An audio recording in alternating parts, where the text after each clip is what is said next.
limitless potential. Begin an extraordinary way of existing. Awaken your bliss channel to new dimensions of freedom and joy.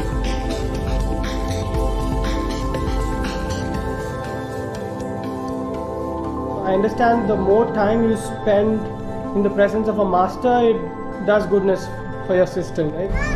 I thought I knew my identity, but in the last 4 months it has been knocked down into pieces, and I am here to find my life's purpose. And I just want to take it to the next level and find out what more, like it's a seeking that I have that brought me here. Well, I know I'm going to come back with a lot from this program, not only for myself, but also to offer to the people around me, my family, my patients. In the sacred atmosphere of a traditional Vedic ashram, join over 100,000 people from across the globe who have been initiated into living enlightenment. Inner Awakening is Paramahamsa Nithyananda's gift to the world, where he shares his enlightened consciousness and awakens your inner potential to permanently remove all negative patterns. Look at your life. Your life is nothing but the fight you are having with your mind. So I am not believing your mind. I am going to work on your body, your very bio-memory. I will completely remove the pattern from your very bio-memory. When you go back, you will not have it inside you. Dr. Bruce Lipton, a cellular biologist, affirms our human potential to reshape our genetic destiny. His findings show that even predispositions to serious illnesses like Alzheimer's disease and cancer can be reversed. In Inner Awakening, this human potential for healing was scientifically verified. Research done at the 2010 Inner Awakening showed participants had a 1,300% increase in cellular energy. In order to be able to achieve a higher energy level, re-energization to the level of 1000 or 1300% is a remarkable achievement which is unparalleled in science so far. Along with this increase in cellular energy, researchers found significant changes in their DNA. Newly expressed genes were found in Inner Awakening participants, which are related to the body's ability to manage stress, combat malignancies like cancer, and counteract neurological issues like Alzheimer's disease. Clinical research on Inner Awakening participants showed dramatic recoveries in depression, fatigue, high blood pressure, and chronic pain. I was diagnosed as stage 3B. Actually, it was very advanced, breast cancer. Right now, I'm at 4 weeks point after the surgery, and I feel great, and I feel reborn. It's like a rebirth. Brainwave research was also conducted with the participants, which demonstrated that they were entering into moments of total brain coherence, a sign of higher states of consciousness. Join us as we follow along Inner Awakening participants as they experience their journey of transformation. Participants arrive to a grand welcome and enjoy festivities inside the traditional Vedic temple.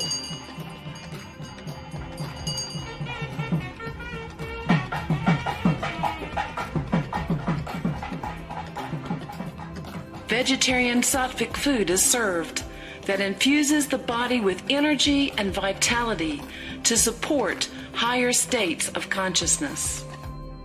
Swamiji has crafted a daily yoga and in-fitness program that creates a platform for complete healing and cellular transformation. Inner Awakening focuses on the removal of destructive mental patterns like addiction and low self-esteem. Swamiji gives personal guidance on issues regarding health, wealth, and relationships. This had not only liberated me from my old patterns, but it also had made me realize that I will not be following the same patterns on my children. I fixed myself as much as I could on my own, which wasn't very much. But since I've been here, I've literally taken everything that was wrong with me, brought it to the surface, and been literally melted down into something new. Through the research and development of the most sacred yogic scriptures, Swamiji has redesigned Kriya practices to cure physical and mental disease patterns. He's been giving us a lot of kriyas that are a combination of various asanas and breathing techniques. For instance, he has kriyas for hypertension, he has kriyas for diabetes mellitus, obesity, chronic psychological problems like schizophrenia, bipolar disorders, and people who have been practicing these kriyas even for 2 or 3 days at a stretch have reported amazing health recoveries. During one of the kriyas, what I personally experienced was a total explosion in my whole body. In the meditation, I could actually see a light. I could actually feel my whole body just blasting apart and coming back into something new. Each day culminates in the energy initiation conducted by Swamiji, like one tuning fork resonating at the higher frequency of another.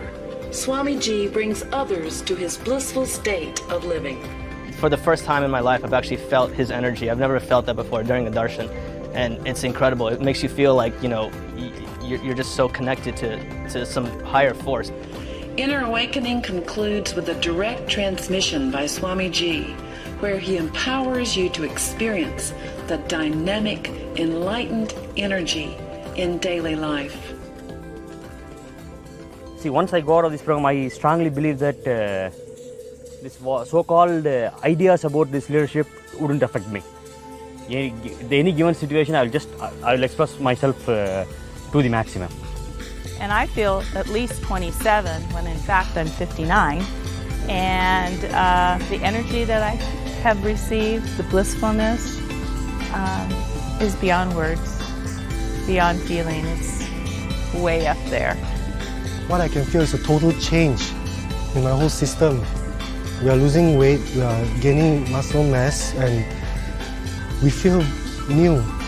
Words can't really explain it, but basically what I can say is that I feel like a brand new being. He's so wonderful. He really teaches you the truth, that you are meant to really live and flow, overflow abundantly in all that you do and desire in this life. So he releases you from all these maybe not so good patterns and heals you from all the engrams and teaches you a blissful way of being. This is something really stunning, and what I request from the people in the medical field is, let us not be fanatic about our beliefs. Let us try and bridge this gap between the modern science and the Vedic science.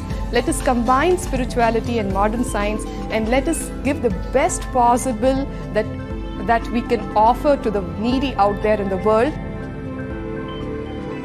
Living with a deep feeling that the whole cosmos is miracle, is living enlightenment.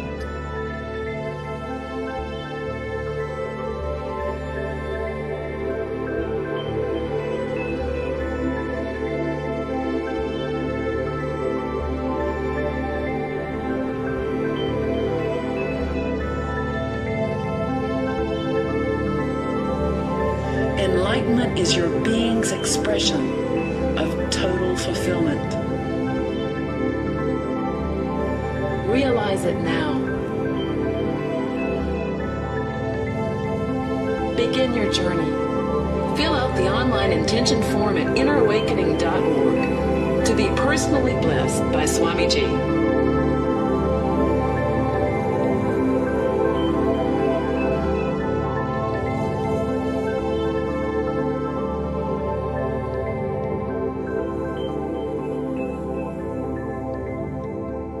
Living in Nithyananda, eternal bliss, Nithyananda is living enlightenment.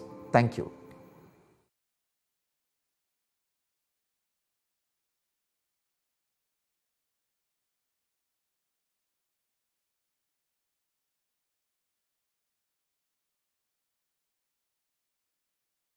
Paramahamsa Nithyananda, a compelling spiritual force of our millennium, founder of an international socio-spiritual movement, pioneer of a modern Vedic renaissance. Born in the sacred town of Tiruvannamalai, a yogi by birth, fearless spiritual explorer, beacon of divine power, Paramahamsa Nithyananda is today an inspiration for millions on the path.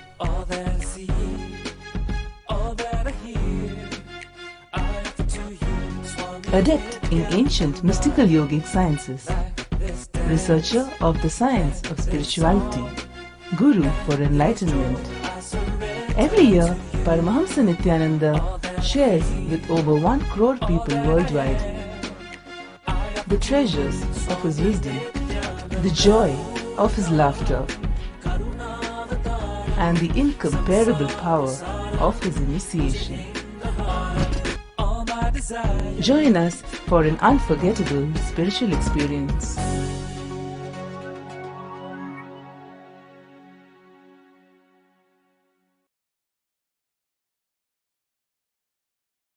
Your brain is hardwired to experience all dimensions of God,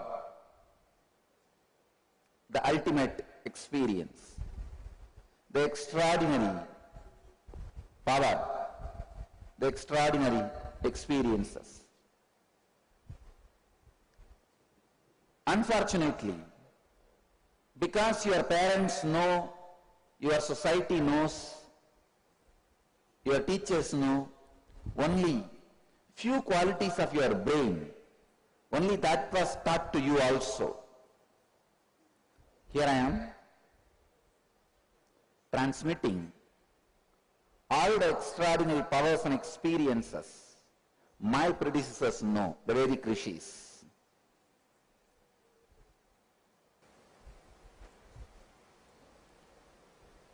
The Vedic tradition has done so much of research and development in awakening the extraordinary powers and experiences in human beings. So the second dimension of your inner awakening will be awakening your Kundalini Shakti. You would have seen many people just jumping or hopping. They were not jumping on their own. It was the Kundalini Shakti, inner energy, was getting awakened. When the energy gets awakened, actually, you feel very light. You don't feel heavy.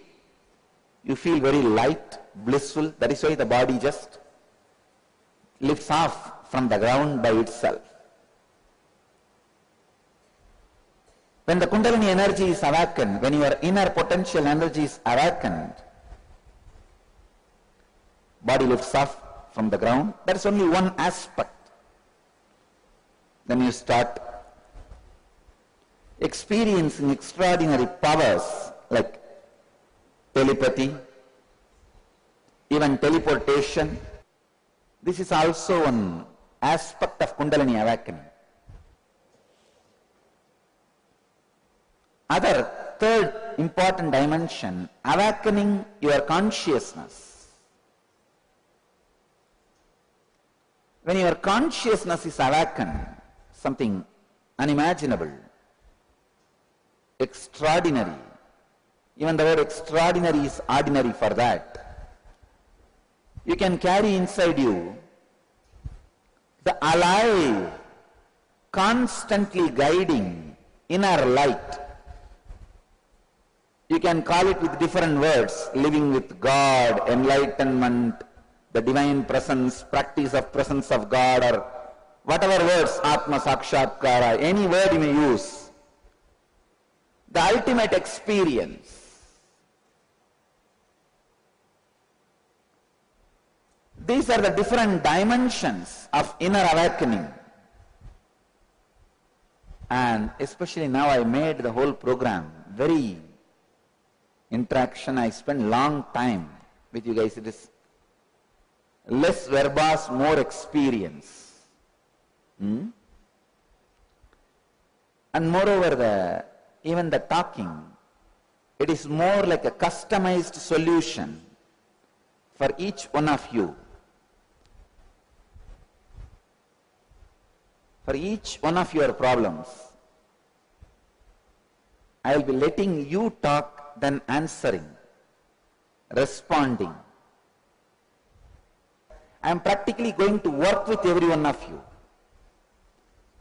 Dismantling, reassembling, overhauling, or sometimes completely writing out and creating, recreating, writing off and recreating. So working with every individual,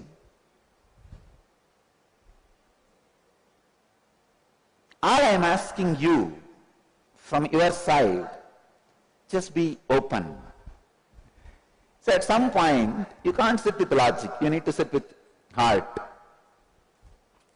How you sit with your kids, how you sit with a garden, how you sit with sunset. Sit with that friendliness. You will receive so much. You will receive too much.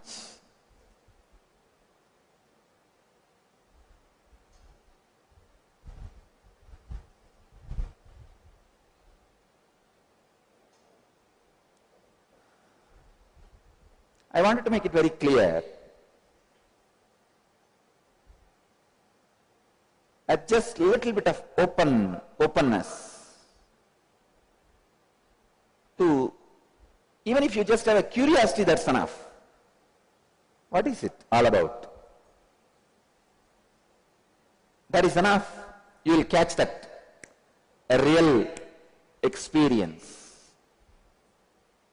Please understand, the whole inner awakening, I am aiming at raising your consciousness. I am very clear. I experienced some great truths from the Vedic tradition. So I am sharing with the whole world. People ask me, is these truths are only in Vedic tradition? Is it not found in all religions? I tell them I do not know. I experienced only with Vedic tradition. I am not interested to play the pseudo-secular game, saying that all religions are one and the same. I do not know. How can I say? I experienced from the Vedic tradition, so I am sharing it with all of you. But I am not going to teach you any religious beliefs and all that. I have experienced something. I will see that you also experience that. I will transmit it to you. You may ask, why do we have the deities, the temple? I am not going to teach you. They are independent, intelligent. I will just make you experience. Anybody who has little allergic to all those deities, and I am challenging you. I am throwing it open. Just go and talk to them. Just like you talk to me, talk to any of your friends, talk to them, ask them anything. I guarantee they will answer you within 3 days. Otherwise you can write a letter to me. They will answer. They are not made out of metal. Maybe their body is made out of metal. They are living entities, independent, intelligent entities. After the certain process, they are independent, intelligent energies. Same way, I will not be forcing any of the religious beliefs in you. I will be sharing only the experiences, and see that you also experience. Transmit that experience to you. I will be just facilitating you experiencing the consciousness.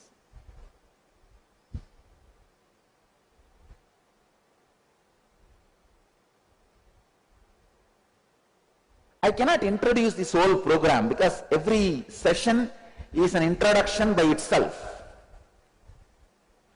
It's too much to introduce this program by one session. No. As I said today morning, God is too big to be contained in one religion. This program is too big to be introduced in one session. The whole program is introduction. Till the last day, last session, the program will be actually introducing life to you. This program itself is an introduction to you about life.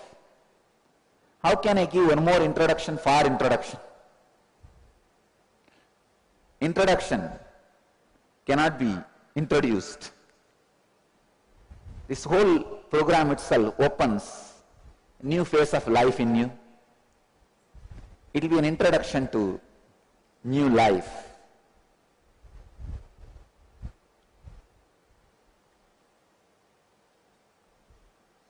Some of the important things I'll be sharing with you is awakening your mind, preparing the proper mental setup for complete health, wealth. This is the new segment. Just last inner awakening we added. Wealth and perfect relationships.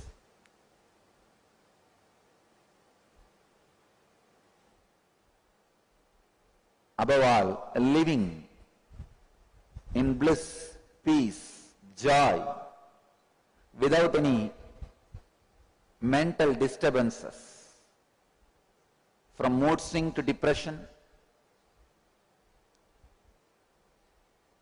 All of you may be aware that we have scientifically proved the top 10 mental disorders are 100% cured for all the 100% participants in this program.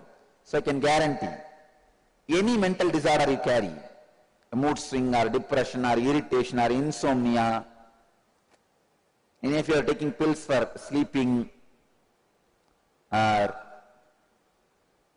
any mental disorder, I can guarantee it will disappear. Not just getting healed, it will disappear. You will forget you had it.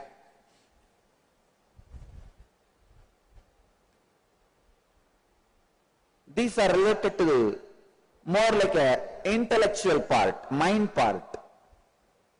The next deeper level, the Kundalini part,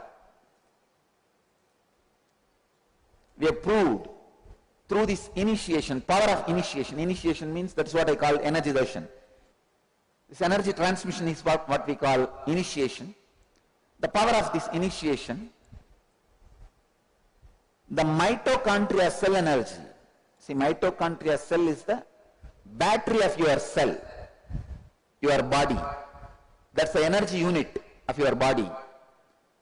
Usually if that cell energy reduces, mitochondrial cell energy reduces, only then you will have cancer, heart-related problems, all aging problems, all the aging-related problems like a liver failure, the skin shrinking, all aging problems are related to mitochondria cell energy. When that energy comes down, all aging problem happens. Even if 100% that mitochondria energy can be increased, people can walk out of cancer. That's what the science says. And all available methods, radiation, chemotherapy, any drug, even yoga. Please understand, including yoga, Pilates. All available exercise, therapies, drugs. I was studying other day, even the Chinese martial arts, Japanese martial arts, Kung Fu, everything increases the mitochondria energy only 40%. Maximum 40%. Not more than that. But we proved scientifically our initiation increases the mitochondrial cell energy. All of you, all participants, to 1300%. the researchers and scientists who have done the research, they said it's a breakthrough, unimaginable. And last time we did, we are waiting for all the results.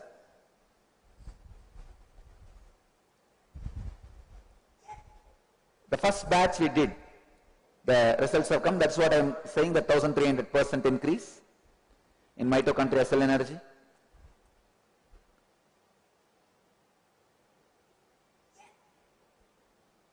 The second batch, last batch which we did, results are yet to come because we have done for more number of people. Because last time we did one more thing, not only awakening the mitochondrial cell energy, raising the mitochondrial cell energy, awakening the deeper layers of DNA. See, all human beings have 12 strands of DNA. Only 2 are awakened, functioning in all of you. In all human beings, including Einstein, had only 2 DNA strands alive. In Vedic tradition, by awakening the Kundalini, by the power of initiation, 4 more strands of DNA can be awakened. That sleeping DNA, actually that is called by scientists as junk DNA, but the spiritualists, we call that as a divine DNA, because that has a lot of potential, extraordinary powers.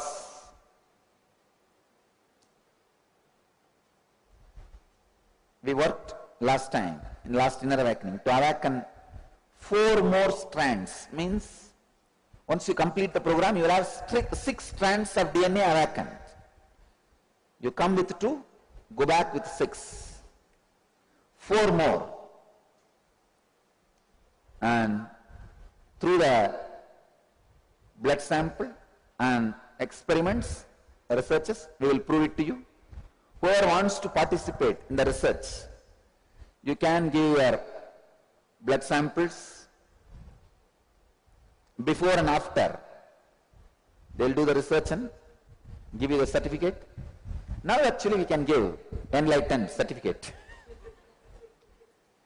Because whatever Patanjali, see, Patanjali is the master who describes clearly enlightenment as a mathematics.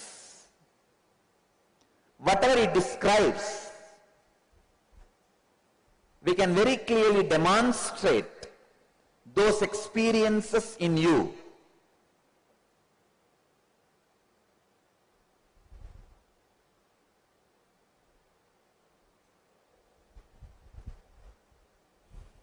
The highest awakeful state, please understand, I am not saying wakeful state, awakeful state. Highest awakeful state, awareness of the highest awakeful state and restfulness of the deepest sleep, both will be in you simultaneously at a time. This is what Patanjali calls as Jakrat Sushupti. Sleeping wakefulness, restful awareness. The peak restful awareness which can happen in any human body, you will experience through this initiation. The other day we did a research. The researcher, her name is Kanak Pante. She was doing a research and she's in this field, neurofeedback, for last 25 years. She will be coming. And she says, Swamiji, if somebody's energy and awareness, if it increases 100-fold, I can interpret and define what is happening. But it is increasing 1,000 times. I can't even describe.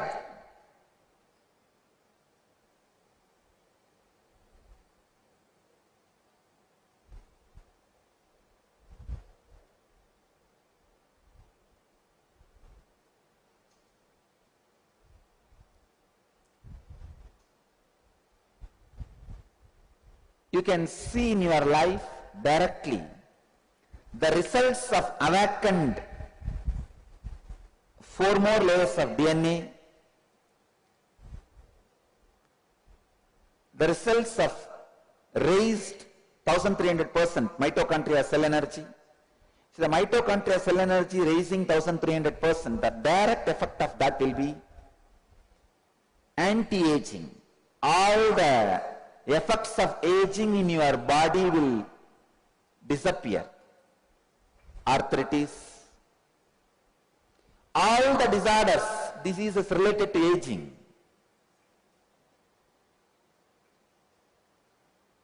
Especially some of the diseases which can't be treated at all.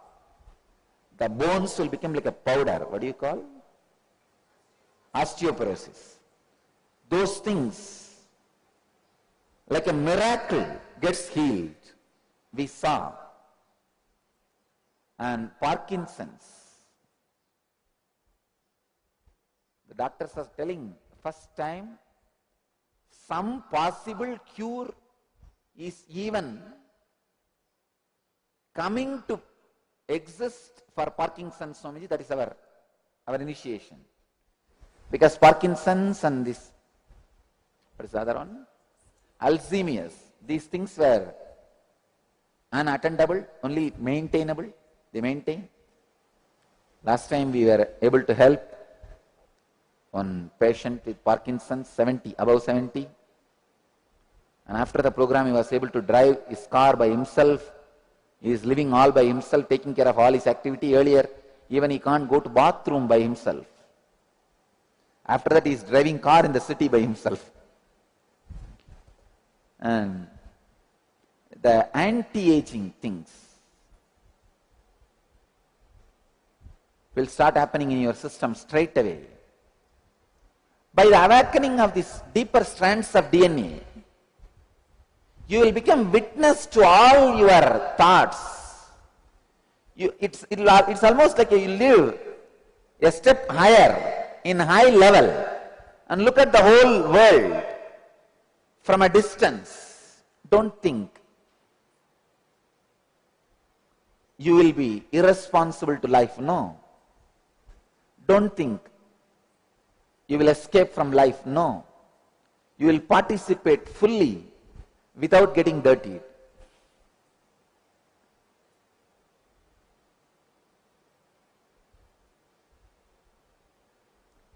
Awakening of the four more strands of DNA directly translates into higher IQ, higher SQ, higher EQ, intelligent quotient, emotional quotient, and SQ means spiritual quotient. The ability to handle situations in your life, that's what I call spiritual quotient. All these things increases multifold through the four more strands of DNA awakened. Actually, this DNA research reports have not yet come. That's why I am not giving you more details. When it comes, I will give you the details. But now whatever I am saying, I am claiming. And I am going to prove it on you all. Another big problem is, now all these things look too good to be true in too short period. What is this, Swamiji? All this you are promising within 21 days.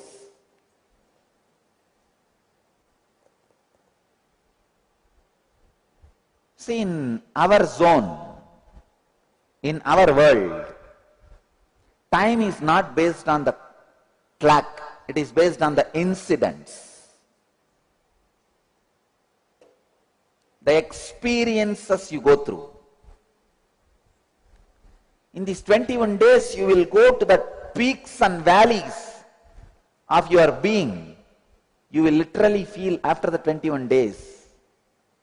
You want, note down and keep it. After 21 days, you will feel you are living with me, you lived with me forever. There was no part of your life where I was not part of your life. It's not one person's experience, every individual, because the experiences are going to be so strong.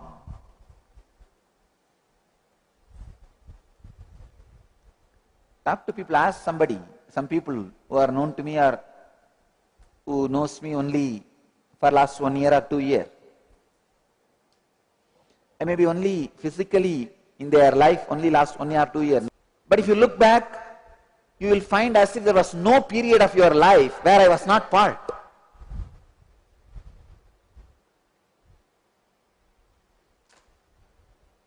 Talk to some of these people. You will understand. Because it is based on the intensity of the experiences.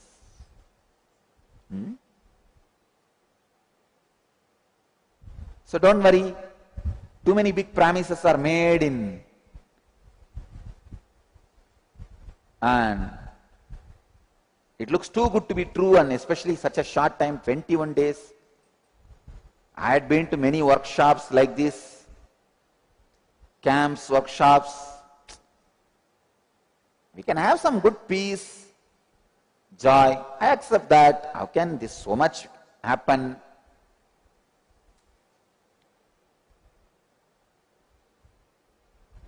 And I am making it very clear to you. I know what I am talking, and I will do it. That's the reason I am openly challenging the scientific community. I want all of you to know, all these researchers, Ohio University is funding me. They saw my first studies, 2 researchers, and they were shocked. Now Ohio University is funding me for next 1 full year.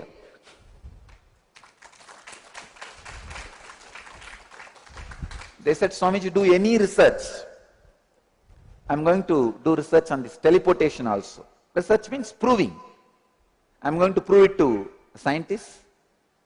This possibility of teleportation also. That's the reason I am challenging the scientific community. I am opening myself completely to the scientific researchers.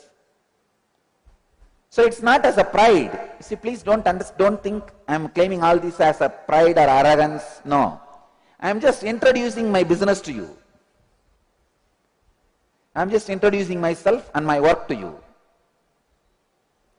I am neither a humble man nor a man with ego or pride. I am not a humble man. You can see, I am sitting in golden throne. I am not a humble man. I don't want to show that pseudo humbleness, ooh, goody goody and all that. No. I am very clear. I am very clear. I am neither humble nor egoistic man. I am just very plain, straight. I don't have ego to show. So I am very clear of what I am doing. I am clearly introducing me and my work to you. All I want is just little openness from you, nothing else. Just openness, curiosity to go into the whole thing. Every program, just go into it. See the end of it. See how it feels. Try how it feels.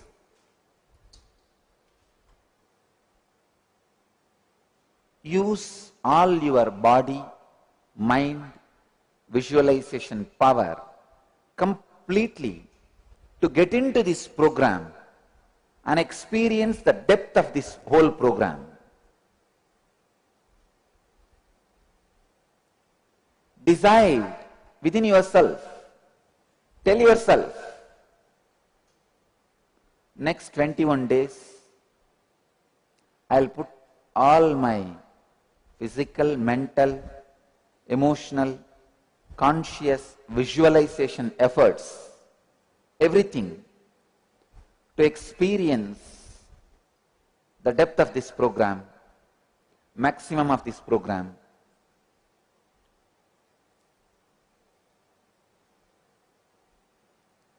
Bring integrity to your personality.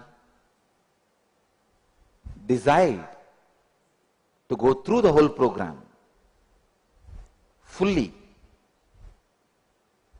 and get into the depths of the experience. Get to the depths, bottom of the whole experience.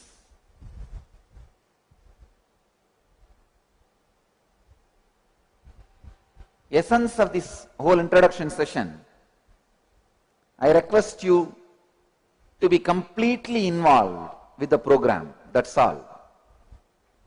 I want to take away all other worries from your being so that you can dive completely into the spiritual depths.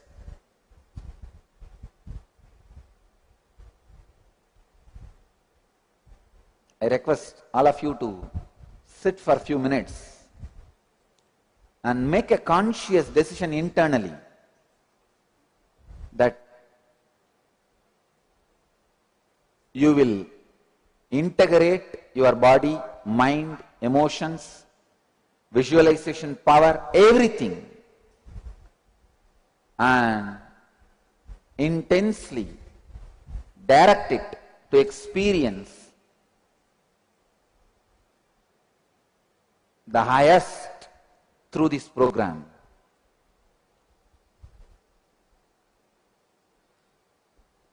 So the essence, my request is, involve yourself completely, put yourself completely into the whole program. That's it. Welcome to Inner Awakening, the most powerful personal transformation retreat you could ever experience. In just 21 days, thousands are already experiencing the shortest route to constantly high energy levels, visible anti-aging, healing of chronic diseases, fulfilling relationships, and higher states of consciousness. What is the secret behind this transformation?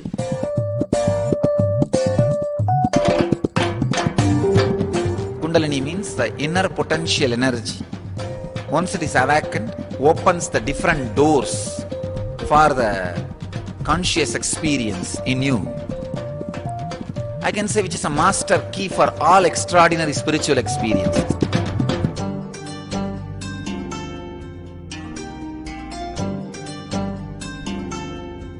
This extraordinary program is conducted personally by Paramahamsa Nityananda in the vibrant atmosphere of Nithyananda Dhyanapitham Ashram.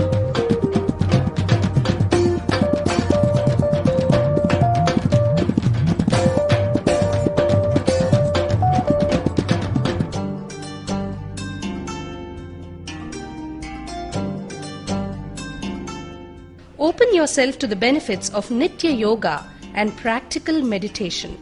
Experience physical and mental healing. Discover simple ways to handle life with success. Above all, enjoy individual darshan and blessings from Paramahamsa Nityananda every day. Take 21 days for yourself and carry home the transformation of a lifetime.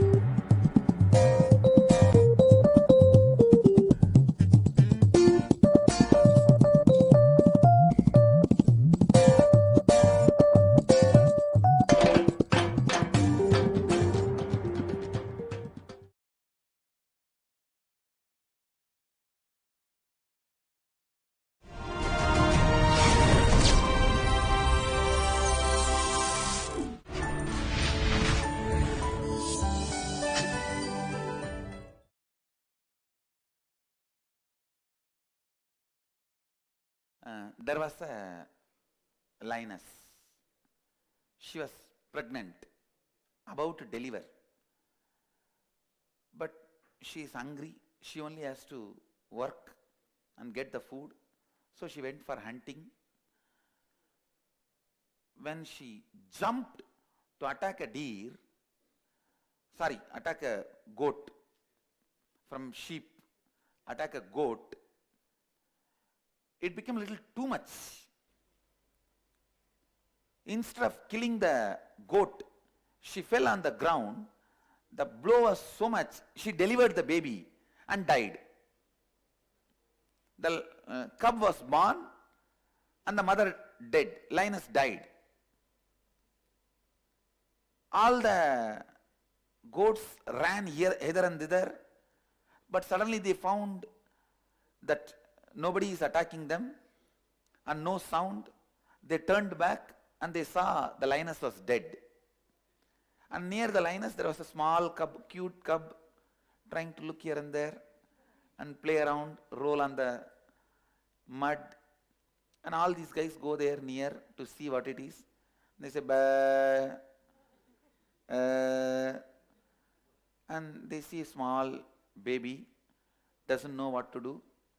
That baby just started jumping and trying to bite some female goat and try to drink milk.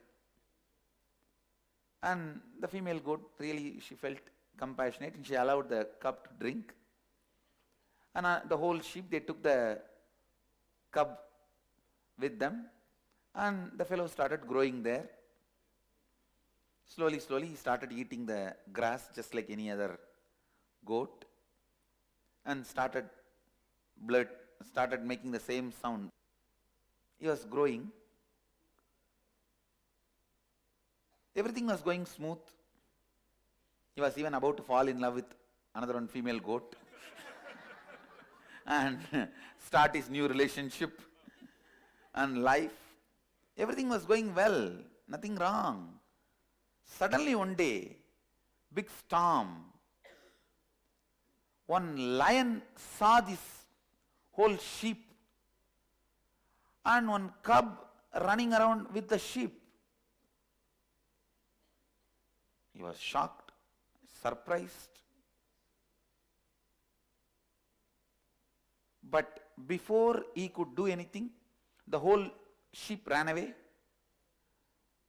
Next day the lion again came back to the same place, waited for this sheep to move, and he just jumped and caught only that cub. And that fellow started bleating same way. Ah, ah, leave me, leave me. Started shouting. This fellow caught the neck and said, hey, what are you doing in this group? This fellow said, I am a sheep, I will be there with them. I am a goat, I will be there. What am I doing? Means I am grassing, I am eating. I am grazing and I am eating the grass. This lion looks and understands nothing can be told to this fellow. And this fellow is begging, leave me, leave me, leave me. And the lion, all right, takes the hands off, and this fellow runs as fast as he can and goes and joins the sheep. And next day again he waits. Again he jumps and catches the same cub, holds him by neck and say, look, you are a lion. You are not goat. Don't be stupid. That fellow starts screaming, no, no, no, I am sheep, I am goat, leave me to be with my people. This fellow says, all right. He takes his hands off.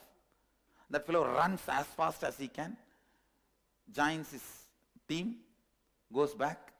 But that night he was not able to sleep. That night that cub was thinking, what is this? That fellow was talking something stupid. But he seems to be compassionate. Otherwise, why he did not kill me and eat me? He left me. Experience of after seeing first day satsang. Our Kalpataru touch. He did not kill me. He left me. Why? No. He is telling, I am lion. He has some big plan. He has some conspiracy. Maybe he is going to make me do inner awakening. He has some larger plan. No. He is not a good guy. Come on. Let me be with my mother sheep, father sheep, brother sheep, daddy sheep, girlfriend sheep, and everything. Come on. Pull the blanket and try to sleep. But that eyes, which looked into your eyes, coming again, not letting you sleep.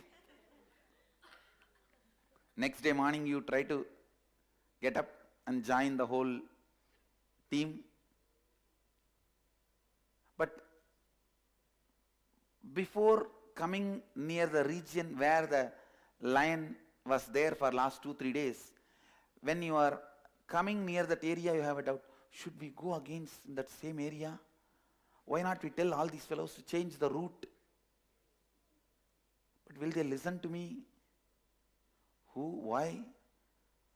I think, but we have come all the way. I'll quickly run before he catches me. Run as fast as you can. Next time when you see the poster somewhere, in the street, NKY, NDY, Run as fast as you can. But again, he runs faster than you because he's a lion, you are a cub. And he catches you. Hey, did you think about what I told? You are a lion. No. I did not think about anything. Don't talk to me. I am not interested in what you are saying. I am my father, mother, new girlfriend. Did you not see my selfie with her in the Facebook? I am getting engaged quickly. I am planning for engagement. And don't disturb my life. Everything is going smooth. This fellow now holds his neck in such a way, it was more the touch of love than the touch of harshness. And he says, all right, but listen, at least once, try to look into the mirror, see my face, and see your face in the mirror. He leaves. Initiation into completion.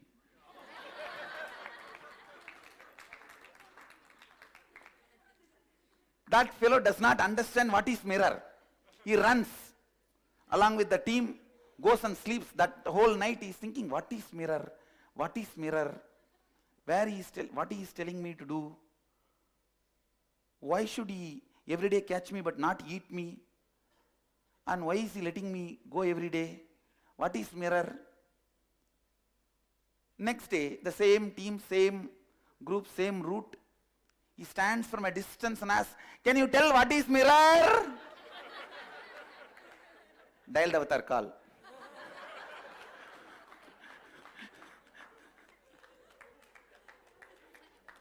Mirror, you can't get in the forest.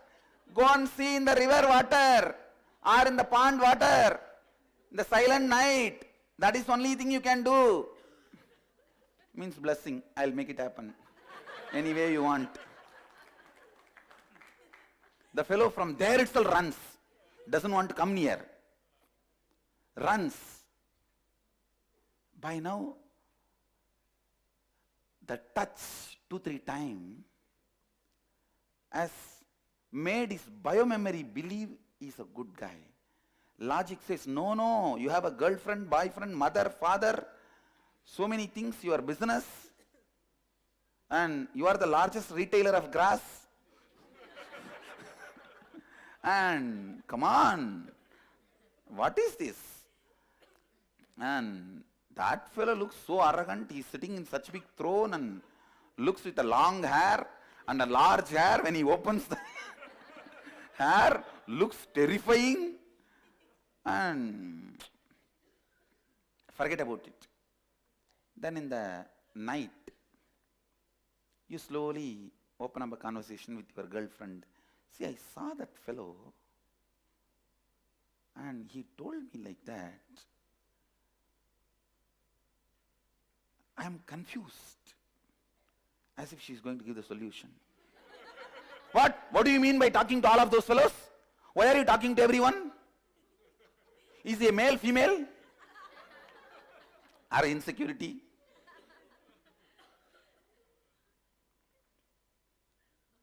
And this fellow understood. He opened the wrong subject with the wrong person.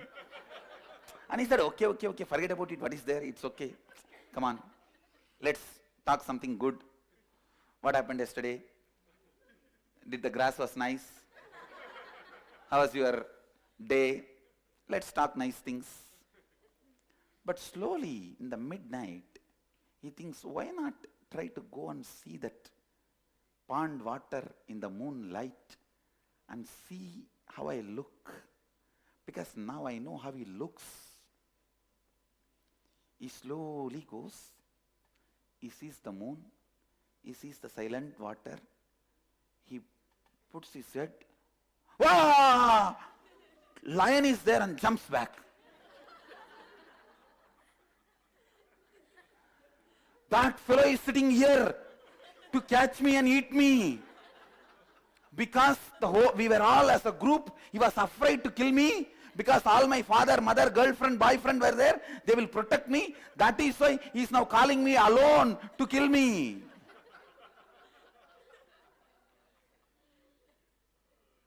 invitation to try the completion technique every night on your own with the mirror. He is calling me alone to finish me off. No. Then he thinks, but there's no sound. How can that fellow be inside? He looks around. He's brilliant. So he looks around for the footprint. If he has come some way only, he would have come. Come on, see the footprint, whether he has come. And he sees no footprint. No footprint.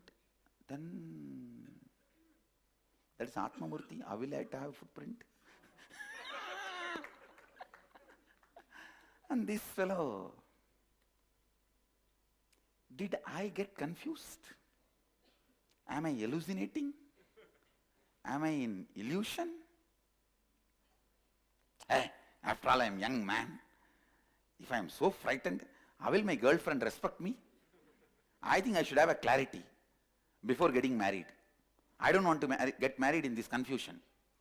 I think today I should decide this way or that way.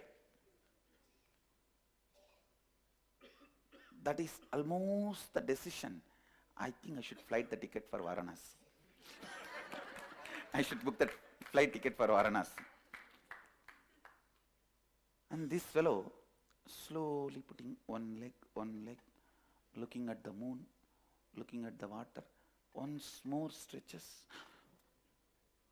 This time not screaming, but seems he's the fellow who is inside. And he creates sound. And puts little mud. He throws little sand on the water. And now he sees that form is distorted, disturbed. So if he's inside by now, he should have come out. He's not coming out. Then what it is? He slowly puts the face once more. Doesn't seem to be he's inside. Let me check. The mouth is moving. Let me show one hand. Oh, seems to be my reflection only. Maybe this fellow has conspired and did some magic here. It is showing his form as my form.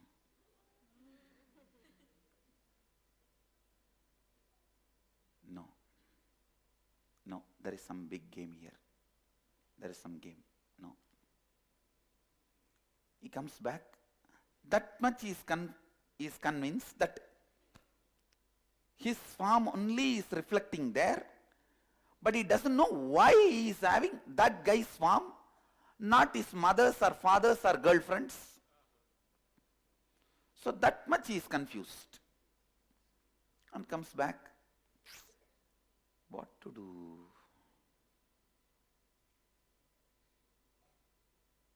He feels like somebody is lying to me, trying to cheat me. Either that fellow or these fellows. Who is trying to cheat me? Society or Guru? The confusion. These fellows tell in one way, he tells in the other way. He seemed to be a nice guy because he doesn't need to leave me so many times. So this time, next day morning, he comes, the same group, same team, same road. From distance, he stands. And that day, lion did not come. And he is standing there and waiting. What is this? Today he has not come. The whole sheep is moving. They are walking as usual. And he is thinking, hey, quickly come. I have to talk to you and go. My team is waiting. That fellow did not come. And he is hiding behind the rock and seeing what is going on here. And he looks this side and that side. And these fellows are walking and he's afraid to be alone here. Either I have to now choose whether I can join them or wait for seeing him. And suddenly he hears the sneezing sound. Ouch! He knows he's standing there behind the rock. Hey, come out! Why are you hiding? That fellow slowly walks out and, what? Did you see in the pond? Yes, I saw. I saw you are trying to play a trick. You have put your farm there in the water. And this fellow says, no, that is not my farm, it is your farm. No, I know you are trying to cheat. He says, no, then go and try to put your feet on him, hand on him. Then you will understand it is your farm. He runs with the team. That day he is trying to check out. That is the next level of initiation. Experiencing deeper level of completion. And that night he goes up moon, down water. He puts the leg and he says, yes. Oh God. He is not there under. Then am I? No. I know thoroughly. And by today, girlfriend recognizes that he is not normal, he is not usual. And she's screaming, why are you not picking up my call? Why are you not answering my phone? Why are you not responding to my message? You are not on the Facebook, you are not on the TV, you are not on the mic, you are not on the telephone. What is going on in your life? Are you planning for engagement or not? What do you mean? And this fellow says, leave me for 2 days. Give me 2 days. I just want to be myself. And I know from the day you saw that fellow from Bangalore,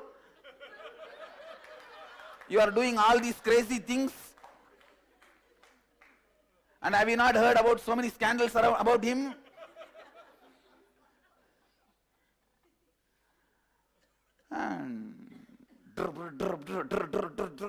And this fellow actually kept the phone like that and is in peace.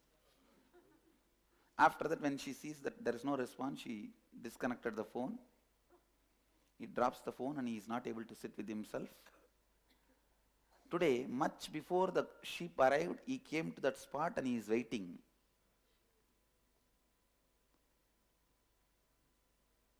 I checked yesterday. I went to the pond. From there, did you listen? I told you, it is not me. From there he shouts, then who it is?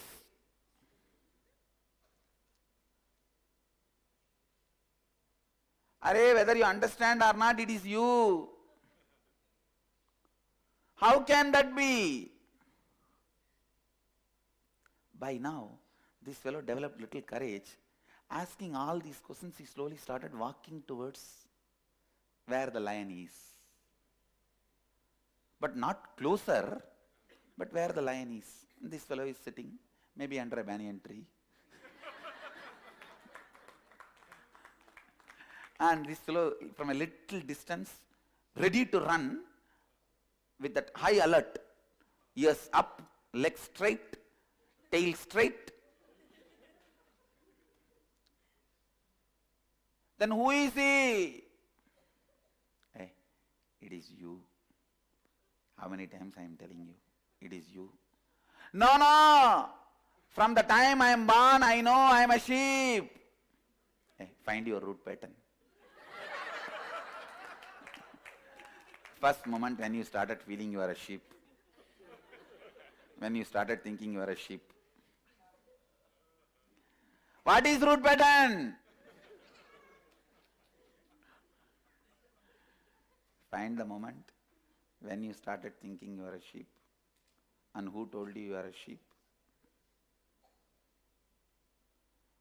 My uncle told me.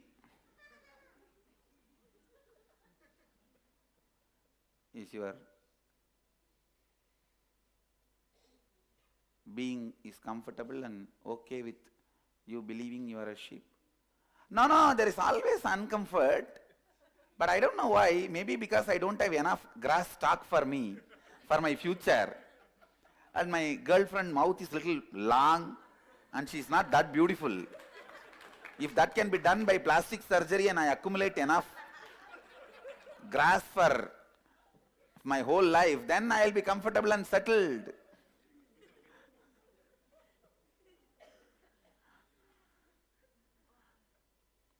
He says, no, you cannot. You will not be able to settle with the plastic surgery, all the wealth accumulation. You need to understand who you are. I am confused. For last 3 days, my girlfriend is not talking to me. My business is not going well. I have left all my business and came here to see you. Okay.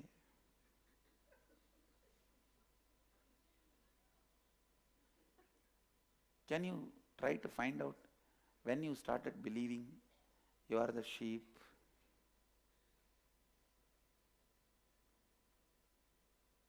Okay. By the time he feels a little bored and afraid that sheep have gone long distance, he is all alone. The moment he realized he is all alone, he ran. And the lion is just sitting, relaxed.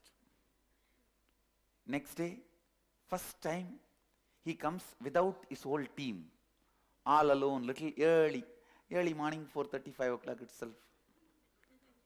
But again, he maintains his safe distance. I was thinking whole night,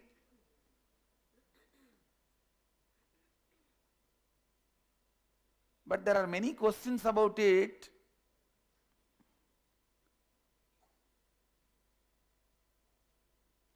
The lion says, all right, come on, ask the questions. Give the mic to him.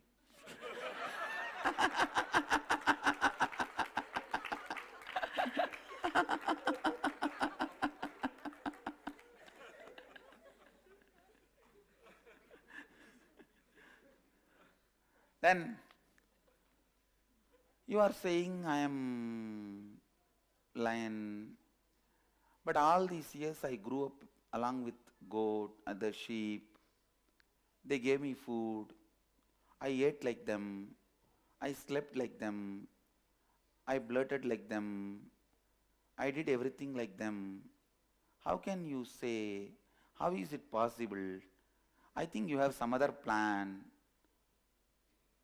What is your plan? Why are you telling me all this? The lion says, I have no plan and I have no vested interest.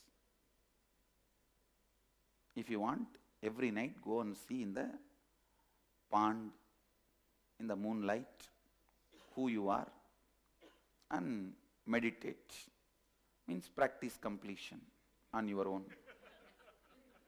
Then you pick up the mirror, put your face into it. Drrr, drrr. When did I first think I am goat? There was a day I was trying to sleep outside the sheep. My uncle, who really cares for me, came and slapped and dragged me inside the team and put me to sleep with my mother. But he cares for me, na? No? Did you feel that at that time? Okay. It is still confusing but not convincing. Whole night he does completion of the root pattern. Second day he comes without the sheep, little closer, but not to the level where he can touch, but little closer, and says, I think I trust you because every day I come. If you want, you have any vested interest, you could have killed me and eaten me day one. You did not do. So I trust you, but still I am confused about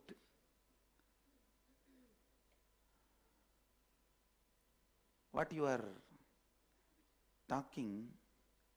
Yesterday whole night I remembered many times I have seen in my life my friends feel that I am separate and they can't handle even if I slap them friendly way. All that I am thinking through from last night, and I also started doubting I may not completely belong to that society and what they are trying to tell. I am not completely convinced about them, but I am also not completely convinced about you. But today, I just want to tell you that I brought something. Lion asks, smiles and asks, what did you bring? The best grass. I am a grass retailer. The best grass I brought. We all enjoy. I'll leave it here. Will you also eat a little bit? And Lion says, why? Why did you bring grass? This fellow feeling little fear and shy all together. He just drops the grass and says, runs to a certain distance, I brought it because I love you, and runs away.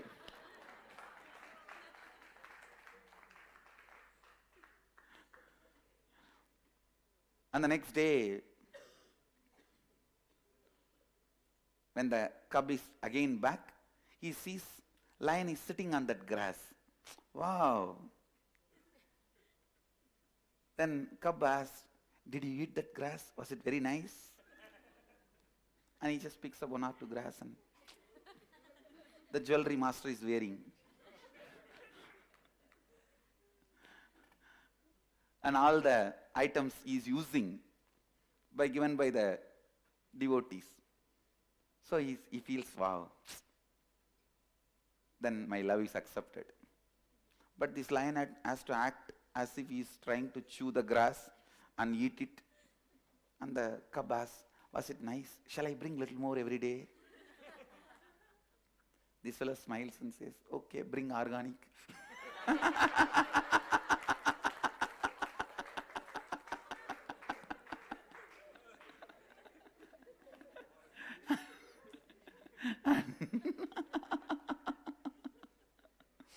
And now he has become little comfortable, and now comes and hands over the remaining grass in his hand itself. So when he took the grass, he slowly put the hand, and even then he was conscious whether he is grabbing my neck or hugging me. Okay. And slowly his nervousness settles down and puts his hand around and says, hey, I am telling you, I have no vested interest. I am not here to cheat you. I am not here to waste your time, waste your life. I am here to reveal the real you to you. And that's all matters. First time he looks into the eyes of the lion and sees the powerfulness and compassion. His being already started listening to the lion. Now the cub knows he cannot deny the lion completely, but he is afraid what will happen to my business. And I am the largest organic grass seller in my whole area. What will happen to my mother, father, and so many other things I left? And am I? And he is sitting with all that. If I become lion, what will happen to my life? Who will give me food? Who will give me whatever I want? Now the sheep is there, my business is running well, and my family is taking care of me. Whatever my girlfriend shouts when I don't pick up the phone or whatever it is, but she is there always whenever I have a problem. Always she's there standing by me. If somebody bullies me, somebody makes fun of me, she's there supporting me. Husband is a person who always stands by you during all the problems which would have never happened if he is not there in your life. And he always stands by me. And then today he comfortably sat next to him, and it was very nice feeling without the crowd disturbance. He's just sitting,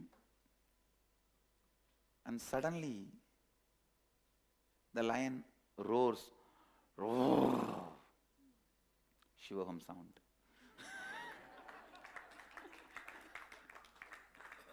Shambhavi. And that cub,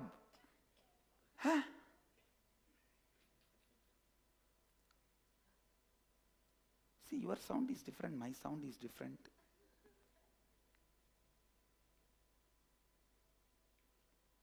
Lion says, don't worry. Wait, come for a few more days. No. Maybe you are telling right, but that is not right for me. And lion says, okay, come back tomorrow. And then again next day. By now this fellow has become very comfortable, started bringing all the best things he can collect, little goat milk in a flask, and best grass, imported grass from the other part of the mountain, other part of the hill, and he brought everything.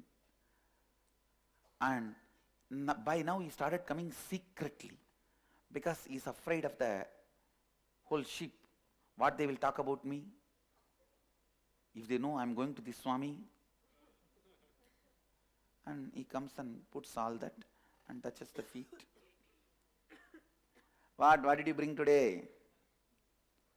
Best goat milk and the imported grass. Okay, leave it there. And today I have something for you to eat. What? This fellow just brings plate full of meat. How can I eat this? I am a goat. Both of us, let's eat together. Come on, sit. Is he trying to poison me? This fellow picks up little and puts in the mouth. Oh, he's eating from the same plate. Then okay. The same side from where he picked up. Pick up little.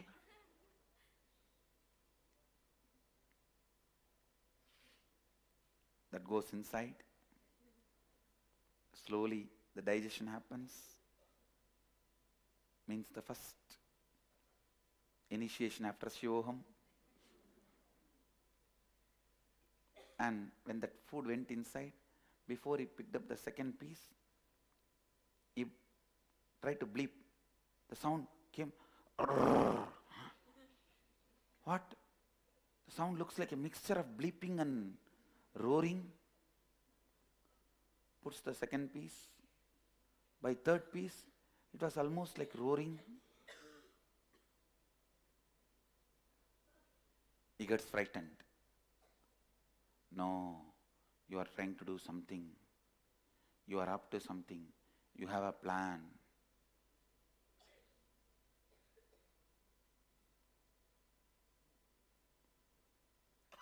Now, the lion feels responsible. He just catches him by the neck. The cub is not completely frightened that he will be killed, but he feels, hey, why are you catching me so? Leave me. And lion has kept a mirror, and it just puts the mirror. Look who you are. Oh, that is your photograph?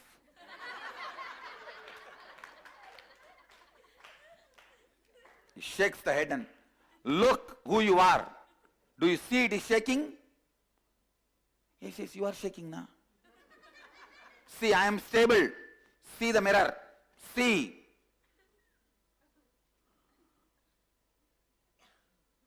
I am only shaking.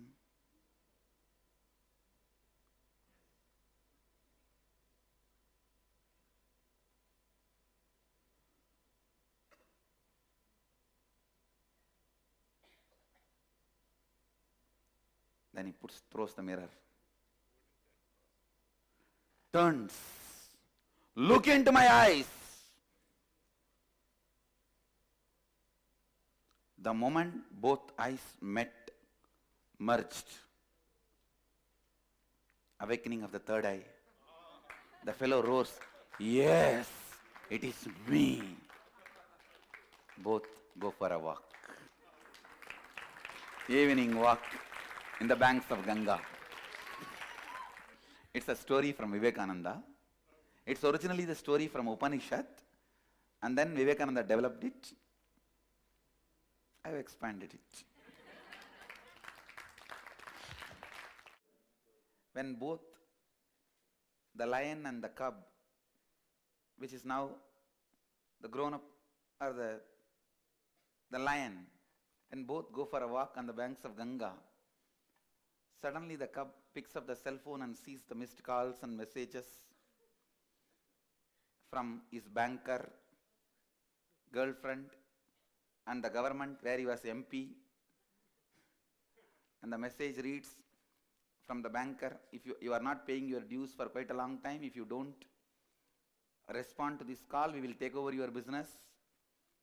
And the message from the government says, you are the MP not attending the MP's meeting for last 1 week. If you don't attend today's meeting, you will be dismissed from being MP. The girlfriend says, if you don't reply to this message, I am declaring breaking up. And the lion also saw the message and smiled. Do you need to attend all those things and calls? If you want, please go and attend and come. The cub looks and smiles, throws the cell phone into Ganga and walks.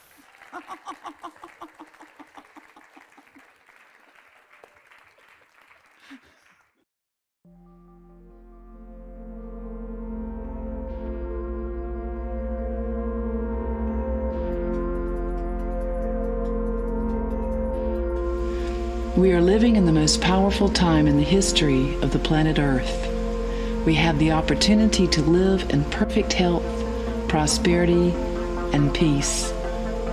Astounding new medical discoveries in the fields of physics, biology, and neuroscience are confirming that the human body has untold powers of rejuvenation and anti-aging. Now, as we move into 2012, we all have the opportunity to be a part of the birth of a new global consciousness and usher in the age of enlightenment.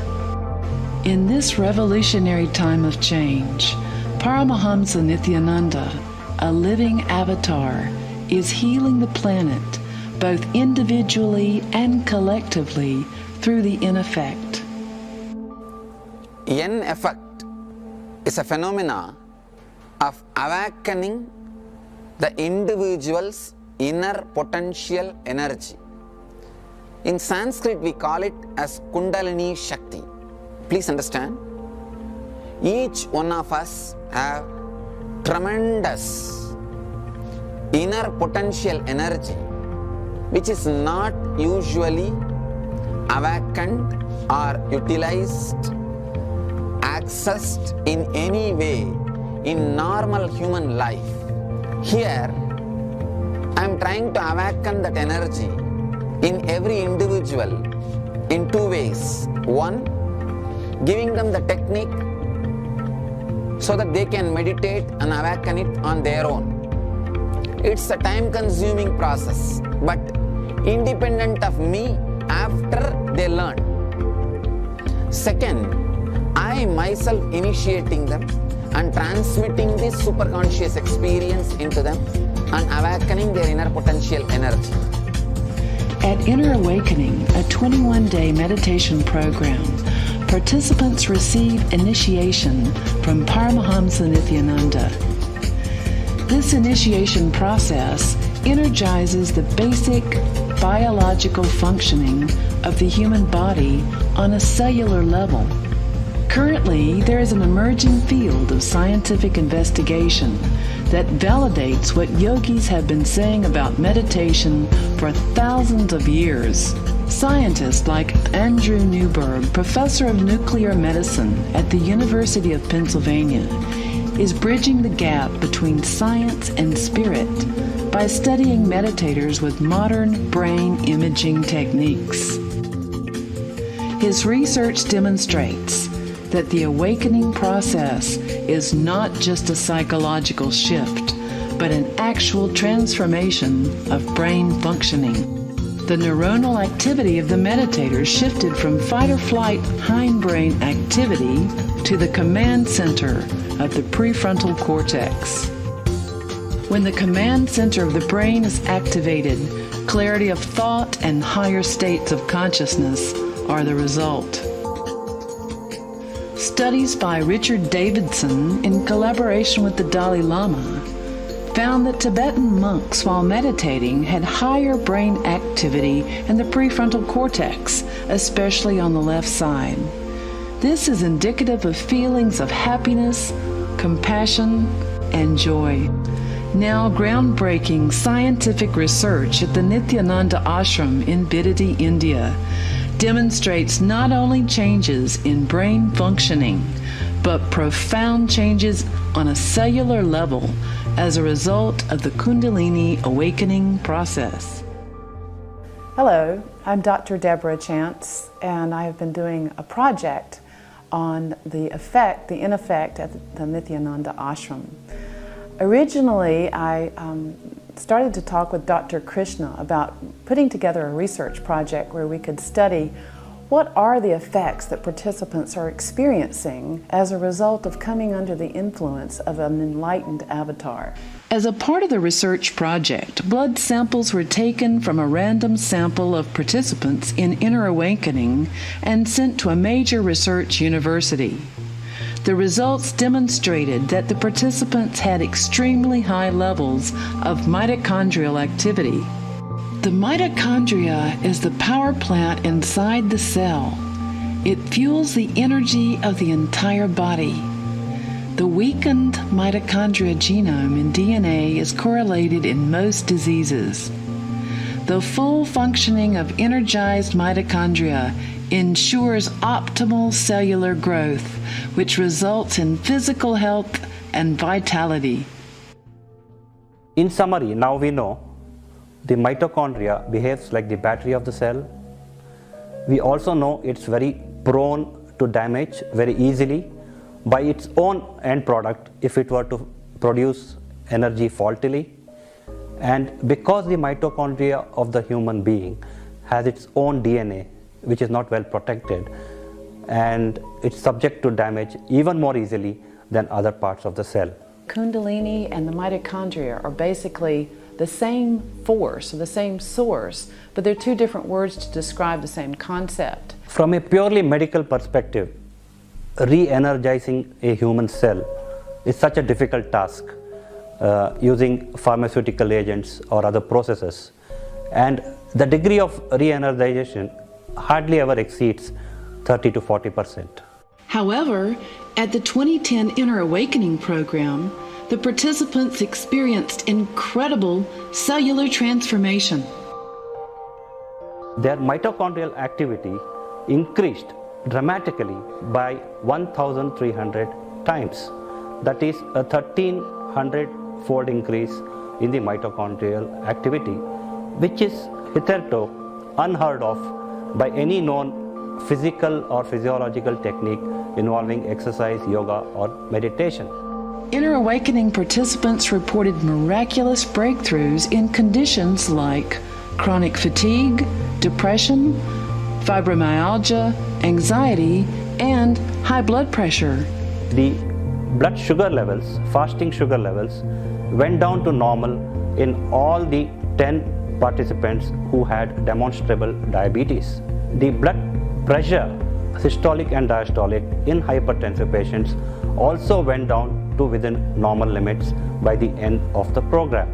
The participants lost about 2 to 3 kilograms of weight on an average. In order to be able to achieve a higher energy level, re-energization to the level of 1000 or 1300% is a remarkable achievement which is unparalleled in science so far. As a researcher, I was interested in experiencing this for myself. I started feeling that not only through sitting with Swamiti, but just in just being. And if I'm just being with myself in the trees or the flowers, I would just get that surge of energy. So that energy just kept rising. And my basic biological blueprint changed from cellular destruction to cellular rejuvenation.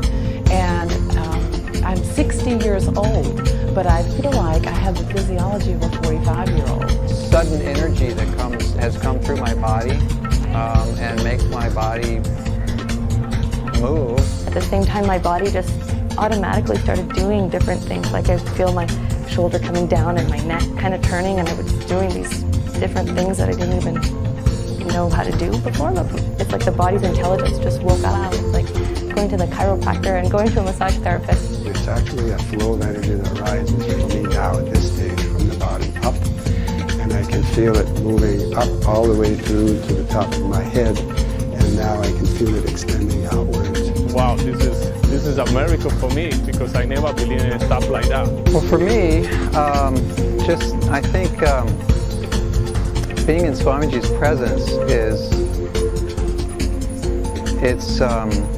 for me, I experience it as it kind of just stops my mind. One more thing you need to know. When the Kundalini is awakened in an individual person, he raises not only his consciousness and collective consciousness. So when few people are sitting in many places around the world and raising their Kundalini and their consciousness, it raises the whole global consciousness. That is what I call N effect. Paramahamsa Nithyananda is creating the global N effect daily, reaching thousands across the planet through live video streaming. Be a part of the global expansion of consciousness by experiencing the N effect for yourself. Enliven your body and mind to experience total health, wellness, and abundance. Reconnect with the inner joy and freedom that is your birthright. Awaken to super consciousness and usher in the age of enlightenment.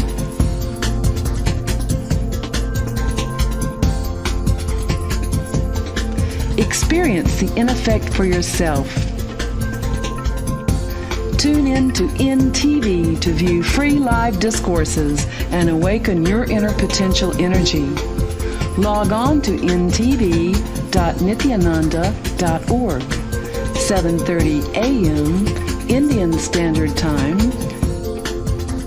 10 o'clock p.m. Eastern Standard Time, USA.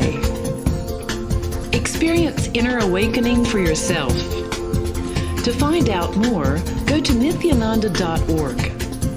Don't miss this once-in-a-lifetime opportunity to be in the physical presence of a living incarnation.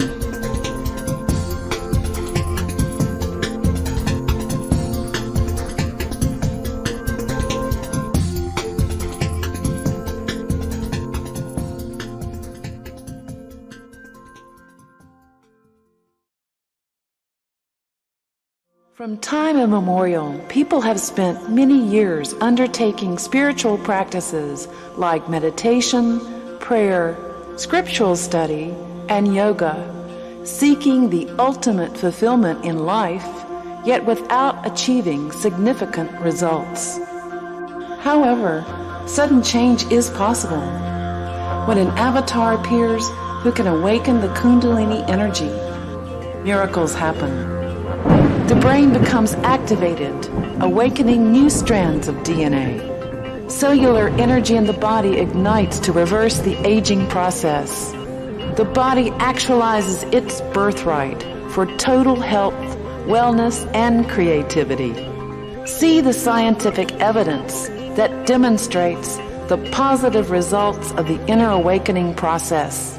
Incredible increases in cellular energy, dramatic improvements in psychological issues, profound healing in numerous health conditions like chronic pain, insomnia, and heart disease.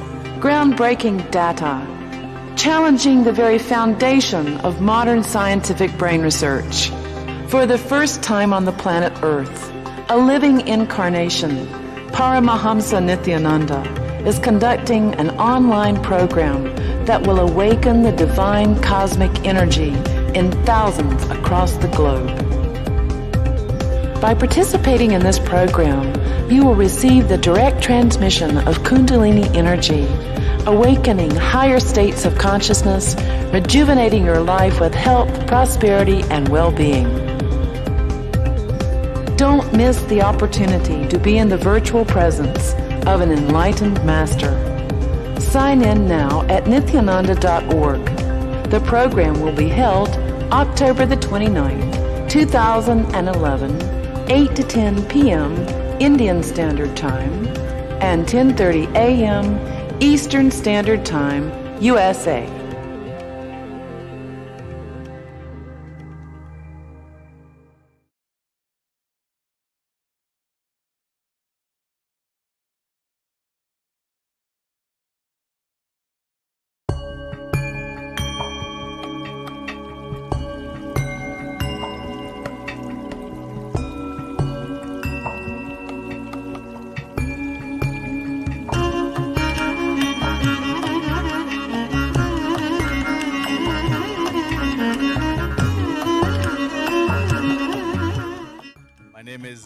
Shankar Reddy. So my profession is I'm basically an engineer in mechanical, electrical with MBA. I have passed out engineering in 1968. Swamiji, first time I came to know in 13th of September 2009 at Kalpataru at Hyderabad. He came up there. It was one-day course. Then I attended. See, a lot of books we read, we just read like a novel. At times we read 2 pages, 3 pages in a day, try to understand it. It may be clicking to you to understand, may not be clicking to you also. Finally, who is there to teach you, to tell you this. Actually, in the external world, we know how to study physics, chemistry, biology, this thing, that thing, that thing, that thing. It doesn't teach you anything of internal. It teaches you external only. How to make money, finance is also external only. Everything is external only. So we grow in the external world, try to make up ourselves, and try. What is the final aim? You'll have to become big, you'll have to earn big, you'll have to own these cars, buildings, bungalows, industries, you be a big industrialist like that. That was the aim for the engineers that time. It came up like that only. Never bothered about what's happening inside. Who is inside? How the body is made up of, what are the lungs, what are the heart, what are the kidneys, what are the functions of those things. God has given you, we're enjoying it, that's all. Where is the know-how for that? Nobody started talking to you at all. Nobody started teaching to you at all. Everybody teaches you in the external world. Your parents teach you the outer world. Your friends teach you also outer world. Your class teachers teach you outer world only. What else is taught by the internal world? Nobody is teaching.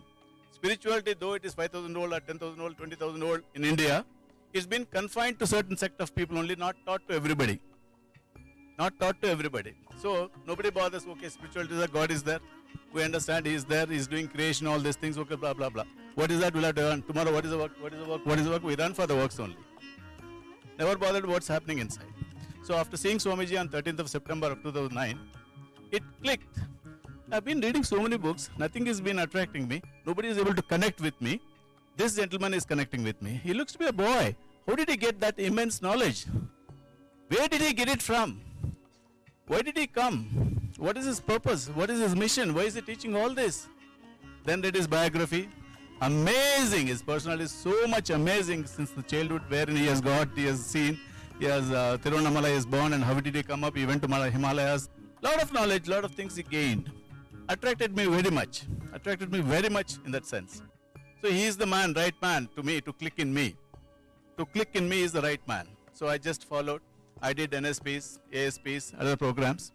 And yeah, he is the man. He is the man. He is the right gentleman. Now, recently, I had cancer attacked. Colon cancer for me. Colon cancer means in the large intestine, the lump is made up. Why it is made up, I don't know. Suddenly, the doctor said your hemoglobin levels are less. Let's go for this thing, that thing, and all that, blah, blah, blah, all the tests they did it. Finally, they confirmed the lump is there in the stomach. Okay, it has come. What is it I can do? What best you can do? We'll have to operate it, sir. Okay, go ahead. So cancers normally persist. They don't leave you. And this is the major learning we have made in the world. But after getting it operated, biopsied, it is cancer. Then I have undergone the, chemotherapy.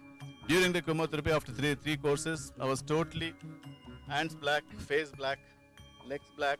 I'm not even able to walk like this also. Even the speck of sand particle pricks you up. That was the stage I came up. Suddenly, Manisha called me, you must see, because she had come to Hyderabad for N-Wealth program.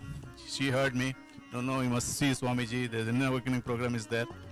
The very thought of it clicked in me. Okay, why not we see? Why not we attribute it to that? I don't know what magic she has done. She hasn't come and told to Swamiji. He has blessed her. Suddenly, in that before I could come here, I went to the doctor. He asked me to get CEA report. CEA means carcinoma embryo antigen report, which indicates how much cancer is still left in you. That is, every human being, that CEA will have 380, 350 like that. Astonishingly, I had 380 only. Doctor said, wow, how did you lose this? What magic you have done? Nothing is there in you. You are a perfect man. You don't have to use the tablets at all. You just go ahead in life as normal as anybody. Nothing is there in you, he said. I was so happy. I saluted to my Swamiji here. I said, I'm coming. It clicked me to come. Then after coming and showing one of the darshans, I just said, sir, is the still bodily cancer is available? He just opened my shirt like this. He did up like this. What? Nothing is there. Everything is so clean in you. You're free. Those are the words he used in the darshan. You're free. Where is it, cancer? Where? He searched at me like this. So gracious of him, I thought, oh, magnanimous. So it's clicking in me. So not only this I experienced personally, but you must have also got a lot of experiences. So really wonderful. I wish the Inner Awakening program, whatever the cost may be, it should be attended. I'm so happy that you young guys of 20s and 30s and 40s, getting brightened at this moment means what? You have still left to 60, 70 years to follow him. I don't know why this gentleman has come. He has come with a purpose, with an aim, with a mission. He has come into the world. What mission he has got? To make you enlightened. What processes is telling you? Simplest processes is telling you to be enlightened. Simplest, most simplest. Are you not so lucky to be in this? In the period of the Swamiji, we are available for him to bless you. That's something great. That's something great. I enjoy the feeling. I wish you enjoy the feeling. And be connected with him. His smiling face radiates in me. His smiling face just radiates in me. Whatever the work I do, he just smiles. He is looking into you. Look in. He says, no, he is looking into us. Look at the others. Everybody is good. But you are bad. You correct yourself. You accept it is bad. Okay, I convert into that. I am happy. He is happy. Madam is happy. Husband is happy. What else do you want? Children will be very, very, very, very, very happy they will be. Such a life, such a family is blessed by him. Really, this sort of family creation, what he is doing, converting in the entire world, not India, entire world, you people. He is globalization entirely into one. There are no boundaries, there is no LLO, there is no, this thing is saying, no barriers, no countries. Everybody is human being. Let us enjoy the humanity of the being. Thank you very much. Welcome to Inner Awakening, the most powerful personal transformation retreat you could ever experience. In just 21 days, thousands are already experiencing the shortest route to constantly high energy levels, visible anti-aging, healing of chronic diseases, fulfilling relationships, and higher states of consciousness. What is the secret behind this transformation?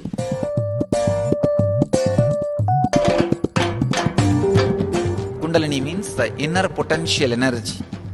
Once it is awakened, opens the different doors for the conscious experience in you. I can say which is a master key for all extraordinary spiritual experiences.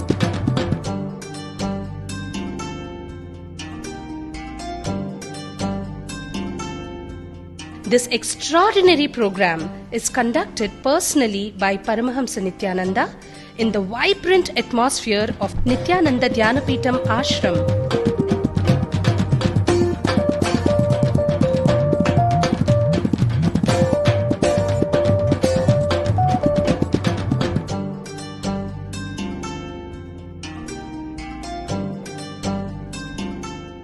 Open yourself to the benefits of Nitya Yoga and practical meditation. Experience physical and mental healing. Discover simple ways to handle life with success. Above all, enjoy individual darshan and blessings from Paramahamsa Nithyananda every day. Take 21 days for yourself and carry home the transformation of a lifetime.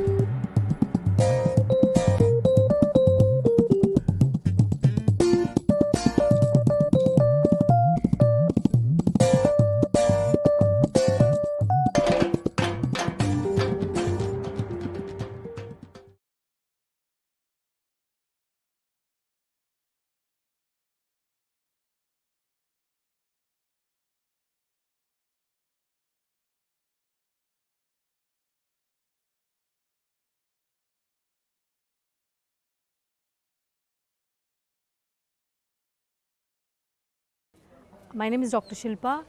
I am a homeopathic practitioner. I have a husband who is also a doctor, and I have two sons, 13 years and 9 years old. What changes I have experienced as a devotee and a disciple, it's beyond words, because at the time when I was in a very deep depression, just with his blessings in a Kalpataru, I was able to completely come out of depression, and my life has taken a 180-degree shift. The reason I came to the Inner Awakening program is I always wanted to come to the program, but I never made a decision because of the time constraints and many other things. But finally, the pressure outside was too much. I thought I should have transformation, because I have attended so many other personality development programs and all those things. But being a devotee of Swamiji since couple of years, I thought this is the right place to get the transformation. And after coming here, what I have realized is this is the best decision I have taken in my life, because I am seeing the transformation happening in me physically and also mentally. I am enjoying like anything. I thought how I would come here and forget my work and what will happen to my business and all that. But I am not bothered about anything now, and I am just flowering from inside. And the ambience here is fantastic. The food I cannot just to have the food again. Maybe I have to do another Inner Awakening. It's so good, and best of all is the energy darshan that we get in the evenings. Swamiji is initiating us in different things like wealth. I had a lot of challenges with my finances, about handling the money and wealth creation. It was not clear to me. With Swamiji's initiation, now I have got clarity about my how to create wealth and how to teach the same thing to my kids also.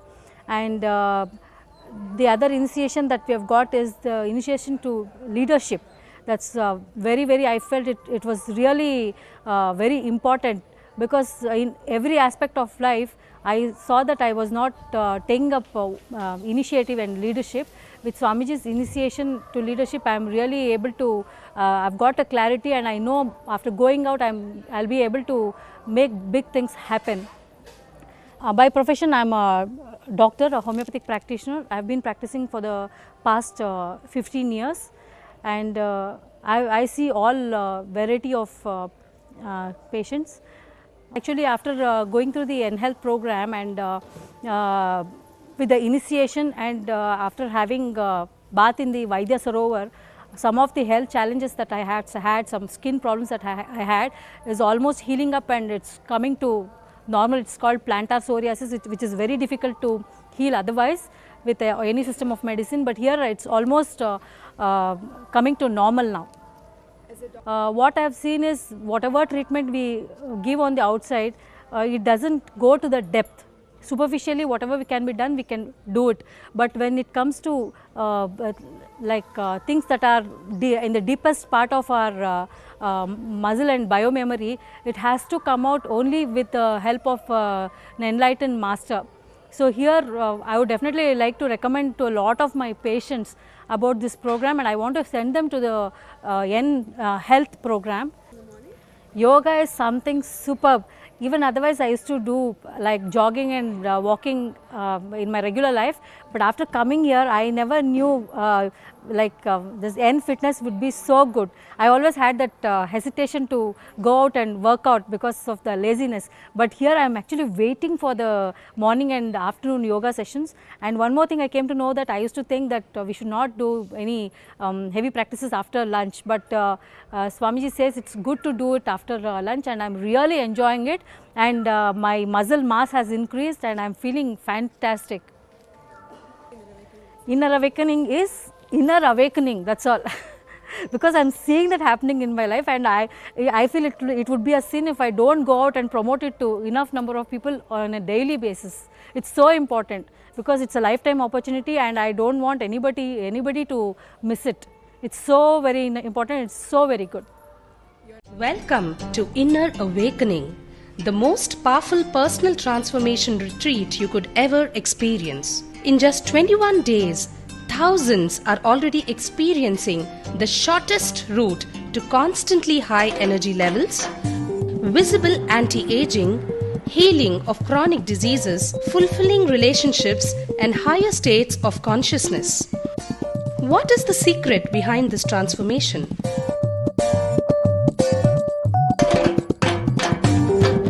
Kundalini means the inner potential energy. Once it is awakened, opens the different doors for the conscious experience in you.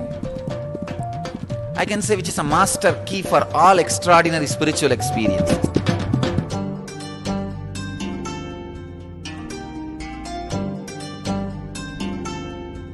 This extraordinary program is conducted personally by Paramahamsa Nithyananda in the vibrant atmosphere of Nithyananda Dhyanapitham Ashram.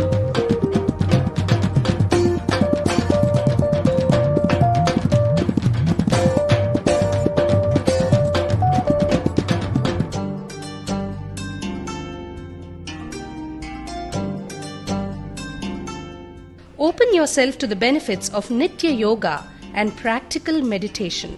Experience physical and mental healing. Discover simple ways to handle life with success. Above all, enjoy individual darshan and blessings from Paramahamsa Nithyananda every day. Take 21 days for yourself and carry home the transformation of a lifetime.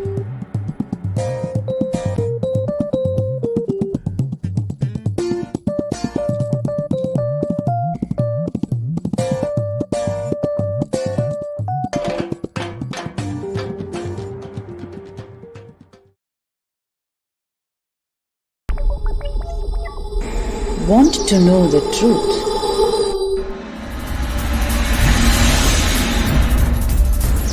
Why are you here on this planet? What were you born for? Will you ever live life fully? 99% of the people never find out. Enlightenment decoded. Across time and space, a being arrives to deliver the truth. Get the straight truth. Get the truth straight.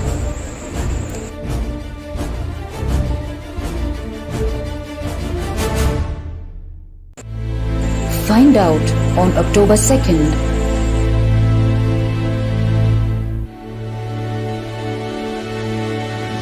Enlightenment Decoded. Live webinar and meditation with Paramahamsa Nithyananda.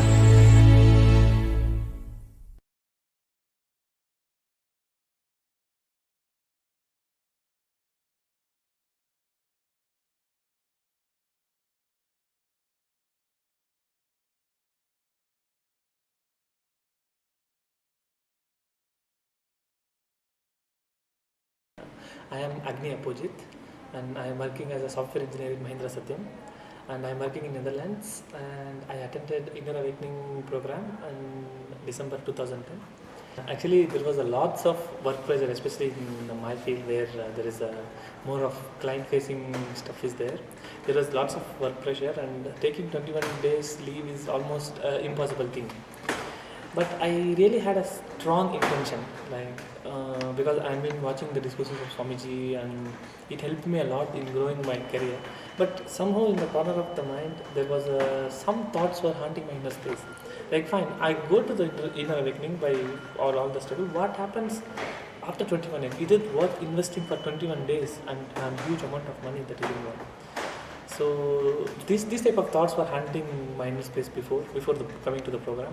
But somehow the strong intention and the strong feeling connection with the Swamiji, with this discourse and everything, somehow I made the registration and I was there for the Inner Awakening program for 21 days. It's very difficult to put it in the words, but one thing I can say, the understanding. But understanding itself is a poor word because it's just one component. The program 21 days is designed in such a way that it will take you to each and every step of your life which you feel as a life. For instance, the understanding about the life and what is the career, and also what is body and what is mind, and many more. And this was designed for 21 days in a step by step, like how an aircraft takes off nicely when it is going from the runway. It just takes each and everything and exploring all the dimensions of the life. It's like understanding of clarity about the life, it's one such dimension, and much more understanding of human emotions, physical health, mental health, and everything, all the things. It's very difficult to put it in the words, but it was an amazing design, I can say. And the energy darshans that I get with the Swamiji is like amazing. I can talk to Swamiji for some time closely and telling all the problems, and Swamiji tells the practical truth. Because usually when you see in the YouTube the discourses and all, you'll get generalized tools, and then we have to customize ourselves. But now I got a rare opportunity for 21 days to talk to Swamiji about all my practical problems and everything. That was amazing. So that component I liked it very much. The life after Inner Awakening was amazing. I think I attended in December 2010. And within this 1 year, I got lots of improvement in my career, and I got Associate of the Month award, and I was the youngest manager in my company, and I got my promotion as well. So there are lots of improvements in my career. My productivity has improved. That's the main component. After Inner Awakening program, my productivity has increased like anything, because for me it's like the career was the main aspirations. But I got this from the Inner Awakening. Because within 3 months after attending the program, I got the Associate of the Month award within my circle, and I also got the promotion in my company, and the project in which I'm working was awarded as the best project within my department. The main reason was like I learned the art of seeing the people just not billing hours. For instance, before that, before Inner Awakening, I used to see the people, the team members who I'm working with, as just a billing hours, and as a main focus was the work and the man hours, number of man hours. But somehow I learned the art of seeing the people, not just the words. That helped me a lot. And it's not only for me, even my team members, it helped me a lot, because the productivity of my team members also got increased. Because I also tell them, like, don't work with only fear and greed. So that component I'm able to deliver to them. So once that component is removed, and all started working out of inspiration, and I got a lots of productivity. I'm just managing a team of 10 to 15 people. In a day-to-day basis, there is always lots of conflicts and fights and everything which was there. The conflicts and the fight is not changed. But the thing is, whatever the stress I'm going through, whatever the situation I'm going through, but at the end of the day, once I fall in the sleep and come back, and the entire thing is gone. I'm not having that hangover of the feeling, like whatever if I've shouted with one person, or if they have some discomfort with me, I'm not having that hangover. So because of this component, each day is like a new being. Whereas if you see that before the program, it was not the case. There was a lots of stress, and there was a continuous hang around, and then because of it, the productivity got affected. Like it's like after, for instance, after 2 or 3 days, it will take the hangover, it will take a long time to go back to the hangover. But whereas after attending the program, it's like once you come out of go back to the sleep and come out of the sleep, it's a new day. The entire thing is new, and you see the world in a different way. Like you have the same problems, but way you see the problem and way you see the life is totally changed. The unclutching, how it directly impacts about the work is like, this is the best example where, especially the field in which I am working on. The gist, what I want to say is like, it's not like once after the 21 days everything is gone, but it's continuously, it's there with me for quite a long time, and I know for sure, I somehow believe that this is going to be there throughout my life, because it has never come down once after I attended the Inner Awakening program, and all the benefits that I'm enjoying, all the presence I'm enjoying, has never come down. So I know for sure that it's just expanding. It's just, it's not stopping anyway, and it's not just adding, it's just exploding. So I don't know what's going to happen for the future, and I know for sure it will be auspicious.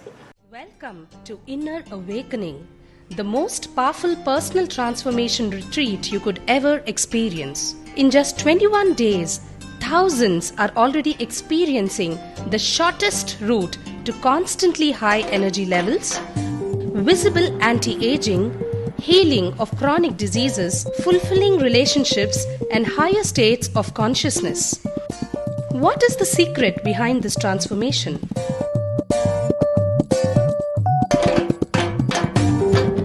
Kundalini means the inner potential energy.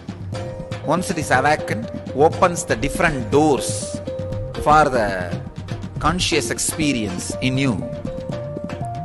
I can say which is a master key for all extraordinary spiritual experiences.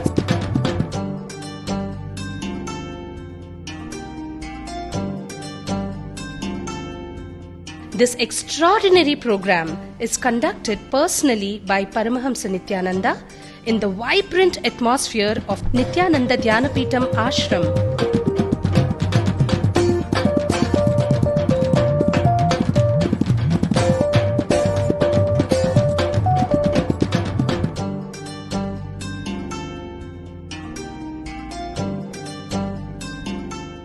Open yourself to the benefits of Nitya Yoga and practical meditation.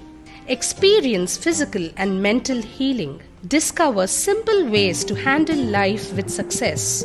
Above all, enjoy individual darshan and blessings from Paramahamsa Nithyananda every day. Take 21 days for yourself and carry home the transformation of a lifetime.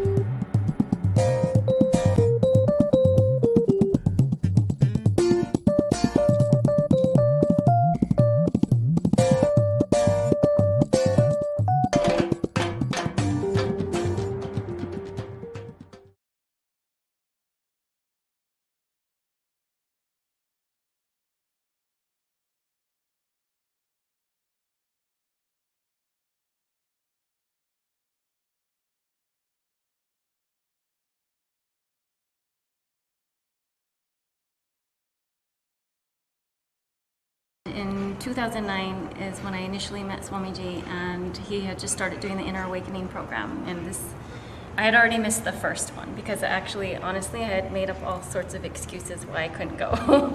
And so the second one was coming around, and I just said, I am going, I don't care, I'm going. I don't know how I'm going to go, but I'm going to go. And so I made that really strong intention, and I actually got Swamiji's blessings personally, and he said, you'll be able to do it. So I took those words as initiative, and I just said, I'm going. I don't know how I'm going, but I'm going.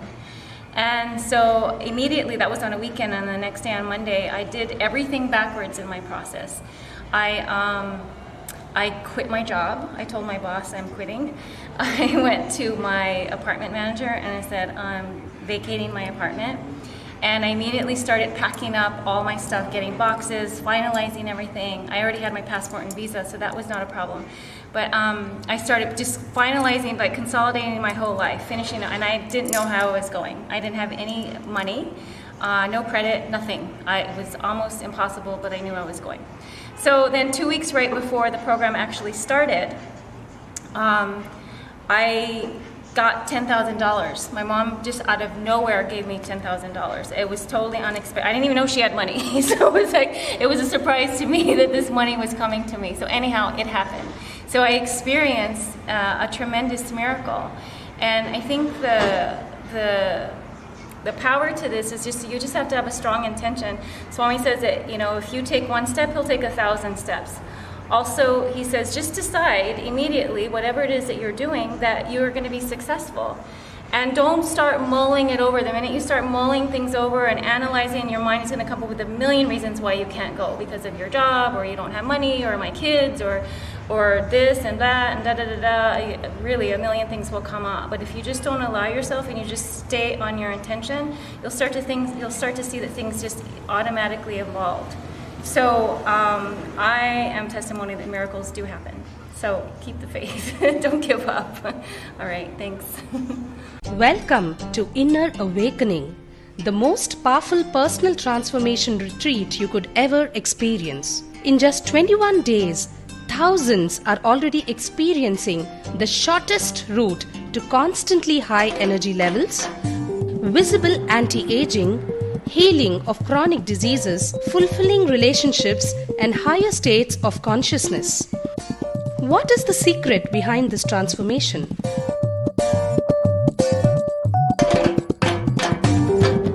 Kundalini means the inner potential energy. Once it is awakened, opens the different doors for the conscious experience in you. I can say which is a master key for all extraordinary spiritual experiences.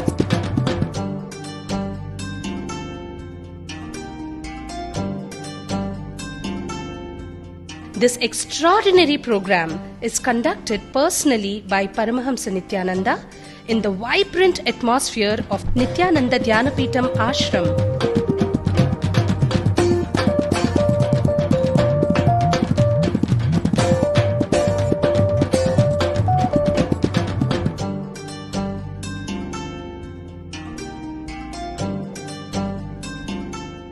Open yourself to the benefits of Nitya Yoga and practical meditation. Experience physical and mental healing. Discover simple ways to handle life with success. Above all, enjoy individual darshan and blessings from Paramahamsa Nithyananda every day. Take 21 days for yourself and carry home the transformation of a lifetime.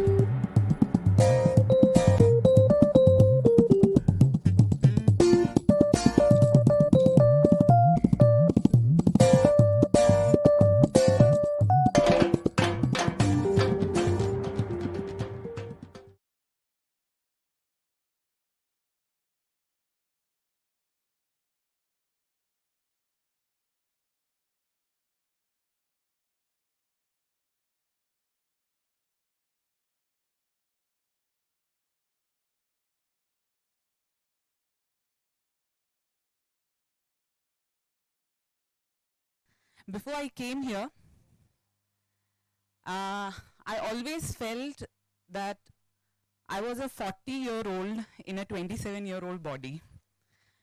I always had this great disinterest in life because of the few things that happened to me in terms of my relationships, health, and my professional life, because of which I was getting so fed up with the whole world and things like that.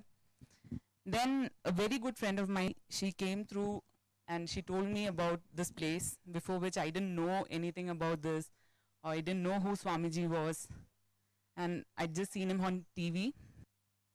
And then I decided that initially I was thinking, why 21 days? Like, you know, how am I going to spend 21 days?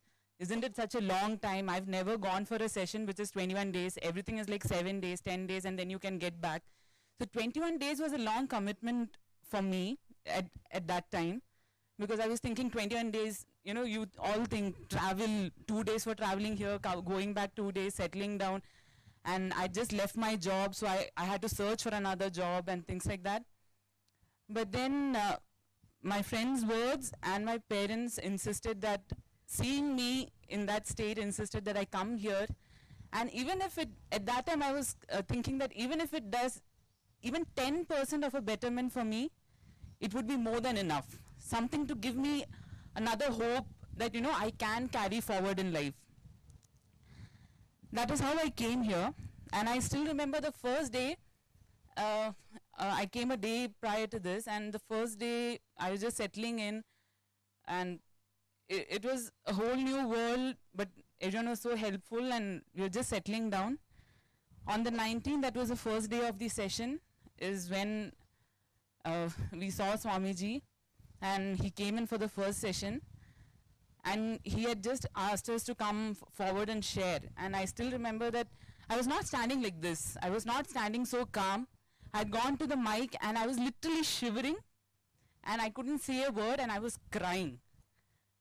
And because I told him, he was asking what are the fear, whatever is there in your mind, you just tell out. And I couldn't even hold a mic. And I used to lead so many things in life that at that point it was a shaking point for me. Then as the days passed by, I think my 10% which I thought is better, is enough for me, got fulfilled on the first day itself.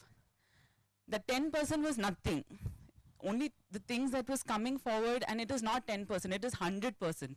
Today I'm standing here as a fulfilled 27-year-old person who has all the willpower, all the energy to go forward, face the world, make decisions, and be what I want to be and where I want to be. Thank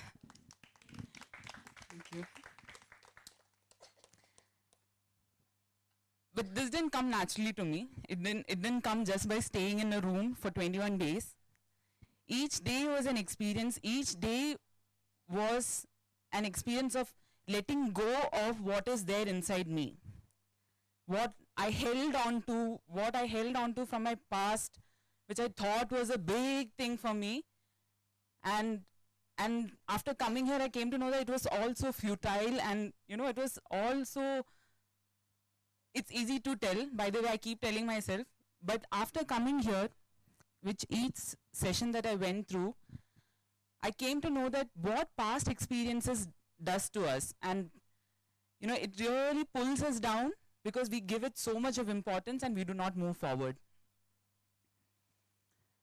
So, getting up here in the ashram at 4 o'clock, first initial day, they told me that there's yoga at 5, the first day was 5 o'clock.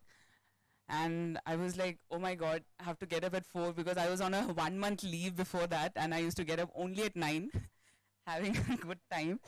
And they were like, okay, 4 o'clock. Then I was like, okay. I thought first day we'll all be enthusiastic, so we all got up at 4 o'clock. I never thought that, because any sessions that I'd gone to, first 2 days will be like, yay, and we are going and all that. But once it comes to the 3rd or 4th day, it is all dying down. But here I felt the real opposite. The first day I was like a bit, initially a bit hesitant. I was like questioning everything that came. Why 4 o'clock? Why this food? Why that? But from the second day onwards, it was like I couldn't sleep. Like at 3:30, I would like be up and I would be looking at my time. Is it 4? Is it 4? It used to be like that. And yoga sessions were great because moving your body and flexing yourself is so important. That anything after that, your mind is so energetic that it really brings you in. And it is not like any yoga that I've seen outside where you just come. It's more of intense, breathing and simple movements and things like that. Then after that, we used to have Swamiji satsangs, which everyone sees on NTV. I mean, we are fortunate enough that we can sit in front and see it, and live. And then we move on into the sessions after a very grand breakfast, which is again, food. I never knew that food which didn't have onions, garlics, and all could taste so good. And that is the main thing. Then we moved into the sessions. I'll not talk too much about the session because every session was so important. But one session which really hit me hard was the relationship session, where I had few issues with my mother, and my past relationships which I had, which was actually pulling me down every bit.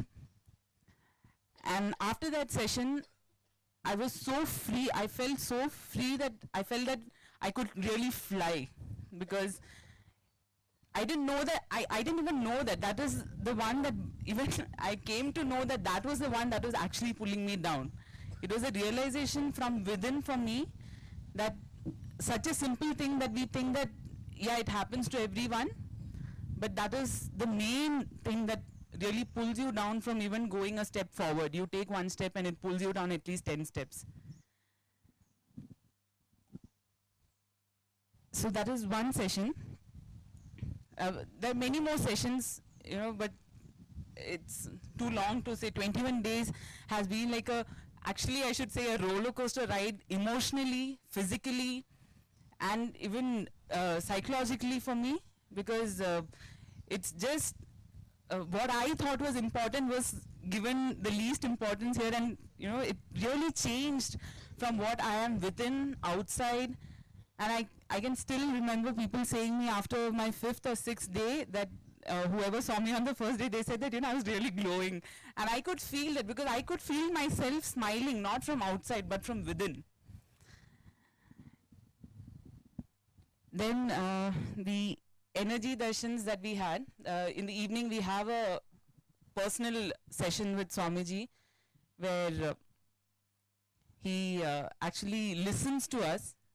I've never expected this, and I never knew that I would ever get a blessing in my life, that I would have a guru, I would have a master in my life, and that master, that guru would give me so much time. I've read, I've seen from far, but to be in like 2 feet distance from him and he listening to you in whatever you say, whether it is you feel it is the most dumbest thing, but still he'll give you his 100% ears, and just him saying, I'll be there with you, means so much. It means a world to know that he's always there with you. We were guided every moment that we were there in this ashram, and every day, every moment has been life-changing. The people whom I met here, who have become so close that I don't think any of my friends have become so close to me in so many years. Sharing, smiling, laughing, crying, even so much of intimate things that we don't tell anyone. And I really don't know, it is only Swamiji's blessings that we have the strength to come out with this. Today, the only reason why I'm standing here is because of him. The only reason why I have the strength to face the world, to have the strength to go forward, to face life, to not let anybody let me down. Because I have made a vow that I will not let myself down. So no one can pull me down. It's all his strength which is speaking from within me. Welcome to Inner Awakening, the most powerful personal transformation retreat you could ever experience. In just 21 days, thousands are already experiencing the shortest route to constantly high energy levels, visible anti-aging, healing of chronic diseases, fulfilling relationships, and higher states of consciousness. What is the secret behind this transformation?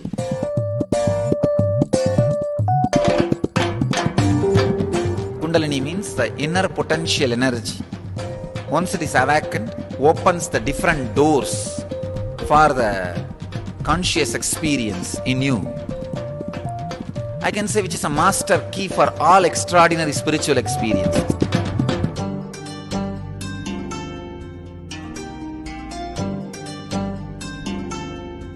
This extraordinary program is conducted personally by Paramahamsa Nityananda in the vibrant atmosphere of Nithyananda Dhyanapitham Ashram.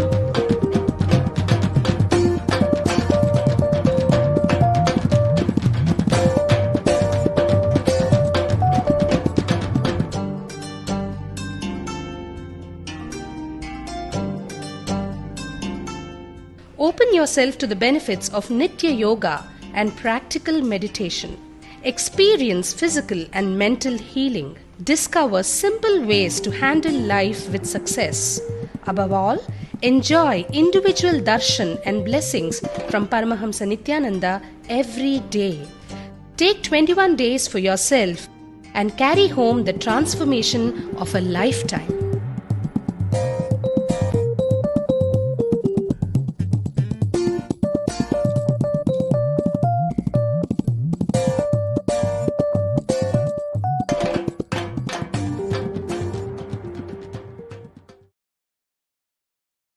Welcome to Inner Awakening, the most powerful personal transformation retreat you could ever experience. In just 21 days, thousands are already experiencing the shortest route to constantly high energy levels, visible anti-aging, healing of chronic diseases, fulfilling relationships, and higher states of consciousness.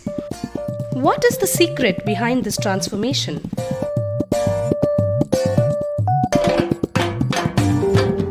Kundalini means the inner potential energy.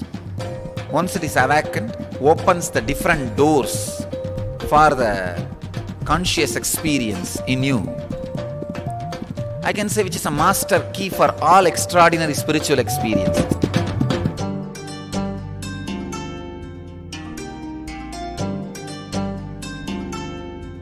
This extraordinary program is conducted personally by Paramahamsa Nithyananda in the vibrant atmosphere of Nithyananda Dhyanapitham Ashram.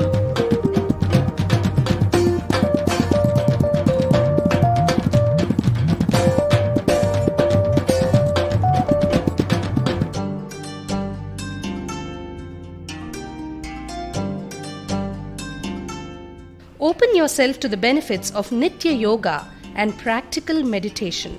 Experience physical and mental healing. Discover simple ways to handle life with success. Above all, enjoy individual darshan and blessings from Paramahamsa Nithyananda every day. Take 21 days for yourself and carry home the transformation of a lifetime.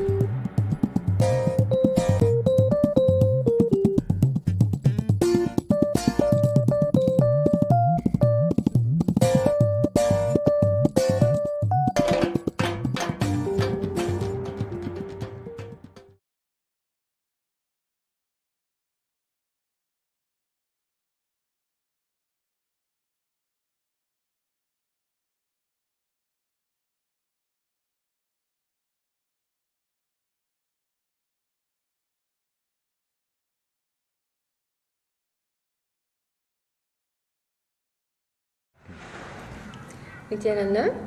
My name is Ma Ananda Sanghavasani, and I would like to share with you an experience that I had with going to Inner Awakening program. When I first found out about it, I immediately felt strongly I want to take this program. It's something I've been looking for a long time. But at the time, I had no money at all. I didn't even know how to get next week's groceries. But that strong intent was there. That no, I feel I have to go. There's simply no such thing as, oh, I'm going next time. No, I felt I had to go. So because of this strong intent, I kept going back to it. I had many different experiences where it was challenging. So I had to do all kinds of different things for the money to come together. So one thing is I had to do a fundraiser, and I asked for some small donations because I had applied for a credit card. It was declined or denied, and then like a line of credit, and nothing seemed to work. So there were actually many times where I could have just said, no, maybe it's not supposed to be happening right now, but that simply did not occur to me at all. I felt, no, I'm going, no matter what it takes, I'm going. So basically what happened was when a door shut somewhere, I couldn't go that way. Okay, let's see, what else can I do? And then when another door shut, like, okay, what else can I do? So basically kept going in to my attention, and Swamiji had blessed me, so I thought, no, Swamiji has blessed me, it will happen somehow. I don't know how, but I want to try out every possible thing I can think of. So through a fundraiser and asking for some small donations from people and a small loan, I got all the money came together actually 2 days before I boarded the plane.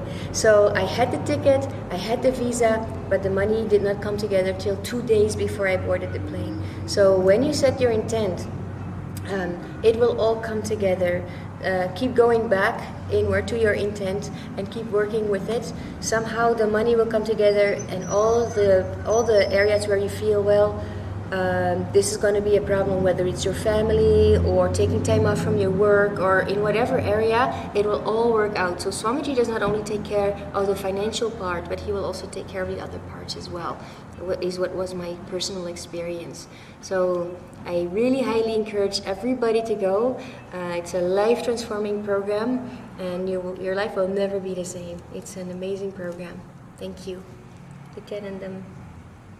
Welcome to Inner Awakening, the most powerful personal transformation retreat you could ever experience. In just 21 days, thousands are already experiencing the shortest route to constantly high energy levels, visible anti-aging, healing of chronic diseases, fulfilling relationships, and higher states of consciousness. What is the secret behind this transformation?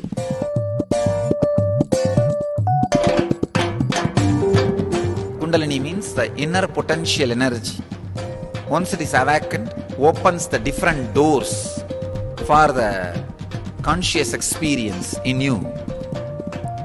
I can say which is a master key for all extraordinary spiritual experiences.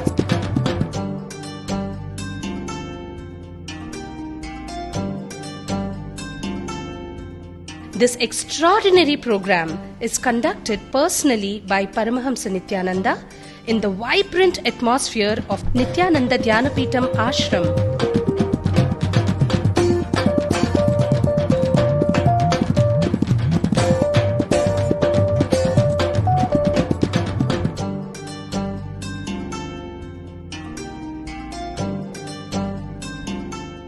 Open yourself to the benefits of Nitya Yoga and practical meditation.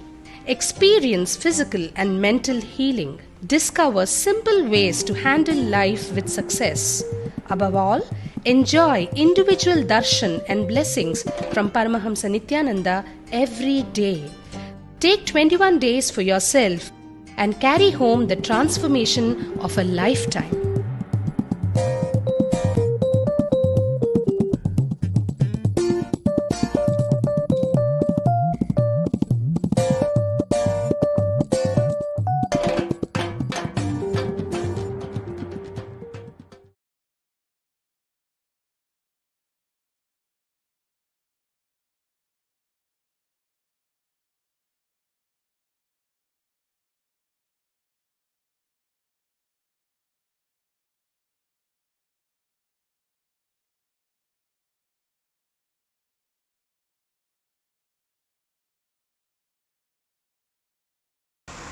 I heard about Inner Awakening in December last year.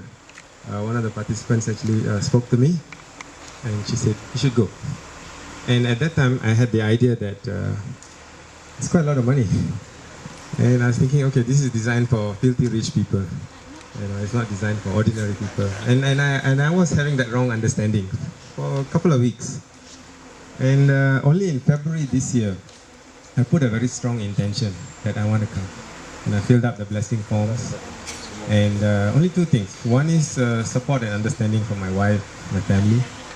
And two is the money, of course. And just after filling up the form, within 2 weeks, my wife came up to me. I mean, she's not a Nityananda follower. And she said, I think you should go. This is for you. So I was like, hey, what's going on? Some magic is happening. And I knew that some magic Swami is already doing. And yeah, so that was one part settled. Second part was the money. Yeah, I was struggling to actually raise the funds because I only had about 8 weeks to raise the money, about 2 months. And I put a strong intention to the universe somehow to get me some jobs because my jobs are always abroad. I do most of my work away from home. And suddenly banks started calling me. At least 5 banks started calling me and they say, we want to offer you a loan, a personal loan. I was thinking, why are they calling me now? They've never called me in my life. And I mean, this is big money they want to give me. And I said, hold on. I speak to my wife. I said, banks are calling me. Maybe I should take the money. Maybe Swami is already showing me a path. Then she said, never mind, hold on. Maybe you should speak to your mom. She might be able to give you a soft loan and see what happens. So I went and spoke to her. She didn't say yes, she didn't say no. She was just in silence. So I knew from her body language that she was not too thrilled about this whole thing. Yeah, and so I just let it go. And I came back and I told my wife, I said, no, it didn't work. And she said, okay, let me talk to her. And then I walked out to the garden and then she spoke for about 5 minutes and then she came back and she said, you know what, your mom is not going to give you 6,000 US, she's going to give you 8,000 US. And I said, oh my God, what's going on? So, and at that moment I realized that actually it is a very strong intention that I had put to the universe that the answers are coming back. Yeah, and I have a serious health problem. I have a disc prolapse in my lumbar region, in L4, L5. I had a fall about that high, about 15 feet high, and landed on my bum. And that has caused severe pain, and even sometimes getting in and out of the car will be a problem. Forget about weightlifting. I've never done weightlifting in my life. So, and now I can confidently, do weights, and that's a big boon for me. I feel that my health has come back. Yeah, my health has come back. And I'm just reflecting back, like since the first day when I came and how this set up and everything was so strange, and now I've become like at home, It's like I feel like I have a big happy family, a joyful family, and I know I'm going to carry this experience with me wherever I go. And well, I would invite and encourage everybody on planet Earth to come and join and have fun in this celebration of discovering the new you, or a new being, And yeah, some people will say money, some people will say time, and these are the two big things which keep popping up again and again. So if you have money, you may not have the time. If you have time, you don't have the money. But think of the value that you can actually create for yourself and for people around you, your family members, your neighborhood, your community, the whole country, or even the entire planet, for example. So if you look at the value that you're going to get, the money is nothing, actually. Yeah, because money will come, money will go. Money never stays with us. Yeah, so you can always earn the money back. But I can say that the benefit that I got here is I cannot put a value to it. Welcome to Inner Awakening, the most powerful personal transformation retreat you could ever experience. In just 21 days, thousands are already experiencing the shortest route to constantly high energy levels, visible anti-aging, healing of chronic diseases, fulfilling relationships, and higher states of consciousness. What is the secret behind this transformation?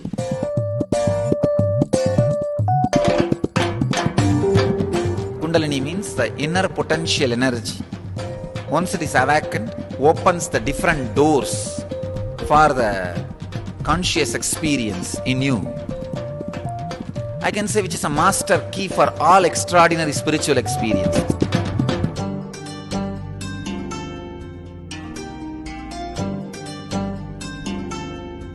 This extraordinary program is conducted personally by Paramahamsa Nithyananda in the vibrant atmosphere of Nithyananda Dhyanapitham Ashram.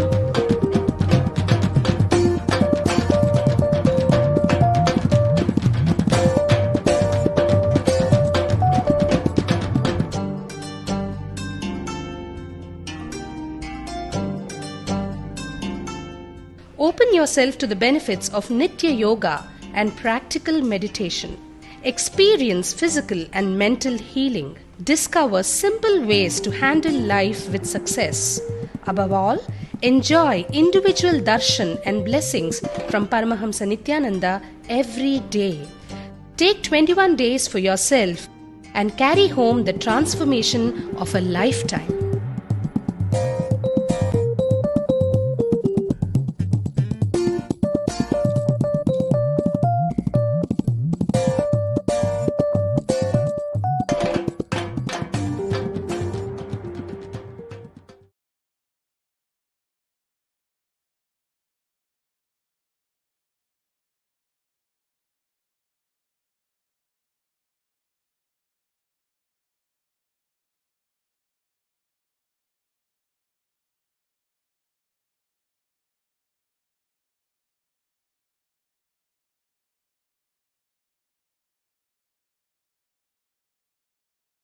Ishitva means beyond insecurity. Complete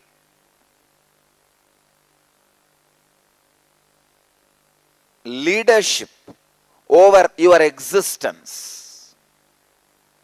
I can tell you, this is one of the most extraordinary and easily attainable siddhi. It is actually a siddhi, understand? Means extraordinary power. Means where your brain does not lose the balance and the clarity about your existence and how you fit with the whole. Please understand. Clarity about your existence and how your existence is fitting with the whole is leadership consciousness.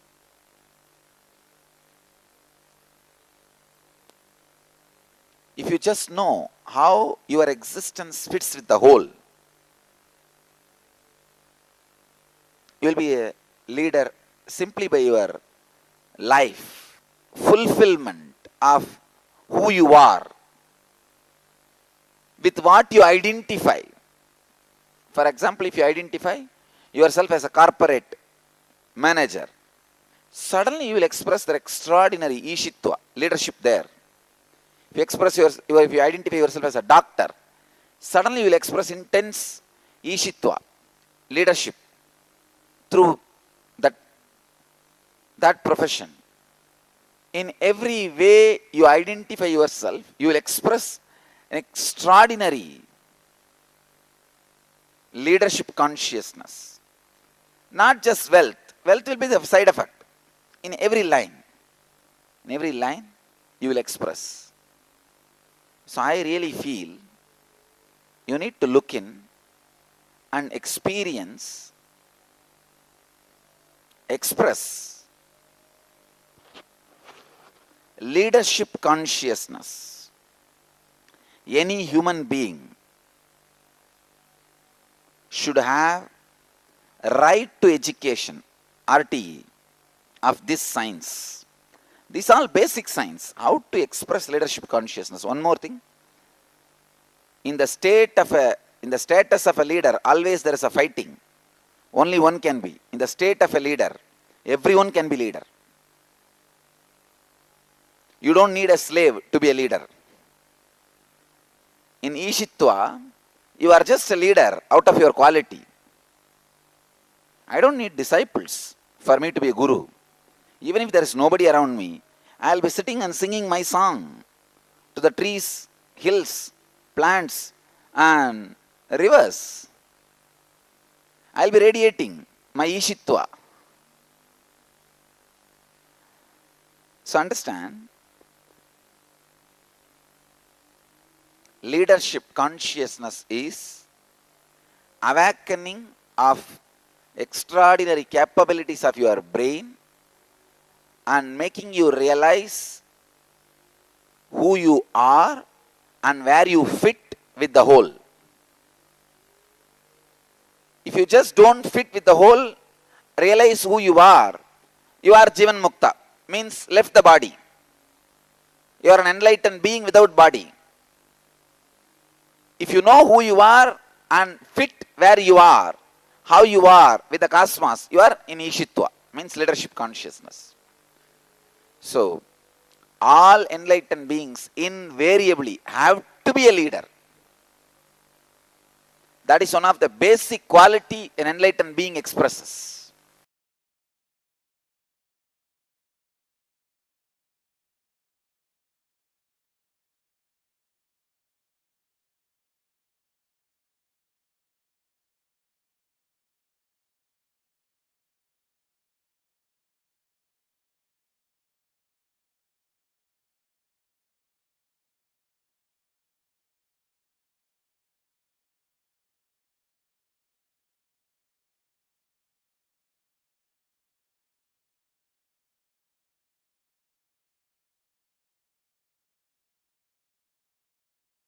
See, basically, I am trying to make you aware how ugly and dirty your body language becomes when you get clutched to the identity with which you don't live perfectly. You see, if you are really getting married to that identity forever, and you can compromise, okay, because that is going to live with you, you are going to live with it. You are not even compromising for the sake of married relationship. You are compromising for the sake of hit and run relationships. The relationship between you and your ego is hit and run.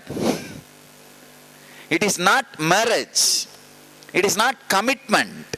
It is a hit and run relationship. That is why I am saying any bending for hit and run relationship will lead to desperation and depression.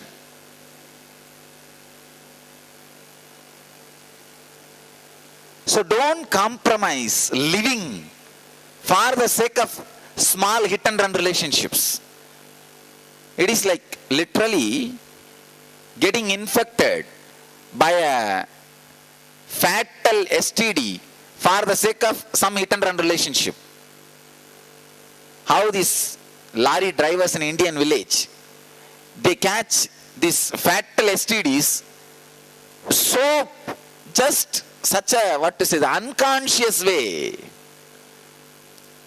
for no reason, just for 10-minute pleasure, they just go and catch it. Sacrificing your life for the sake of hit and run relationship. Ego is exactly that. If you are really catching one identity and dedicating your whole life for it, that identity will become so intelligent, it will lead you beyond identity. Understand? If you are catching one identity and dedicating your whole life to it, if it is your own identity, it is called Atma Vichara. It will lead you to enlightenment. If it is Guru's identity, it is called Saranagati. It will lead to enlightenment. Anything, if you catch one identity and get married to it and dedicate your life, clutch with it, then it's great. Even if you compromise everything for that one identity, it's worthy. But all the game you are playing now is the compromising for hit and run relationship.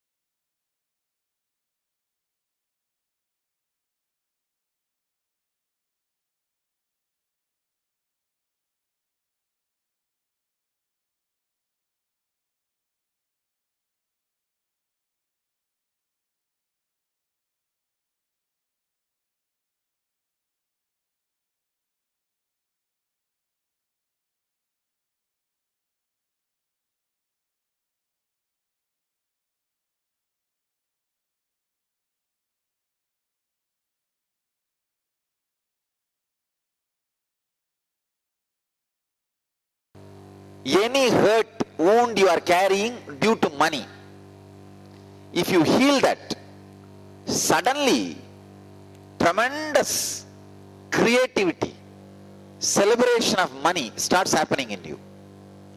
You may think this two doesn't connect directly logically. There are many things logically does not connect happens. You need to know there are many things which does not logically connect happens. How do I heal, Swami? Talk to them and say that now I understood it is not because of money, it is because of different expectations. I am coming to terms with it. with different expectations. I just wanted to let you know that I am not carrying anymore any hurt or wound. Don't bother about what the other person is responding. You heal it. That's all. Then suddenly you will see that free inner space becomes a creative flow.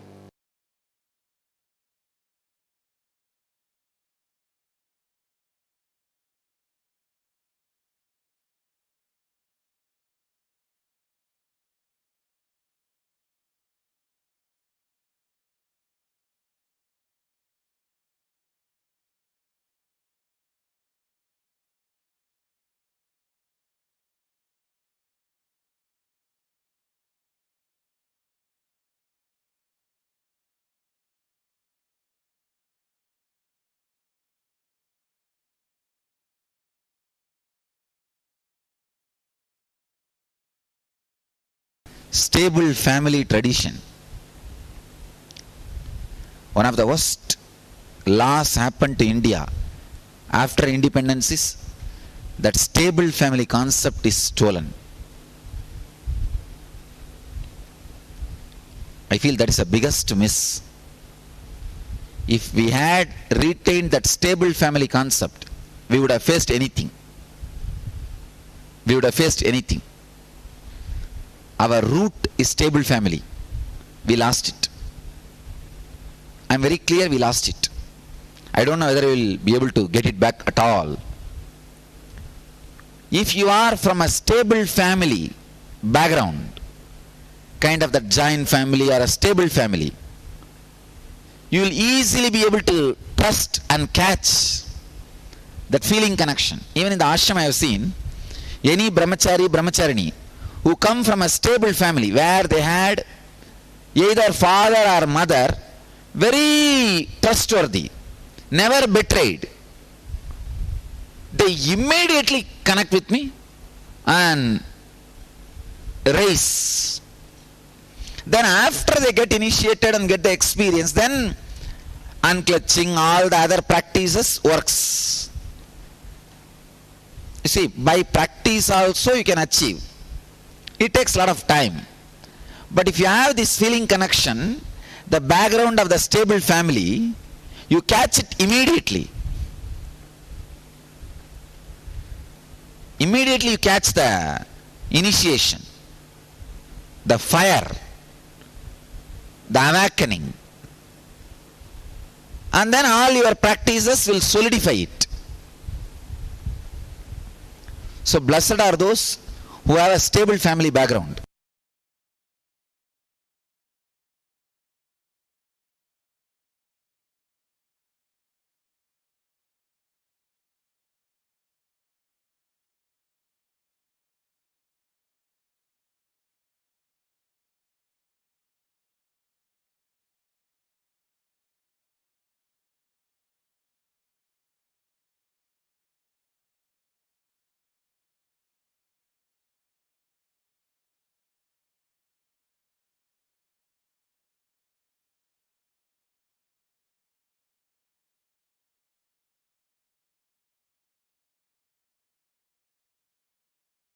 Identify what type of ego is predominant in you means, please listen completely, I'll describe.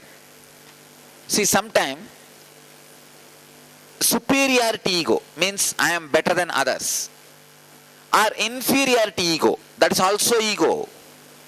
That's a very dirty ego, passive ego. I can't do anything, I am a poor guy, I am a lazy guy. It's true, what to do about it? And the passive ego. Just see, most of your time in daytime, do you spend in passive ego or active ego? Or in the passive active itself there are different varieties. Like when it comes to confidence, you will be passive with some people, but you will be active with some people. So different major egos with which you engage yourself, clutch yourself. See, just scan your whole day. What are the major egos with which you clutch yourself? In the office, how? In the house, how? Major egos with which you clutch. Pen them down first. Second, describe how you act when you have that ego. I am just cornering you, literally. Just getting all the unconscious out of your mouth. Literally taking your intestine out of your mouth. How you act, for example, this side your boss is standing, this side your subordinate is standing. When your eyes turn this side, how you act. When your eyes turn this side, how you act. Yes, sir, yes, sir. What do you mean? You are right, sir, you are right, sir. I am right, don't you understand? Just pen down how you behave with the different identities, egos. Describe. Don't say, no, I know, why should I write? No, you don't know, write. Write, that is the only way you will know.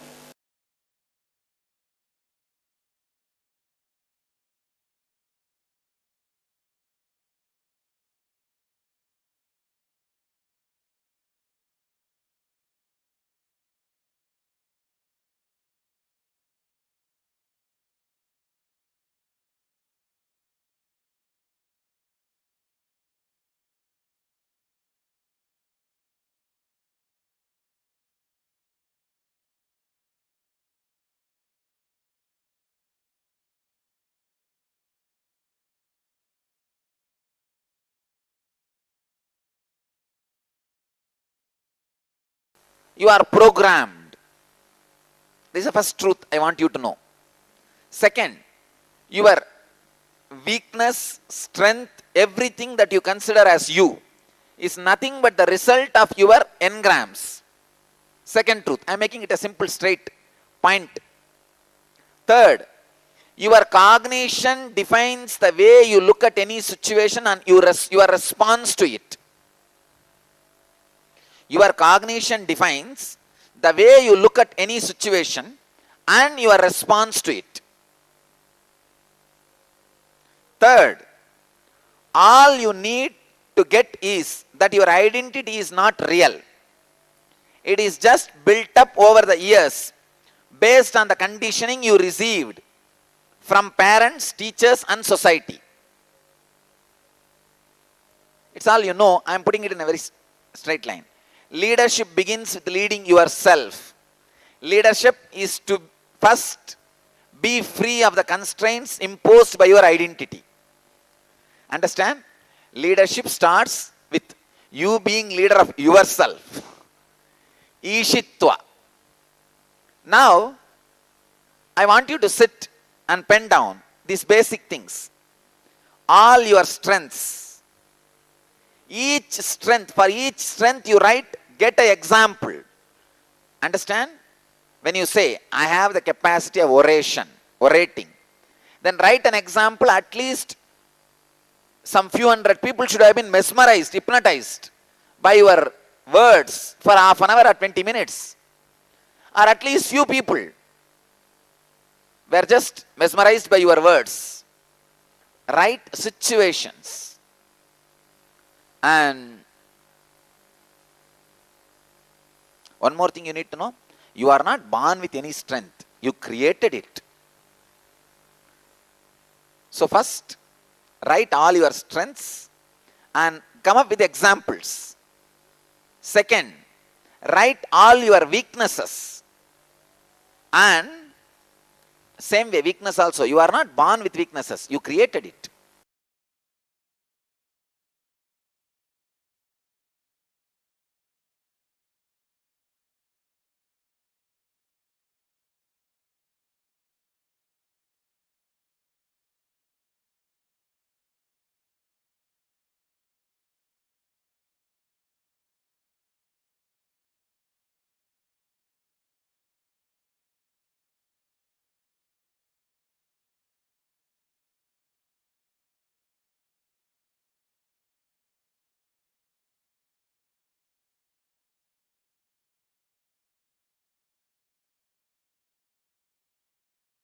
Why should you have perfect relationships? Because relationship is nothing but extension of your personality. Please understand,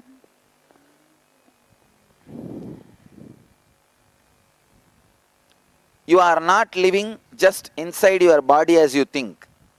You live in your relationships also.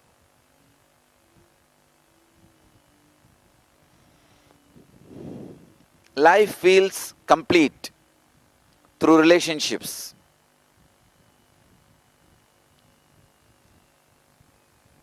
Extension of your personality feels fulfilled through relationships.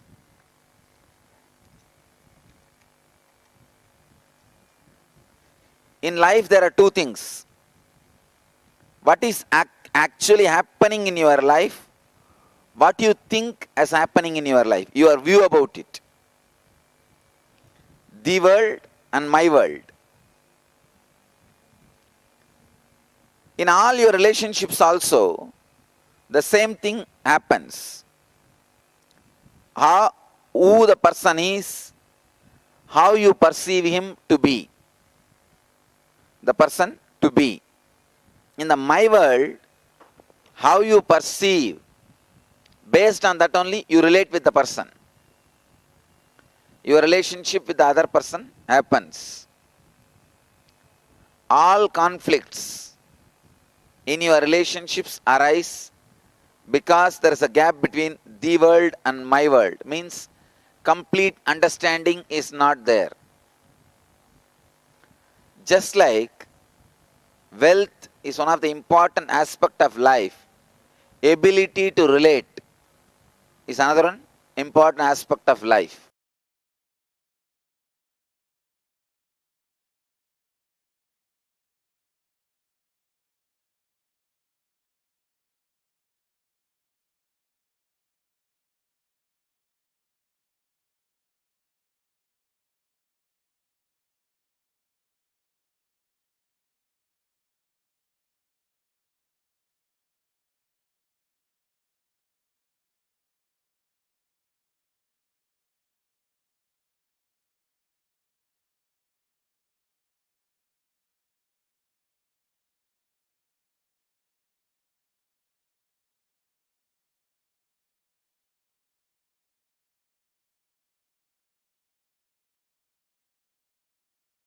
Name and fame should be like your fragrance, your smell.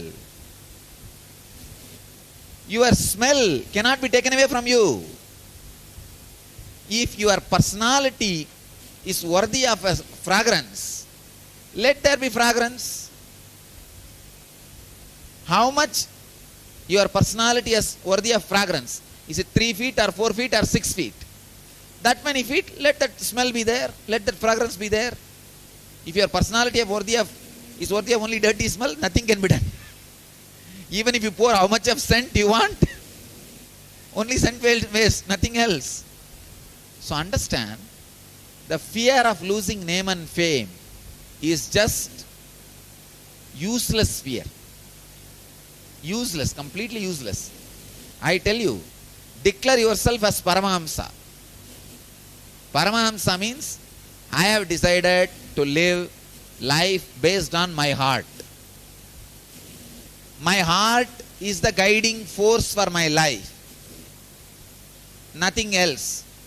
See, if your heart is the guiding force for your life, I promise you, not only you will have inner fulfillment, you will have even outer success.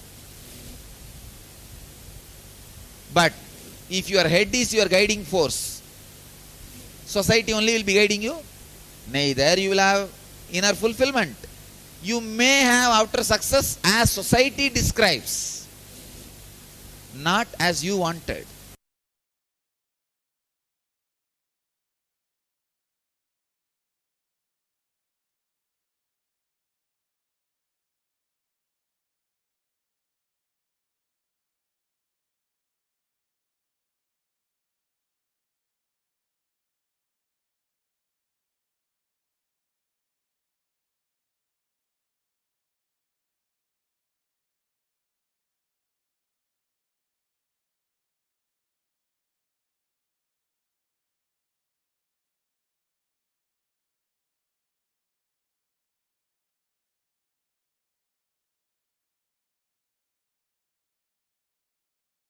this necessity to be recognized by others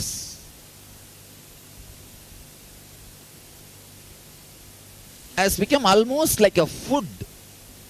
I can see if others recognize you, you are ready to do any foolish thing without even getting paid or getting any income or profit or return.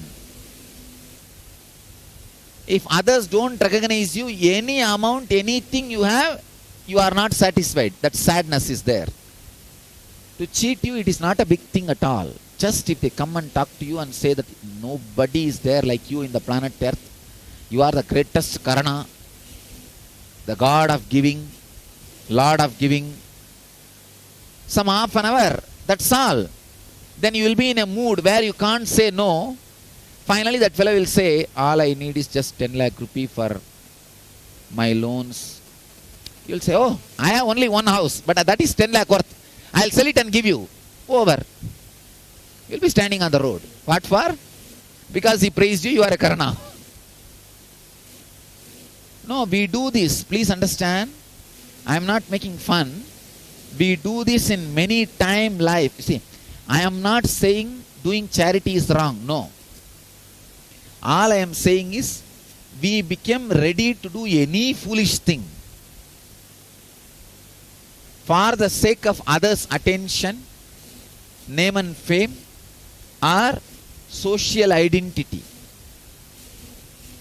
We do not have our own clarity or integrity where we respect ourselves. When you don't respect yourself, what you will do? You expect and wait, crave for others to do. Others to respect you. I can say, this is the first problem. First knots I wanted to remove from your personality. Liberate yourself from society. Your mom and dad, it is not that knowingly they brought you up unconsciously. Even they don't know. They are unconscious. Even they don't know many of the things about life.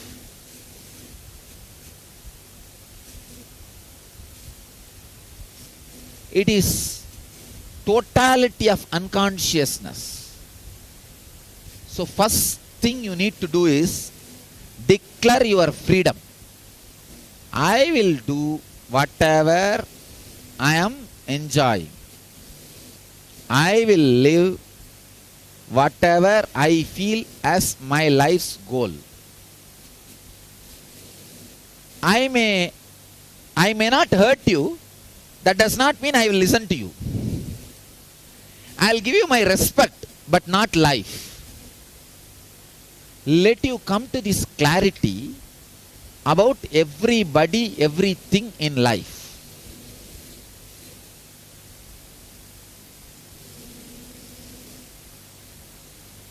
What you need from society and what society needs from you has to be understood and analyzed with this light. I am not saying become antisocial. No. I am not saying become an Naxalite. No. I am not saying become a Maoist. No. Then again you will be fighting with the same society. I am not saying fight or die. I am not saying become an Naxalite and kill the society. No.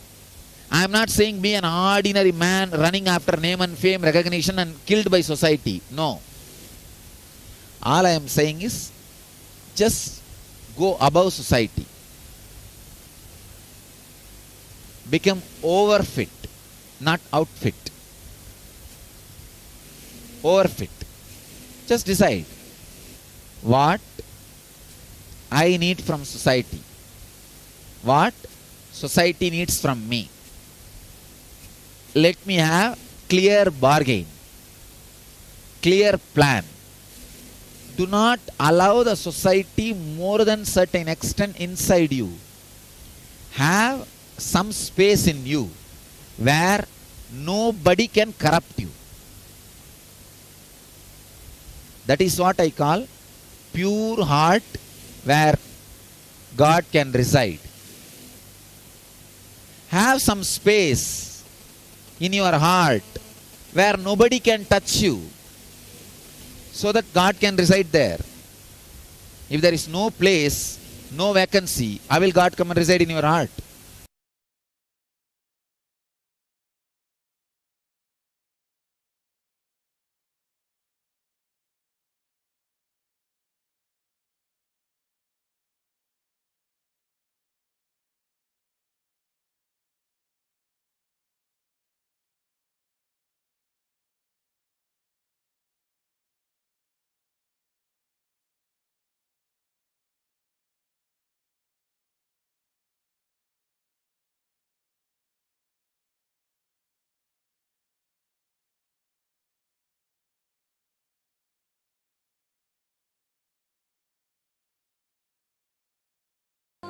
There is a core in you, what I call blueprint of your life, you carry.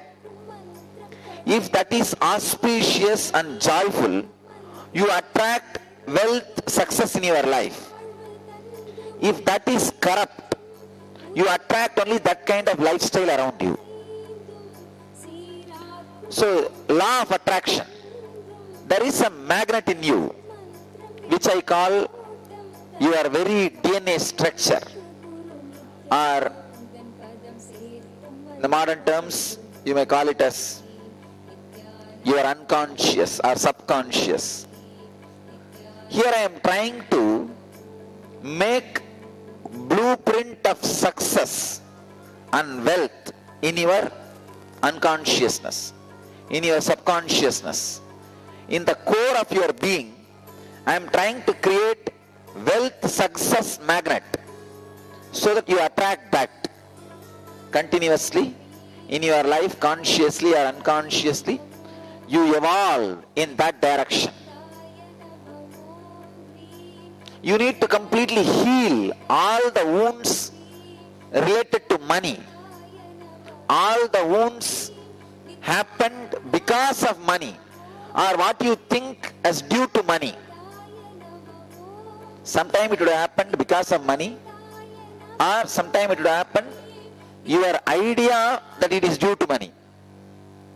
For example, as I said, if you had a relative or friend, he asked some money, you did not give, the relationship broke. If you look deeply, superficially you will think, oh, it is because of money, relationship is broken. It is not because of money. It is a different expectation. His expectation from you is your money, not your love.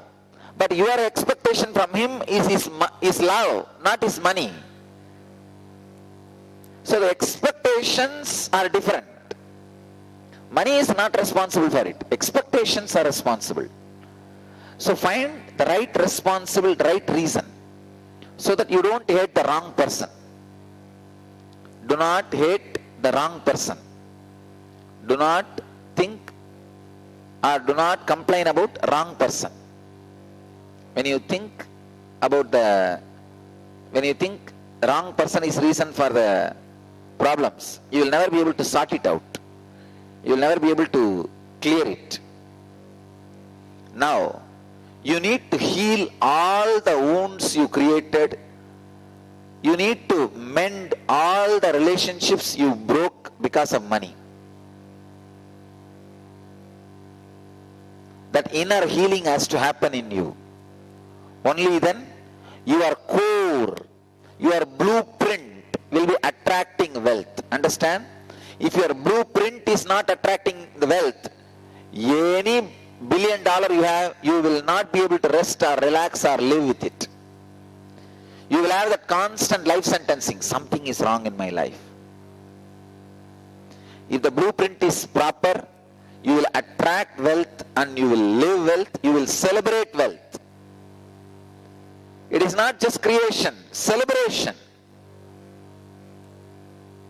Celebrate wealth, celebrate success. Being a creative,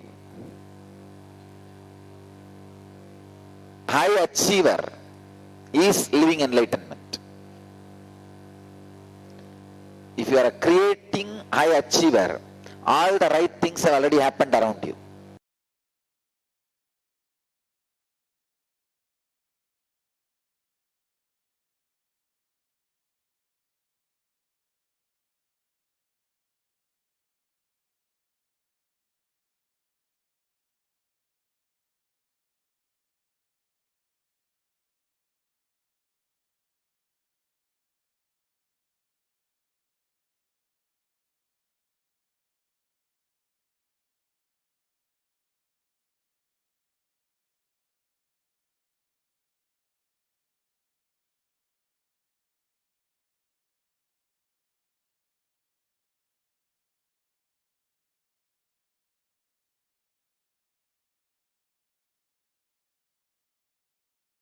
See, there is no available system in allopathy or yoga or sports or physical workout or in any field to raise the mitochondria cell energy more than 40 to 60%.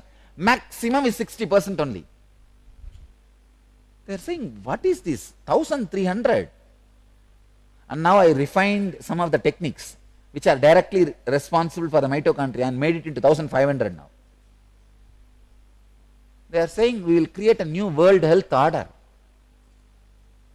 I said, that's all we want. And they say, especially before 28, you see 28 is a time, body starts dying. Before the age of 28, if we can do these two, means awakening the mitochondria cell energy and the DNA layer. They are saying simply you can say that the person will not have cancer, the person will not have a menopause problems. The thousands of usual problems are completely avoided. It's not there. They are asking, if you are going to do this in mass scale, they first asked me, do you have the capacity to do for any number of people? I said, more number, more easily I can do. They are telling, if this is the case, then we can directly challenge the scientific community that we are creating a new humanity, new consciousness. See, it's not that for above 28 it does not work. They say below 28 means it's like it sets a kind of a base for the whole life. See, above 28, all the disease you carry will go away and you will start creating a new biomemory. All these things will happen. Of course, even those things are unimaginable as per the science. They are saying only in the science fiction all these things can be imagined. They are saying in the field of whatever they are doing, analyzing,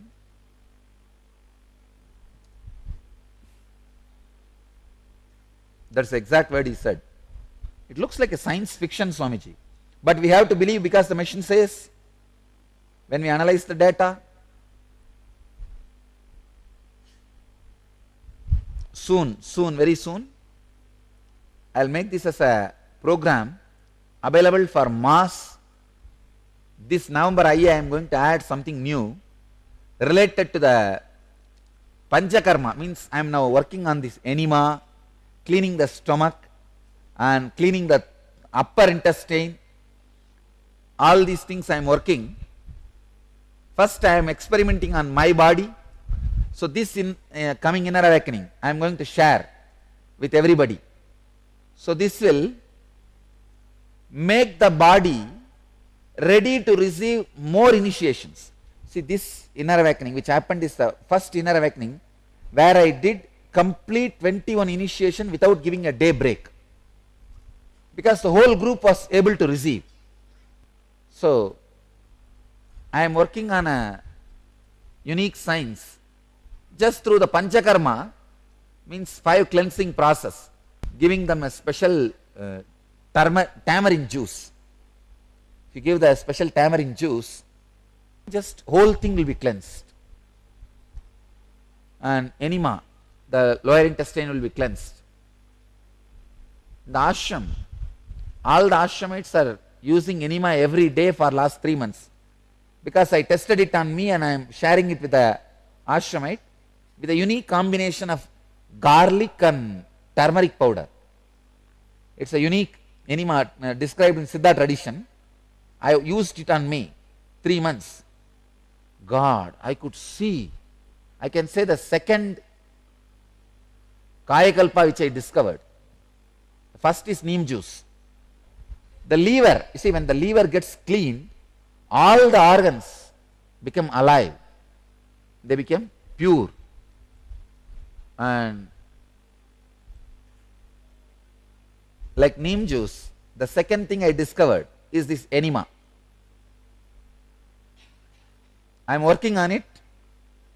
I am standardizing it for this age person, how to give, for each age how much water should be used, all that I am standardizing. This inner awakening, I am going to share the Panchakarma, all the 5 processes of cleaning. Cleaning the nose through the water. If you pour the water through one nostril, through other it will come out. All this I am going to do in this November Inner Awakening. Welcome to Inner Awakening, the most powerful personal transformation retreat you could ever experience. In just 21 days, thousands are already experiencing the shortest route to constantly high energy levels, visible anti-aging, healing of chronic diseases, fulfilling relationships, and higher states of consciousness. What is the secret behind this transformation?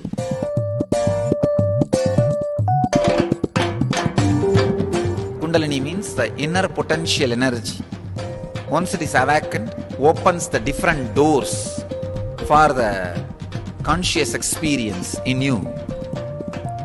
I can say which is a master key for all extraordinary spiritual experiences.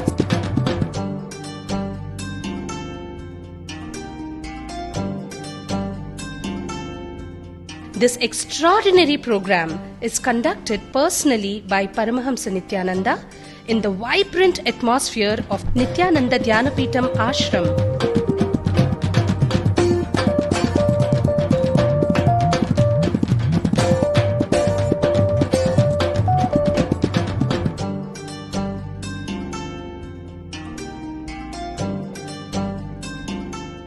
Open yourself to the benefits of Nitya Yoga and practical meditation.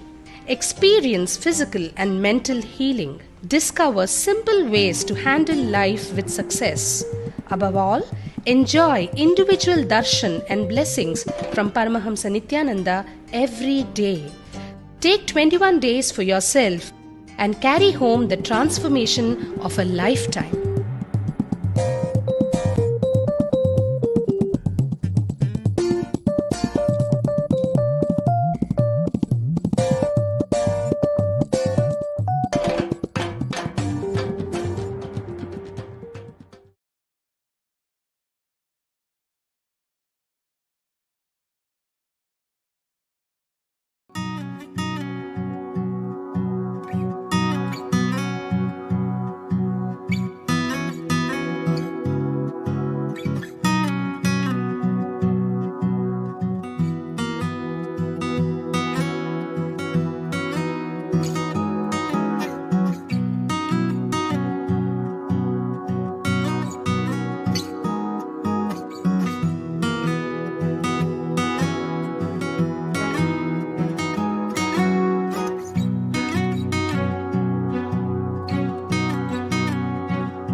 For any purpose you bend your body, move your body, that memory, that idea will be completely inserted or recorded into your body and mind. Understand, it is very shocking revelation. The way in which you bend, the method in which you stand up, or the method in which you do yoga, the method in which you do asana, all these things are not too important. If you have an intention to have health, and do whatever you want for that intention, move your body anyway for that intention, simply health will happen to you.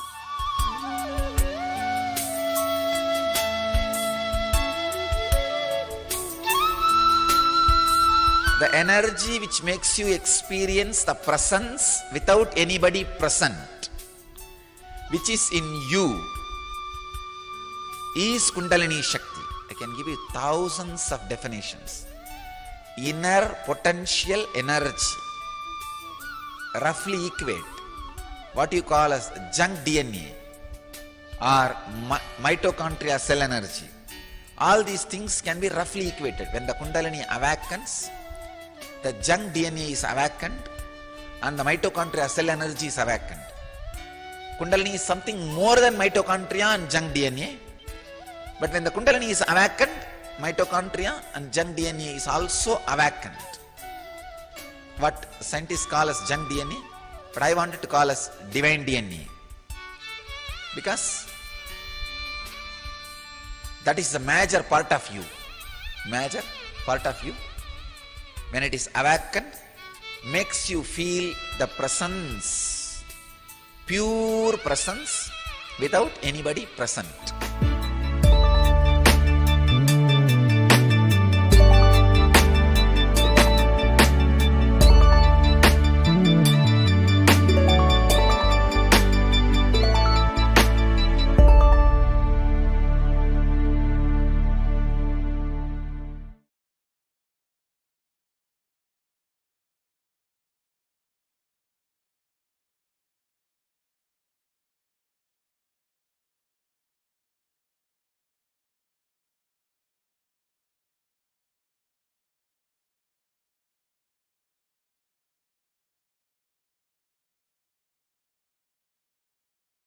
Your mind is responsible for all the happenings and experiences of your life.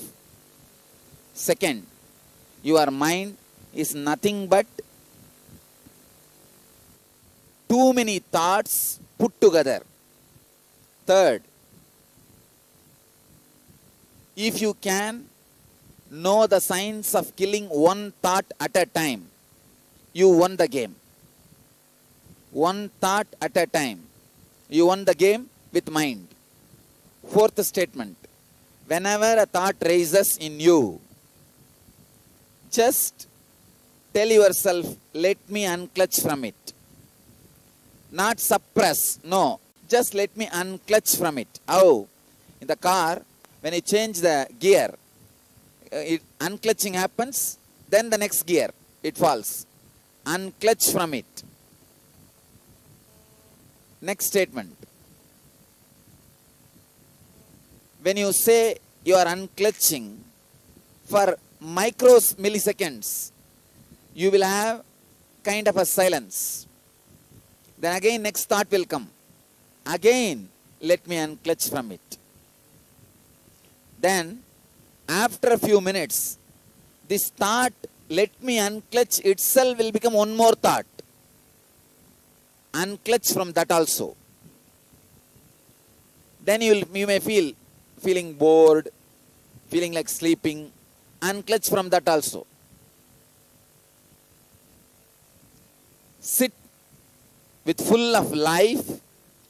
Don't allow even one thought pass over your space unattended. Please understand. These are the instructions now. Do not allow single thought pass your inner space without your notice. The moment you note it, the moment you catch it, unclutch. In the beginning, use the word unclutching in your inner space. Later on, you will learn the science of using the mood of unclutching. You don't even need to use the word unclutching. Now, use the word unclutching. Any questions? Unclutch from it. That's all is initiation. That's all, understand. I think this is the most shortest initiation I have given. But I know this is going to be the most powerful initiation.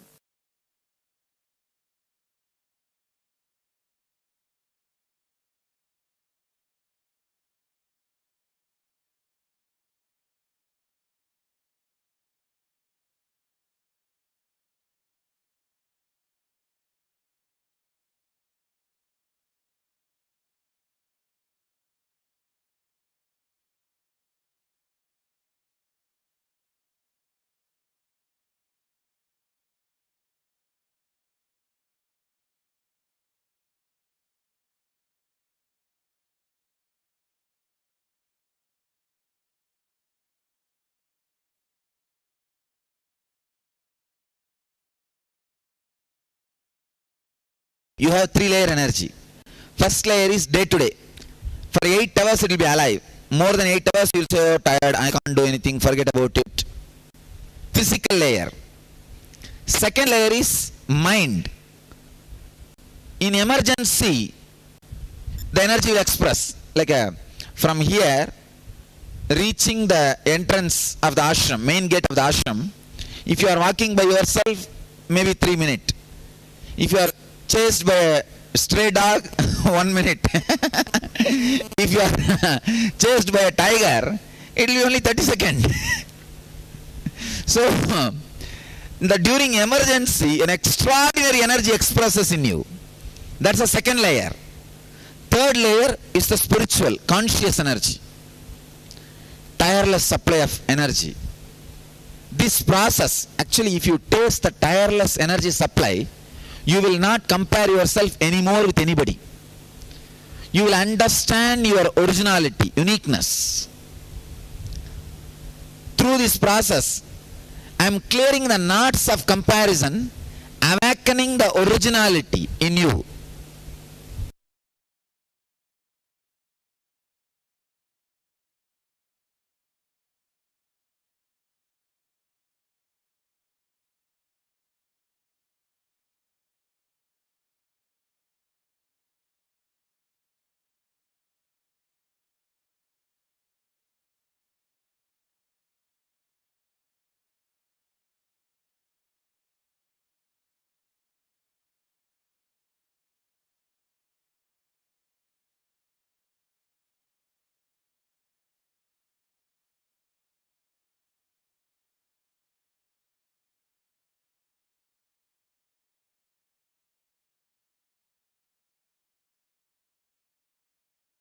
I must confess that I don't know anything about nothing.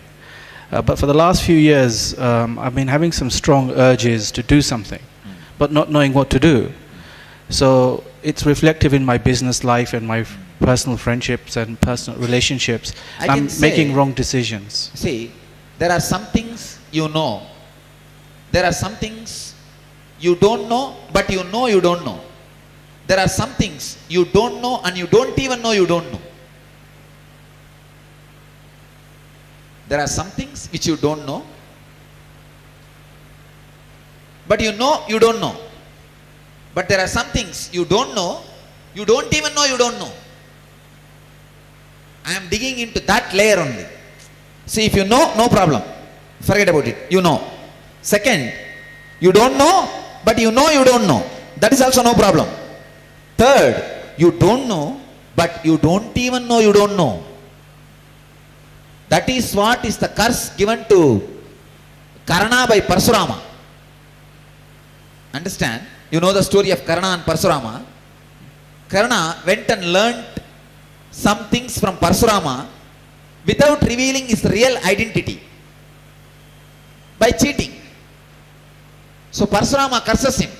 You will not remember this when you really need. So he doesn't even know what is going to disappear from him.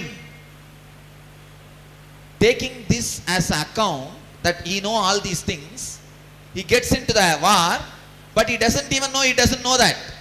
It is not going to be there with him when he needs. That is the, I can say, the worst punishment.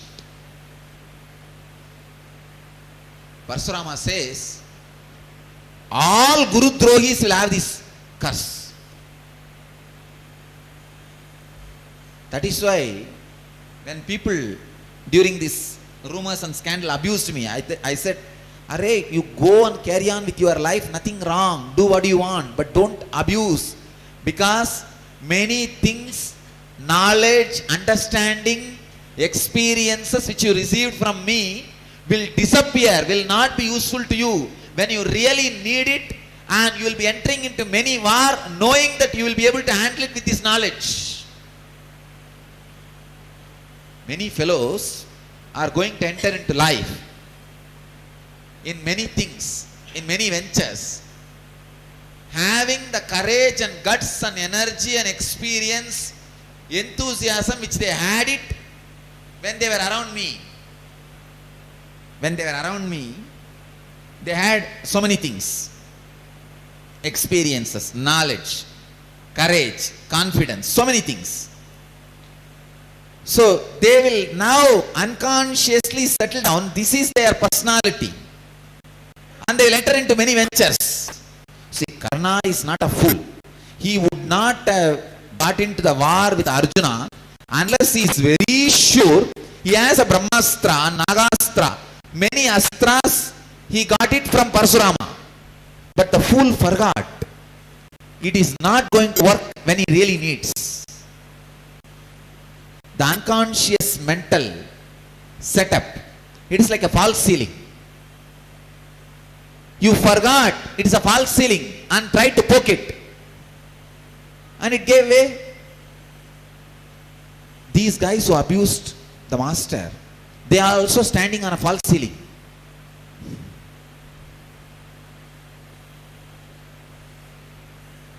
They will have their own idea about themselves, and they will venture into some big thing. Only when they venture, when they are in the war, middle of the war, they will realize ground is giving way, and the thing which they are supposed to, which is supposed to be standing for them, is not there. That's the worst curse. Understand? Many times you don't know, and you don't even know you don't know. That is the big problem.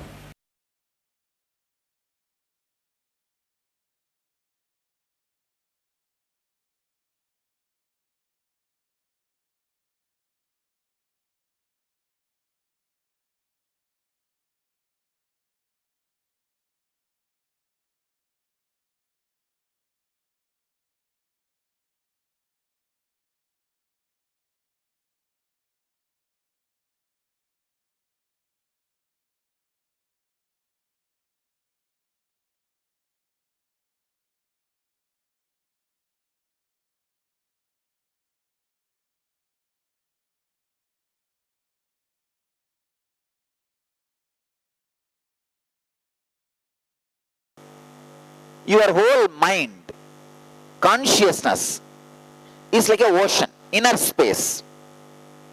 Your inner space is like a ocean. Each thought you experience is like a fish jumping in that ocean. Understand? Your inner space means the cosmic inner space. That is the ocean. Every thought you get, even the idea you having your body, is a one more thought. See, I have this body which is 6 feet, is a thought. So each thought is a fish jumping on that ocean. Please understand. Each thought is a fish jumping in the ocean. Now,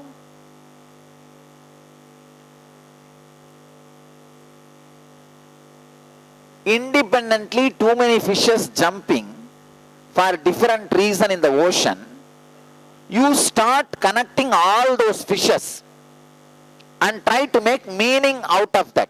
Oh, this fish was jumping right, this left, that front, this back. Oh, all the fishes are trying to create a square. They are not. They are jumping for various reasons in various places. But you try to make meaning out of those fishes jumping. Same thing you do in the mind also.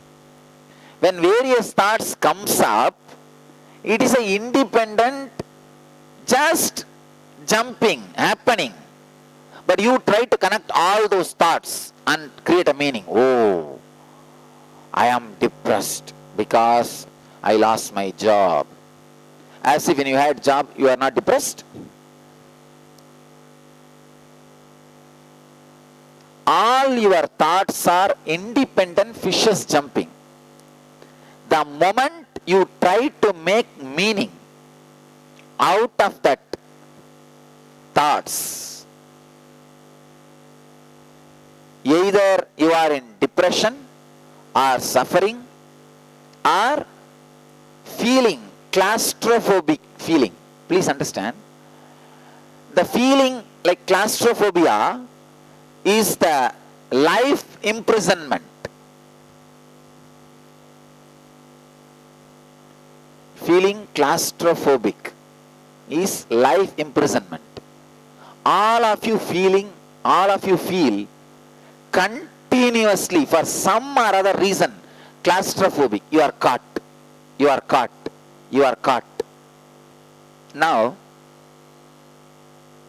understand, independent fishes jumping does not make any meaning.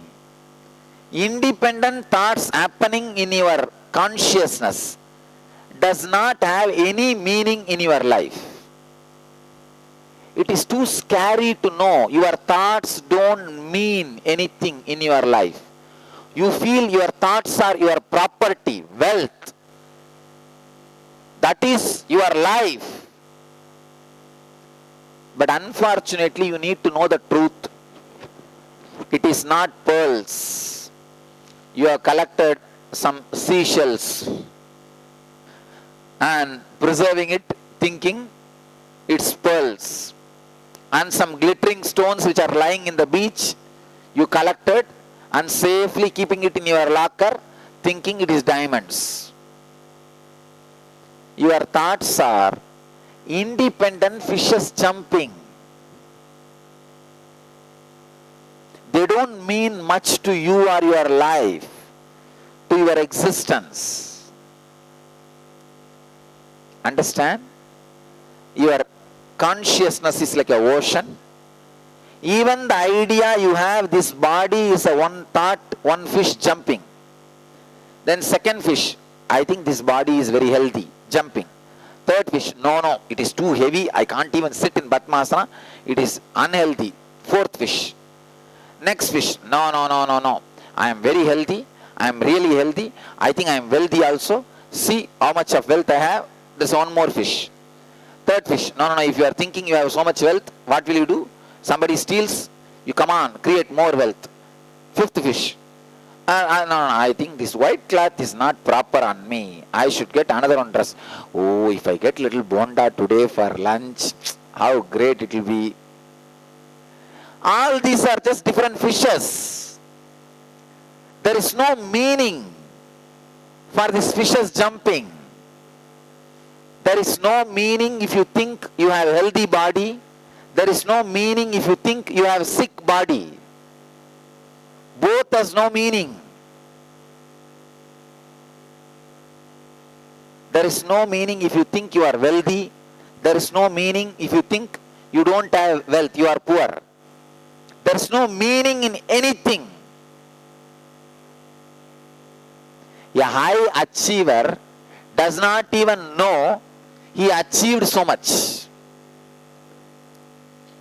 I can say one of the great quality I enjoy about myself is still I don't feel I work in any way. When I sit with myself, I don't feel I am working. I don't feel I have created this organization. I don't feel I contributed something to the world. I am very clear, please understand. I don't feel at all I made money or I contribute something to the world. I created this organization or I work. Just I know, it's happening, okay. My personal belief about me and this organization is this only. I do not believe I work. Except me, everybody in the ashram thinks they are all hard working. No, I am telling you. Except me, everybody thinks too much is there in my plate.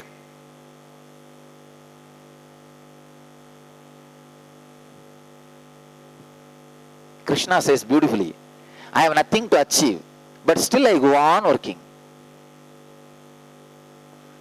I have achieved whatever need to be achieved, but still I go on.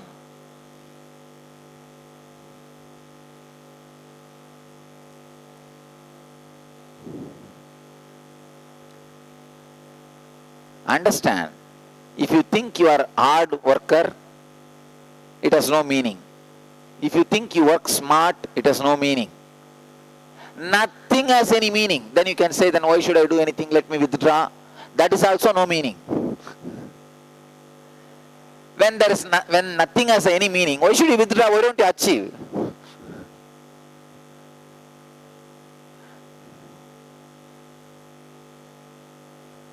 See, if nothing has any meaning, if you are interested in withdrawing, then you are carrying a deep hatred for high achievement. You are withdrawing not because of the realization that nothing has any meaning. You are withdrawing because of your previous conclusion, achievement is hard. If you have realized nothing has any meaning, then you should use that to create intelligence and confidence and be a high achiever. If the world is dream, don't withdraw from it. Achieve as you want. Dream as you want. Understand? Just sit knowing without missing a single fish. Don't allow even one fish go unattended. You don't need to suppress, kill, catch, nothing. Just know that there is a fish. No fish should go unattended. No fish should be attended. Attending means what? Encouraging, suppressing. I don't want you to encourage or suppress any thought. Same way, I don't want you to miss any thought. Just know fishes are jumping, that's all.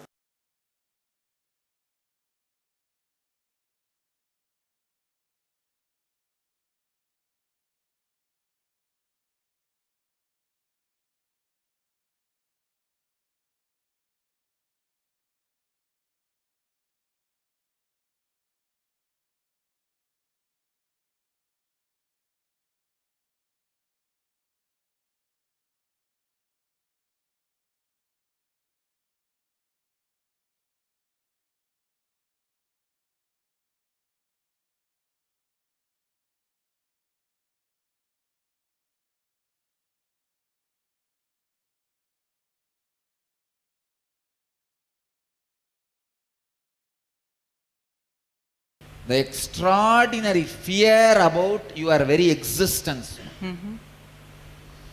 The very existence of you feel like a accident. See, most of us are not afraid of the accidents. We are afraid of our own existence because we think our existence itself is accident. It is not done like a proper 1 + 1 is 2. We always feel, no, something clicked and something happened. All the major components of you, your health, you feel accidentally you are healthy still. Your wealth, you feel accidentally you are wealthy still. You are not qualified, accidentally it has happened around you. Relationship, if you have some good people in your life, accidentally they are all there around you. You are not worthy of it. House, accidentally you have it. You feel all major components of your life is accident. Anahata is actually the description about this heart center. It's a 12-petal lotus. The description says, you feel 12 major accidents have happened in your life, your birth, and your education, and your capacity to make wealth. Like this 12 major dimensions of your life and your death. All 12 you always feel as accident. So you feel you are an accident. Because you are an accident, you always have the deep insecurity. A small rumor about some problem which may happen to you at some time is enough to put you in depression for next 2 days. Just one rumor from Japan. The radiation has traveled till Madras, and last 4 days whatever you ate, fruits or vegetables in the Madras, is filled with radiation. Enough. You will be in depression for next 1 week. It's a simple rumor, not verified knowledge or information. Enough. All the fellows who are from Chennai, oh, I don't know what I ate, what happened. And the fruit you eat in Chennai is not growing in Chennai. You need to know it is from Shimla, or it is from some other state, Bangalore. You will not even get into the fact. And this Delhi bug, super bug, a big theory is going on. So small rumor is enough, because you feel you are an accident. Understand? You are not an accident. You are incident. You are qualified for what you are.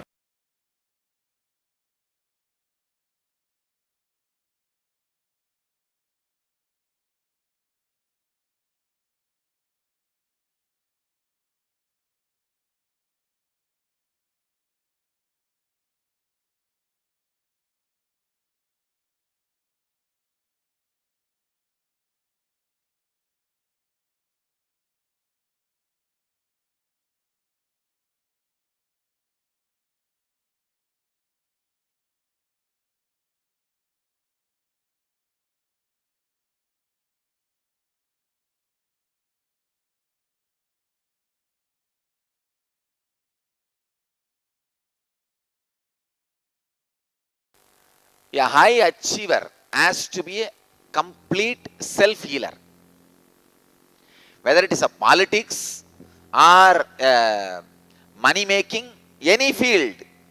If you want to be a high achiever, you should know some signs of healing yourself. If you can't, you see, when I say self-healing, means getting you out of the wounds, disturbances, problems. If you are not able to do that, you will become addicted to alcohol or drugs. That is why invariably all high achievers, either they have to be meditators or druggies. I am telling you, it's a thumb rule. They will be meditators. Means they may be practicing some meditation, belongs to some religion, which brings them back to the healing inner space. If they are not, they will be drunkards. Drunkards are druggies. Because to be a high achiever, you need all energies integrated. By being a druggie or drunkard, they forget the wounds. Not that they healed it. They forget it. They avoid it. Play the game of forgetting. I want all you guys to be a high achievers. As I said, creative high achiever is Jivan Mukta. Yesterday so many people are asking, even the housewives, that I should start creating wealth. You can. Age is not a problem. You being a woman is not a problem. Housewife is not a problem. Start creating. Creation is life. Some of the Indian women, they are made to believe creating 2-3 children is their whole life. No, really. No, after 2-3 children, women really feel that their life is done. Their life is done. Especially in India, at least in the West, you are not given that feeling, life is done. But in India, practically your life is done. Oh, 2 kids, done. That becomes a kind of a strong unconscious pattern.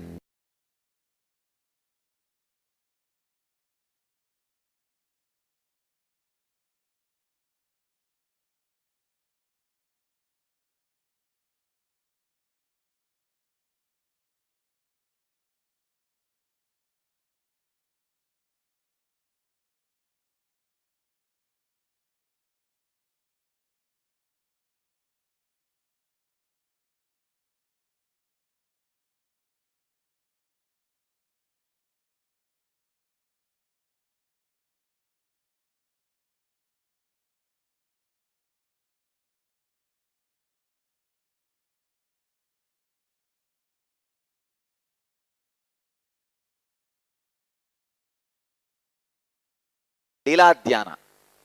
I always used to do that. What Annamalai Swamigal will do in this space.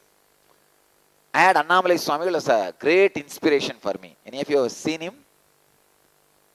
He lived till 95. A great Paramahamsa, disciple of Ramana Maharshi, an ultimate disciple. Actually once, Bhagavan was taking bath and he called Annamalai Swamigal to clean the back. So in those days they will take a small brick and clean the back. No soap, brick only. Brick and sekai powder. Sekai powder is what in English? Soap nut powder. So he was doing that. Bhagavan just turned and blew on his face. He became enlightened. Annamalai Swamigal became enlightened. And that he was in that ecstasy. And maybe that body was jumping, not unable to balance. He gave, Ramana Maharshi was standing with his stick. He gave his stick and told, just walk for some distance and sit.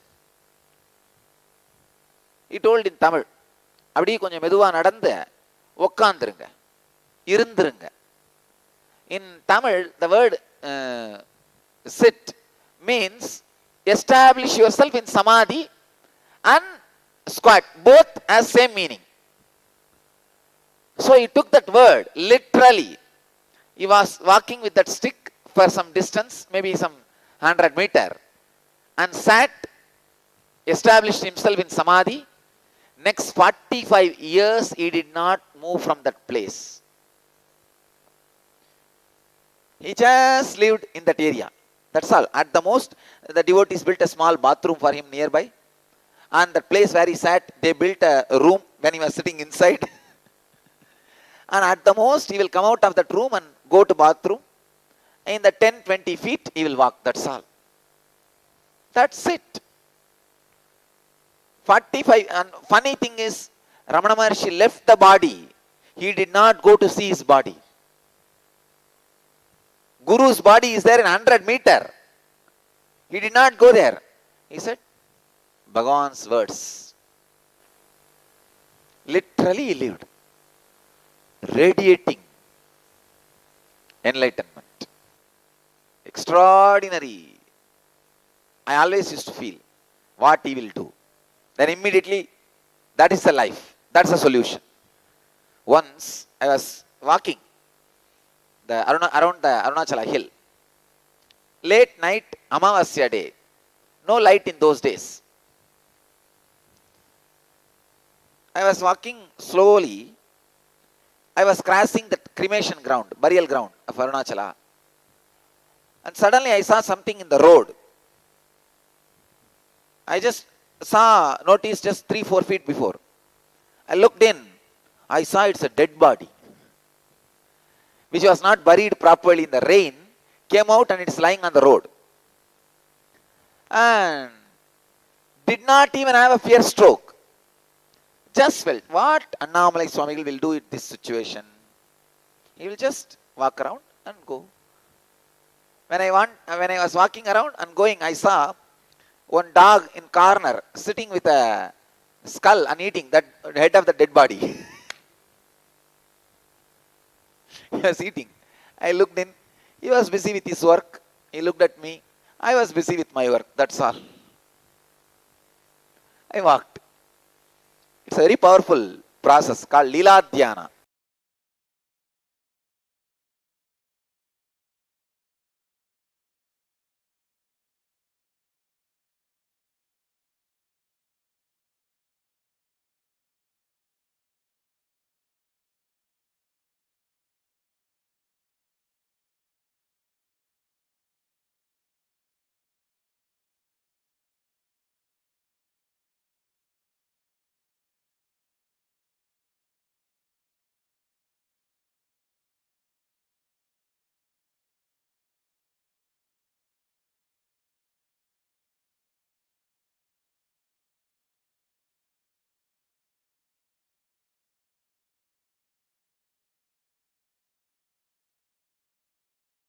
just because you see a couple dancing, if you are going to be excited and making a very whimsical decision, it is her mistake. She is supposed to be educating you. This couple dancing feeling will be good only in the stage. And in actual reality, apart from this dancing, you may need to take many responsibility. When you want this scene to happen in life, you may need to do a lot of other responsibilities. You understand? So she needs to educate you about the responsibilities which comes along with this. Not stopping you seeing that. Stopping you to seeing that, that only creates more and more distance. Not only that, what I am saying now, that fear which gets engrammed in you, when you get married, you will not be able to dance with your lover. No, really. You are expected to have a beloved in your life. Is it not? So you will not cherish that beautiful moment. Your mother will be standing there. No, really. Many of you, see, in many of your beds, your hostel warden is also sleeping. Your mother is sleeping. Your father is sleeping. It is not that just two of you are in your bed, you and your spouse. No. So many of them are lying in your bed. That is why it is crowded. Your bed is crowded, understand? This is the way she will be there in your bed continuously. You will not have the life. So all need to be done is having clear understanding. Come on, this is a scene. But don't think they are happy as they are showing. They are showing a big smile. They are not happy. And there is so many responsibilities behind it. When you are able to take all those physical and mental responsibilities, you will have the right person in your life. Educating, having little more time to spend, that's all, nothing else. See, it is not that mother also doesn't know this is what need to be done, but she doesn't have time and patience to do it. The couple dance, when you have the capacity and ability to see the couples dancing, naturally next chance will, why not porno?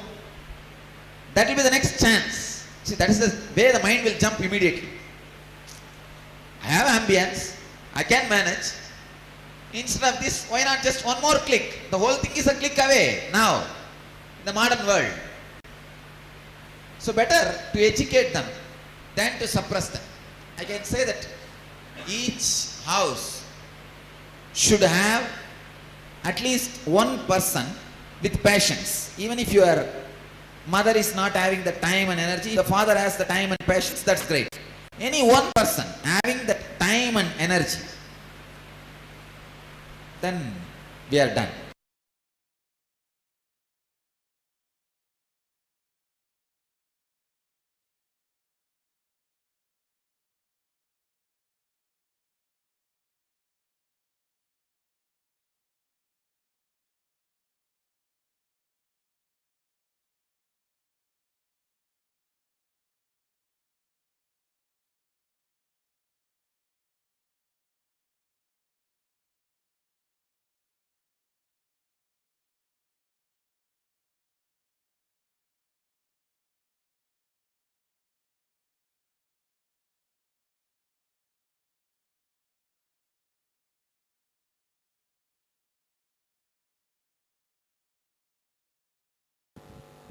Wealth is not a thing to be created or managed. It is you. If you are not having wealth, be very clear, the flow of your very being has some serious flaw. Please understand. Krishna says very clearly, Gahano karmano gadi. Life is work. If you are not having wealth, you are working for poverty. You work only for two things in your life. Either you work for wealth or you work for poverty. Find out how you are working for poverty and change the tendency to work for wealth. Poverty is sin. Please understand. dump that statement. Blessed are those who are poor, that they go to heaven. No. And even if they go to heaven, who wants to be in the heaven where all poor fellows are sitting? Come on. Blessed are those who are rich. They live in heaven. It's a New Testament. Understand? Don't make poverty and failure sacred. We have a very wrong understanding. See, grabbing wealth from others is wrong. But creating is not wrong. We have such a life negative idea. See, maybe when Jesus uttered that statement, blessed are those who are poor, all the rich fellows have become rich by grabbing, not by creating. See, the tribal lifestyle is grabbing lifestyle. That is why the only power they know is physical. Brutally rob, that's all. That is why always the king is supposed to be a fighter, not a thinker. Understand? So he is addressing a civilization which is a muscle power based civilization. Naturally, wealth means power. If you have power, you grab others' wealth. That is why he might have said, blessed are those who are poor, because they don't grab others' wealth. But it is wrongly understood, spread. Poverty has become sacred. Don't. Poverty has no sacredness. Failure has no sacredness. Your ignorance cannot be justified. You are not supposed to be shown any sympathy if you are a failure or ignorant.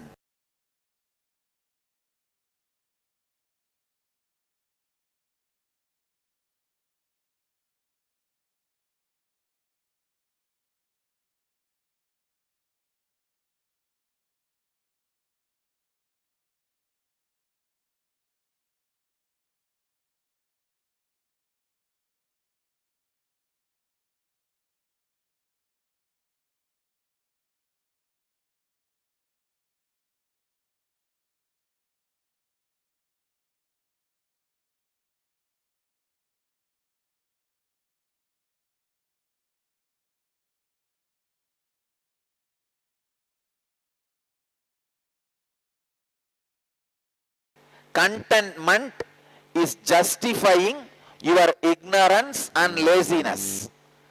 Fulfillment, no contentment. Drop that word. It's like without getting enlightened, constantly imagining the idea of enlightenment and trying to be content. I tell you, till you are enlightened, you can't be content even about wealth. So any contentment idea you carry is only idea of contentment, not exactly really contentment. So all your tripti is an idea of tripti you carry.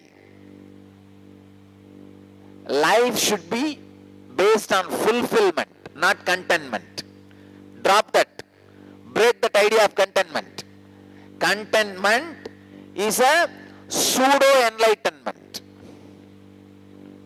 You just try to replace yourself to justify your ignorance or inefficiency or the failure. All that you justify saying, I am content, what is there, this much is enough for me.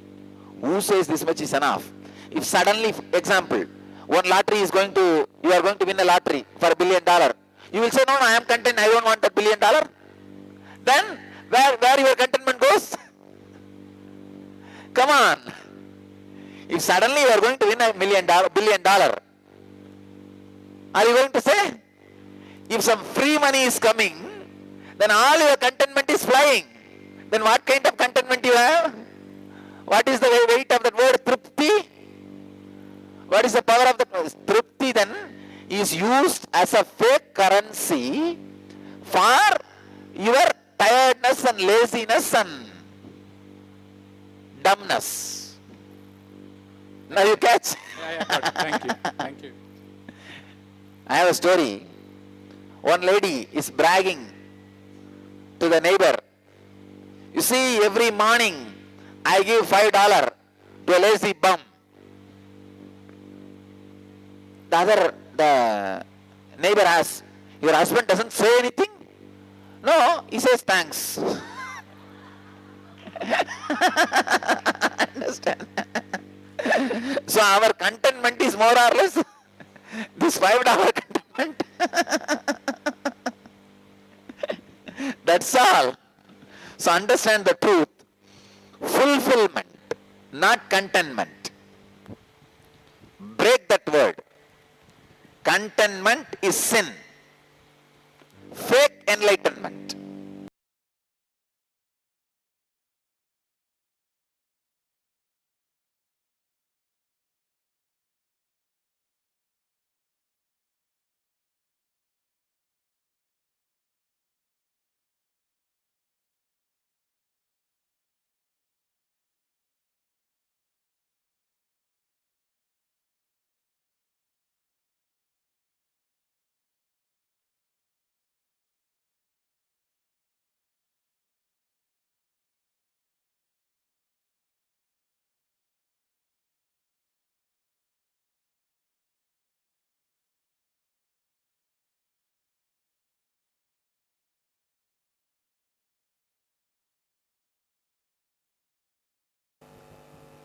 Your laziness, hatred, ignorance, out of all three you made an image and you are worshipping all the three as a sacred.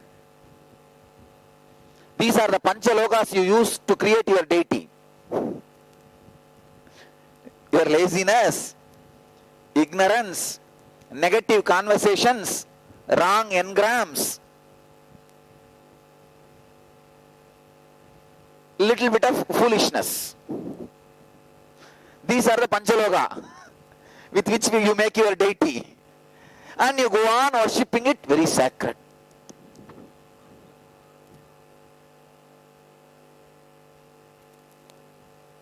Don't deitify your failures.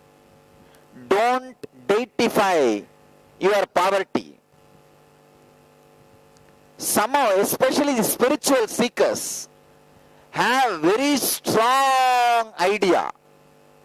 Poverty is spirituality. Relax. Don't deify poverty. No. Our deities are first of all rich. Don't deify your failures.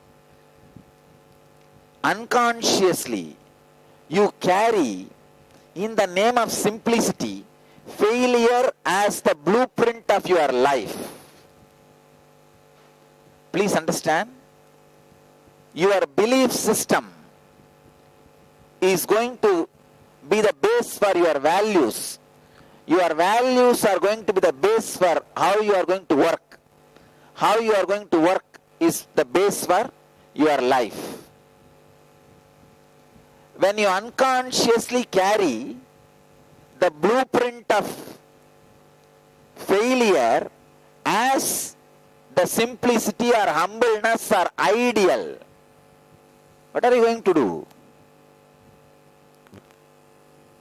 It is just foolishness.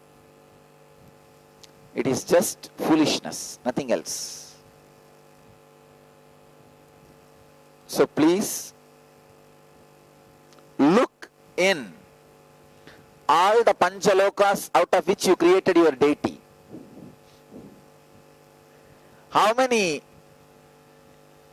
Find out which metal is which percentage.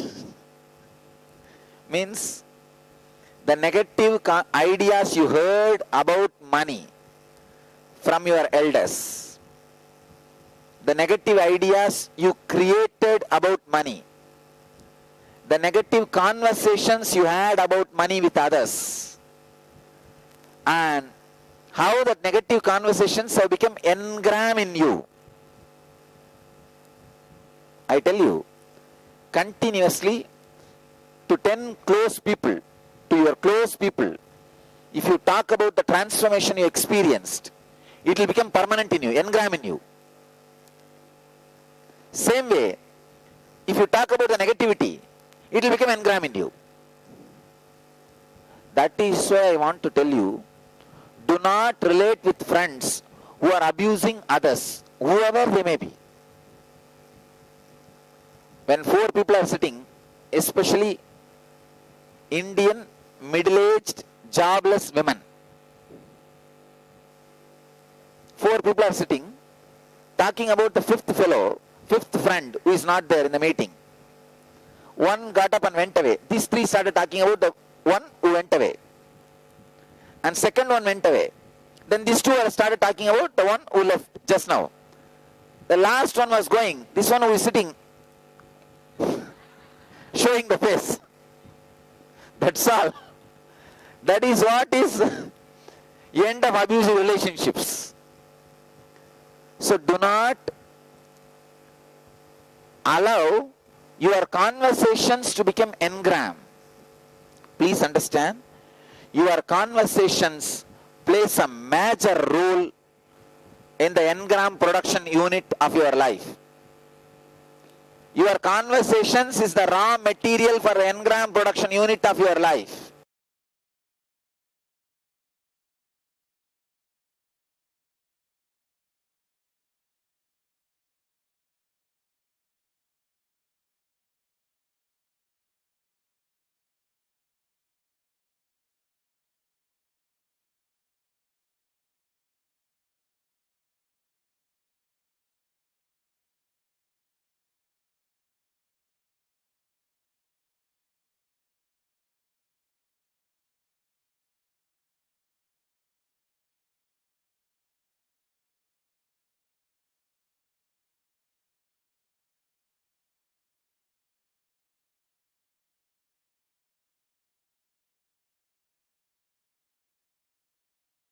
Emotion is nothing but one step freedom to express your logical thoughts. That's all.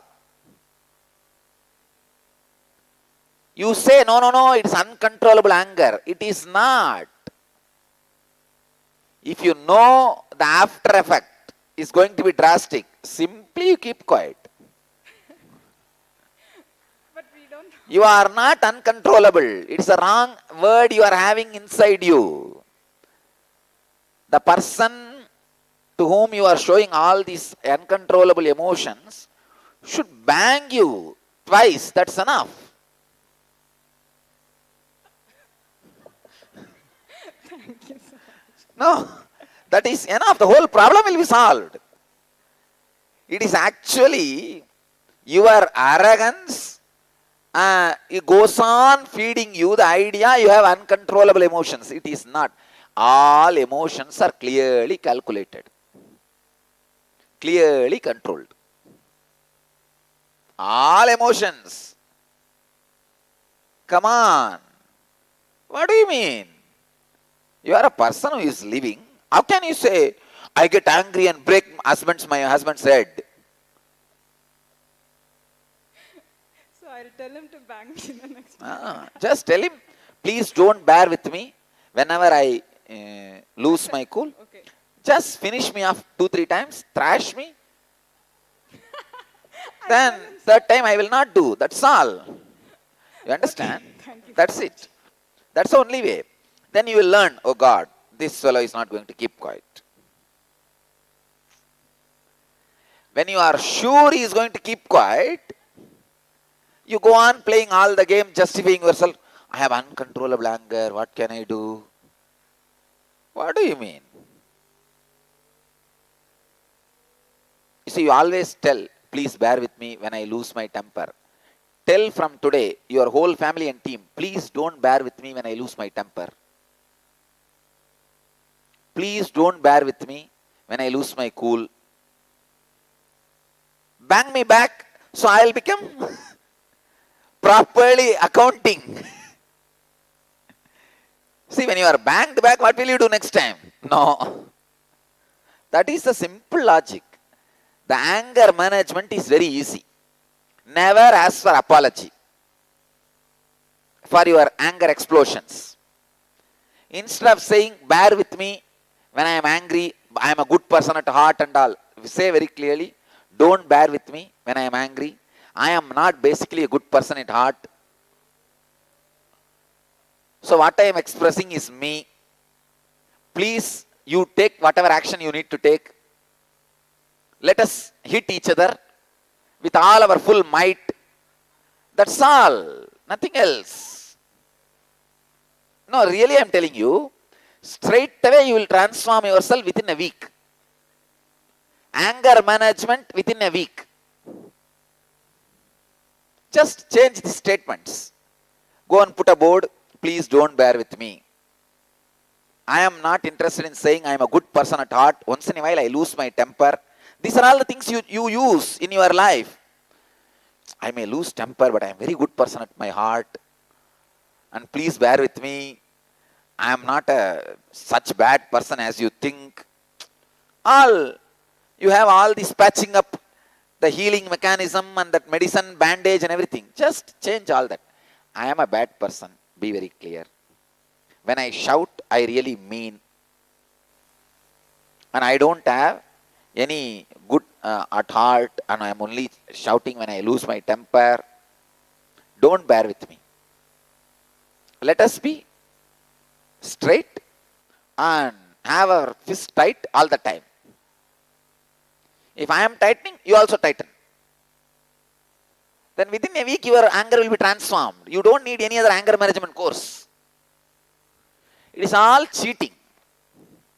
All anger management course and all your theories you have.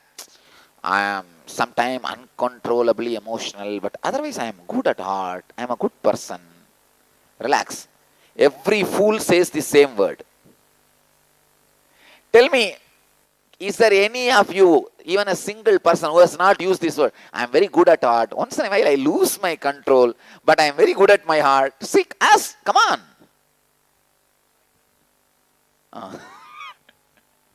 But you use for others. Then, you understand? It is a universal method of cheating.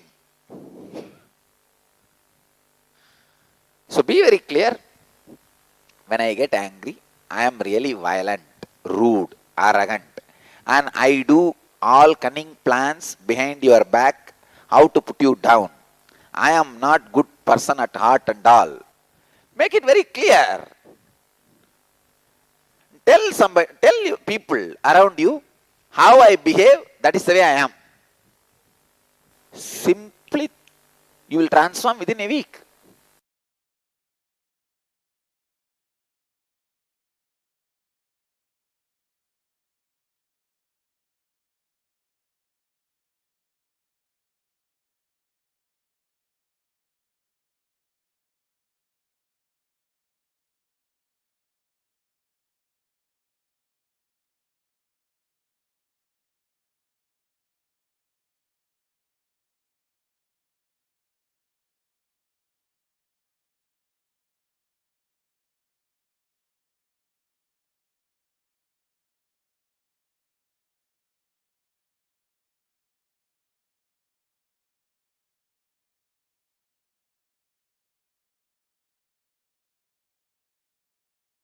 Tremendous courage to visualize whatever churns literally your stomach. Whatever you try to avoid in your life. See, sometimes you may not avoid remembering your own death, but you may avoid remembering some of your near and dear one's death. You may not be able to handle that. Or losing your personality, means name and fame. Getting disgraced. That's a worst fear than anything else. I can tell you very important sacred secret from my own life. Just understand this one truth. people are unconscious while they are praising or abusing. That's all. This one truth, remembering, can liberate you from the whole calamity and chaos. People are unconscious while praising or abusing. When they praise, they do not know the meaning of the words they are uttering. When they abuse, again they do not know the meaning of the words they are uttering. But unnecessarily, you die to get the praising words. You die when they abuse. For both you die. To get praised, you die. When they abuse, you die. Understand, people are not conscious when they praise you. People are not conscious when they abuse you. They do not know the meaning. They do not know what they are doing.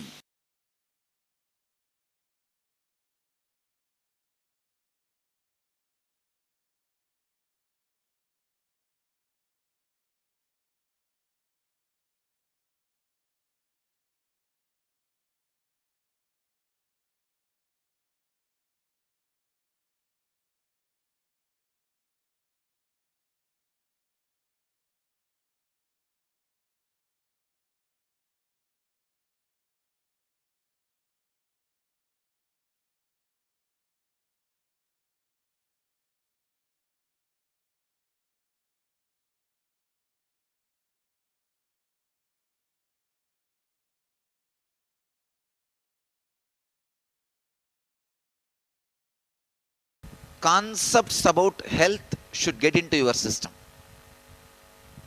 Please understand, I am defining your body. Your body is the vehicle for your dreams and your ornament. That's all. Just these two statements. Your body is vehicle for your dreams. For all your dreams. The dream may be related to relationships, or luxury, comforts, joys, experiences, or enlightenment, whatever it may be. Your body is your vehicle for all your dreams and ornament. This is the definition of body.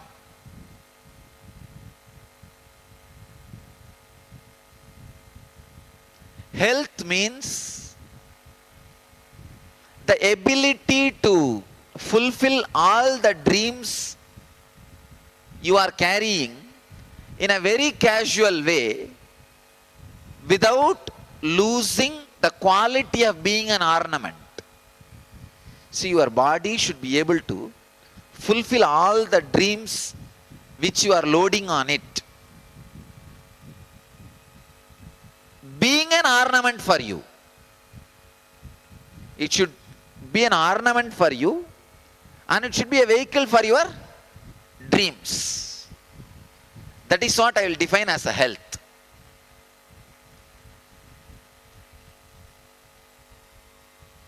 I can say that this is the most crystal clear definition on health I have ever given. Just in two statements. Your body is vehicle for all your dreams and an ornament for you. If it can fulfill all your dreams, being an ornament means undamaged. If it is fulfilling all your dreams, but it got damaged, it's not health. It should fulfill all your dreams undamaged. That's what I call health. Now, we will dig out all the health engrams you have. Engrams related to health, beauty, grace, or disease, sickness, illness, all that we will dig out. I want you to know basic few facts. Your body gets dismantled and assembled every day. Your intestine replaces itself once in, I think, 3 months. Your liver replaces itself once in 9 months. Even your brain replaces itself once in a year. Practically once a year, our whole body replaces itself. Your body gets dismantled and gets assembled every day. First truth. And second, the ideas you carry about you plays a major role in reconstruction of your body. Please understand. Every idea you carry about you plays a major role in reconstruction of your body. Every day, if you feel you are a wrestler, you don't need to do any workout. I challenge. Within 3 months, the body measurements will be different. I am telling you, lazy man's way to build body. You don't need to do anything. Just contemplation. Only thing, one corner of your mind will be barking like a dog. No, how can this happen? I am not a wrestler. I can't even move one tumbler. What do you mean by wrestler? Wrestler means, you need to punch people. I only get punched every day. Just shut that dog. You say, that may be fact, but that is not truth. It may be fact now. That does not mean that is going to be truth for tomorrow. I know tomorrow this is going to be the truth. The ideas you add every day about you directly plays a role on your assembling. See, it's like when you get out of your house, if you are going to your office, you will carry files. If you are going to the golf club, you will carry that golf bag. Where you are going, you will carry things necessary for that. Same way, every day when you come out of your deep sleep state, what for you get into the body, you bring that kind of tools and weapons and assemble the body. So every day, the idea you have about you directly plays a major role in assembling your body. Your mind is you. If you change the mind, you are changed. That's all. Please understand. Your mind is you.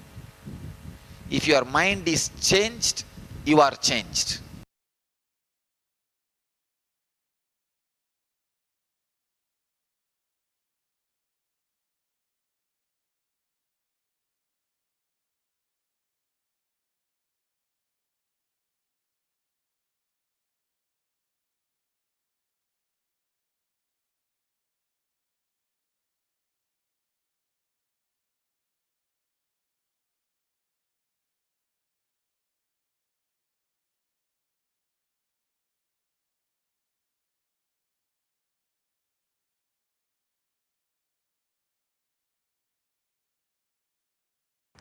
Welcome back. Let us now enter into a very interesting subject, responsibility. Responsibility, in simple terms, is the ability to respond to life spontaneously. Please understand, we don't respond to life spontaneously. We always need a cushion, buffer spring between us and life. As a child, you need fairy tales. As a young adult, you need fantasies. As a grown-up man, you need desires. These are acting as buffer springs, shock absorbers between you and reality, life. Meeting, responding, connecting with the life without these shock absorbers is responsibility. There are two ways in which you can do this. One is responding to life in a deep, welcoming and accepting way. The other is responding to life with resistance, reservations, judgments and attachment. Understand? These are the two ways you can respond to life. You can hit the reality. Either you can hit in a very smooth, friendly way, it's like a beautiful landing, or you can land in a very strong way. Of course, strong landing sometimes takes away your very life. If you look deeply, you will realize that most often 99% of the time you respond to life with resistance, judgment, attachment. This happens because almost all the time you consider the source of whatever that is happening in your life as something external or outside of you, whether it's a challenging or conflicting or an unpleasant situation. You always consider that the source of the situation lies outside of you. This is why you feel so powerless and helpless in most situations of your life. And almost always you blame the others to be responsible for the situation you are in. But what you need to understand is that whenever you are making the other responsible for your life, what you are actually doing is giving the control of your life to the other. You are making the other powerful by making him or her responsible for the whole situation. And the irony is that you keep wondering why you are so powerless and helpless. We often relate to responsibility as a burden, something which makes us do more work, puts us under undue pressure or stress. But please understand that responsibility is actually a great power. You need to understand one more truth. Putting the blame on others and responsibility on others creates violence, resistance. Putting the blame on you and responsibility on you creates guilt. Taking the responsibility but not putting the blame on anybody is power. That is what I call freedom. It liberates you from the clutches of your own helplessness and from another's power on you. It leaves you with the power to respond to the life with creativity, intelligence and spontaneity. When I talk about this subject, I am reminded of an incident. Some years back, there was an epidemic of tuberculosis in Tamil Nadu in South India. Finally, medicines were found and the epidemic was contained. The officials responsible for eradicating it proudly claimed that they were the ones responsible for curing it. But did they take up the responsibility for the fact that it was allowed to spread all over the town in the first place? No. They were actually responsible for allowing the tuberculosis to spread also, right? They should have prevented it to begin with and not just taken credit for managing the crisis. Likewise, in our lives, we claim responsibility for anything good that happens, but we don't take responsibility for anything bad that happens. We take up responsibility with discrimination. We use God as a dustbin for all the bad thing happens in our life. Anything good happens, we take the responsibility. Anything bad happens, we dump the responsibility on God. He is a poor dustbin which can't answer us back or which can't retard us back. So he is used almost like a dustbin. Anything wrong happens, bad happens, dump it on God. Oh, God did it. Only if we take up responsibility for everything that happens in our lives will we start growing. Only when you take responsibility will you take back the reins of your life from others.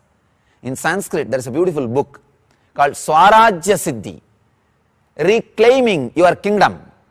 The first step for reclaiming your kingdom and achieving what you want is taking responsibility. When you start living with the attitude, I am responsible, your whole life will change. If you sit and analyze each and every incident in your life, you will clearly see that you are the only one responsible for incidents in your life. Normally, we pass the responsibility to others and blame them for what has happened in our lives. Understand that those who really wish to blossom should feel directly or indirectly responsible for everything that happens around them and in the whole world. So, the most fundamental form of responsibility is taking responsibility for your own state of consciousness and the state in which you are living.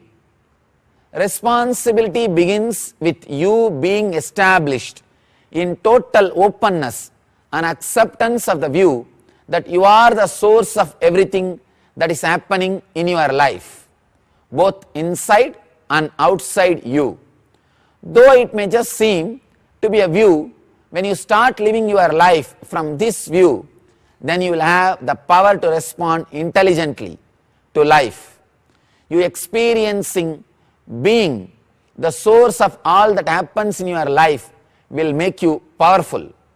Then your actions will be naturally aligned to your inner state of being powerful and intelligent.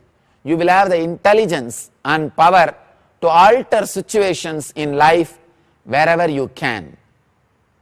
You will stop blaming others and yourself for the situation. You will not experience any guilt or shame when life does not work the way you want it to.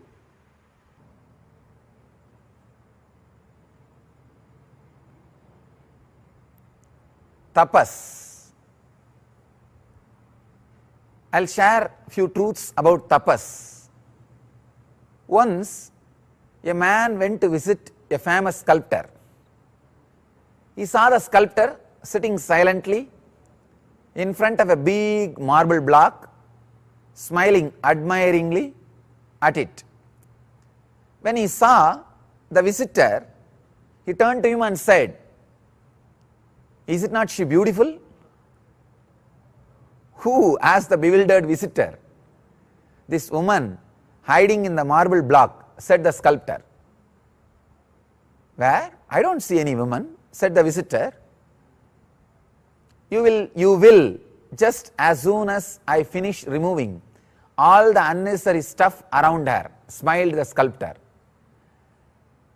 On the spiritual path, this process of removing all the unnecessary stuff is tapas. Tapas is the intense, joyful effort that transforms you from what you are to what you can be. Please understand, tapas is the intense, joyful effort that transforms you from what you are now or what you think you are now to what you are really. Of course, the sculptor was working on the marble, but the material on which you will be working is you, yourself. The Sanskrit word tapas literally means burning. Tapas is the process of burning one's ego with the fire of truth. one burns oneself with the truth.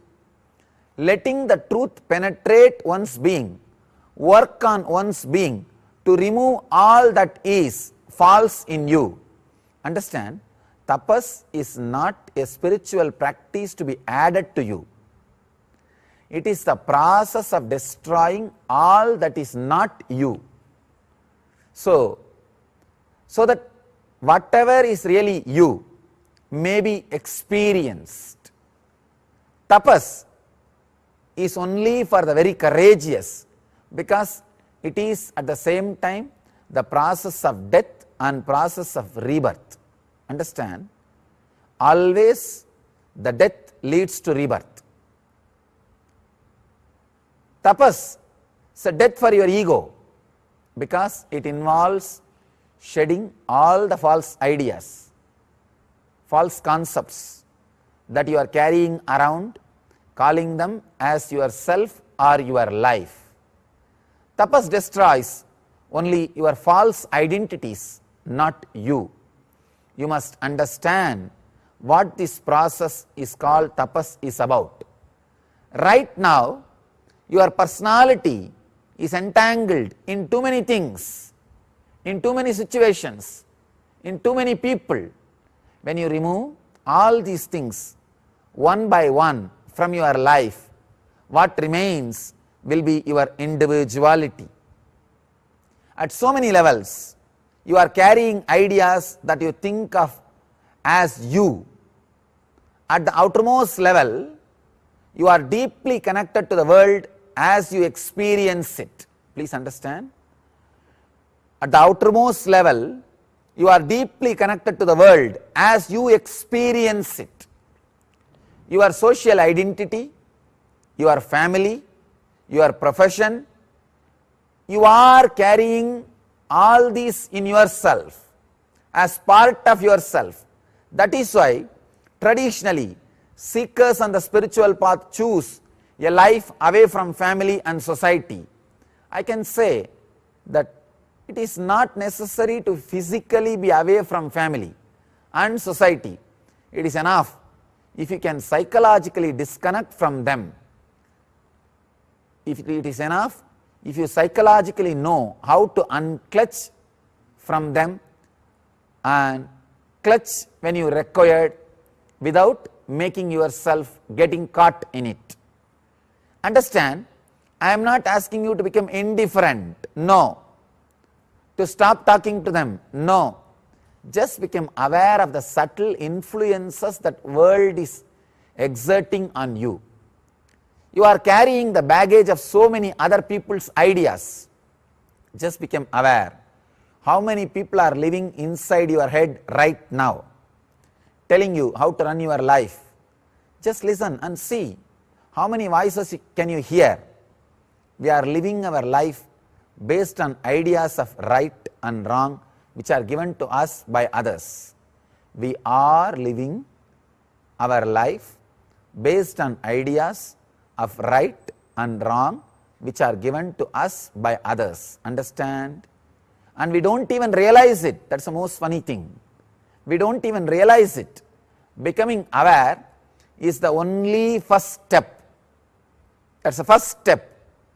Many times we are already aware, but we don't have the courage to free ourselves of these influences. We know that we are simply acting out ideas that have been given to us by our parents, by friends, by society, by TV, by media, but we don't want to let go of those ideas because we are afraid of living without a social identity. See, social identity adds kind of a spice, juice to life, or you think that is juicy part of your life. We are afraid of being alone. Kevala means being alone. As you may move from ego to spontaneity, you will surely experience some pain, some fear. There is nothing. This is nothing but the process of transition happening in you. Naturally, the ego will resist the process and you will experience this transition as pain. you will undergo pain. That is your penance, your tapas. Tapas is delicious pain before any birth. Pain has to happen before the tree happens. The seed has to suffer the pain of opening up. The seed has to break and give way. Only then can the tree happen. Any process of transition will be both painful and joyful. I can say it will be a delicious pain. When you start letting go of your social identity, you will suffer the pain of loneliness. This is what is meant by tapas. To feel the pain of loneliness, you don't have to go and sit in a forest. When you let go of your social identity, you will go through the same pain of loneliness. You will experience only freedom when you stand with the tapas.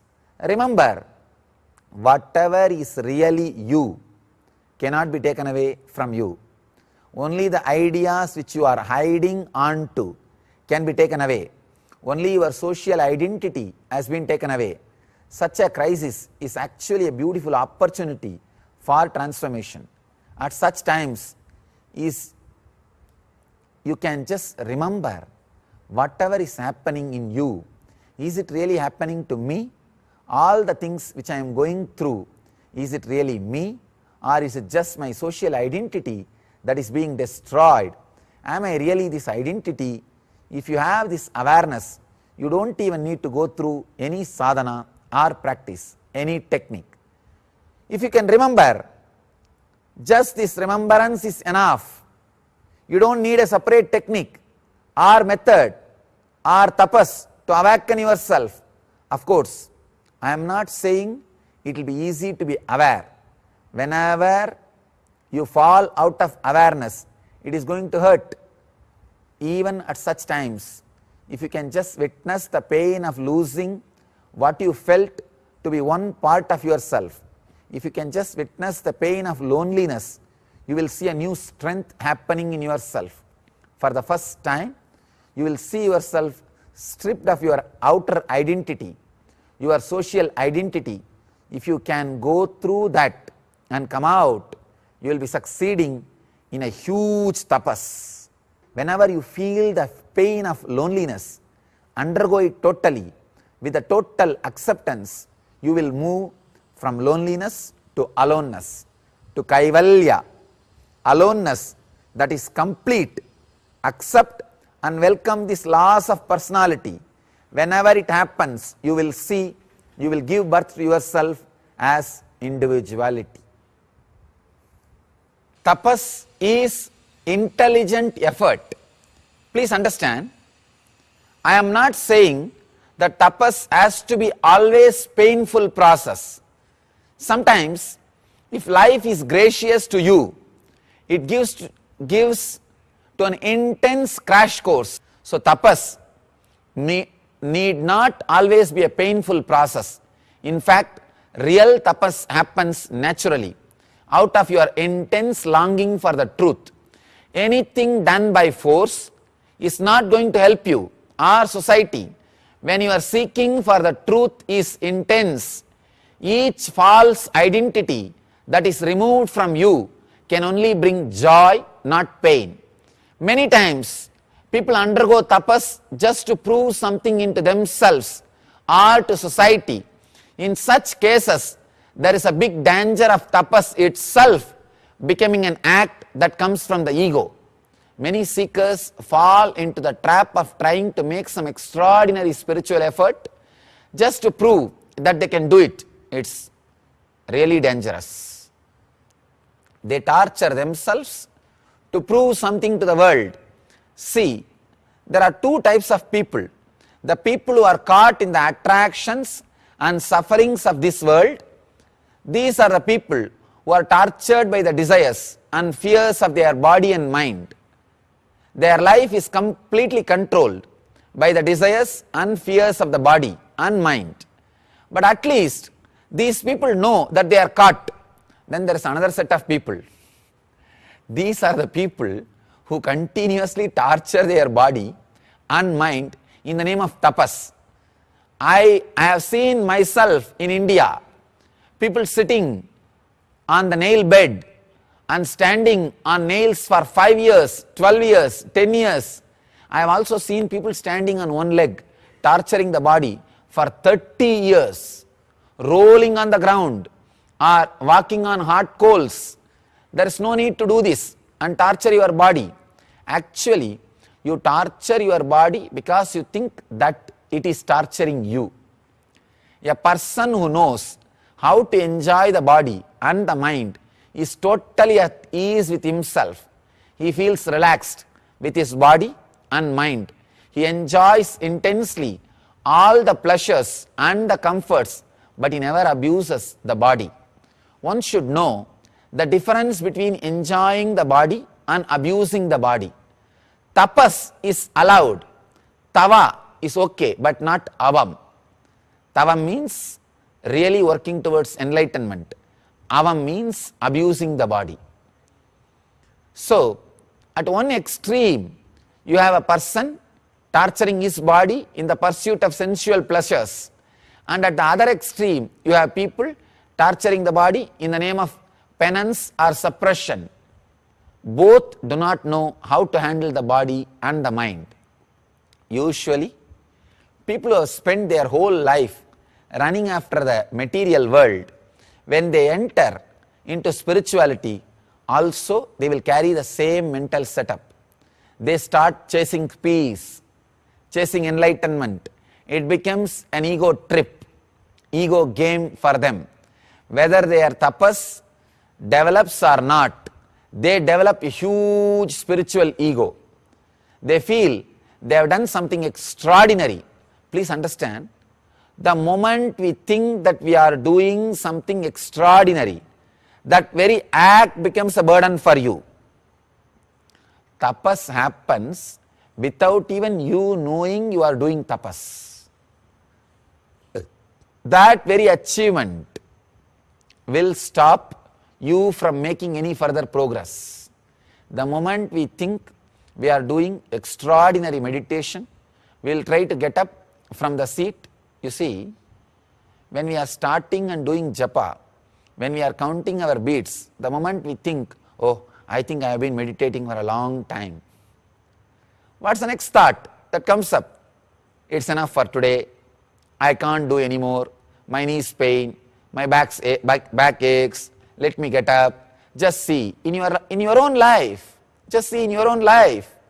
Whenever you have achieved something extraordinary, or you think you have achieved something extraordinary, it has happened only when you did not feel it to be extraordinary at that time. Please understand. You only realized that it was extraordinary after you had done it. During my days of tapas, my spiritual wandering, I endured all kinds of rigors. Many times I had to go without a meal for days. But I never even understood or thought I am doing tapas. Understand? I lived in so many kinds of harsh climates, wearing just a single piece of cloth on my body. When I talk about it, people say, oh, you have done so much tapas. But to tell you honestly, at that time, I never felt it was something extraordinary. I tell you, just the withering away of the will happened spontaneously. Understand this word, withering away of the will. The will, the individual will, am I doing or not, has withered away. I never felt that I was doing some great tapas, extraordinary. No, actually I was enjoying my life. Because there was such a deep longing in the heart to experience the ultimate. Experience the experiencer. If I had realized at that time that it was extraordinary, that idea by itself would have been too intense to let me achieve the results. One problem with the spiritual seekers is, we do not know the art of being playfully sincere. Understand? I was not feeling I was doing something great. I was just being playful, enjoying. Sincerity was happening. We do not know how to approach our seeking. Somehow, we always feel that unless we act in an extreme manner, the goal cannot be achieved. We cannot believe that enlightenment can be had so easily. So we plan all kinds of ways in which we can torture ourselves in order to prepare ourselves for enlightenment. It's the nature of the mind to make us feel that enlightenment is very far away and we have to torture ourselves for it. Even Buddha, during his tapas, made the mistake of falling into extremes. For many years, he performed all possible tapas, exposing himself to the hot sun, starving himself, torturing his body. Then it is said that one day he came across a musician tuning his instrument. This was a revelation for Buddha. When you are ready for it, even a small incident can be a revelation for you.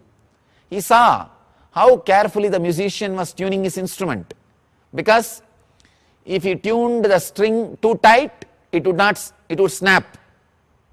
If he kept it too loose, he could not play the instrument, no music. Too tight or too loose, both don't work. When Buddha saw the musician, he immediately understood, realized the truth. He understood where he had gone wrong. From the musician, Buddha learnt the importance of walking on the Madhya Pantha, the middle path, the path of balance.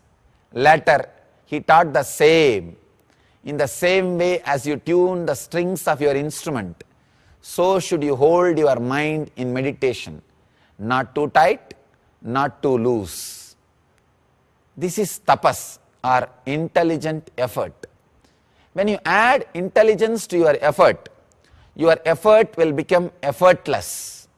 You will not be acting out of ego, thinking that you are performing something extraordinary, nor will you be acting out of confusion, doing unwanted things that do not produce results. Understand? Do not have the idea you are performing something extraordinary. Same way, don't have the confusion that your acts may not give results. No. Having the right understanding, neither having the ego that you are extraordinarily performing, nor having the doubt what you are doing may not bring results. No. Tapas is passion with passions. What do I mean when I say effortless effort? What do I mean when I say be playfully sincere? Does it mean that you have to be 50-50% in your spiritual effort? No. No. Understand, intensely passionate and deeply having the passion.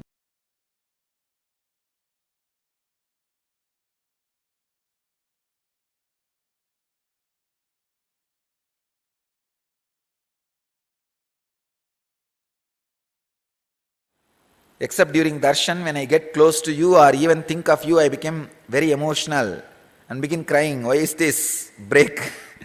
During the break, an ashramite asked me how I was doing. I explained the foregoing. And she said, I have known you in the past life. Is this true? Who told you? There's a... I'll tell you just this incident. See, there was a great Paramahamsa, a master incarnation in India, in Bengal, Sri Ramakrishna. Have you heard of him?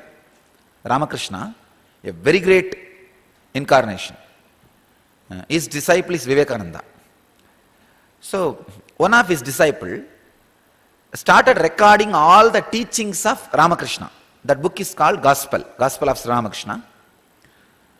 So, this disciple, when he started recording, he asked Ramakrishna. The disciple who recorded is not Vivekananda, another one disciple. He asked Ramakrishna, Bhagavan, people may not be able to read all the pages. Some people may not even be able to read some people may not be able to read the whole book. Some may not be able to read even 75%. Some may not be even able to read one full paragraph, chapter. Some may not even be able to read one full page. So give me something, tell me something which I have to put it first, so that even if they read that 2-3 lines, they get the essence of your whole teaching. Then Ramakrishna just sits in samadhi for half an hour and says, put this as a first essence of my all the teaching. When you remember Guru or God, if your eyes become watery and if your heart melts, this is last birth for you. That's the first teaching. He says, this is the essence of whatever I want to tell. You put this as first.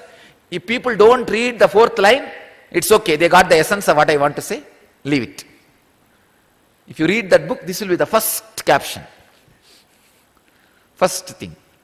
So understand, this is your last birth.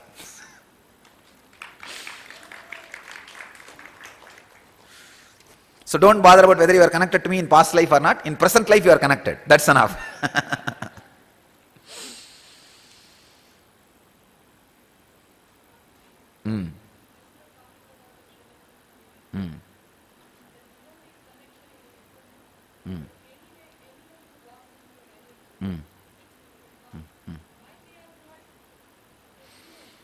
No. Unless you have the Vidarka, it's not that anything can happen. Vidarka is required. How to develop Vedic mind? Vedic mind you can't develop. Just drop your mind, you will have Vedic mind. So, Vedic mind can't be cultivated. How to drop? You will learn day after tomorrow. Day after tomorrow I will give the initiation on the Nirvikalpa state.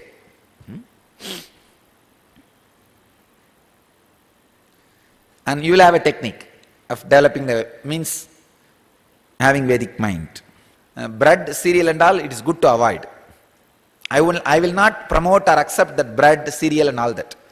I will really promote cook every day 3 times. Morning cook separately, eat, wash the vessels. Noon cook and wash the vessels. Night cook and eat. In Indian villages still we cook 3 times a day, ma. Only the cities, lazy fellows. If you don't want to cook, don't eat, that's all. Why do you want to eat?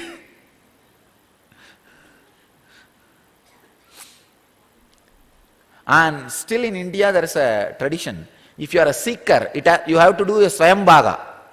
You can't eat food cooked by somebody else. You have to cook and eat.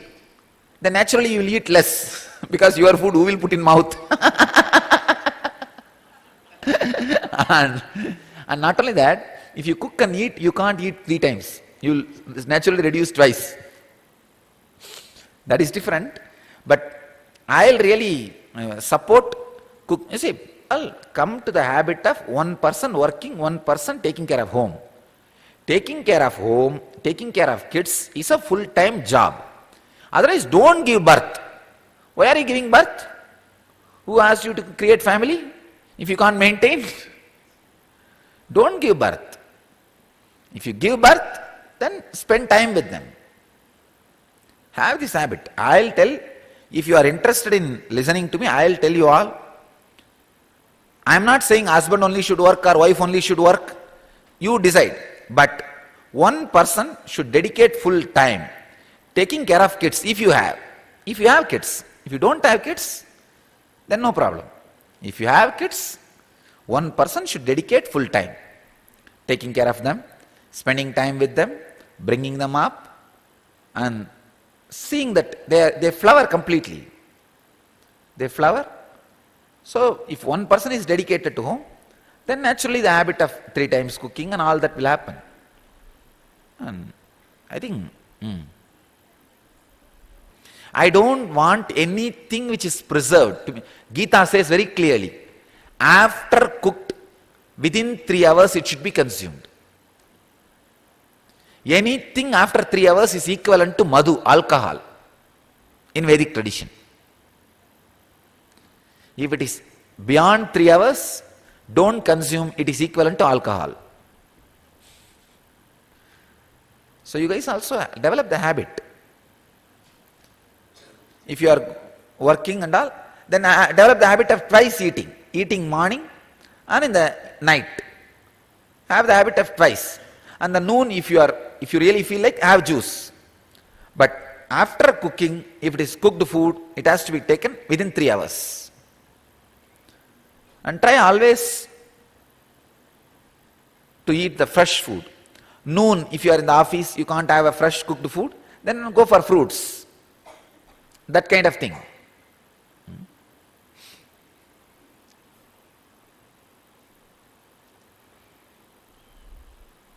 Very important question.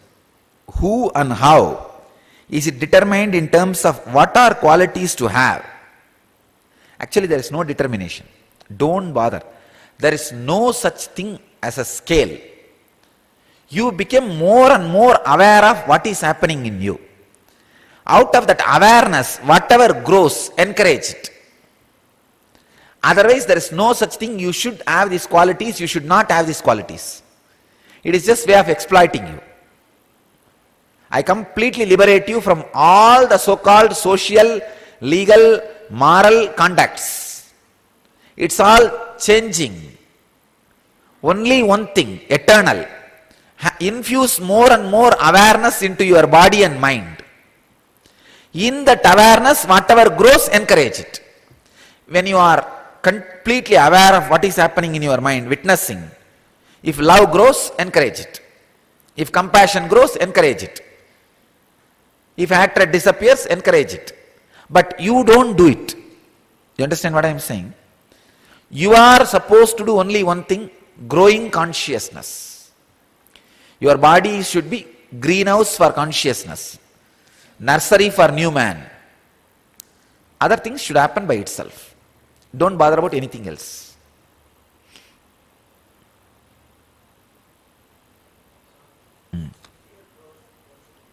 Huh? No, in awareness, fear will never come. It's unconsciousness. In awareness, fear will never come.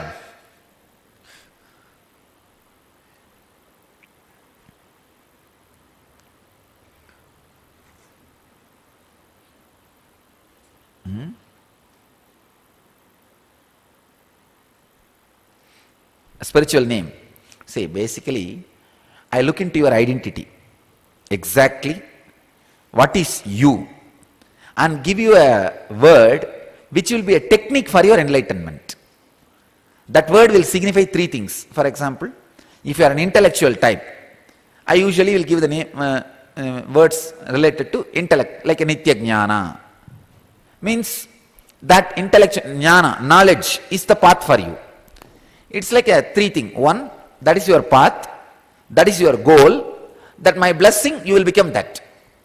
All 3 is given as a spiritual name.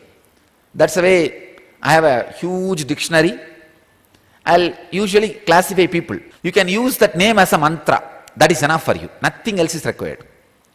For example, if I have given you the name Jnanananda, just meditate on that word. Whole day chant that very word, your own name. Jnanananda, Jnanananda, Jnana. Just that chanting, that remembrance, you will become enlightened. That concept alone is enough to liberate you. It's like a single gift. If you ask me, whatever you want to give, can you consolidate in one thing and give me the whole thing? I can say the name is like that. Whole day you can chant continuously. You don't need any other mantra. That one concept is enough for you. That's the way the names, spiritual name I pick up and give. For example, I have given you the name Priyan. Love is your path. Constantly feel love. Priya. Priya. That is my life. So if you are sitting on the bed, radiate love to that bed. Don't sit in a dead way. Don't think that bed is indebted to carry you. No. It's carrying you out of its greatness. So feel, tell the bed, thank you for carrying me. You are alive. Sit with a lot of love. When you touch even a paper, touch with a lot of love. And when you look at anything, touch anything, do it with a lot of love and awareness. See, my car, which I am using for last 8 years, every time when I sit, I'll touch him with a lot of love. Once, the fellow, no fuel, complete stopped in a forest when I was driving, interior Tamil Nadu village. Completely stopped, total dry. I just touched, hey Nandi, nothing can be done now. I don't know what you will do. Till next petrol bunk, run. 32 kilometers that fellow ran without oil. Without any fuel. 32 kilometers, that car. It's not that you will treat him like a car and then tell when the problem comes, do it. No. You have to have that love forever, the relationship. And he did it. I don't know how you will understand. 8 years. At least 2 lakh kilometers. And no vehicle in India runs for 2 lakh kilometers. 200,000 kilometers he has already run. And still, the best vehicle in our ashram is that vehicle only. I'm just giving you the example. Anything you do, Priya, love, that should become a mantra in you. Mantra in you. So that should be a mantra in you. Constantly repeat that as a mantra. That concept should get completely. No. So I can say, I am the pure reflection of the source. Whether you look at me or look at the source inside, you will reach the same. So I'm trying to practice what you said in the morning. So when I look at you, I don't see you. But yes. Is that okay? When you look at me, you will see the seat is empty because I am empty. So I'm doing it right. Huh?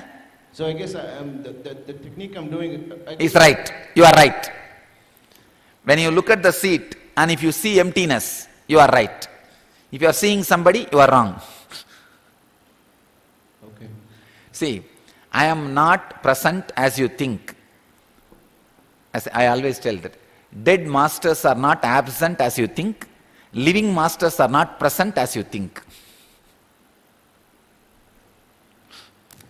Unable to understand? It's okay.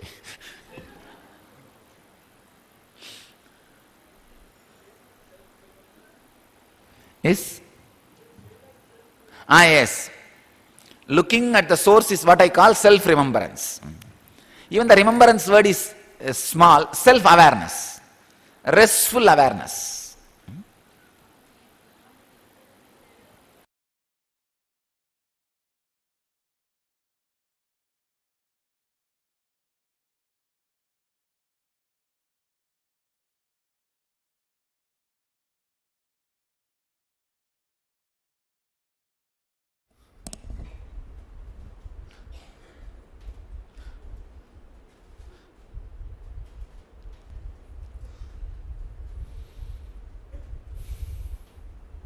Understand only this one concept.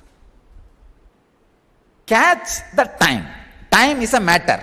All of you understand? Time is a matter. So anything matter can be caught, is it not? So you have a mind. After all, your mind is also a matter. So with the matter mind, catch the time.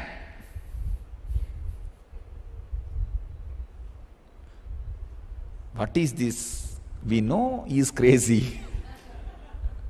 But now it is going overboard. Understand? Very subtle part of you trying to catch the cosmos. See, subtlest part of you is your mind. Subtlest part of the, I can say, grossest part of the cosmos is time. These two are very close to each other. Subtlest part of you is mind.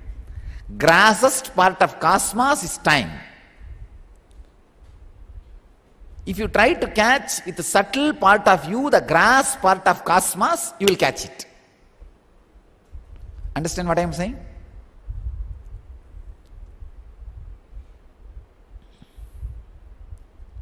I'll give you exact technique. Sit. Whenever thought comes, say no. Thought means past or future. No. I have to catch the time now. Then for a few seconds, it will be just like kind of a silent. No, I want to catch time. It will not be like unclutching. Don't think it's like unclutching. No, it's not like unclutching. Meditating on time. It's like a kala dhyana. How is time happening in me? What is time? What is time? What is time?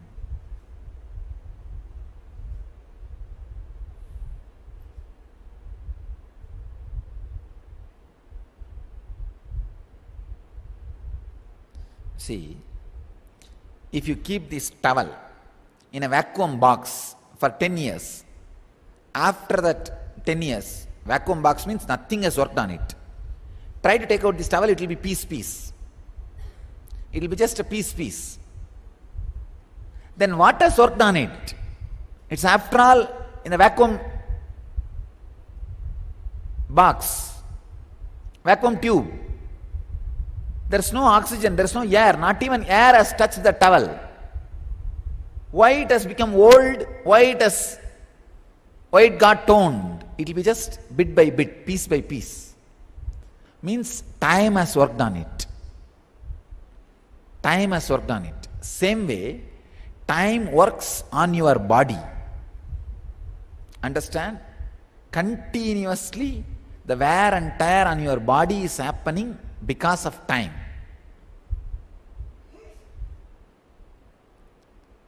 So now, say, that guy who is working on me and making me old every moment, I want to catch him.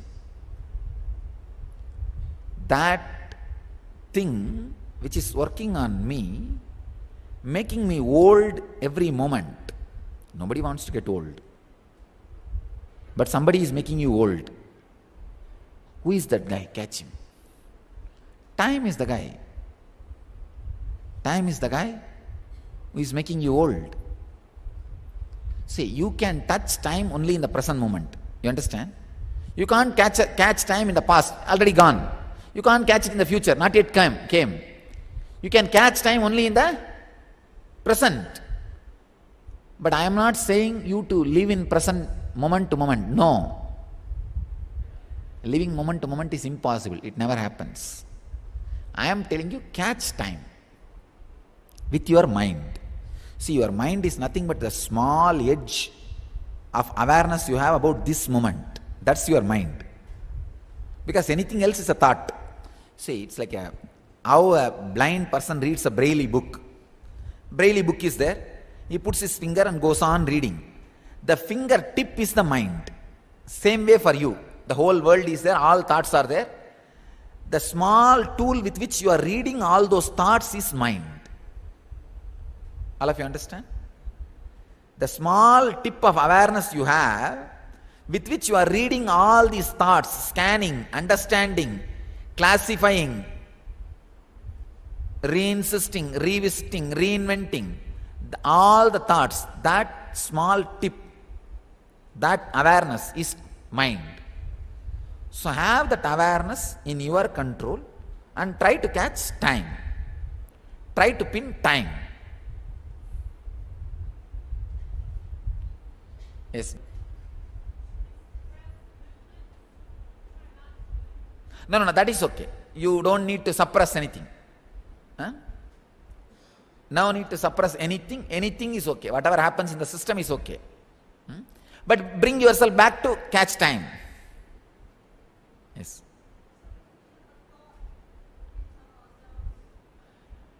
No thought. Thought means past. I want now, the time. So exactly what will happen, you will be pushed into a kind of a higher reality, kind of a wide open space where like a slide you will see your past or future, but with clarity, not like sleeping. Very clearly you will see. When you come back to this plane, you will not have confusion whether you slept or not. You will know very clearly, wow, I am. Not that I was, I am. No. I am. Yesterday, guys who had that some past life glimpse, you should now scan. When you had that moment and this moment should be like a sync in one line. Not like I was, I am. No. I am. For example,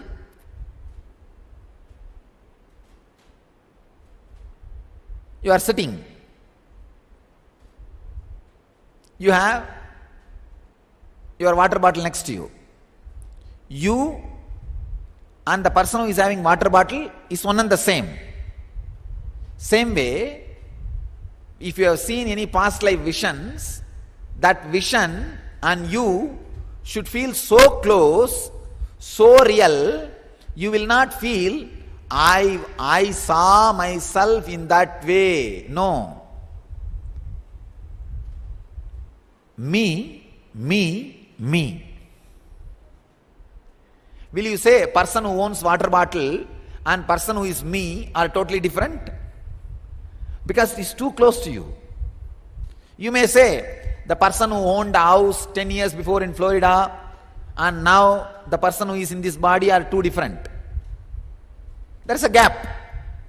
But the water bottle is directly in front of you, it is a direct ownership. Now, so if you get any past life glimpse or the future life glimpse in the present moment, you should feel that close. All of you understand what I am talking?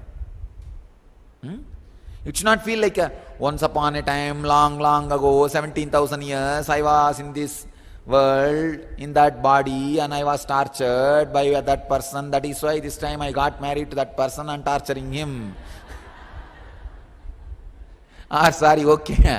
That now this time I am brother of that person or son of that person or daughter of that person. See, it's not like a was and is. It will appear like a is and is. How many of you had like this, the is and is, yesterday glimpse? Raise your hand. So only if you had the real past life regression. If it was and is, it's not. Then you have to meditate again. You have to catch the time. You need little purification of that slides. That slide need to get little more purified. Means more authentic information will come. You will feel it like you, now, here. Okay? Any doubt? No.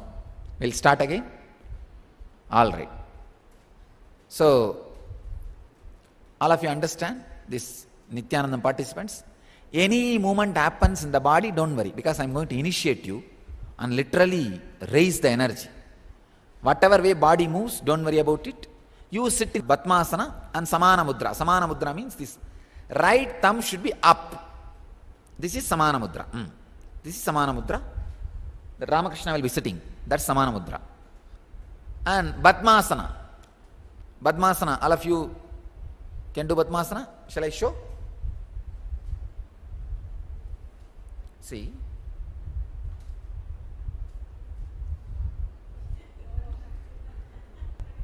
Alright, whoever can, sit in Padmasana. Others leave it.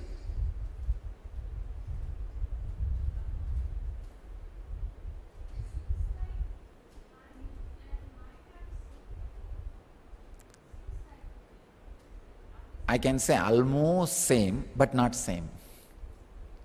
See, this piece and this piece is same. Almost same, but not same. Connected in one place. Yes.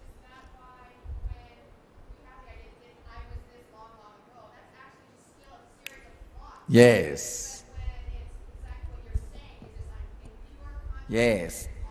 See, ma, what I am saying, your past life has happened 100 years before. But if you experience it now, with this time meditation, it will be seen as now. It has happened, no doubt, but it's not like you will not experience it in past tense, you will experience it in present tense. All of you are able to catch what I am saying? Now, Kshanikavada concepts. You see, now what I am talking to you is Kshanikavada. Kshanikavada means the science of Kshana, time. So the Kshanika, all the Kshanika things still nobody is able to translate the Kshanika philosophy into English. So many people tried. Nagarjuna is a great mystic, worked on time and made people enlightened. He is one of the greatest Buddha, happened in India. Unfortunately, did not get popular like Buddha and Shankara. Amazing guy, Nagarjuna. Maybe in these few days I'll chant some of the Nagarjuna Sutras for you guys. It's a very powerful master. Say, all right, do this much. Whenever any oscillation, vibration, movement happens in your mind, say, hey, no. You are falling into past. I want time. And time, what is time? What is time? Then you will see your mind, body, everything becomes solid beings. Now as of now you will not be able to feel them as solid beings because you are too gross. You are not able to feel mind as individual entity. If you become little subtle, in that plane you will understand mind is a solid entity. When you feel mind is a solid entity, you will feel time is a solid entity and you will try to catch it. You understand what I am saying? See, because you feel your body, grass, you are not able to catch the mind, which is subtle entity. All you need is to catch that subtle entity.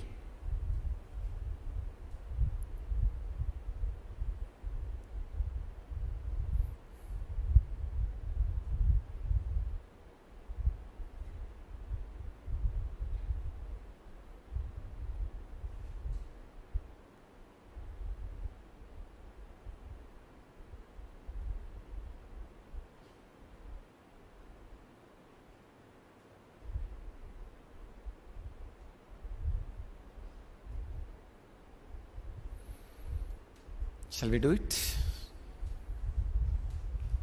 Close your eyes.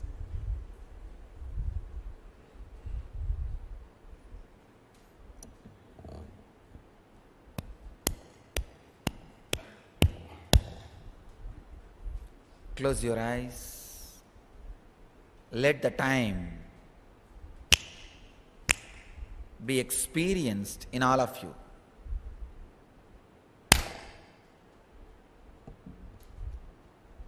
Let the initiation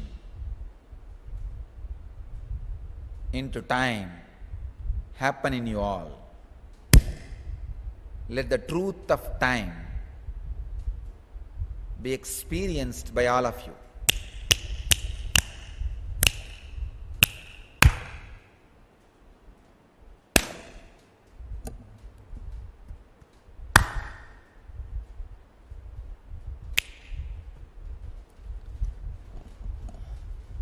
Just catch time. Try again and again. Catch time.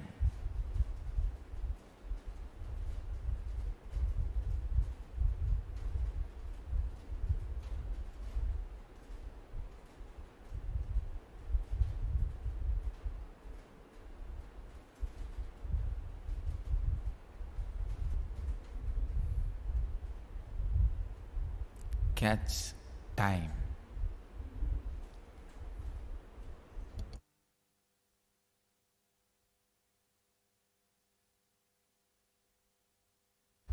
With full awareness, with deep excitement, catch time. Don't miss it. Don't be dull. Catch time.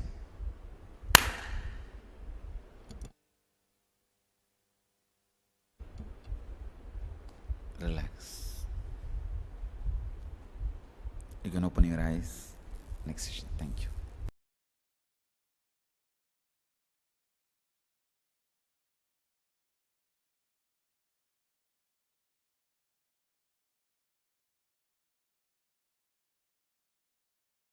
I do not understand deep passive. Could you please explain? That's the most sad thing happened to a woman. You understand? Most sad thing can happen to a woman is unable to understand the word deep passive. Passiveness in the very depth of your being. You understand? Even inside the deep space, no, without restlessness. See, if you try to be passive, superficially you can be passive. Inside it will be boiling. When will the session end? I can get out. Even inside, complete passiveness. Just life. Just life without any outgoing, extravertness, center of creation.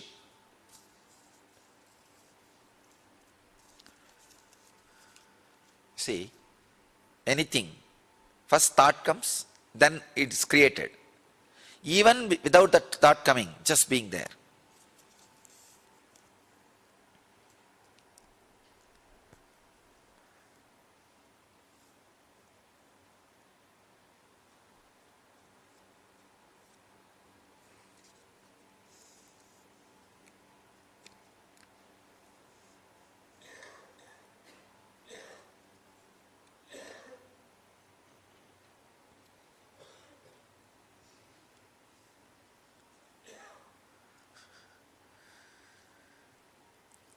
Yatra naryastu pujyata ramante tatra devataha.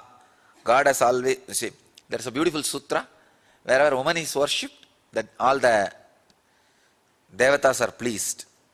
God has respected. You are asking, can you please explain how this is different from the female component creating and the male component of consciousness coming up with infrastructure? Female component being a center, you understand? Male component being a periphery.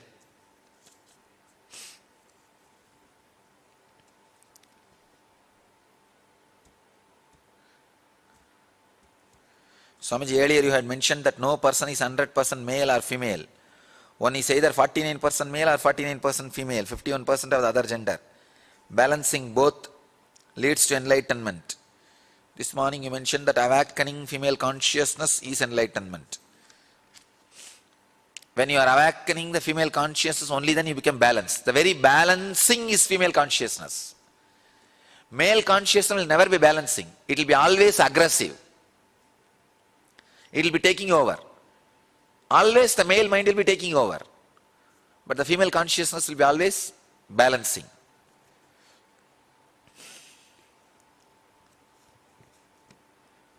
I am wondering about the two aspects of female: physical, beloved, extrovert, materialistic, emotional, mother, introvert, caregiver.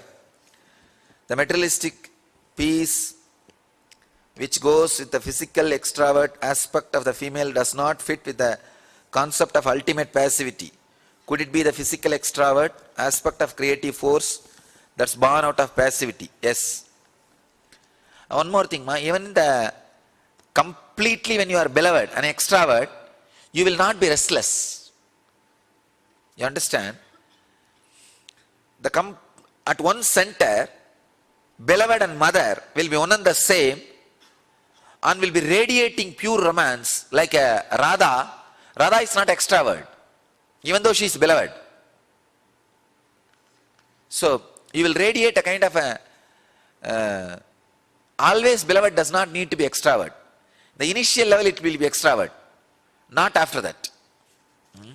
After a certain level, even if you radiate the beloved energy like a Radha, you will not be extrovert. A matured, it's actually like a step by step. In the initial level, even in the mother attitude, you will be extrovert. After a certain maturity, even in the beloved attitude, you will not be extrovert, it will be introvert. Just for casual connection, I connected the extrovert word with a beloved attitude. But that does not, extrovert is not a complete quality of belovedness. You understand what I am saying? Huh? You see, the beloved aspect, mother aspect. So, to give you more clarity on beloved aspect, I said extrovert and introvert. That does not mean that extrovert introvert word is always connected to that beloved and mother.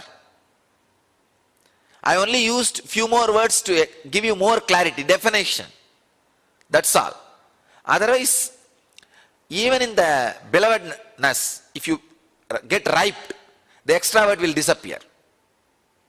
Radha is beloved energy only, but she is never extrovert. Now you are catching? Krishna's beloved. But beloved does not mean extrovert always. That's all I want you. Since expression of feminine consciousness is irrespective of gender, why in Manusmriti men are expected to build infrastructure, not women?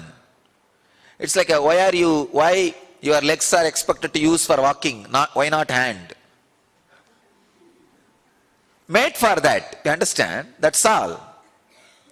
Legs are made for walking, not hands. Same way men are made for creating infrastructure. That's all. By its nature. But when it comes to consciousness, it is not natural process. It is a strong tapas. See, expressing feminine consciousness means enlightenment. It is not natural. You are potentially carrying the feminine consciousness. But working, creating infrastructure, by nature you are built for that. If a man works, he can become enlightened. If a woman works, she can become enlightened. But as natural body, she is created to radiate the feminine consciousness and support men. Men are created to create infrastructure and support women. By nature, this is the way, arrangement. But both can work and achieve either enlightenment or the opposite side. They can get into depression or they can get into enlightenment. They have freedom. What's the difference between passiveness and acceptance? Even acceptance has some negative connotation. Something will come and you will accept. But in passiveness, nothing will come. Nothing will come.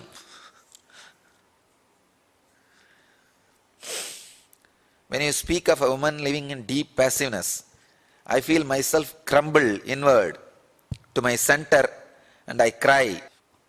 I solely raised my 3 children when they were all under 5 years of age.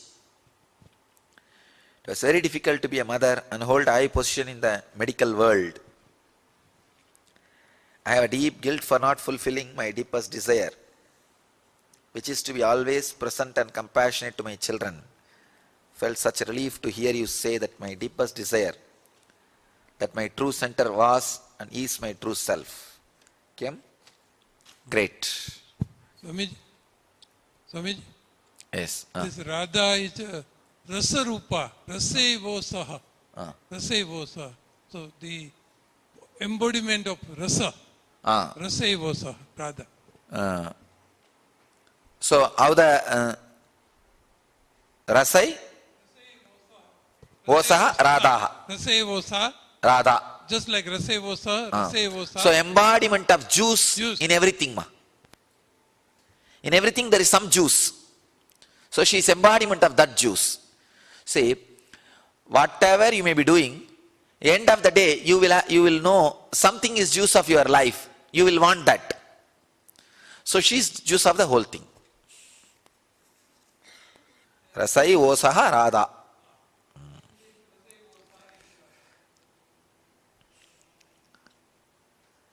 If somebody learns Sanskrit with sincerity, he will become enlightened.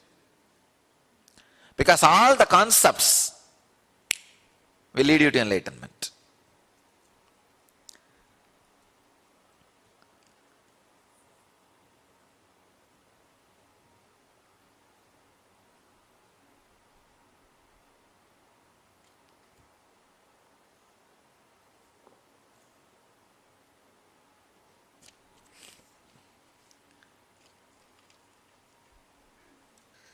How can learning happen with passiveness?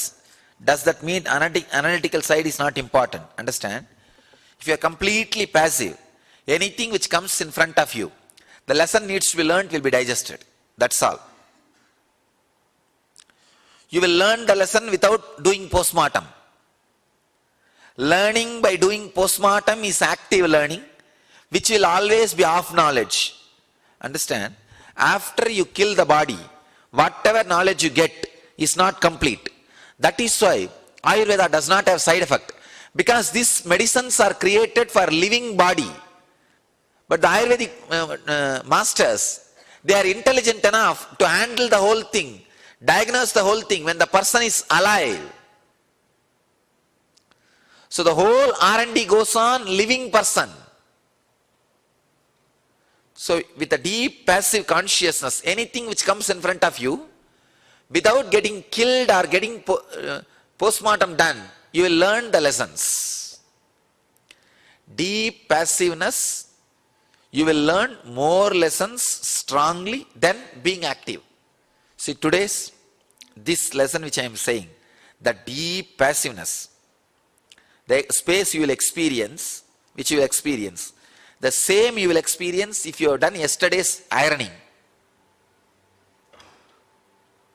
From outside, when you start, it looks too different. When you end, it will be same. Yes, deep passiveness, yes, that's what I mean. I can say that there is no need for actively fighting, doing postmortem, and the lessons are learned. Over.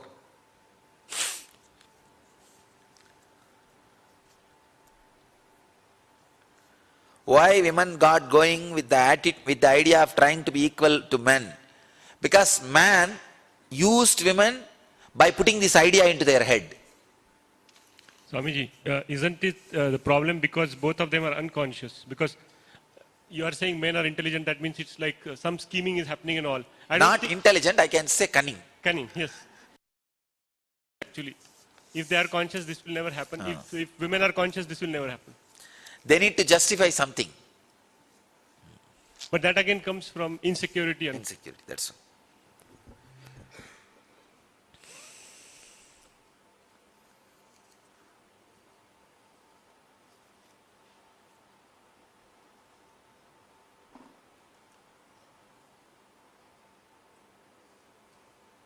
Hearing and internalizing deep passivity. The picture that comes in my mind's eye is respectfully, Amma, your mother. Gratitude for all those around you, through you. I feel that society is having an individual's gender being. Have you heard of the Western term tomboy? Means? I don't understand.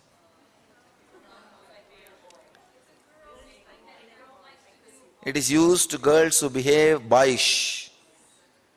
Society also keeps insisting goals, go to school, study hard, go to college, get a job. Nobody was there to teach us true female's role, spreading female consciousness. I am also pondering, what if I work solely to stay as Anand Samaji?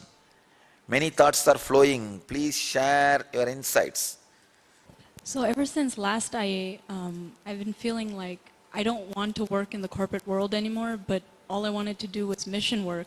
But if we do something like maybe what NITHYANANDA is doing or something, taking up like an active role, but working for the mission, is that still considered woman working in the system? Yes. No. You say, please understand.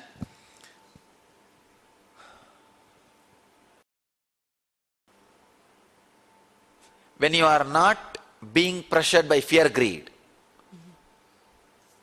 your inspiration is realized, then it's not working in society. Sometime in the Sangha, I use the fear and greed just to push you to the inspiration only. Not to keep that as a fuel forever. In society, even inspiration is used to push you to fear and greed.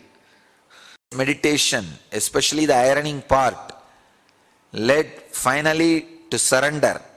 Today's also seems to be surrender. Is this right?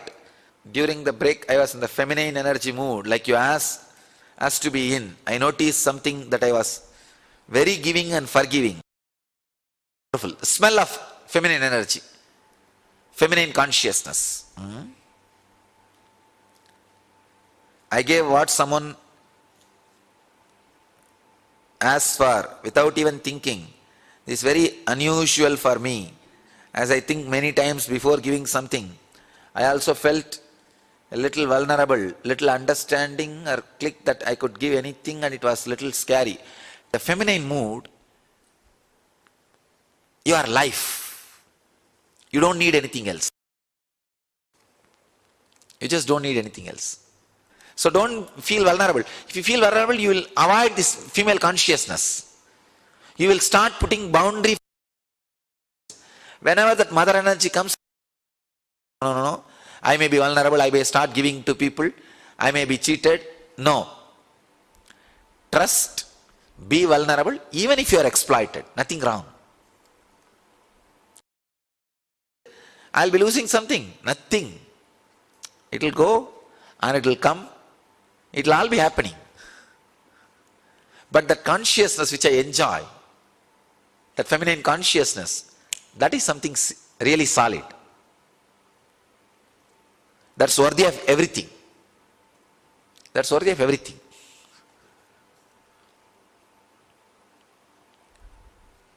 A little understanding or click that I could give anything, and it was little scary. Don't be scared. It's okay. What is there? Even a person like me feels like this. I can relate with what you said in Mathura Bhava. That Matru Bhava, not Mathura Bhava, Matru Bhava. You will grant anything people wants. See, whatever wealth you have, is the mood which expressed through you is responsible. Am I right? The mood to work, the mood to think, all those things are responsible. If some mood comes and gives it away, who got, he gave over. You understand? Who got, he gave. See, I got all this wealth because of my feminine consciousness expressing. So today the same consciousness is expressing and it is giving over. Over. See, that last final break of acceptance has to happen. Till that happens, you will continue to suffer. Point that I am breaking with 100 ideas. At one point it has to break. Till it breaks, nothing can be done. What I am telling now, I am breaking every day through so many angles. One day I throw stone at you, one day I throw some bottles, some glasses, sometimes flowers, sometimes arrow, sometimes some weapon, sometimes stone, sometimes a stick, sometimes knife. Something I am throwing. But something has to eat you. And it has to break. No other way. It has to break.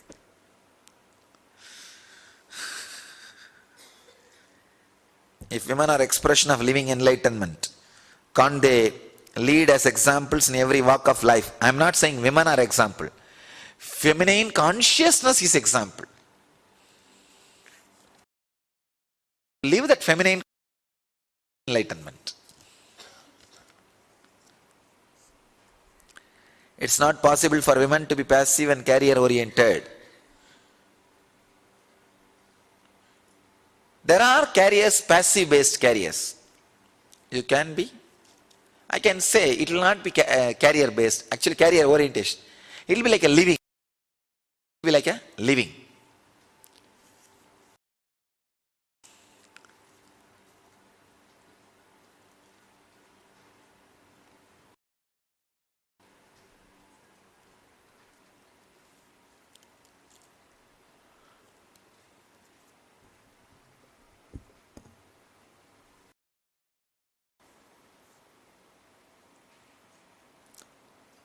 I want to sit down and get cramps. Lata, start sitting down. I'll take care. I'll heal it.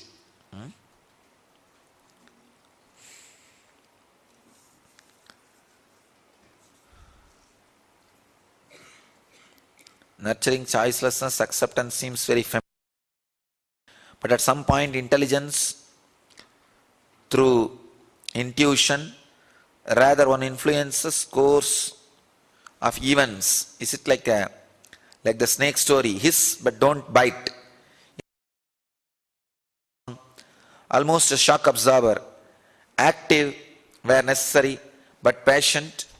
Is this understanding right? You are right. You will not be hurting. Even the hissing hurts, you see, frightens. You will not even do that. You will be strong. They will all know that boundary is cut.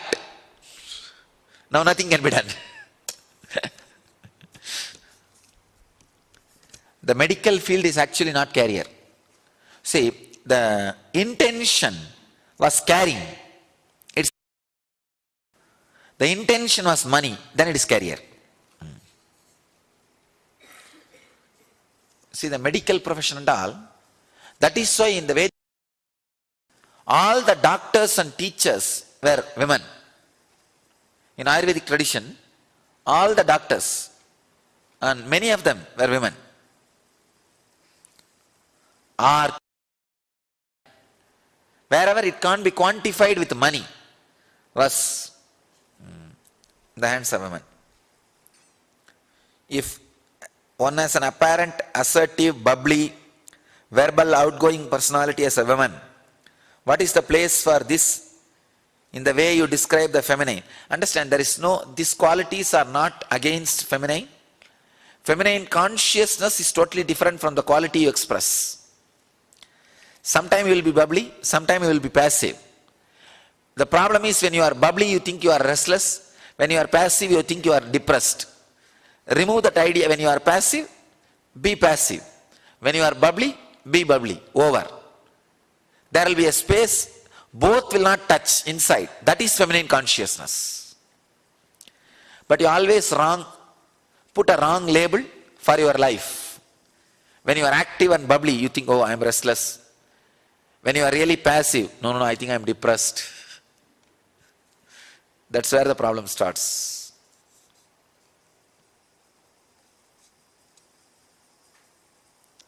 When you say passive life equivalent to feminine consciousness, I can understand passive part, but it's not life equal to energy. Energy is passiveness. Understand? Intense passiveness is energy.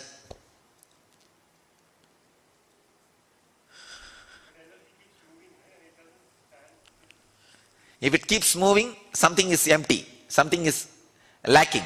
That is why it has a space to move. That itself shows it is not full. If there is a space to move, how can it be full?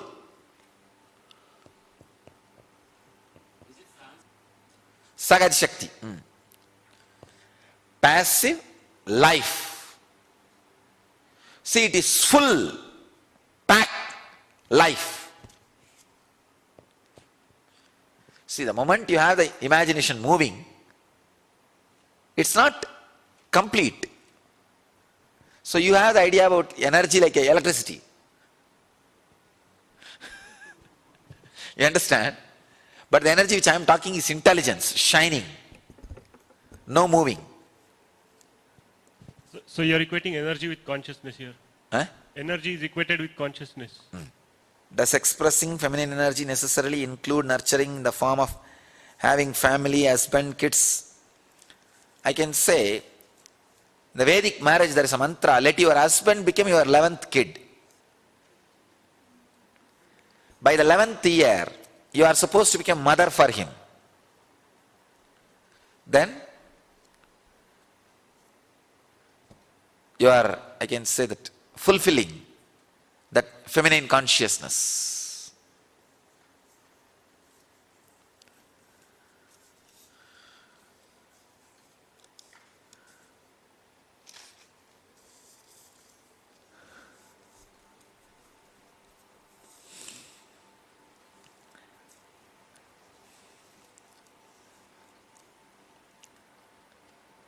Is there such a thing as male consciousness since there is female consciousness? Sri Ram, relax. No 50%, equal right. In Vedic culture, how were women treated when they were married versus when they were single? Married women also they were the head practically in the Vedic tradition to run the family. They were the center pin and power center. And when they were single, naturally sannyasinis, highly respected, regarded. How will it work in today's culture when making women career oriented is way of life and where there is no support system? Women is not married and not educated for a career. I'll create monasteries. I'll create monasteries. That's the only way. Is being shy a passive feminine quality? No. Being shy is egoistic and arrogant. Who put the question? Yes. Being shy is not a feminine quality. Life.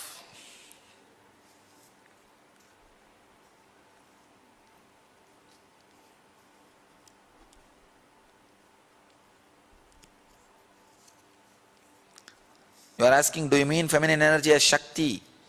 Energy, whatever exists is energy. Yes. That's what I mean.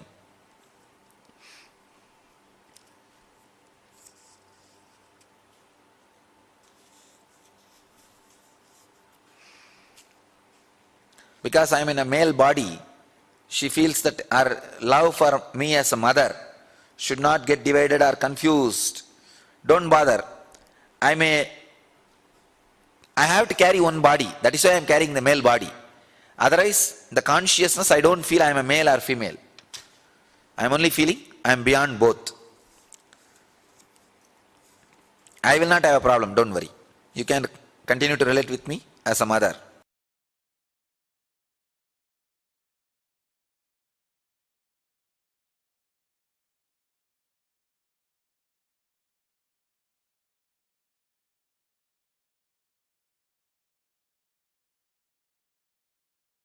Clear? Please understand. Go into the program with all intensity. I'll see that not only you enjoy the program, that real, honest truth, the honest, true spiritual experience is awakened in you, and that gets converted as a physical health, mental health, and spiritual joy, beautiful relationships, and creativity, creating wealth, prosperity in your life. I'll see that energy gets converted into all these 5 directions. As a side effect of that spiritual awakening, all this starts happening in your life. Of course, if you are not interested in doing, if you are just sitting here also, I'll be able to push you. I can do that. But you will not be enjoying. That is why I always tell people, even if it is heaven, if it is given to you without you working for it, it will not be heaven. If you also work for it, even if your work does not bring that result directly, if you feel after you worked you got it, you will enjoy it. See, it is not that some 10-15 minutes of your meditation is going to bring you spiritual experience. No. I am telling you very clearly, man cannot make it. He has to be given. That's the truth. But if you give him freely, he will take it for granted. So he has to run around, like as if he is making it.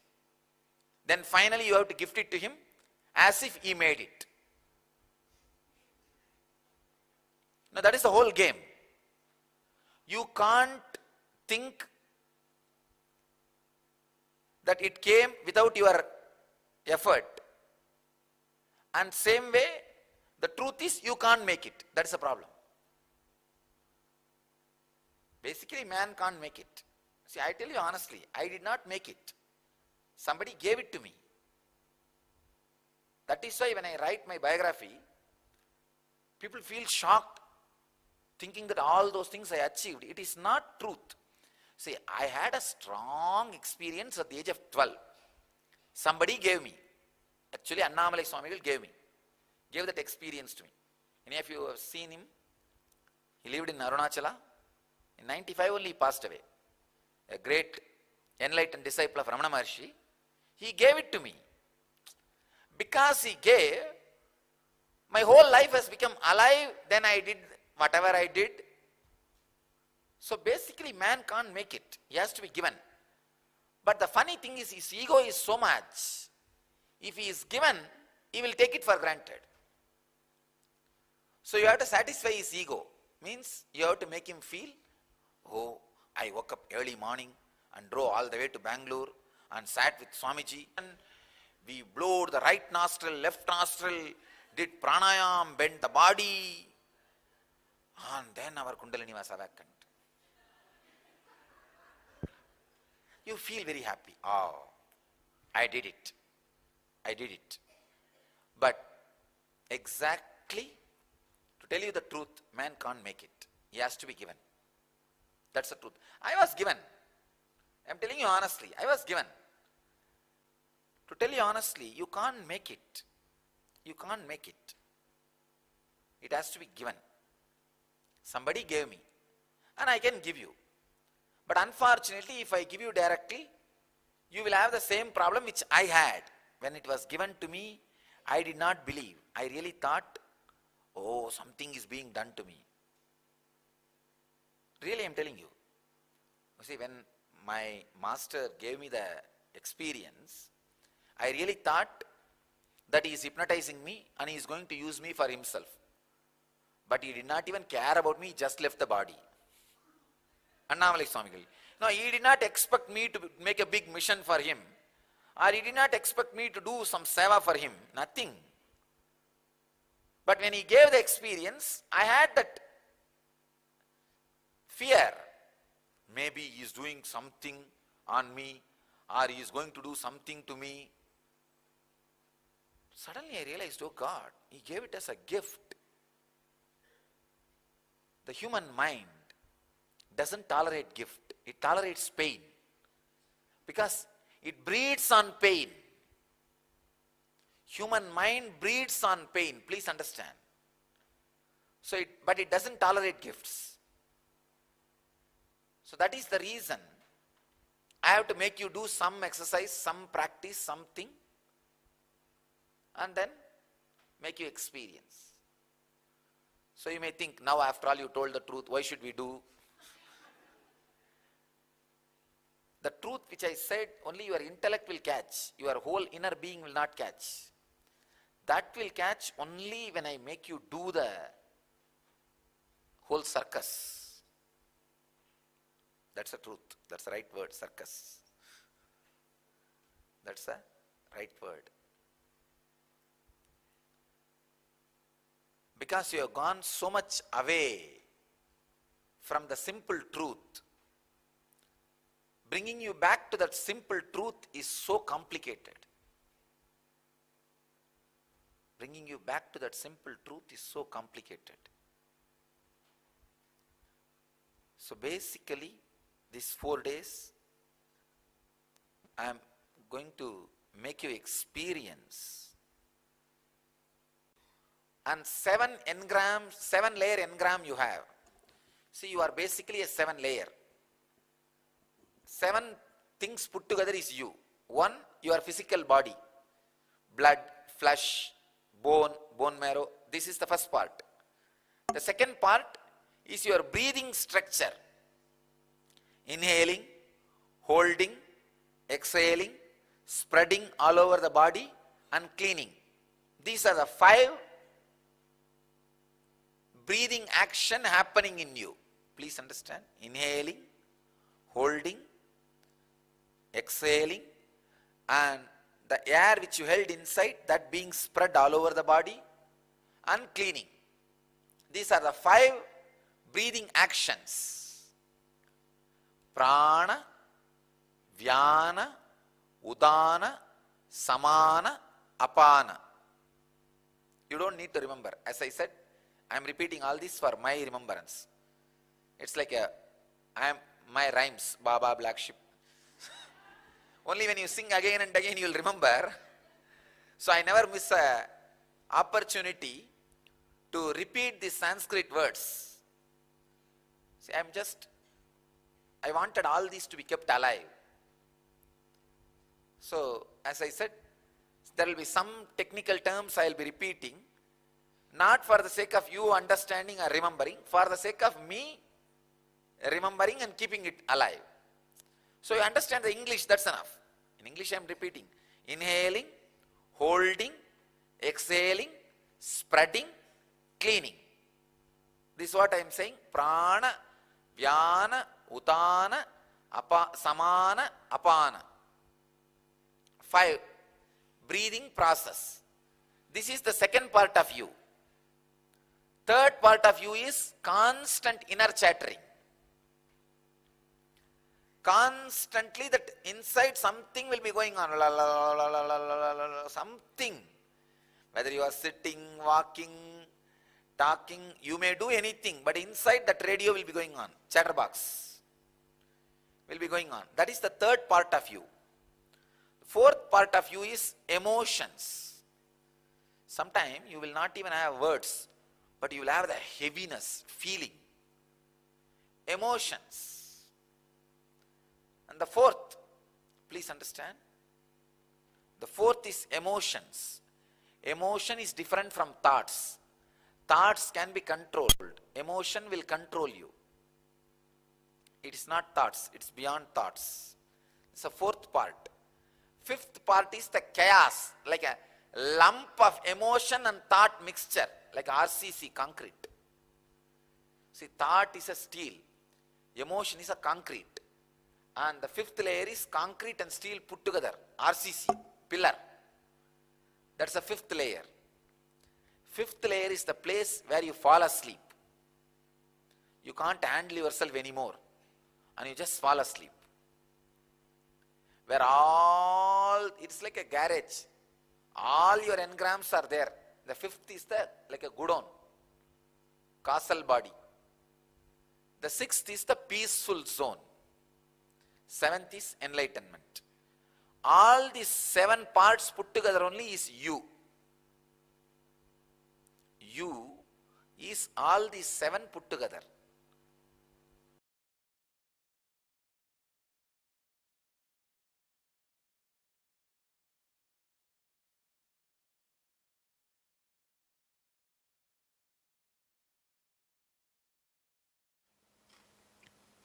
Creation, maintenance, destruction, putting people into illusions, and liberation. These are the 5 activities of Brahma, Vishnu, Rudra, Ishana, Sadashiva. So, the Devi's throne is made out of these 5 energies. All the 4 are sitting as 4 pillars, and Sadashiva is lying as the base. If you see all my thrones, that is the way it will be designed. And the description says, when she is not there, it is Panja Predasana. Preda means dead bodies. 5 dead bodies. When she sits, it's called Panja Brahmasana. Means 5 consciousness or 5 cosmic energies. So the whole thing, what exists is feminine. See, if you dig, whatever is masculine in you, if you kill it, you are enlightened. Whatever is not feminine, just kill it, you are enlightened. Whatever is feminine can't be killed, because that is life source, source of life. There are many things which is not source of life. You think as life is jada, matter. Please understand. Whether it's your mental attachment, corruption, pollution in your consciousness or inner space, anything which is not feminine, if you renounce, you are enlightened.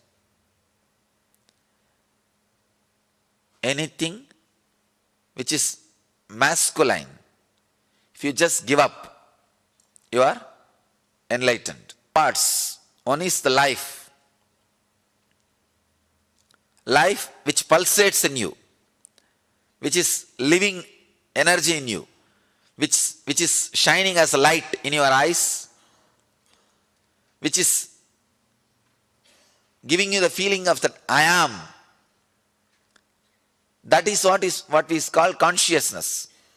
And there is something else is added, your mind, your body, for the sake of movements, to do what you want. That part which is added is masculine. That is why the masculine part is always aggressive, restless, rajasic. Anything which is restless in you is masculine part. Anything which is passive and alive, please understand, anything which is alive will be passive. Anything which is alive will be passive. It will not interfere. It will not be restless. It will not be moving. Chala means moving. Achala means life. Anything which is life will be passive, because it does not need anything from outside. Only if you need something, you will be restless. If you need something from outside, you are not feminine. You are not feminine. Please understand. When you purify yourself, that is why I said, women has more possibility for feminine consciousness. Just because you are a woman, don't think you are already female. You are already experiencing feminine consciousness. No. If you are restless for something of the outer world, you carry masculine energy in you. Carrying a pure passivity, passiveness is life. Carrying that pure life is feminine quality.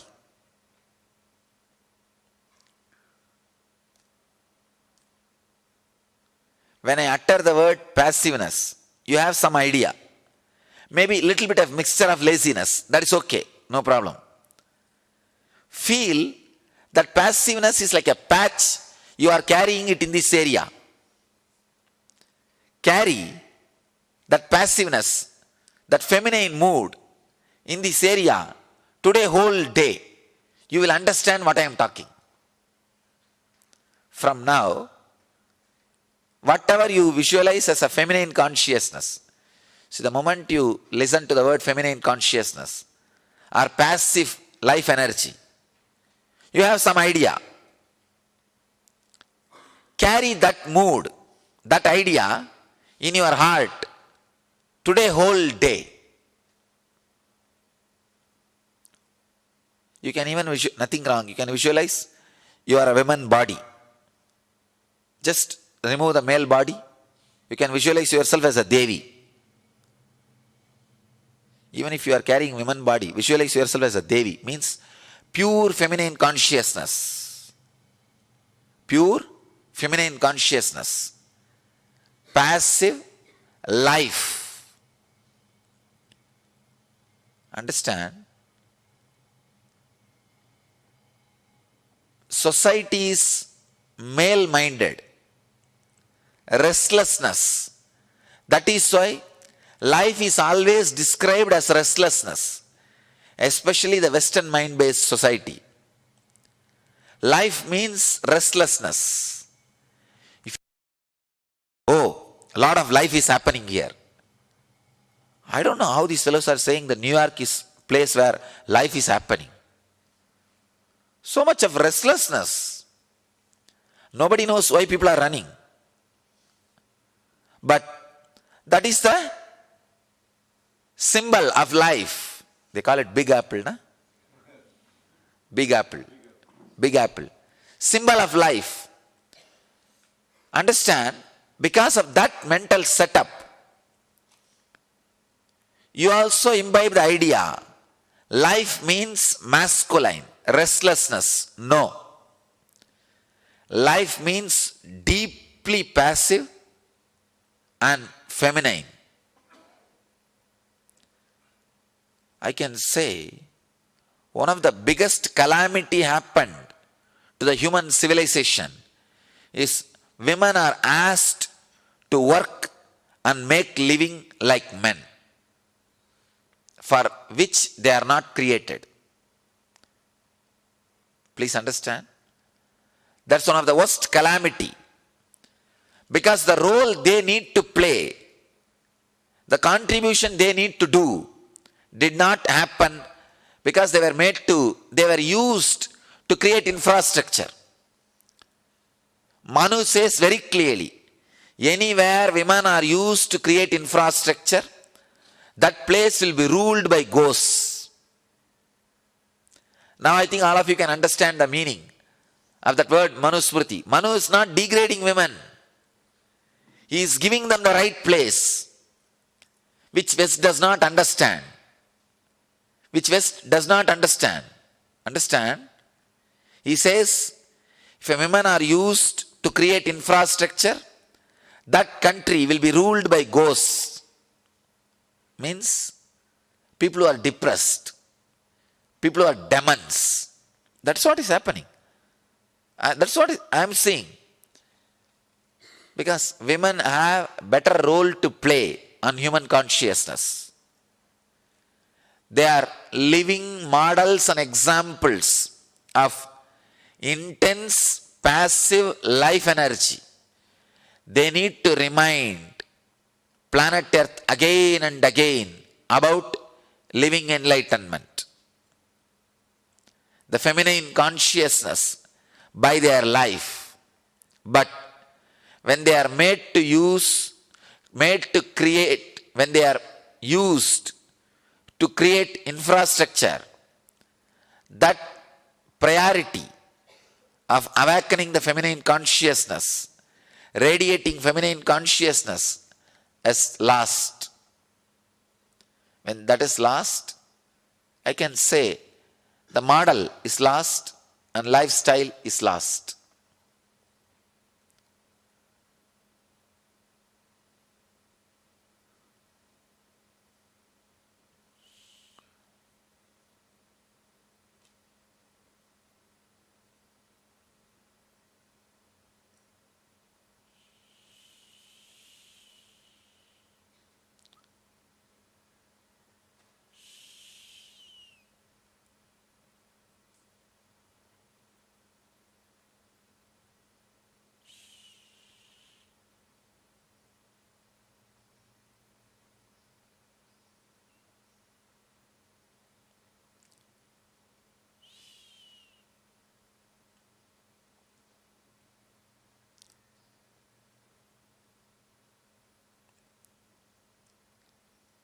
Again, Manu says very clearly, unless the depression from women is removed, the society cannot evolve. If women, you see, in the feminine consciousness, if the restlessness is planted, the goal orientation is planted by the society, naturally she will suffer in depression. Because her consciousness is not hardwired to create infrastructure for civilization. Any goals related to civilizational infrastructure implanted in women consciousness will directly lead her to depression, and it will impact on the civilization as, I can say, all possible dangers.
there is so many files, so much to tell,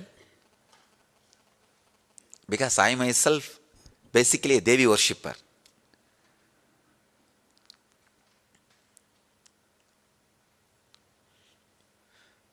The first mantra I got initiated into is Devi mantra, and the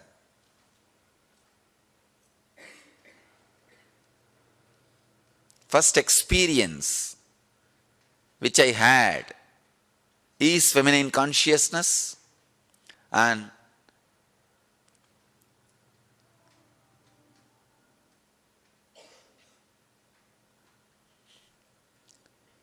I can say the person who gave me sannyas, first I received 2-3 initiations, different things from different people. The first one was from female guru, and my first disciple, Mantra Diksha, female, and the first, my sannyasini is a woman. If you see the whole thing,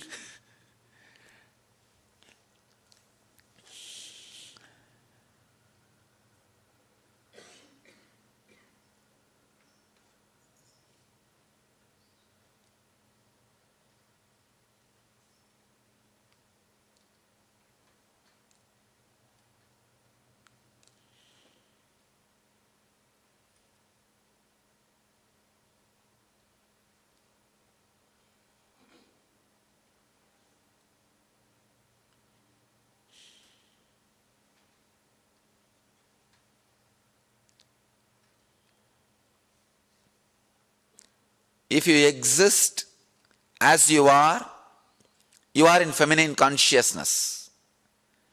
If you want anything and move physically or mentally, you are in masculine consciousness. So that anything which you want physically or mentally and moving, if that movement is stopped, you are done. Nothing else. That's all.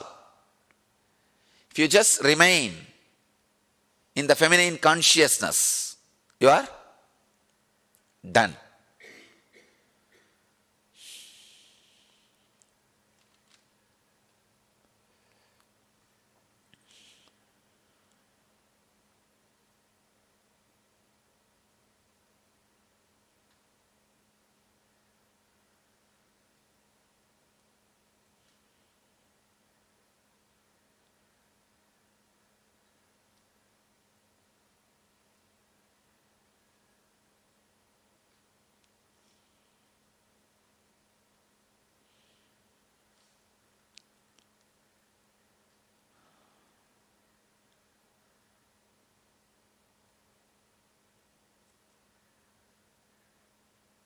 God, I can go on and on and on, express so much about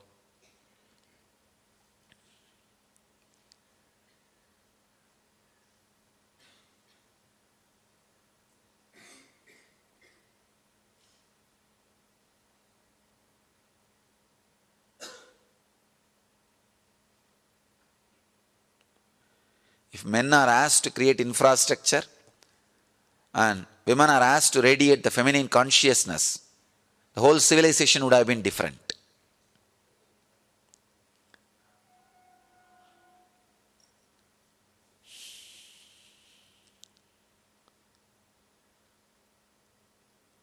All the religions based on sacred feminine energy are peacemaking religions, accepts everybody, everything.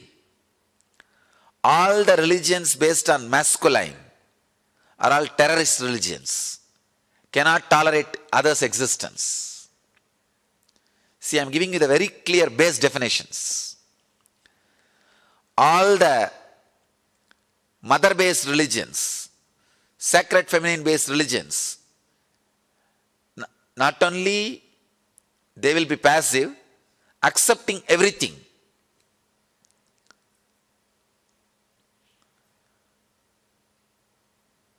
Anything which cannot tolerate others is masculine.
All right.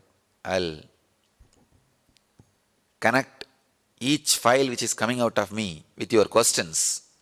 I think then I'll be able to tell more things, because now too much is there. If I connect with your questions, you will be able to relate, and these truths can work on you.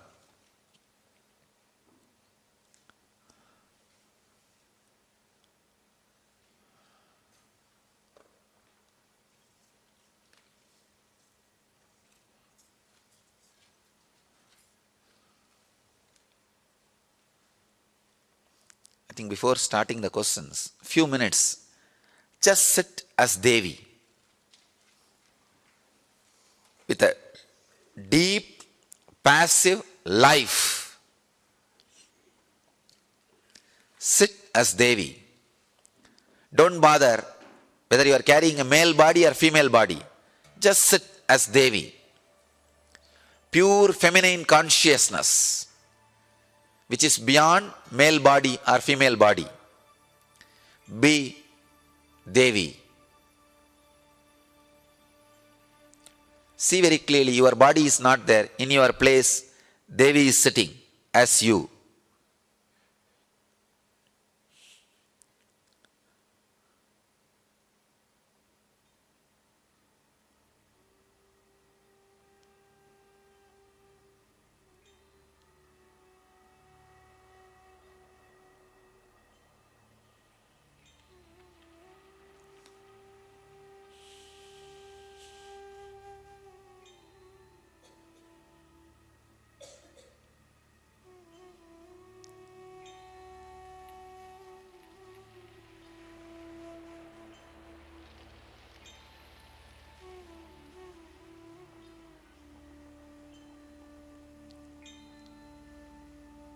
Just sit as Devi.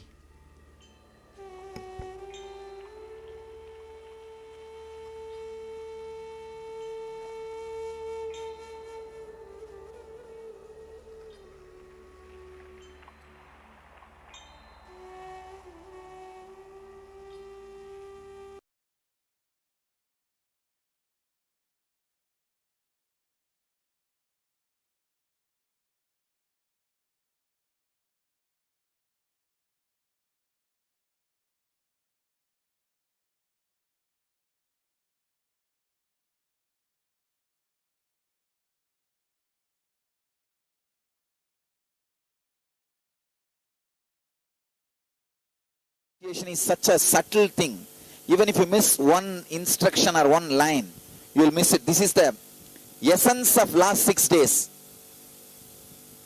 And based on this only, the whole next part is going to be built. Initiation into my main contribution. You see, still now you are only a kind of a follower. Now only I am committing with you through this initiation.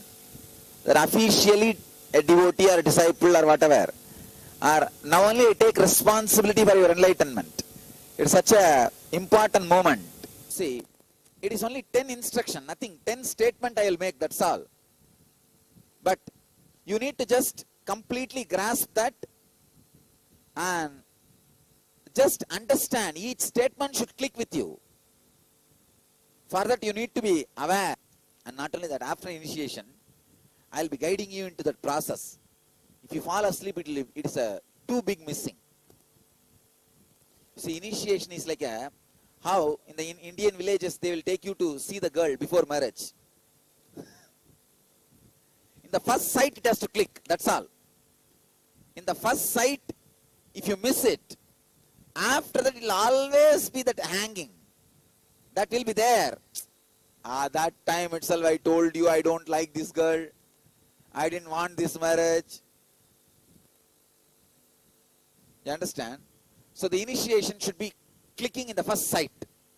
When I guide you first, it should click. That unclutching should happen. I prepared you for last 3 days for this only. I'm going to make only 10 statements. That 10 statements should ring in your ears when you go through the process.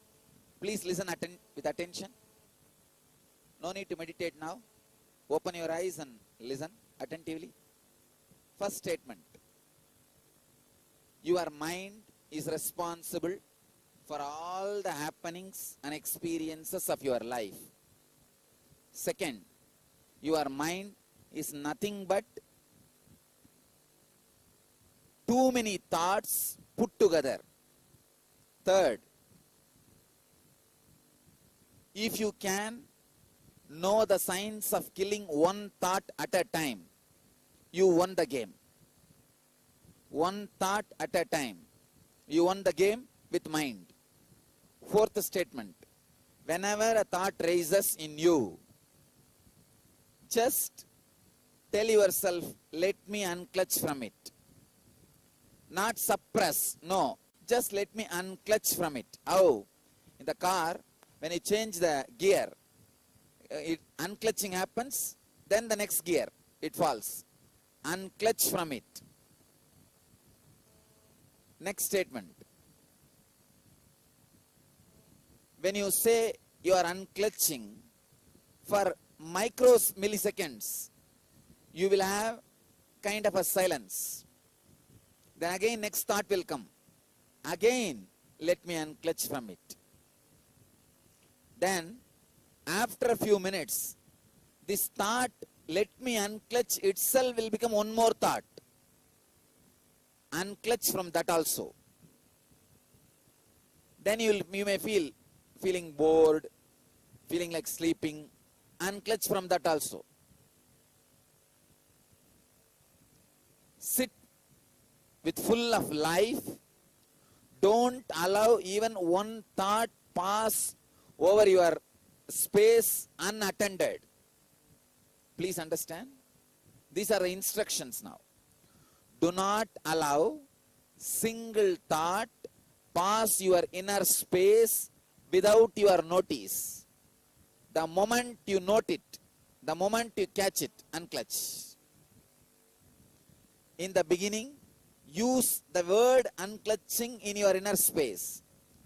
Later on, you will learn the science of using the mood of unclutching. You don't even need to use the word unclutching. Now, use the word unclutching. Clear? Any doubt? Unclutch from it. Any questions? Unclutch from it. That's all is initiation. That's all, understand. I think this is the most shortest initiation I have given. But I know this is going to be the most powerful initiation. Because if I say too many word stories, when you now sit with your eyes closed and work on initiation, you will, all those words will be ringing in your heads. No. I want minimum words.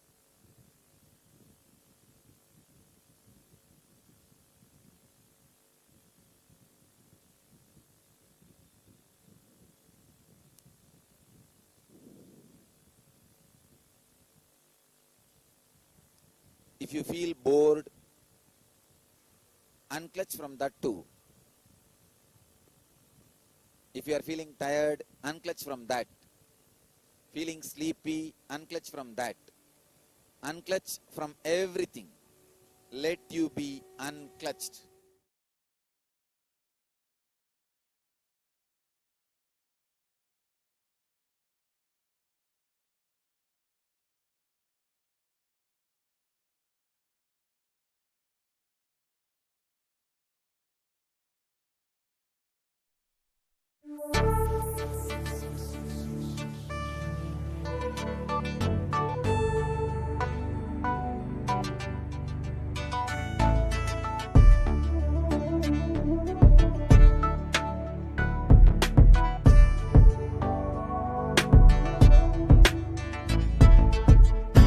Putting all my trust in you, 'cause you know it's best for me to lead a blissful life, a life with no more strife. I can't believe the things I do, just to spend a little time with you. Nothing will compare, I know you will take care. You're always showing us compassion. Your love is endless like an ocean. Nithyananda, Nithyananda. My life's become a meditation. Ever since we had a deep connection. Nithyananda,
Ravi is asking, when we were young, our parents and elders used to say, go and sleep, or else some unknown ghost will come and take you away. It works on my kids also. Is that wrong?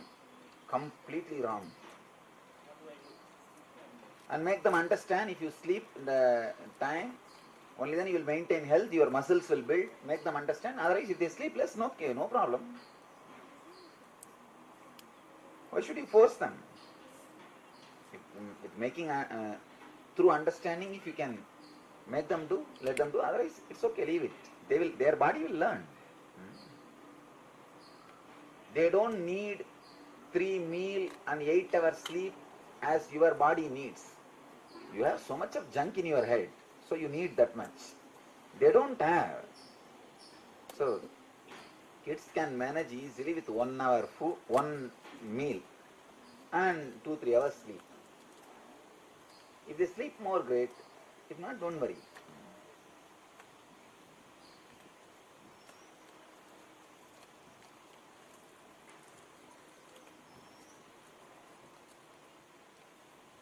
Rajesh Rathod, going near fire, one can feel its effect like heat.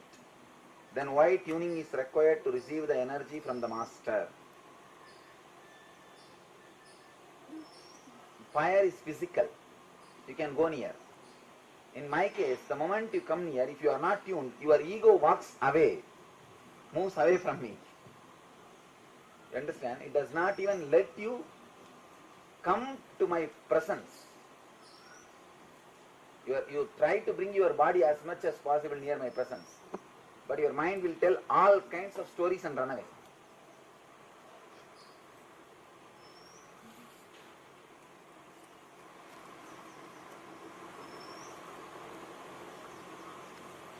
When you asked us to experience Shiva all through the body, experience you in my body. Ranjani, you'll experience levitation also.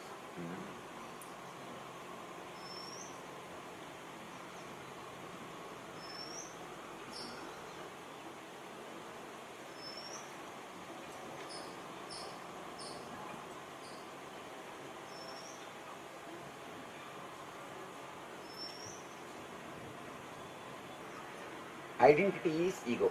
There is no difference. Unclutching is a more stronger process than witnessing.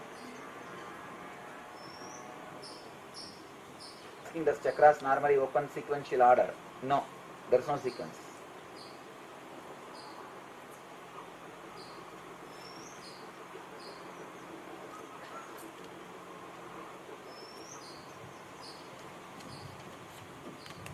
Vasudevan, that feeling of the fire is usual.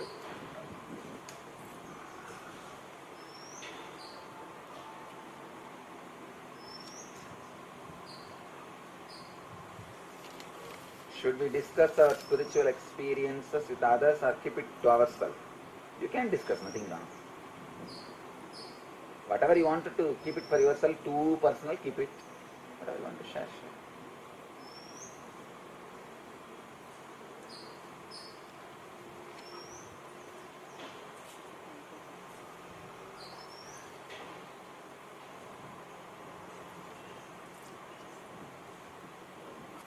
Once the sun sets, usually we don't sit here because he goes for walking.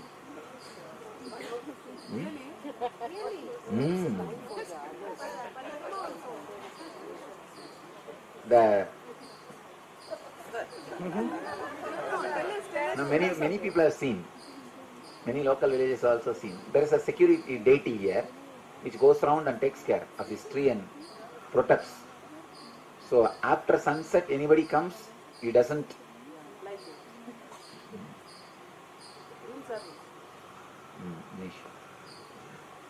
Security, guardian deity. His samadhi is there. That is his samadhi. Disciple actually. The disciple was in charge of security.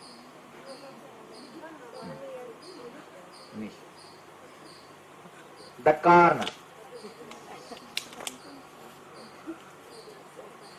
They are digging, you see. We are going to build a beautiful, we are going to put a huge Patanjali statue.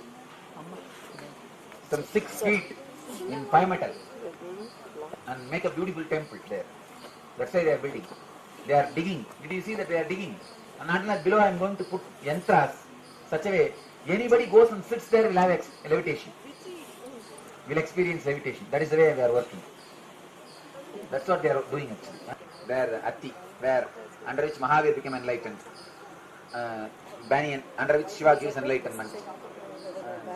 That under which Buddha became enlightened. Bodhi. And Asoka, under which Sita became enlightened. The fourth, Neem. And there's another one, special tree, Neem with 2 parasites.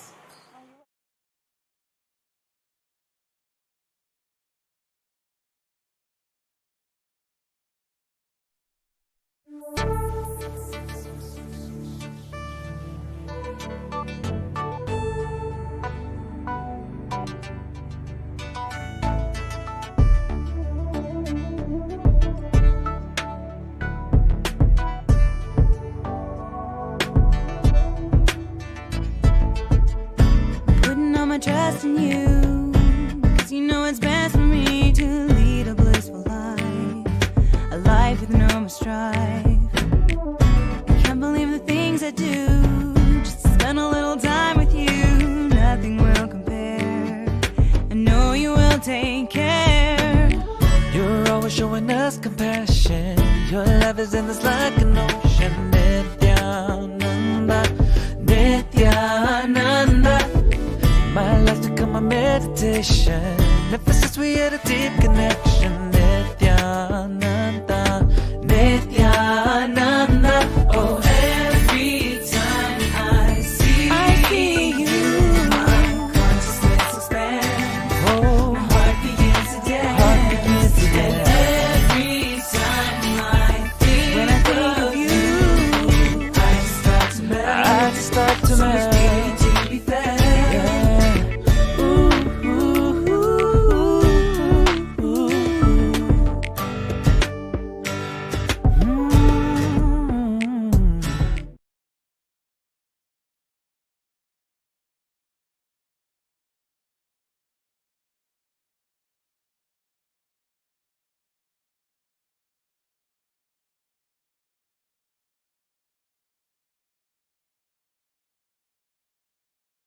We are going to work on the navel chakra, the navel center, Manipuraga chakra.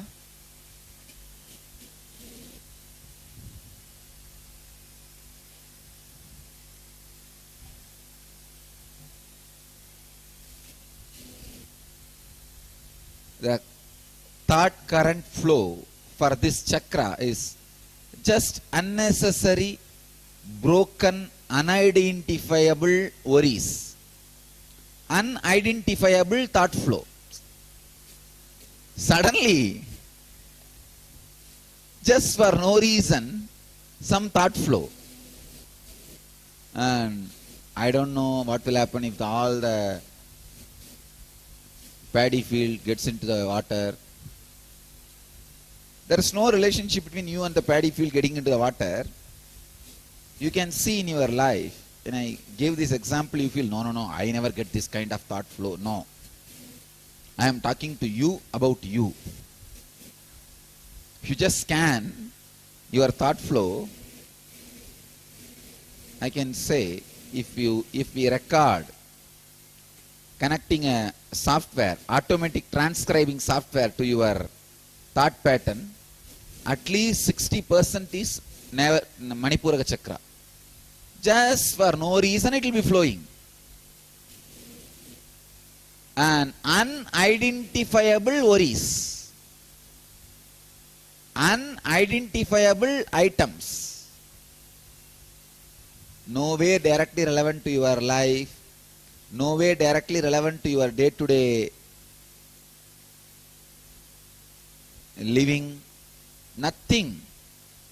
Because it is there, you worry about it. I have seen people just worrying about the neighbor.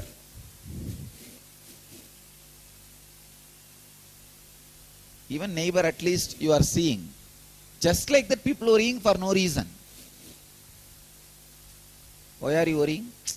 Everything is going well today, who knows about tomorrow? Corrupt mental thinking system. You can identify this if you just sit and go on, pen down whatever comes inside. Just do that now. For 10 minutes. First 2-3 minutes you will not have worry. Because you will be consciously editing. No, this is not right thought. This is worry. But more than 3-4 minutes, even you can't edit. It will be there wildly standing in front of you and jumping. What will you do? So, now try. We can try. Just within 2-3 minutes. You see, whatever comes inside, go on writing. In 2 minutes, the whole thought trend will change. Unidentifiable, reasonless, causeless thoughts leading you to low mood or depression is worry. Please understand, when you plan for your future, when you think about your finance, I am not calling all these things as worry at all. I am only calling just some useless, like a no way that thought is going to improve your life. No way it is going to alter your life. Just because you are there and the problem is there, you will be thinking about it. Come on. Just go on writing without stopping.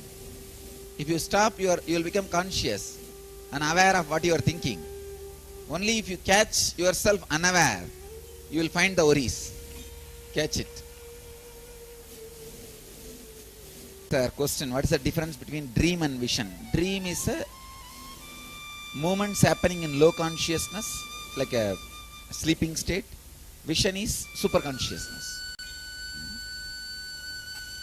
And Satori, difference between Satori and glimpse. No, write it and send it. Satori and enlightenment. I can say Satori and glimpse of enlightenment is one and the same. Please be seated. This is the reference to attention need during the two-way sessions at our satsang center when Swami blesses. Other centers for Vibhuti Kumkum coming and their padukas.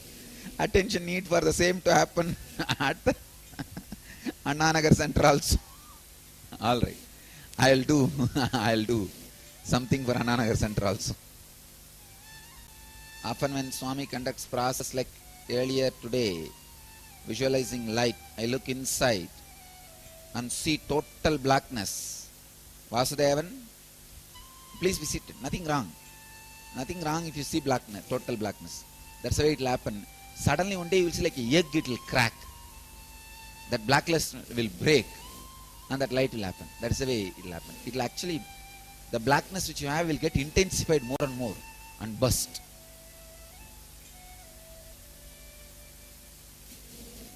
My mind is so busy and running around like a lunatic. That's okay. See, you are not expected, your mind is not expected to settle down just like that.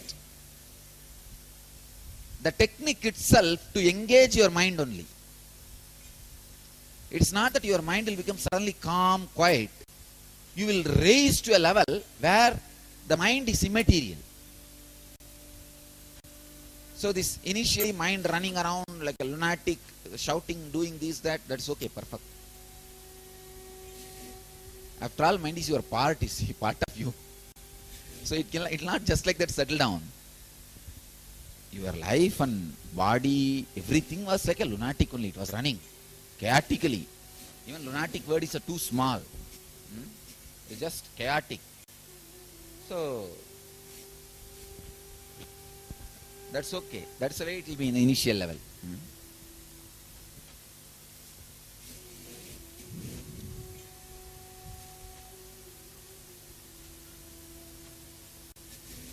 And don't worry, as you say that I ended up in acquiring one after another technique but never immersing and surrendering myself to anyone. No, you can't, I tell you. No intelligent man can practice any technique more than 21 days. Understand? Any technique. It's a law, by law. By the time you will feel that you are becoming dumb and dull by doing the technique. So don't bother about unable to practice technique. Here also I am giving technique not for you to achieve through technique, as an engagement to your mind. Let me give you this example. In Tamil Nadu villages there used to be a ritual called Mayana Surai. After every Shivaratri, there used to be a program enacted in all Indian villages, Tamil Nadu villages especially. Devi will go to the cremation ground and throw puffed rice, all eatables, and then get into the cremation ground and kill the demon and come back. The story says she was supposed to kill a demon before sunrise, but the demon had too many ghosts protecting him. When she went there, cremation ground, the war field, she saw millions of ghosts are there protecting the demon. She can't kill all these ghosts and reach demon by tomorrow morning before sunrise. The ghosts have the habit of picking up and eating from the ground. Even if you give in the hand, they will not eat. But if you throw it away, they will run after that food and pick up and eat. So she threw the eatables, puffed rice all over. All the ghosts are busy eating, picking up and eating without leaving the security job. She straight went and killed the demon and came back. Here, your ego is the demon. And all the thoughts you are having is the ghost. The technique I am giving is the puffed rice. When I throw this puffed rice technique, your thoughts will be too busy there. I will go and destroy the demon and come out. That's all. I'll just get inside, kill the ego, the demon, and come out. So technique itself is no way going to enlighten you. It is just entertainment for your thoughts and mind when I do my work. It's diverting the attention of your security who is not allowing me inside you. So don't bother. Techniques are just for you to struggle, not for you to become successful. Understand the purpose of technique. Technique is for you to struggle so that the presence can do its real job.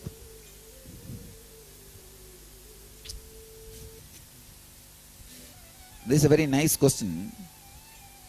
How does one surrender to a master and not turn that into an egoistic act of surrender? Not even having the idea that you surrendered is the real surrender. The moment you count, oh, I surrender my body, I surrender my mind, gone, your surrender is over. Just casually, your body and mind will be burnt. That is a surrender. Surrender actually cannot happen from your side at all. It can happen only from my side. From your side, only one thing can be done. You can take care that ghosts are completely engaged with the puffed rice. That's all. Is a phobia a vasana? Yes. Phobia is usually vasana. Very rarely samskara. Usually you will not even know it is there.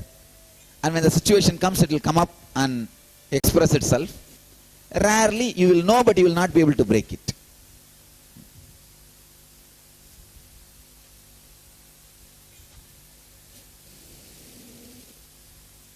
I have a very funny way of removing allergies and phobias. If somebody is allergic for the nuts or chili and all, I will give exactly that only. Just like that they will come out. Anybody allergic to anything? I challenge actually. But chana dal. Tonight, ma, tell the kitchen to prepare a little chana dal, ma. Get it. I will say that completely she becomes alright. Anybody allergic to anything, tonight bring that object. That's all. In the darshan. Yes. All right.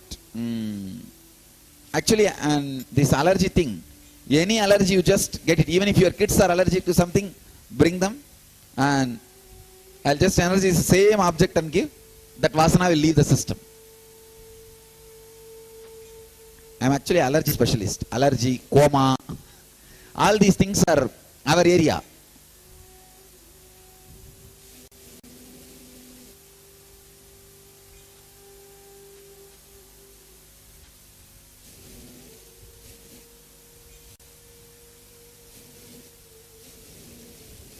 Anjay Sangani, ingenious kid.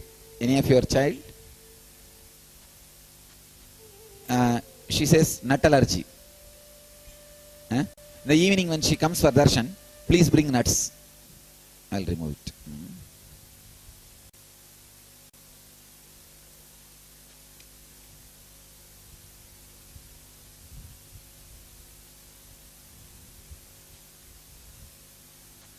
Rakesh Ashok, 61. He is worried about once we experience levitation, could it be uncontrollable act if we are in office setting? Are we in control? Don't worry, you will be able to control. People ask me, in bathroom if I start levitating, what will happen? Don't worry, it will be controlled only. Actually, only when you sit and unclutch, it will start happening. It is not like that switch is automatic. When it wants, it starts. It doesn't stop. No. When you unclutch only, it starts happening. You can see the brahmacharis. Tonight I will show you, when they are levitating, don't think they are not aware. I can give them the needle and thread. They will be able to easily put the thread into needle just in 1 second. Tonight I will show you. It's not that they are not aware of what is happening. They are fully aware. And you see, the joy exploding in the system lifts the whole body. You can see in their face the joy exuding.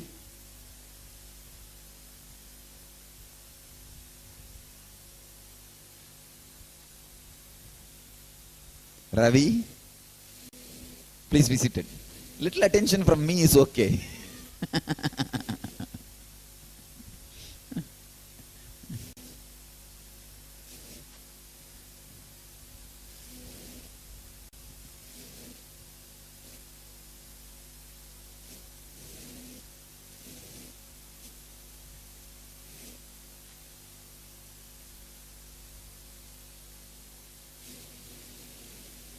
Leo 14. Whenever you get this kind of experiences, don't visualize there is a dark spirit. Just feel, all right, I am going with the life. Let the life decide. Life is more powerful than any dark spirit. You understand? Just go with the life. Then this itself will become a near-death experience or out-of-body experience. This will become a powerful satori. We can enter into the process. Understand?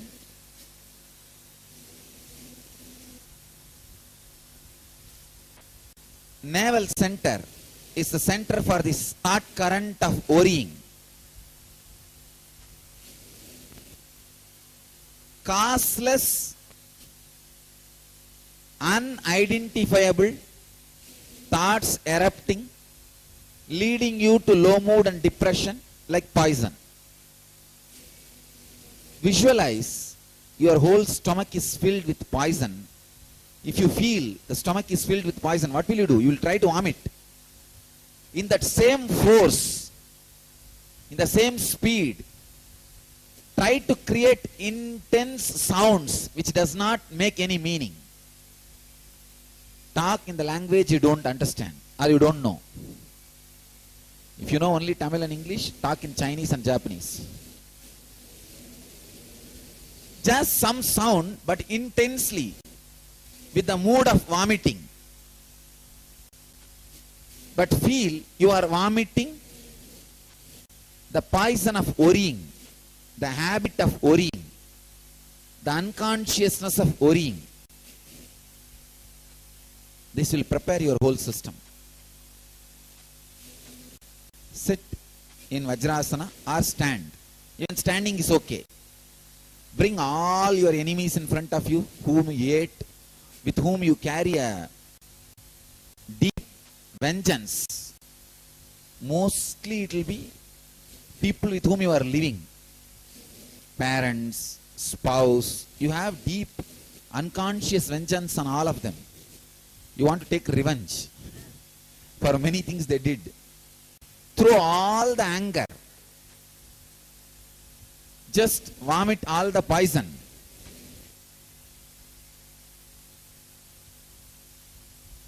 Intensely, without giving a break. If you give a break, you will start thinking consciously. Don't think consciously. Just throw all the unconscious tantrum out. You can literally fight with whoever you want. Only thing, you can't touch anybody who is near you. You can't beat or touch, harm anybody who is around you. Please spread all over the hall.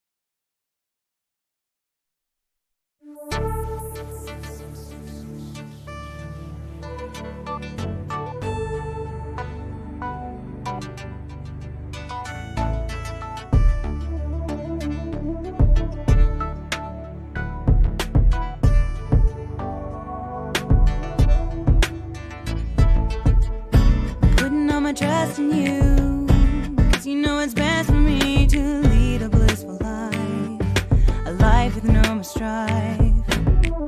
I can't believe the things I do, just to spend a little time with you. Nothing will compare, I know you will take care. You're always showing us compassion. Your love is endless like an ocean. Nithyananda, Nithyananda. My life's become a meditation. Ever since we had a deep connection. Nithyananda, Nithyananda. Oh, every time I see you, my consciousness expands. Oh, my heart begins to dance. And every time when I think of you, I just start to melt. So much beauty to be felt.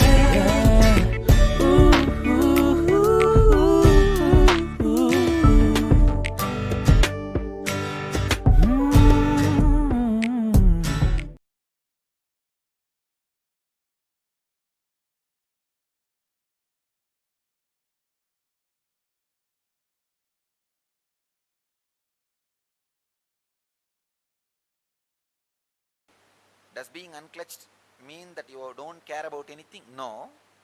You don't care only about suffering. And if someone is physically or verbally abusing you, how do you respond if you are unclutched? It's like your biomemory will not keep quiet, automatically respond. But after that you will not carry the taste of vengeance and irritation, that's all. The action itself will not be different, but irritation and vengeance, suffering will not be there.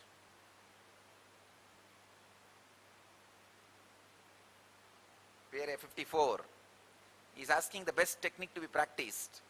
Number 54, unclutching. That's all. Would you encourage having a Facebook group of all participants, IALBE? I'll really encourage. Please go ahead and have a Facebook group. Form it today. Yes. Form it today. Evolve. Evolve my blessings for all good, friendliness, friendship and encouraging growing spiritually. See, disciple-disciple relationship is always good if it creates more and more feeling connection with the master and the message and the life. It's great. Disciple-disciple relationship is the worst sin if it is what to say that, reduces your devotion towards the master. If you are going to help me in my spiritual path, come, otherwise get lost. Otherwise I encourage people, Devi, the pains in the body don't matter above for the process. Actually, pains are created by the process only. So don't worry about that at all. Arundhati, she is asking about onion, green chili, garlic. It's just natural steroid, that's all, nothing else. As a medicine, garlic is good, but not as a food.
In Nirvikalpa Samadhi, you are both thoughtless and breathless. No, it is not actually breathless. When the Videha Samadhi, only breathlessness happens. In Nirvikalpa Samadhi, you become thoughtless, but the breath will be there as long as the body is alive. Prarabdha is alive. Once the Prarabdha settles down, only you become thoughtless also. Thoughtlessness happens only when the Prarabdha also is means I can say,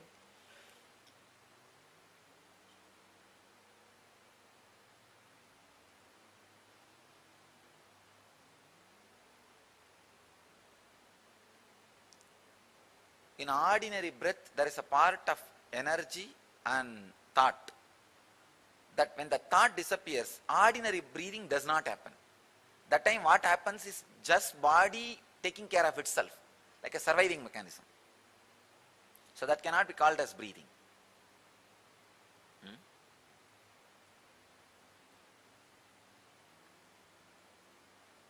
But a breathlessness will not happen till the body is there. When the body goes away, Videha Samadhi, only breathlessness happens.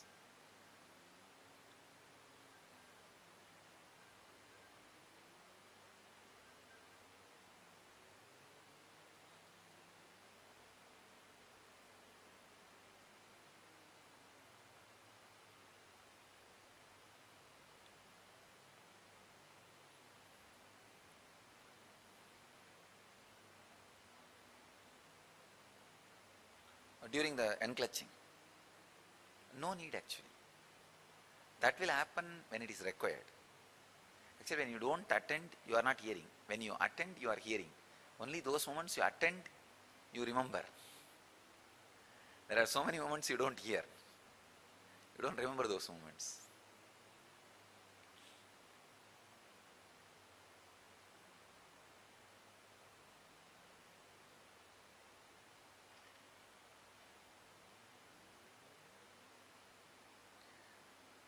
tell us a little about Nandi? I love his energy when I visit the temple. Nandi is a great devotee of Shiva. He is supposed to be the first disciple and vehicle for him. And the teachings given to Nandi has created a big sampradaya, Nantinada sampradaya. There is a sampradaya, Nandinada sampradaya. The Hinduism today in Hawaii, they belong to that sampradaya. Nata sampradaya is Nantinada sampradaya. I don't know about Edgar Cayce, but I know about Akashic records. Akashic record means all the things happened in the cosmos. There is an archives. That is what is Akashic records. Master can access that and download and radiate.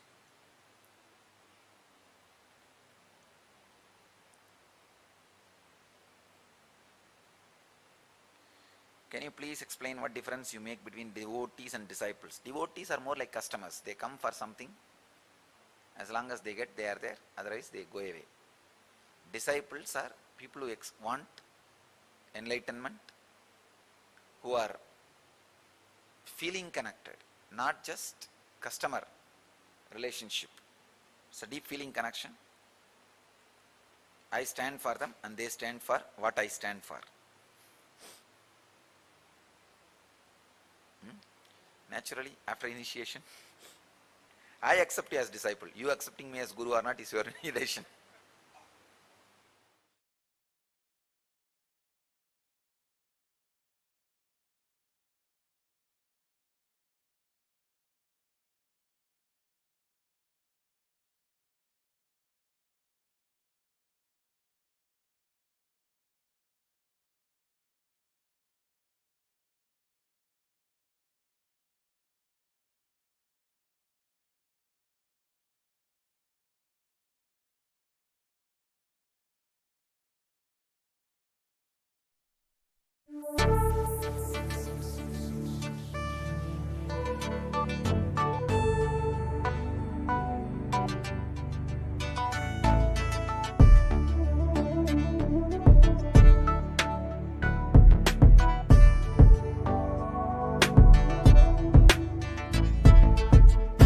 Putting all my trust in you, 'cause you know it's best for me to lead a blissful life, a life with no more strife.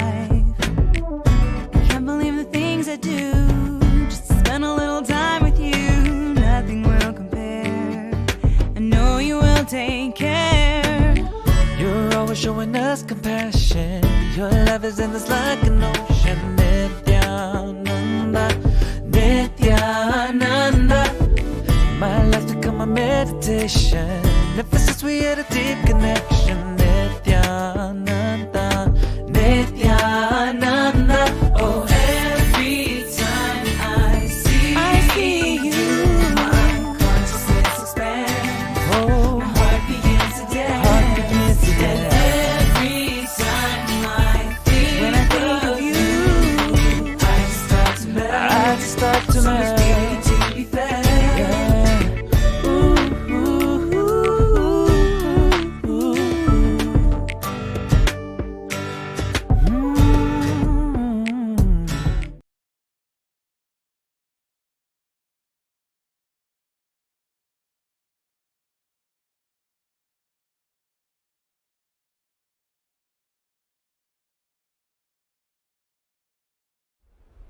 Usually,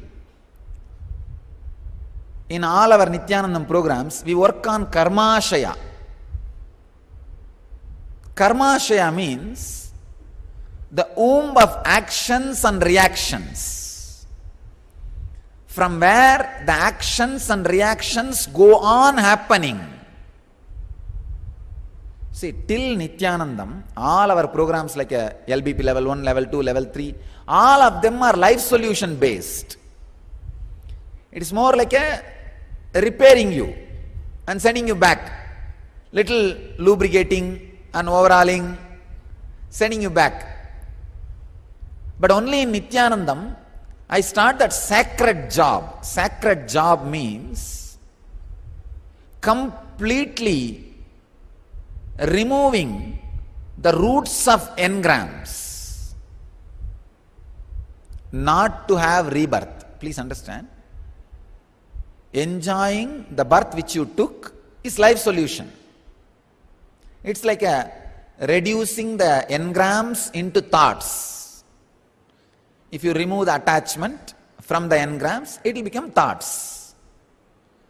So that process is life solution. You will have better health, better mental setup, you will have better relationships, you will be a better manager, you will be a good CEO. Whatever you are, you will be a developed person. Personality development. More life solution based. But that is not my aim. It's only byproduct. My aim is to work on the very roots of the engrams. The very roots should be burnt. Patanjali uses a very beautiful word. I always love to repeat that word.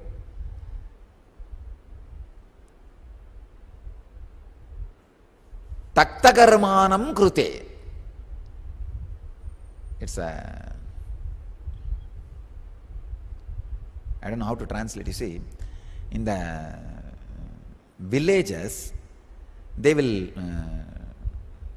boil the groundnut. They will put the sand and groundnut, put it on a pot, I don't know what you call, and they will start roasting it. In the sand they will put the groundnut. Nice sand. In villages, Indian villages, they do this. Nice sand, they will put the groundnut and start roasting. That is what is Patanjali means. Exactly that process only Patanjali is talking about. So all your, see that groundnut, before roasting like that, it will sprout. Once it is roasted, it will never sprout. So same way, Patanjali says, the master's presence is the heat and the technique is the sand. In the technique, all your engrams should be put and it should be roasted. And finally, along with the sand, you have to throw away the groundnut. The sand in which if you put the groundnut, naturally the sand will support the groundnut and both the groundnut will sprout. But now, after heating, neither the sand will support nor the groundnut will sprout. Daktakarmanam means, the word Daktakarmanam means roasting it. So all your engrams, the roots of engrams, how the engrams are created, formed, how the engrams can happen, that very possibility is added with the process, the technique which we are going to practice, and boiled by the master's presence, the master's energy. Daktakarmanam krite, the roasting of the karmas happens so that once for all it never sprouts. Never sprouts means there will be no more birth. No more birth. So the first basic condition for this Nithyanandam is, do you want really Jivan Mukti? And are you really clear that you don't want one more birth? That is the basic thing. And if you feel, no, it will be really nice to have one more birth with Swamiji. So all of these are very clear, you do not want one more birth, because we are going to work in that line. We are going to work in that line. I am going to help all your energies to fall in tune in that line. That is what is the Dakta Karma. Means, when the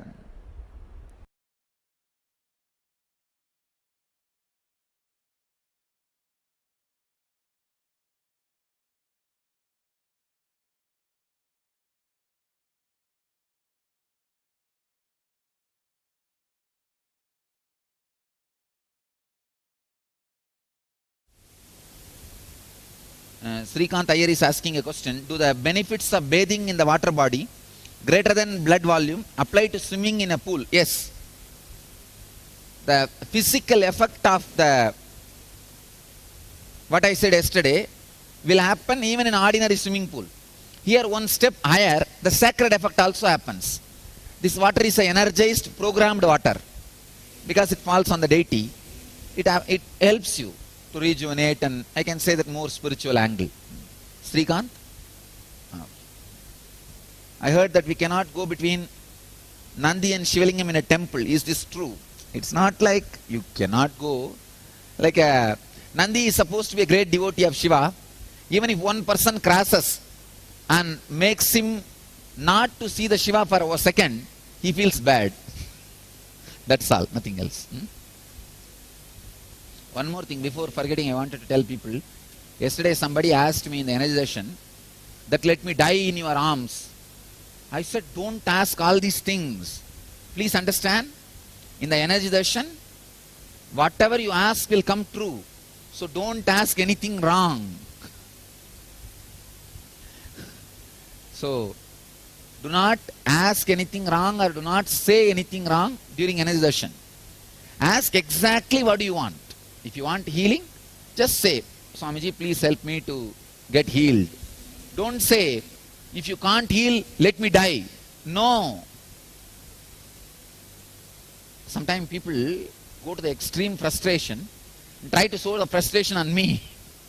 There I am sitting like a fire, alive energy. Whatever you ask, I will say, Tadastu. What will happen?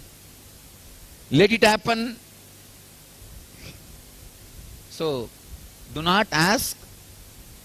Always utter right words. Always utter exactly what you want.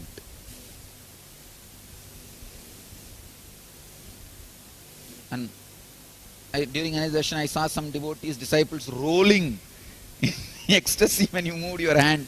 In my case, there was no body movement. That does mean that I am lacking something in spirituality. Subramanyam? Subramanyam, don't worry. I will make you roll in 2-3 days. Just the system is getting ready. See, I don't want you guys to get frightened. Yesterday I saw 2-3 people got frightened. They said, no, I don't want to roll. Then I said, all right, I will not awaken your Kundalini. It's okay, you rest. I just left it. So, I don't want you guys to get into the shock. So, I am just managing.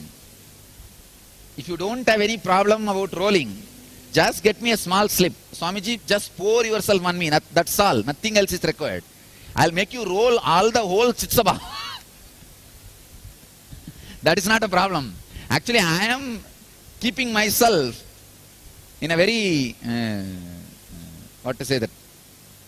covered way, so that you don't get frightened.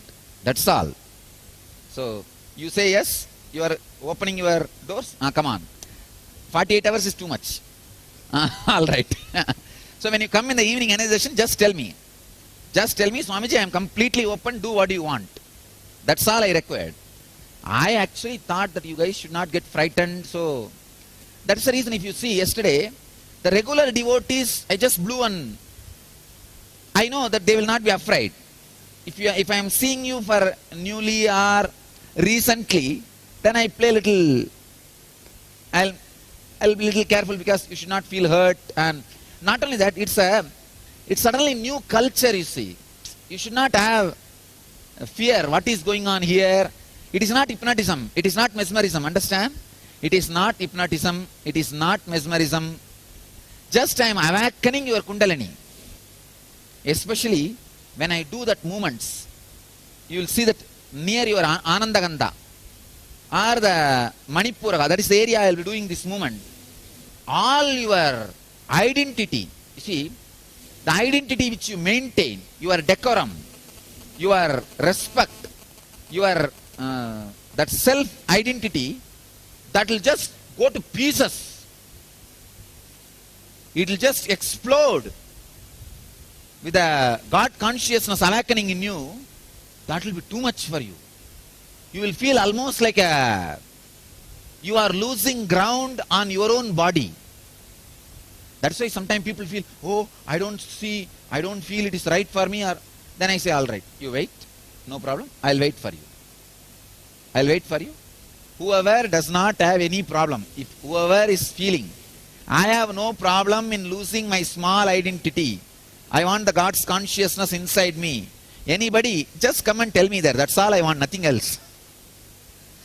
See, yesterday I was playing a very safe game, so that you don't get frightened, you don't get too disturbed, so don't bother at all. Actually, I can make you levitate within 48 hours, next 48 hours. That's not a problem. It's only your will. You understand? I am like a cyclone.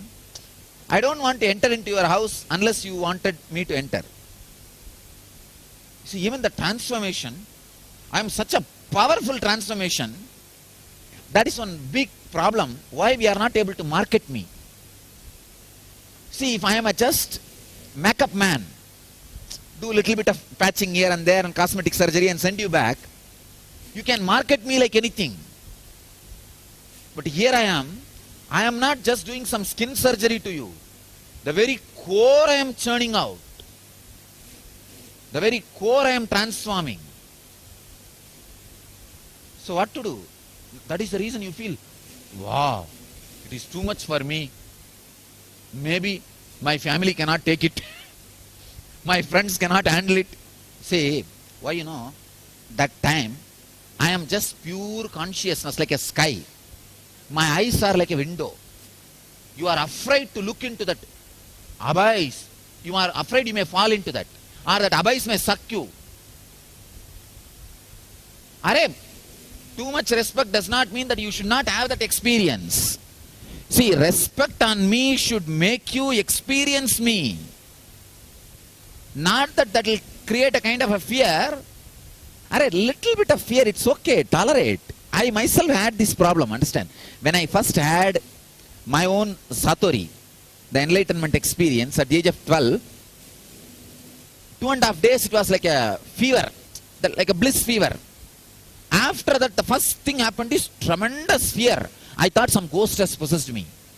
I will not go near that rock. See, usually I have to cross that rock area to go to my school. From my house to school, I have to cross that rock where I had my enlightenment. I will not go near that rock. I will take diversion, which is 1 kilometer extra. Feeling that some ghost is sitting there, it will come and catch me once more. So, it's okay in the initial level, little fear. But I am saying, if you hold yourself because of that fear and irritation, actually, when your personality breaks up, you will have even irritation. You will feel, it looks like he is arrogant and he is conquering my personality. It is not. You understand? I am very beautifully filling you. Nothing else. So don't be afraid or irritated or angry. Of course, if you are afraid, I will wait. No problem, I will wait. But you will be wasting too many days. Too many days you will be wasting. You are a long time devotee. Other 2-3 people were not able to handle. They are new. I can understand. You know me so long. Why there is so much fear?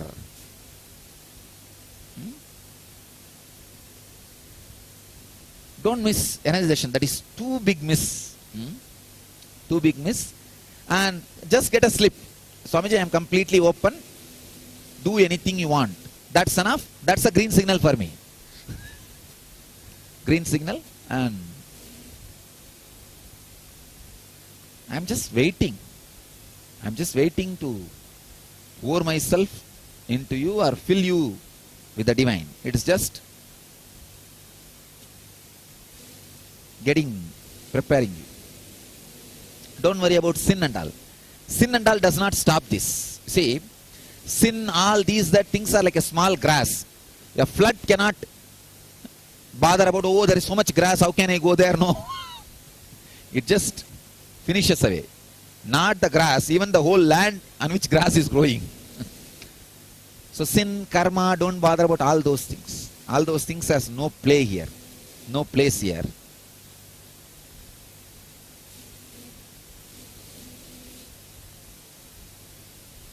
Only that receptivity and that mental setup of non-receptivity is sin, nothing else.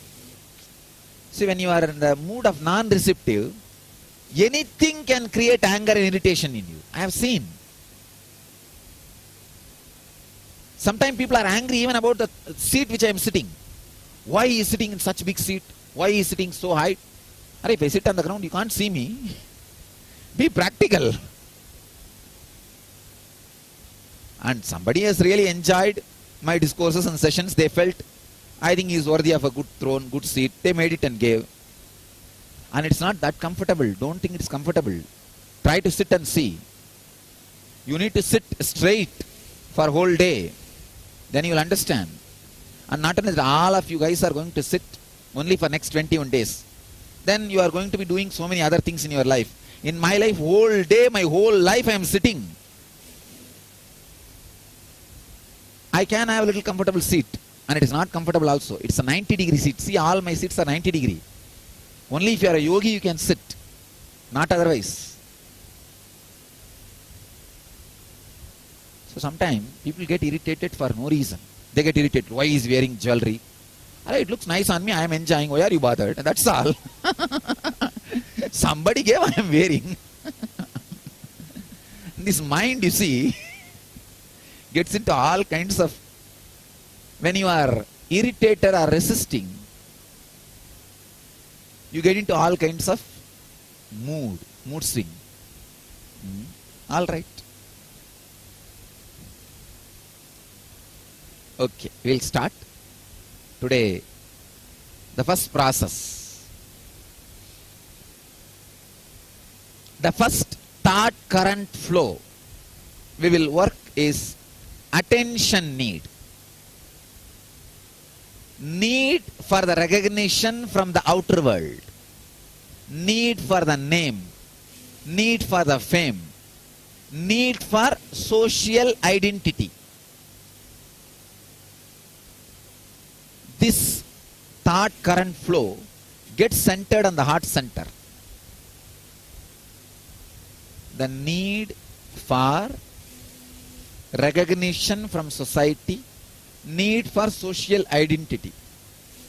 I'll straight away come to the subject. Please understand, this necessity to be recognized by others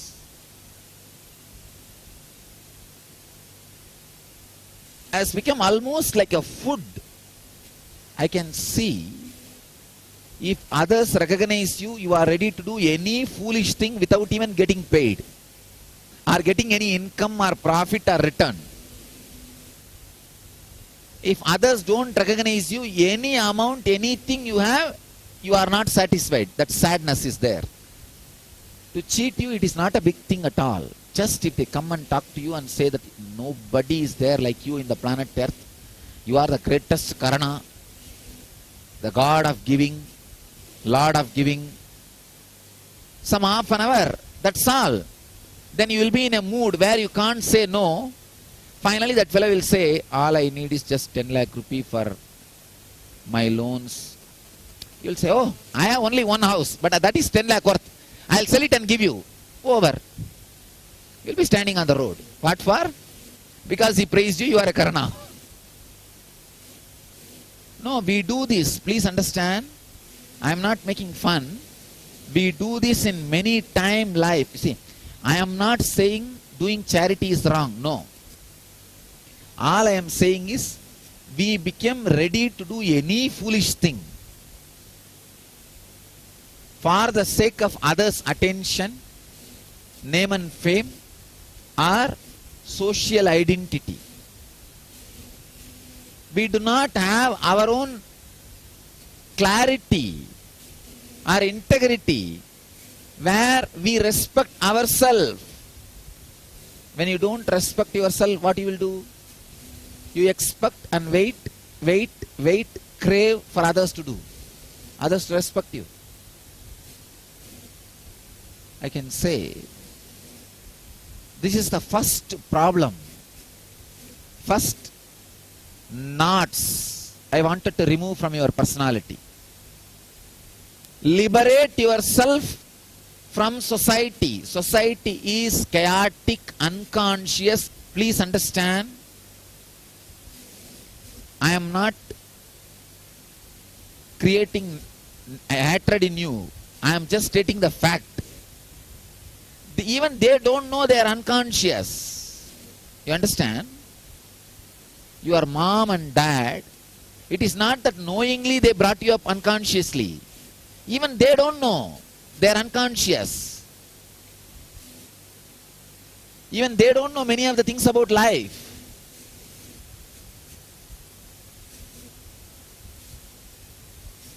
It is totality of unconsciousness. So first thing you need to do is declare your freedom. A big capital letter red no. N-O to society.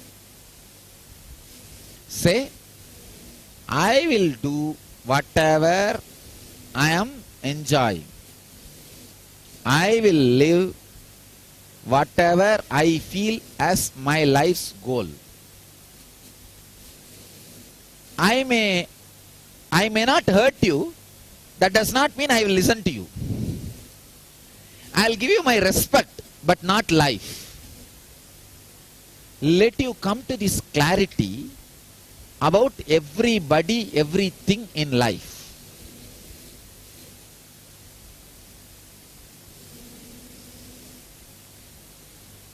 What you need from society and what society needs from you has to be understood and analyzed with this light. I am not saying become antisocial, no. I am not saying become an Naxalite, no. I am not saying become a Maoist, no. Then again you will be fighting with the same society. I am not saying fight or die. I am not saying become an Naxalite and kill the society, no. I am not saying be an ordinary man running after name and fame, recognition and killed by society, no. All I am saying is just go above society. Become overfit, not outfit. Overfit. Just decide what I need from society, what society needs from me. Let me have clear bargain, clear plan. Do not allow the society more than certain extent inside you. I tell you from my personal experience, even now, when I enter into my room and close the room, that's all. I forget whole Dhyanapitam. Forget all these calamities, chaos happening around me.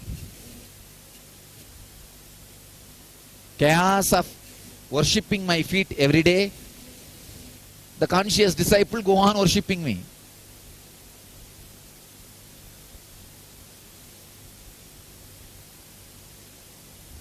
Have some space in you where nobody can corrupt you. That is what I call pure heart where God can reside.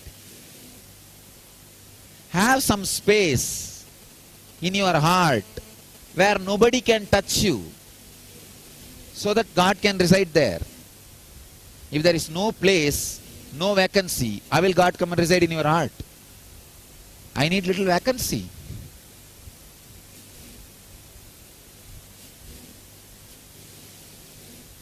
The divine to happen in your heart. You need little vacancy.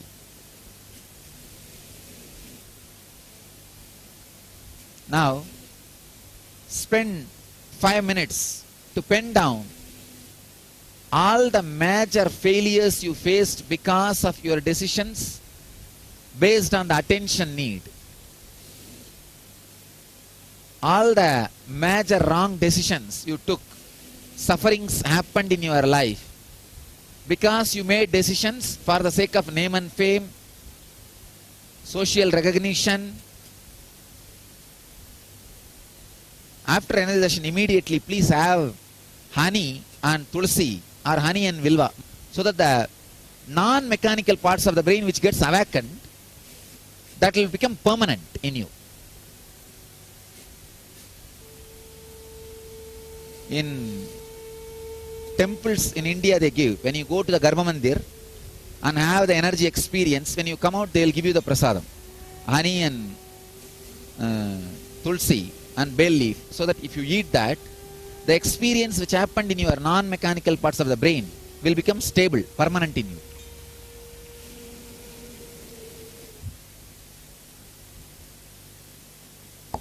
Okay.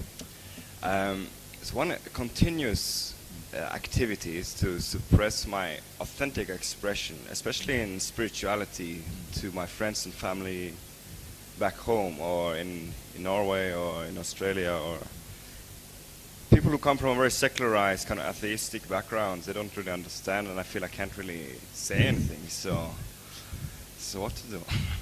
So they feel you are not even sane. So I'm trying to maintain my old reputation or my own identity. No need. See, no need to maintain old reputation, because even the old reputation in those days was not there. Understand? See, we always have a delusion. Once upon a time you had a reputation. No. So you need to know very clearly. Name and fame should be like your fragrance, your smell. Your smell cannot be taken away from you. If your personality is worthy of a fragrance, let there be fragrance. How much your personality is worthy of fragrance? Is it 3 feet or 4 feet or 6 feet? That many feet, let that smell be there, let that fragrance be there. If your personality is worthy of only dirty smell, nothing can be done. Even if you pour how much of scent you want, only scent will waste, nothing else. So understand, the fear of losing name and fame is just useless fear. Useless, completely useless. I tell you, declare yourself as Paramahamsa. Paramahamsa means, I have decided to live life based on my heart. My heart is the guiding force for my life. Nothing else. See, if your heart is the guiding force for your life, I promise you, not only you will have inner fulfillment, you will have even outer success. But if your head is your guiding force, society only will be guiding you. Neither you will have inner fulfillment. You may have outer success as society describes, not as you wanted. See, all the awards are given not for the sake of the pride of the fellow who gets it, because of the pride of the fellow who gives it. When you get attention from others, attention is energy. Because you don't know how to get energy from inside, you expect energy from outside. It's like running your petrol car with kerosene. You are supposed to run with petrol, which is the inner energy. But you are using kerosene, not even kerosene, sometimes sewage water, drainage water. Even if you have become aware, half is done, now we will go to the solution. See, when you have the Kundalini awakening, the movement should be straight up. If it is side, you are avoiding me.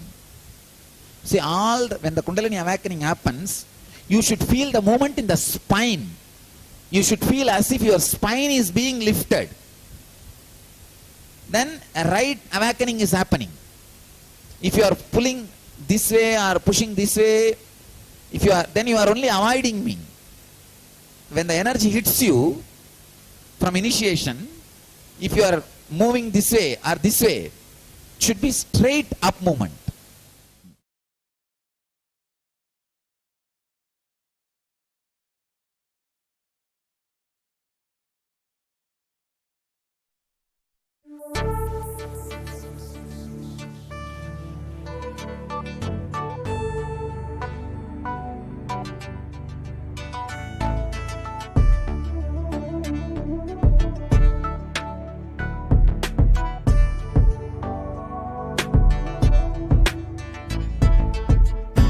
Putting all my trust in you, 'cause you know it's best for me to lead a blissful life, a life with no more strife. I can't believe the things I do.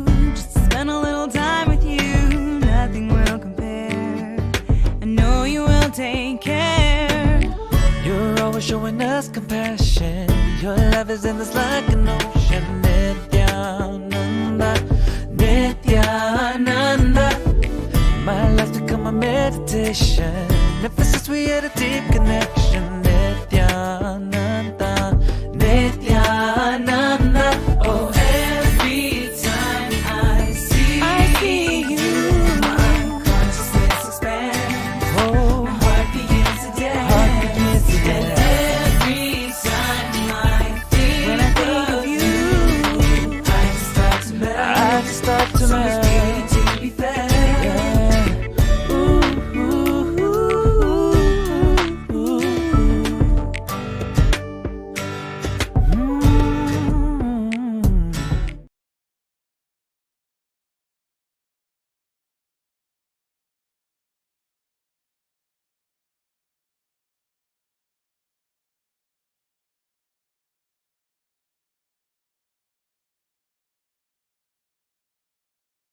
Extraordinary powers, expression always gives the fear also. But you need to know the person with whom these powers are invested is deeply compassionate. It is not that power I have is political or legal. Okay, Swamiji. Invested on me because of my status or some outer world achievement. It has blossomed in me because of my compassion. Please understand, a lotus can blossom only in the water. So the inner powers, spiritual powers can blossom only in the compassion water. Okay, Swamiji. See, you feel I am like a judge. I may pass a judgment without listening to your argument, which may be hurting you. So better not to go to him at all. That is the engram. But you need to understand, I may not listen to all your arguments, but the judgment I pass is based on the intense compassion. I may know the arguments which you don't even know your side as it. So many of the arguments which you present are too silly.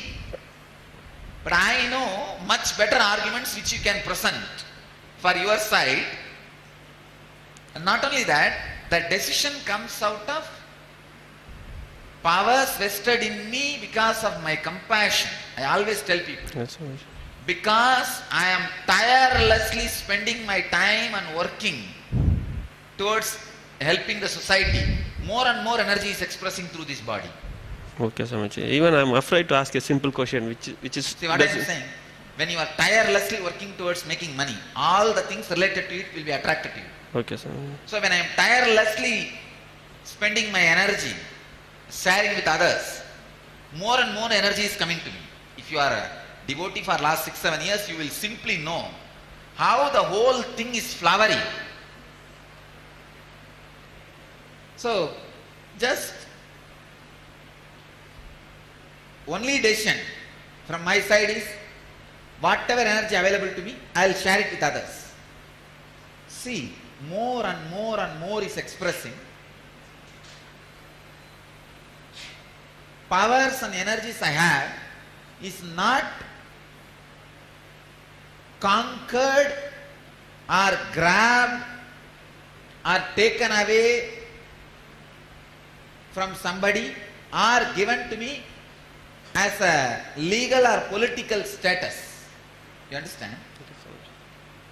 In the legal or political status, somebody who is not qualified can get into that post. But in the cosmic status, cosmic law, only when you are ripe, it expresses through you.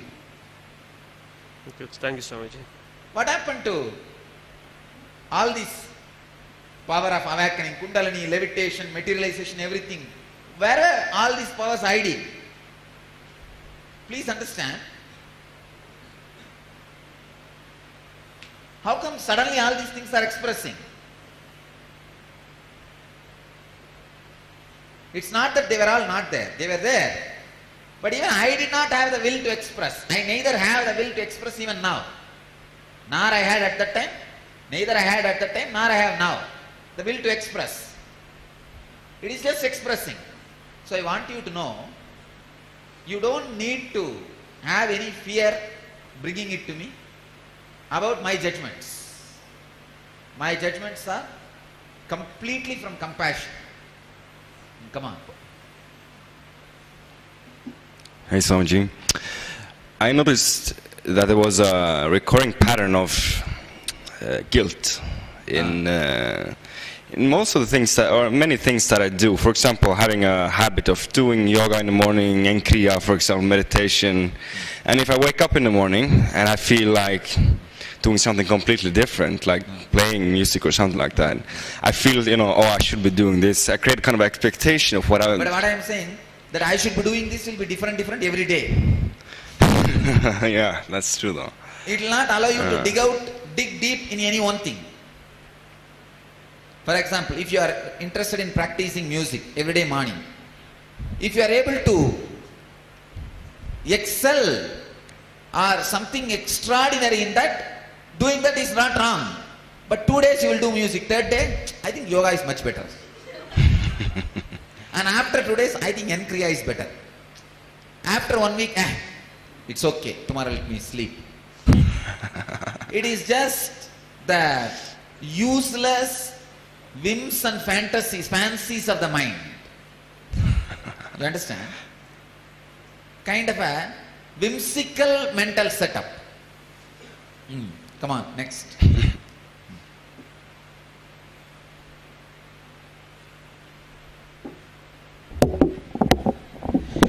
I have 2 examples of one in which I don't know why I think that way, and the other I know why I think. One is I have a deep unknown fear for law enforcement people, immigration people, lawyers, although I have done nothing wrong.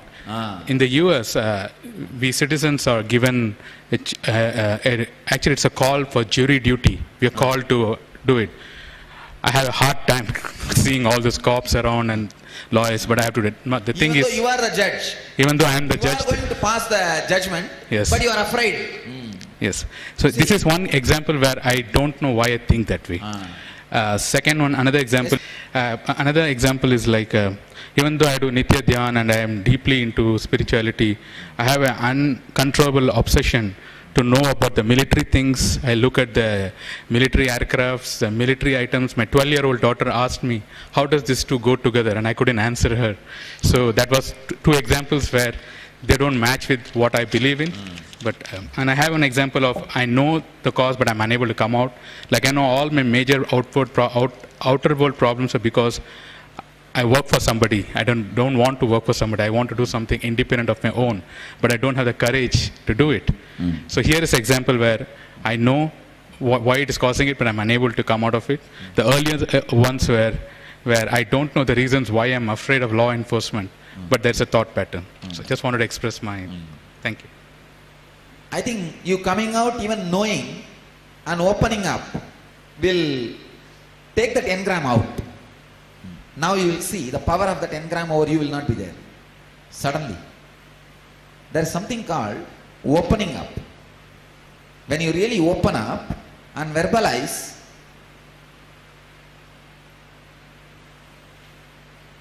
you receive certain understanding in your own system. It's like a acupuncture. See, they poke you, but make you painless. That's the funny thing. If you have a back pain, go to an acupuncturist, he will put a needle there, but suddenly your back pain disappears. How?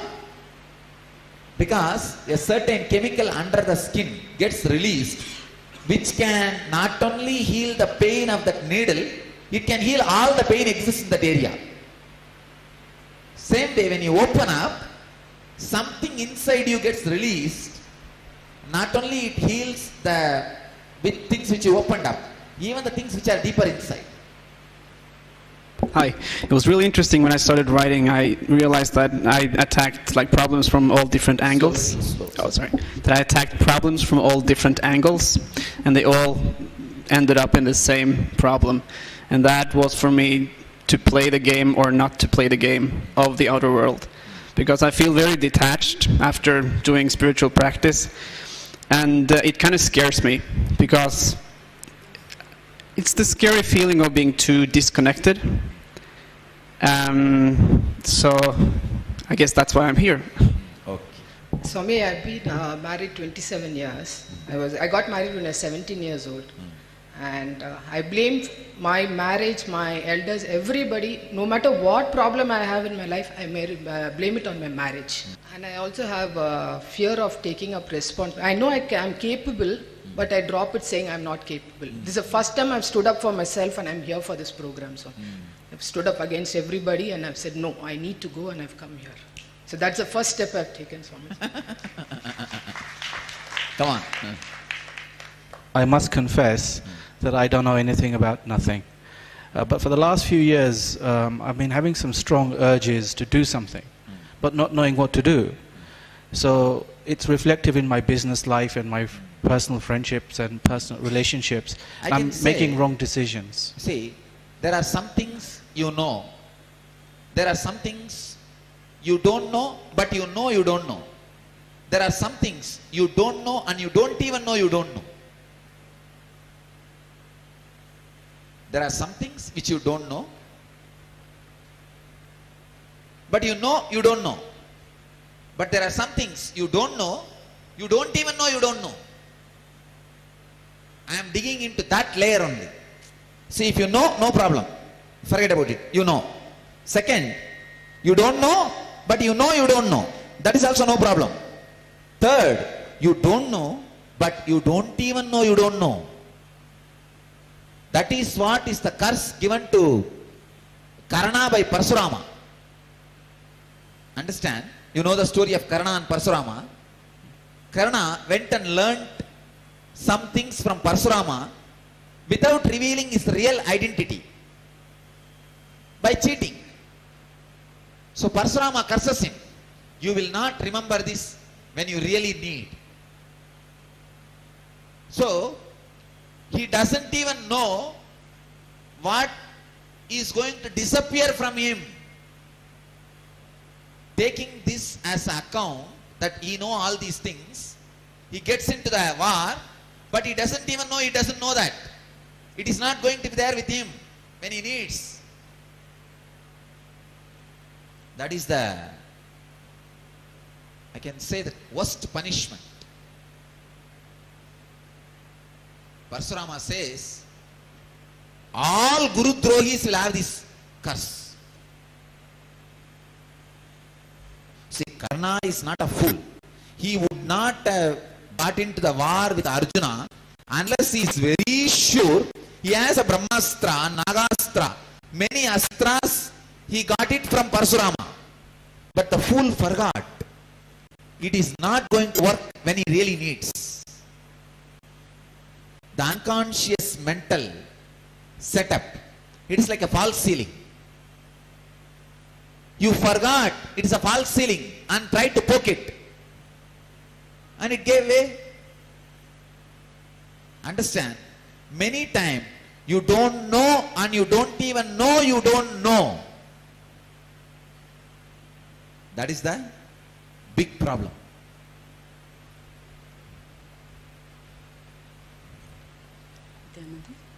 Just want to give two examples. One is that whatever I do, like going for a shopping, selecting a sari for myself, I really don't remember what color I like or what pattern I like. First, immediately the thing comes is like whether my father-in-law likes it or my husband will approve it, is the price fine, all these things. I'm not able to enjoy what I do. And the second one is I'm not able to sleep properly. I'm getting disturbed for the smallest sound. I get disturbed and I don't have a proper sleep at all. I can say, again this lands into Anahata only. Expecting the others' approval. Few people have started commenting that, why do you wear the color of the dress? I said, I feel I am wearing. If you are not interested in seeing, close your eyes. That's all I said. You have freedom to close your eyes. But wearing is my response, my freedom, my body, I am covering as I want. When did I sell my body to you? No. I sell only the words I am uttering. Not my body. It's mine. Get lost. Then everybody kept quiet. So you need to reclaim your boundaries without being arrogant. See, what I did is not arrogance. I am not interfering in your life. And I don't talk to people or advise people unless they come and ask me. I am very clear. That's why even in the NTV, I said, if they want to log in, let them log in and see.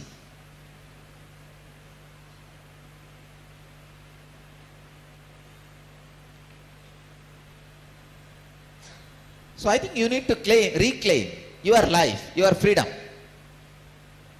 In a very humble way, but sharply, strongly. Come on. Koti Pranam to Swamiji. I have 2-3 problems. One is at my family front. I'm unable to handle my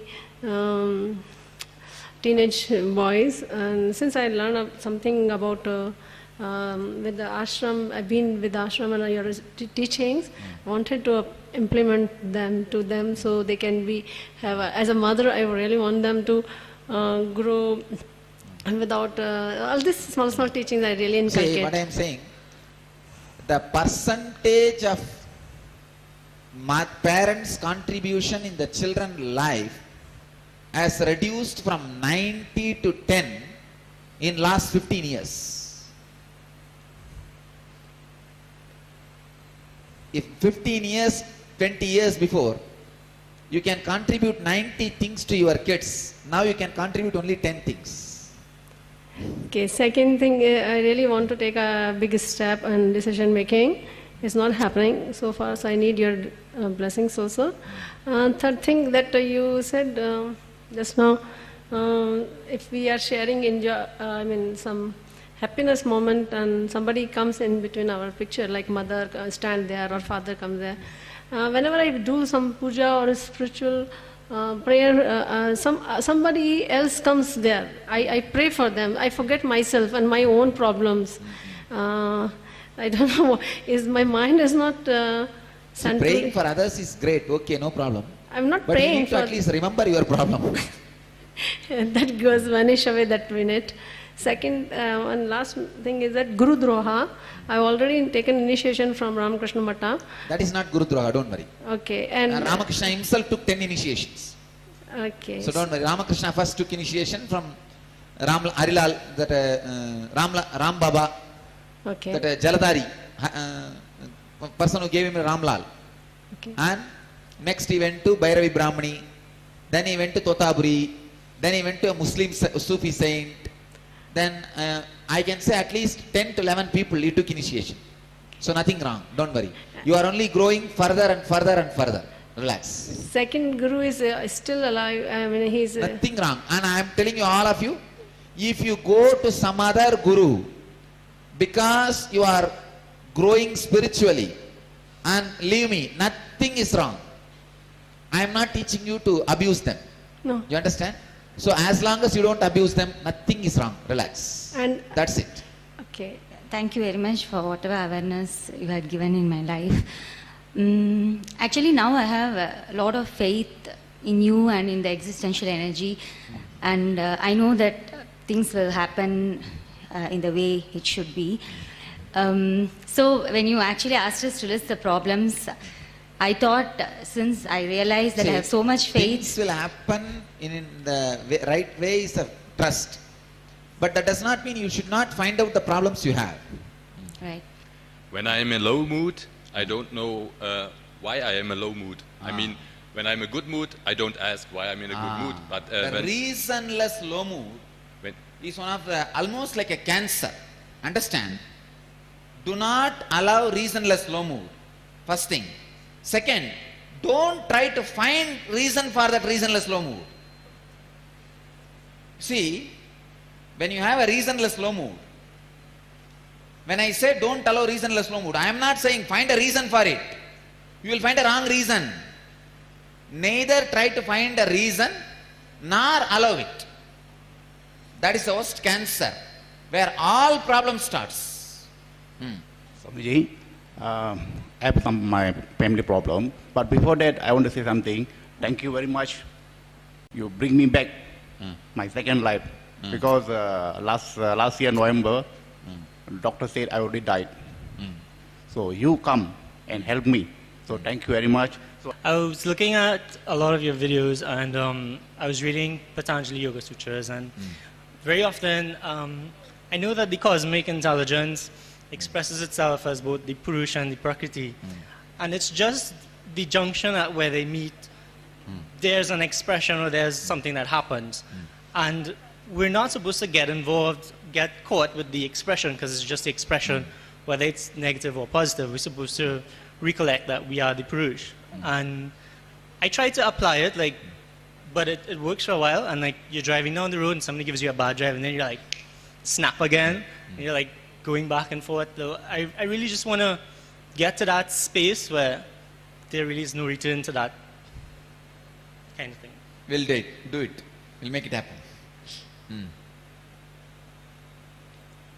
NITHYANANDA Swamiji.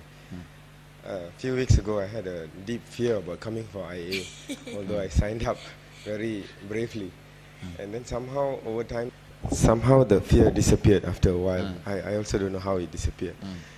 But then what is eating me over the past few years is, and also the common item is the relationship that I have with my wife, and also our spiritual paths.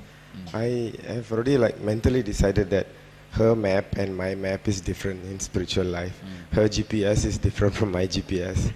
And it is really eating me up, because I'm enrolling a lot of my friends and people out there to come into the mission, but at home I'm not able to.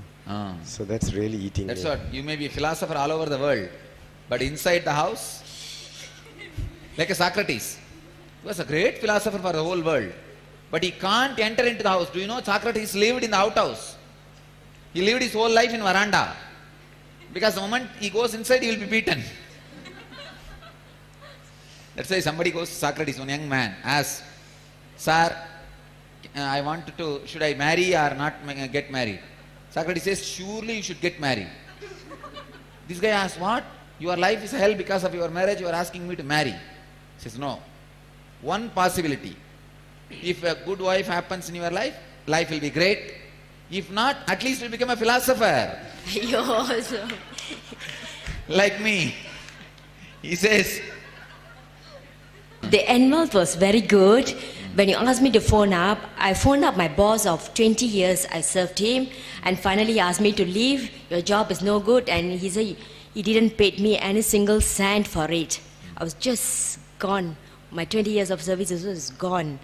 So I called him up. I had the courage to call him up and say, "Mr. So-and-so, I'm sorry for whatever I've asked, increment money, everything." He said, "Why are you asking me this? Why are you telling me this? It's okay." And then he told me, "You are an accomplished person." He told me that. Then the next day he also called me because I was doing the envelope.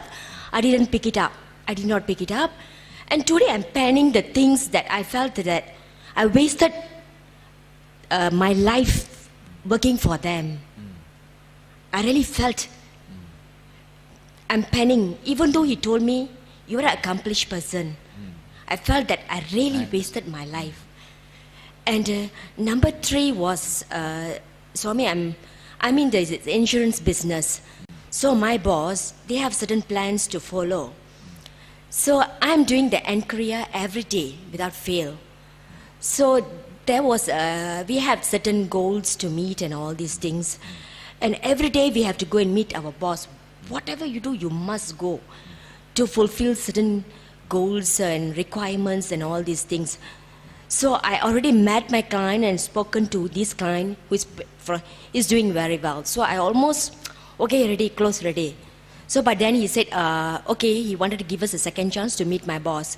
I already told my boss, you come over, you come with me since he was asking a pair of questions. So Wednesday was my appointment.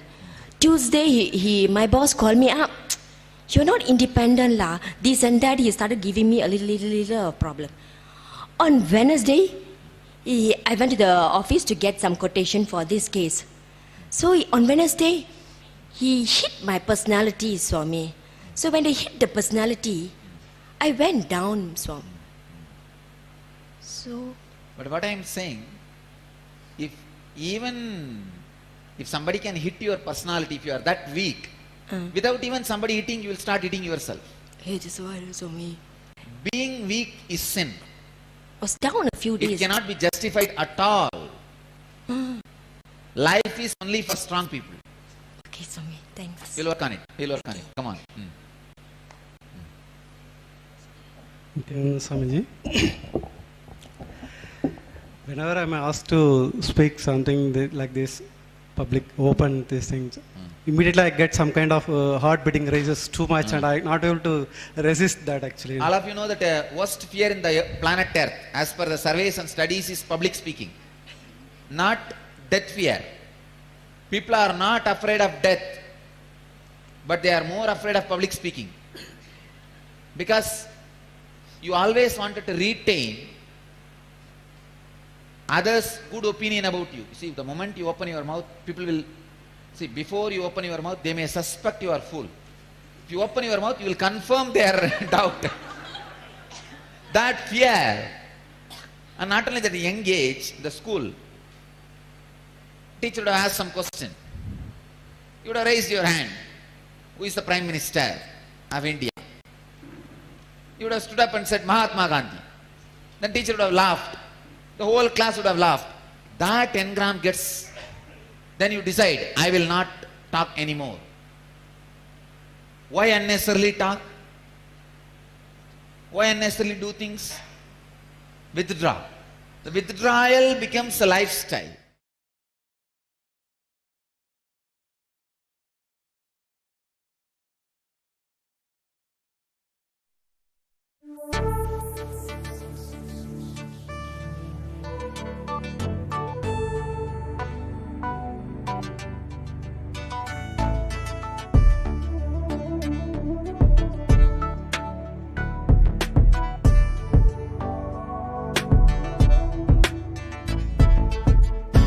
Putting all my trust in you, 'cause you know it's best for me to lead a blissful life, a life with no more strife. Can't believe the things I do, just to spend a little time with you, nothing will compare.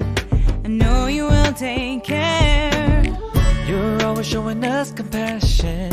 Your love is endless like an ocean. Nityananda, Nityananda. My life's become a meditation. Ever since we had a deep connection. Nityananda, Nityananda.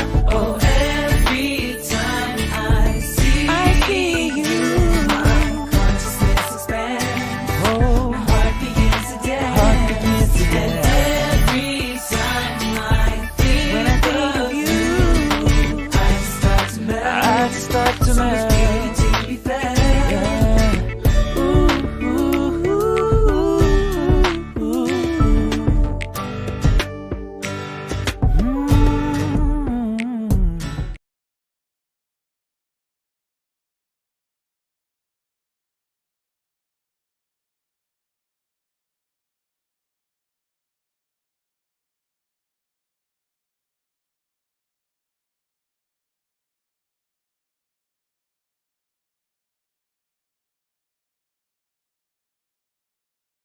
सदाशिवसमारम्भां शङ्कराचार्यमध्यमाम् अस्मदाचार्यपर्यन्तां वन्दे गुरुपरम्पराम्.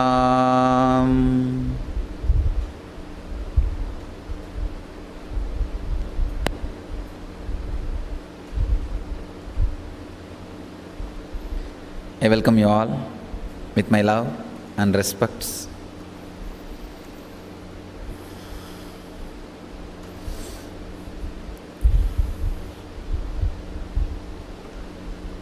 Inner awakening. If I have to introduce this program, I can say in few words. Literally, inner awakening. I awaken your inner self for health, wealth, fulfillment in the relationship, and ultimate explosion in the consciousness. It's almost like I open a door for you to experience the conscious space. Different stars. One star is health, one star is wealth. Sometimes not just stars, you can see even sun and the moon. When I say sun and the moon, beyond the life solutions, the extraordinary powers and experiences, that's what I call sun and the moon. See, we will be starting the work to attend that initial level problems like life solutions, working on your mind and body to bring you to the basic health, to the basic well-being.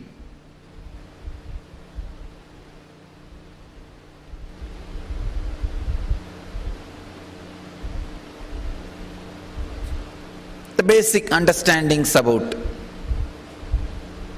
emotional fulfillment, the right understanding about wealth.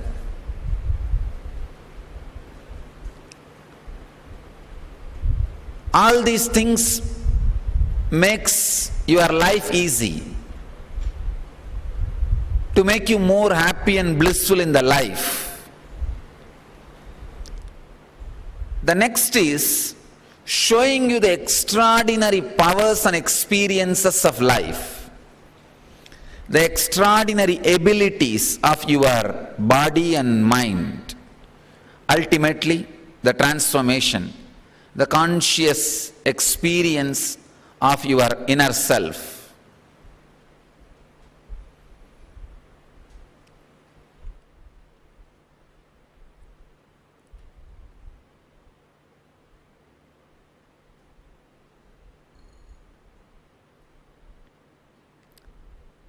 You are entering into a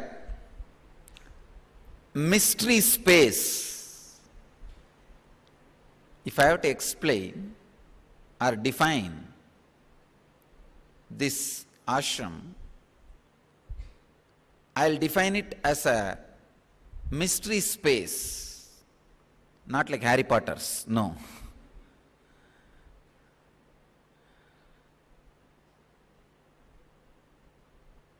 It's a space where all the extraordinary powers and experiences are day-to-day happenings. You will see in front of your eyes teleportation, not in recorded video, in front of your eyes. There is every possibility, even some of you can receive. Still, scientists are not able to teleport more than few photons. They are able to do only that much. That also with so much of expense, billions of dollars they spend, and the amount of the energy they use just to teleport 10 feet. But you can see a good amount of mass, either vibhuti or kumkum, being teleported. Not any magic trick, a clear, scientifically provable power of mind, the mystery, or I can say power of no mind.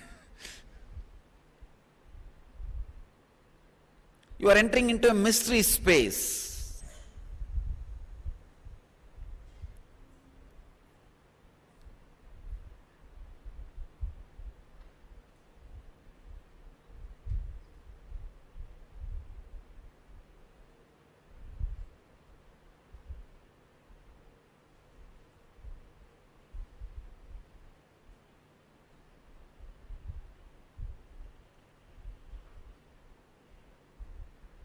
I really want all of you to become God. at least if you become God of your own life, I'll feel I am successful. The goal is you experiencing the omnipotent, omnipresent existence of you. In these 21 days, at least if you become master of your life, I can say that I have done my job. I have fulfilled my responsibility towards you, or my commitment towards you.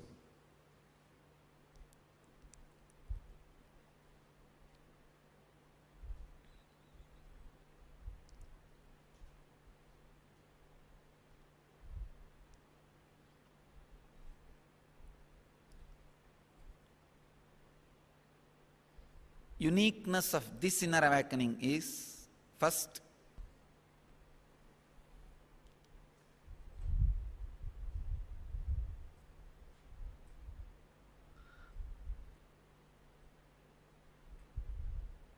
I can say a unique mystery process is happening now. I am working on Patanjali's Yoga Sutras.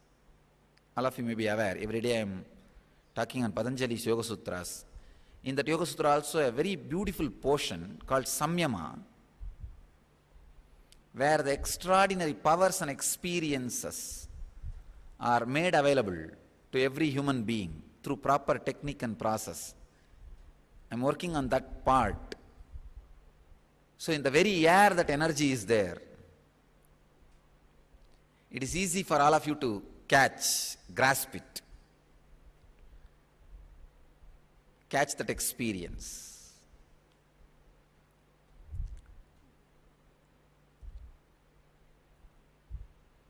Usually,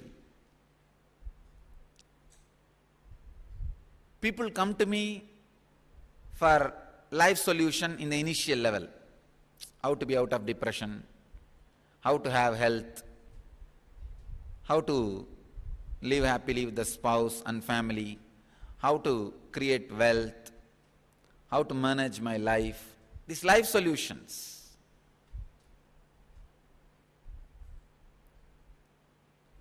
So many of our early programs are based on life solutions.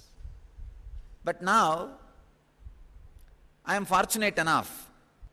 Now, it is not that I am not going to work on the life solutions. That is only going to be a small part. See, life solution is more or less like changing the color of your skin, just doing little makeup and sending you back to the same junk.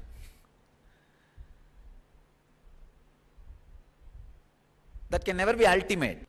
But this inner awakening is not that kind of life solution program. Please understand.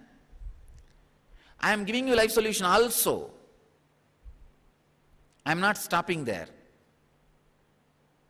Except this inner awakening, even other my programs. Let me open up a little more. Just a few days before I conducted a program N Wealth. Such a big success. Every day I am receiving email and video testimonials, in the YouTube, everywhere. One of my close disciple who is with me for last 10 years, my secretary's son, he is saying, Swamiji, first time now only I am understanding you. He is telling, after 10 years, first time I am understanding you. Now I have the tremendous inspiration to go and create wealth. All over the world, I am showered with testimonies and experiences and everything. No, any life solution, click, will not stand more than 3 weeks. Only when the core of your personality is churned, it's almost like your gut needs to be removed from your body and replaced with new. Only that kind of experience will stand with you permanently. That is why 21 days of churning. That is why 21 days of churning. This will stay with you eternally. Please understand. Because this is not just life solution. I can tell you, only these last 2 inner awakenings, I have moved it more to the, I can say last inner awakening, that's all, this is a second. More towards the spiritual depth. Earlier it was more or less like a life solution. Because that is the only thing people want from me.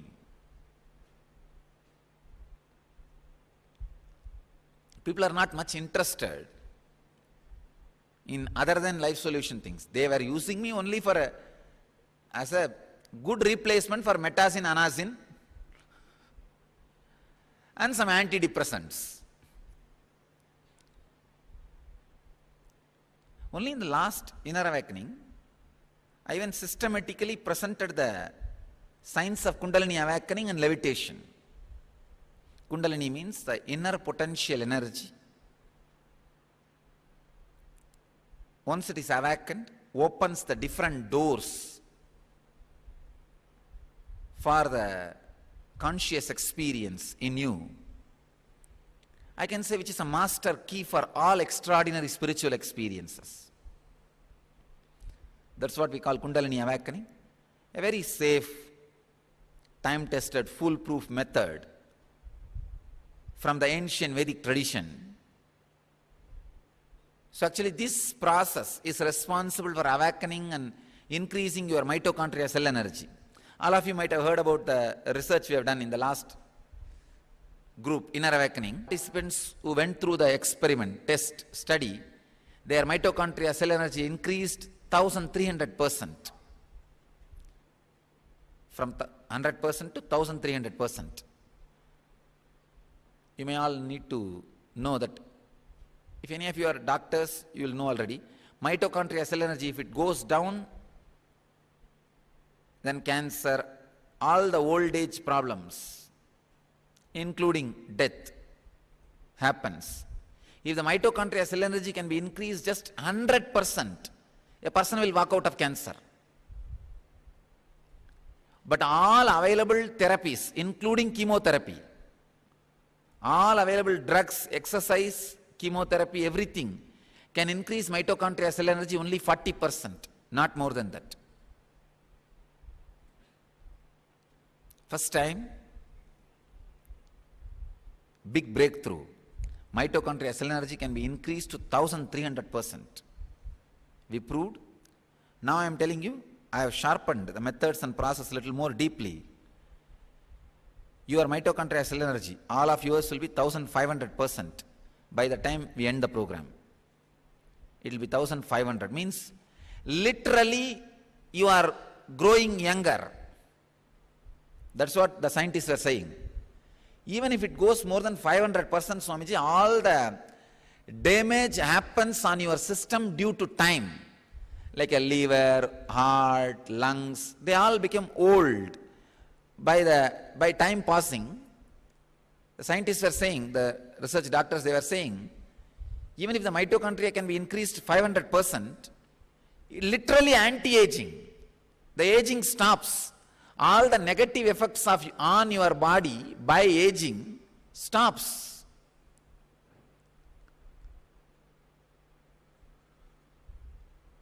Not only the health, even the aging process can be reversed.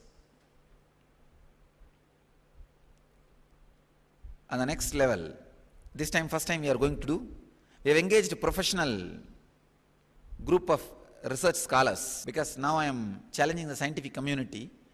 I will awaken the 4 more strands of DNA. See, literally, the deeper layers of you carries extraordinary powers and energies, experiences, like a telepathy, intuition. All those things are stored in the deeper layers. We will be proving to scientific community that the deeper layers, 4 more layers will be awakened in you. Usually all human beings, 2 layers will be awakened. We are awakening 4 more. So by the time you leave the program, it will be 6 layers of 6 strands of DNA, which translates into high IQ, high EQ, high SQ.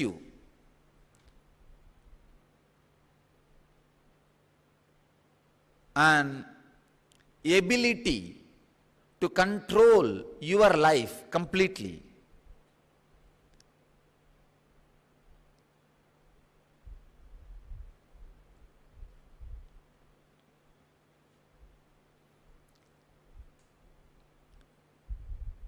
I don't even want to say all these things are the main purpose of this program. This all I can say the side effects. The main purpose of the whole program, I will feel fulfilled from this program if I see you guys carrying what I call enlightenment. The extraordinary, reasonless joy, causeless joy.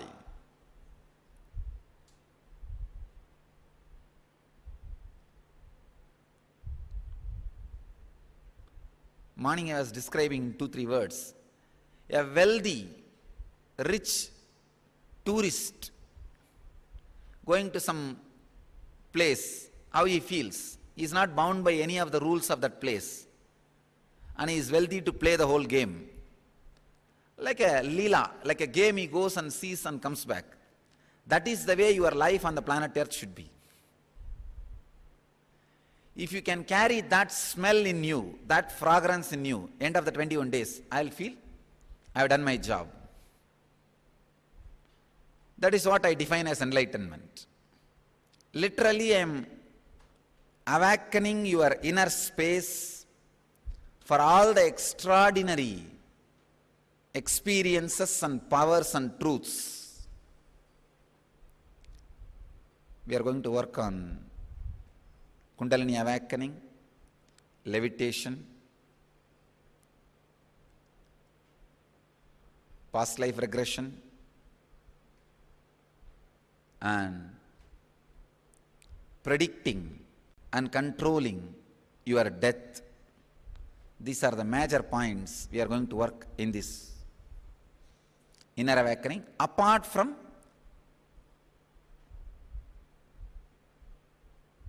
the usual things I offer in the inner awakening is, we'll be working on your energy centers, chakras, your energy layers, shariras, and energy sheaths, koshas.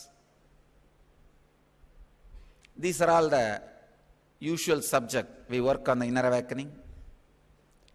But all of them will be more or less like a life solution based. You will be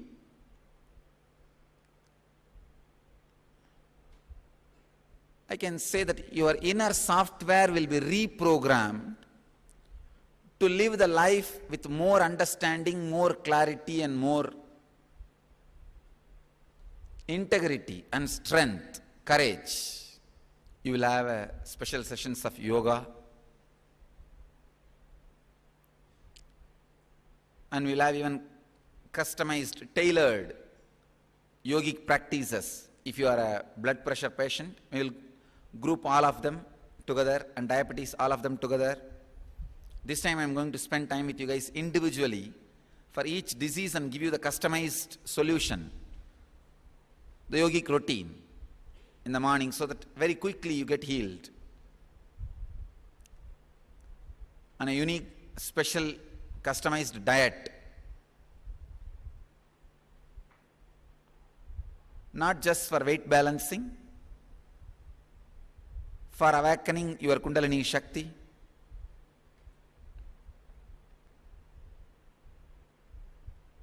and what not, oh God. Only when I look to introduce this program, I feel this program is the introduction to the program. I can't introduce the program. You just need to go through 21st day, end of the last session, I can say, now I introduce the program.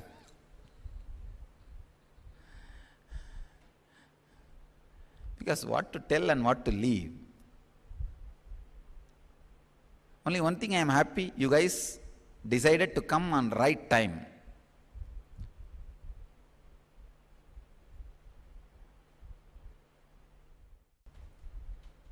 Ultimately, the only word I can say is don't miss any part of the program.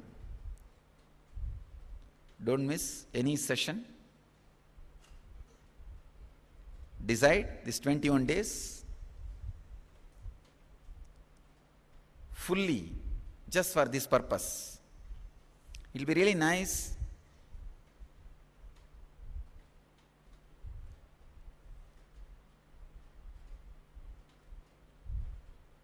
if you avoid any of the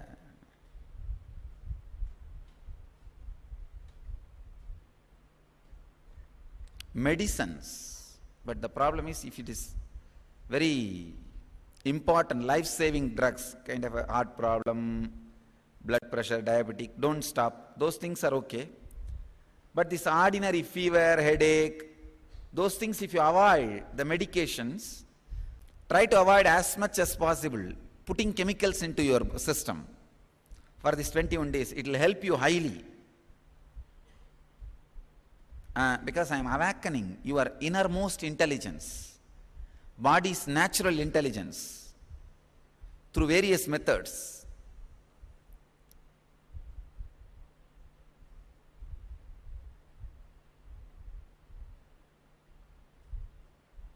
Only thing I ask from your side is strong will, conscious decision to go through the whole program. Because I am not just going to work on your ego superficially, your very muscle memory and bio memory will be boiled from inside. You will not know why you are irritated and angry. Suddenly one day you will feel like anger and irritation towards everything exists, including your own body.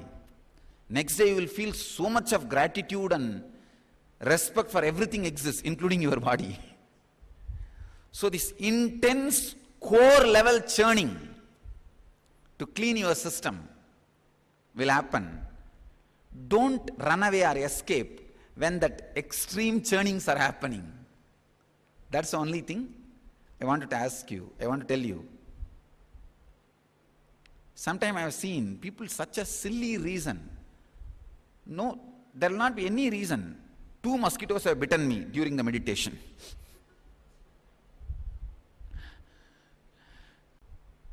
When I tell you, you are laughing. Actually, when it happens, you will see how the irritation can bridge any illogical negative visualizations and make you feel it is reality, reality, happening, escape. Irritation has a great power to make any negativity into reality. It can literally show you, in 10 minutes you are going to die. Just escape, better. Escape before the breakfast.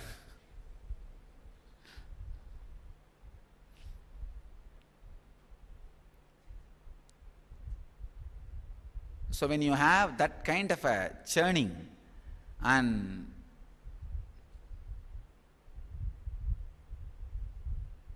eruption of the engram, or I can say that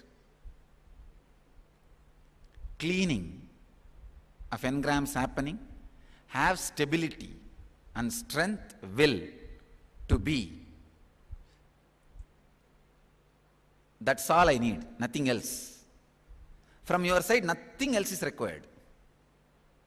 Just be in the program, have a strong will to go through and be in the program all 21 days, because the program itself is perfectly designed. If you just flow with it, that's enough. but you need to flow with it. It's like a train. If you are sitting in the train, that's enough, you will reach. Only thing, you should not get down on the way. That's it. That's all is the introduction. So I welcome you all to enjoy this mystery place, mystery space, heaven and the earth, which I created for all of you. Thank you.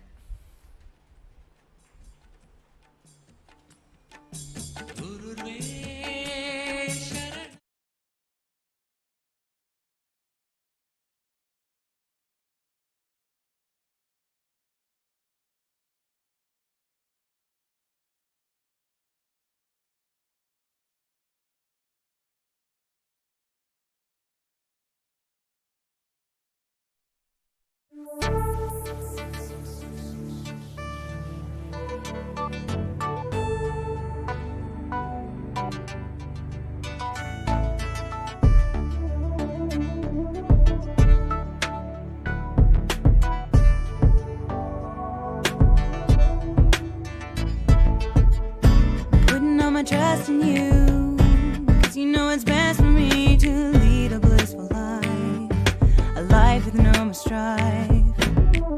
I can't believe the things I do, just to spend a little time with you. Nothing will compare, I know you will take care. You're always showing us compassion. Your love is endless like an ocean. Nityananda, Nityananda. My life become a meditation. Ever since we had a deep connection. Nityananda, Nityananda. Oh, every time I see you, my consciousness expands. Oh, my heart begins to dance. And every time I think of you, I just start to melt. So much beauty to be felt.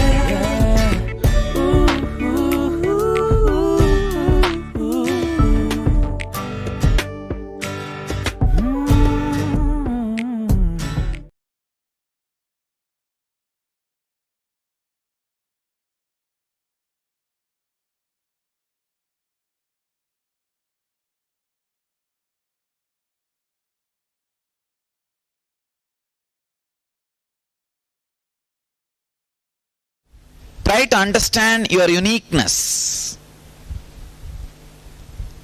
See, there is something intelligent in you, alive in you, base in you, which can't be compared with anybody else. It has its own unique expression. For example, try to dig out 3 ways you can express your uniqueness. Some 3 ways. It may be related to your job or life or your health or whatever. Try to express 3 ways you can express your uniqueness. Come on, dig out. Without comparing with others, quality which comes out of you and does not make you tired is uniqueness. For example, if you are not getting tired at all by playing, that is your uniqueness. But if you are comparing even in the playing, you will be tired. It will become a workload.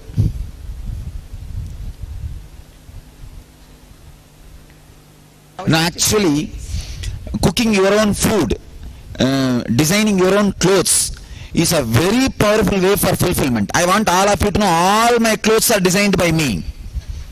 Beautiful. All my clothes are designed by me. All the clothes I am wearing, you are seeing every day. At least last 8 months, everything is my personal design. I sit and I feel how I should look, what color, how the flow of the dress should be, and I design. That's the best way for, you see, Vivekananda says very beautifully, a sannyasi should always cook his food and eat, and design his dress and wear. Not only design, he says that he should wash, maintain, take care of his personal things. I went one step further. I have started designing my clothes. So it's actually a very good habit, man. You will be expressing your uniqueness. Not only that, I told all my brahmacharis, swamis also, brahmacharis, brahmacharinis, I can give you just basic guideline, the color, that's all. After that, you go ahead and design how you should look, how you should present yourself to the world. Express your unique characters in your way of dressing, way of living, way of eating, way of talking, way of relating with people. Give a statement about you. I think that should be a quality all seekers should imbibe it. Great. See, all cultures which is not multinational companies are spiritual. See, this process is to awaken third layer, unique energy in you. You have 3-layer energy. First layer is day to day. For 8 hours it will be alive. More than 8 hours you will say, oh, tired, I can't do anything, forget about it. Physical layer. Second layer is mind. In emergency, the energy will express. Like from here, reaching the entrance of the ashram, main gate of the ashram, if you are walking by yourself, maybe 3 minutes. If you are chased by a stray dog, 1 minute. If you are chased by a tiger, it will be only 30 seconds. So, during emergency, an extraordinary energy expresses in you. That's the second layer. Third layer is the spiritual, conscious energy. Tireless supply of energy. This process, actually, if you taste the tireless energy supply, you will not compare yourself anymore with anybody. You will understand your originality, uniqueness. Through this process, I am clearing the knots of comparison, awakening the originality in you.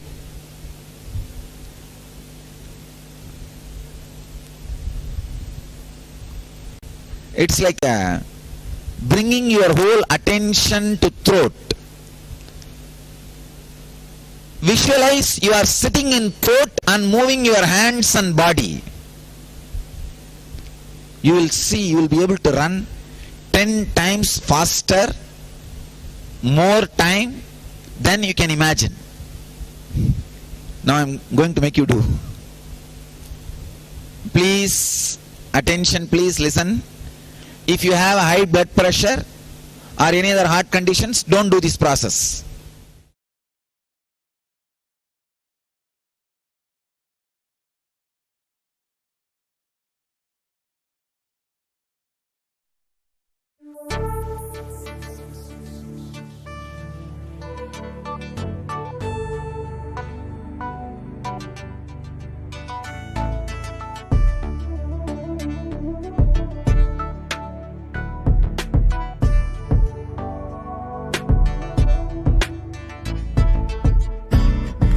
Trust in you, 'cause you know it's best for me to lead a blissful life, a life with no more strife.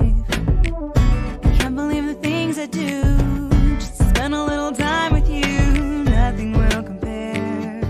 I know you will take care. You're always showing us compassion. Your love is endless like an ocean. Nityananda, Nityananda. My life's become a meditation. Ever since we had a deep connection. Nityananda, Nityananda. Oh, every time I see you, my consciousness expands.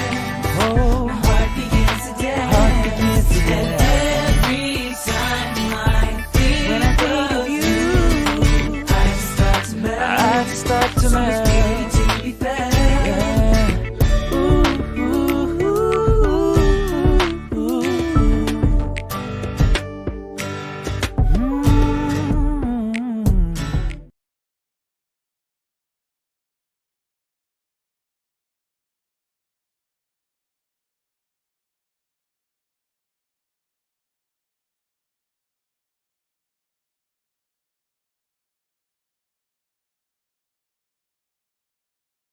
So now we will work on throat center, Vishuddhi. The thought current flow for the throat center is comparison. Continuously comparing without knowing each individual is unique. How do you compare? I really still can't understand. Even about the money. How will you create a scale to compare? You don't worry comparing yourself with Bill Gates, but why do you worry comparing yourself with your brother? You don't compare yourself with Bill Gates and worry, but you compare yourself with your brother. Means even in the comparison you have a limitation. You set yourself certain frequency. Even for comparison I can go only up to this frequency.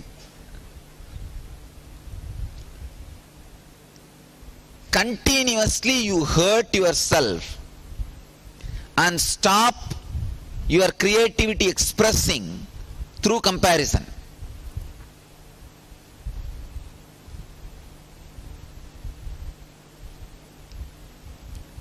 Destroy your joyful moments through comparison. Any success you achieve, immediately with comparison you destroy that moment. You can't tolerate joy. That is a big problem. No, really. You can't tolerate joy in your life. You feel it is wrong. How dare this joy come to my life? It is not supposed to be here. How can this happen in my life? This joy should be taught a lesson. We are so involved, engrossed with our negativity,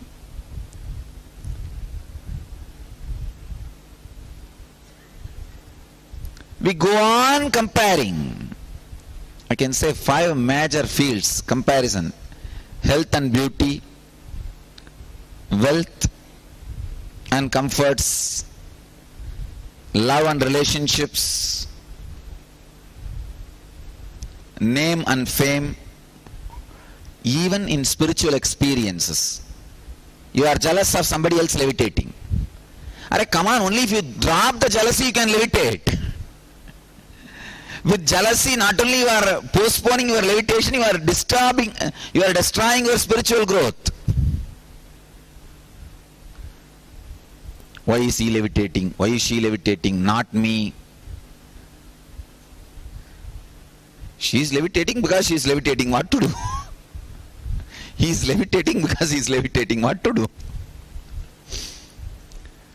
Sometimes you just suddenly catch the fire.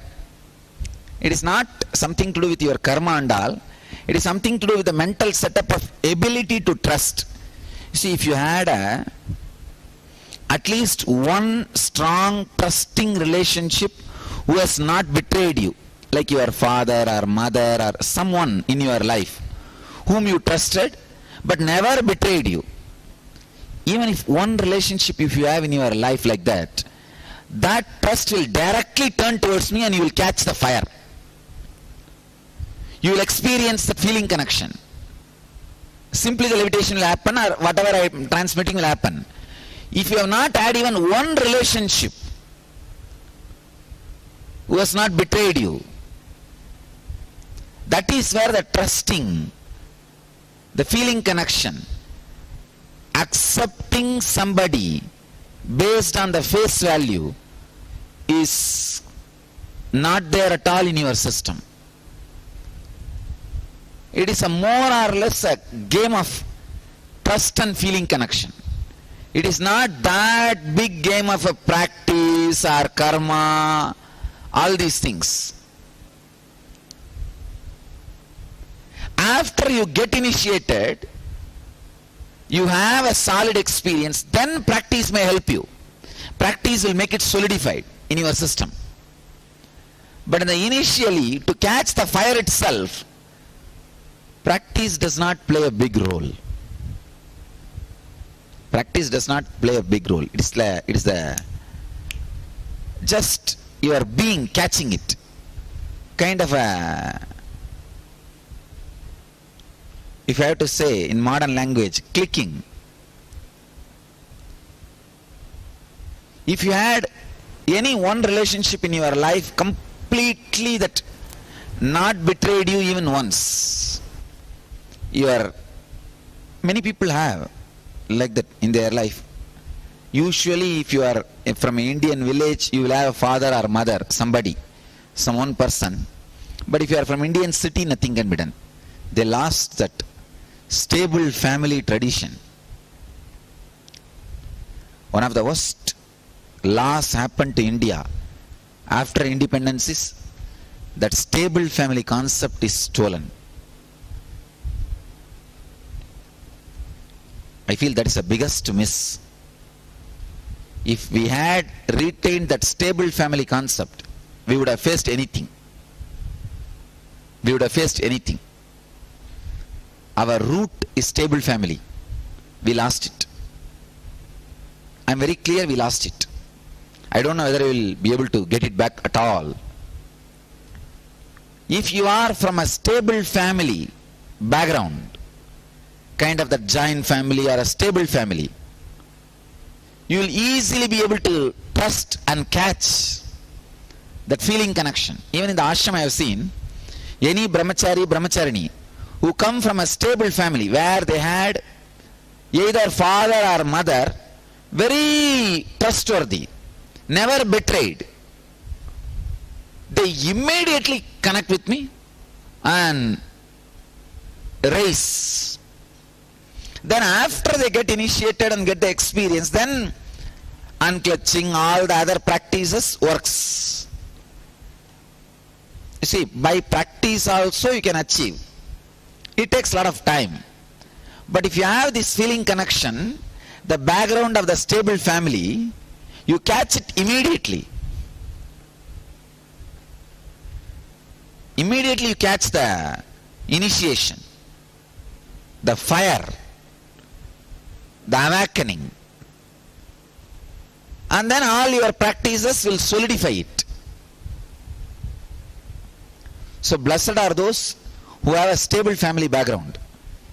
Even if you curse them sometime, you are not allowed to drink, smoke, fool around. You are not allowed to run around in bars, clubs. That's one of the biggest curse the stable family kids give for their family. They say, oh, we are not allowed to enjoy our youth. But I tell you, the incredible, some of the unimaginable experiences and the mental setup only a stable family can give.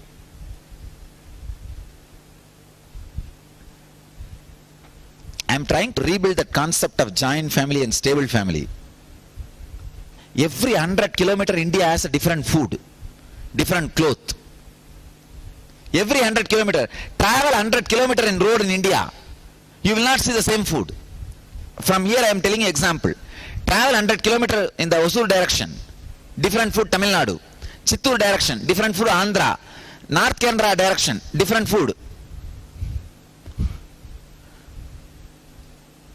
We have such a rich way of eating. If you are from a stable family background, you can easily catch the initiation. That's very easy. Because trusting will be in your blood. So any other karma can be destroyed just by that one fire. If you do not have the stable family background, don't be depressed. We will work it in some other directions, that's all. Some other way. But if you are from stable family and if your father or mother has behaved such a way that your trust on them was not broken or betrayed, feel blessed, because that whole thing will just, without even your knowledge, will turn towards me.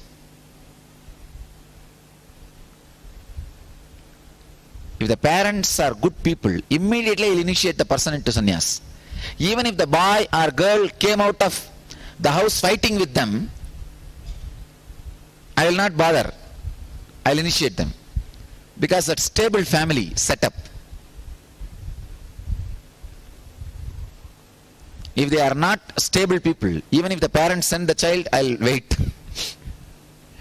Because it's not that easy for the child to trust. He would have been grown up in constantly defending himself.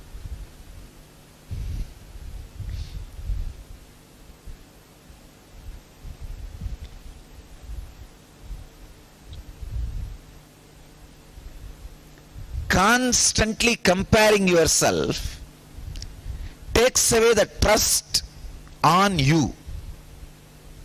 You will not be able to trust you because of the constant comparison. Constant comparison is the thought current flow for this throat center.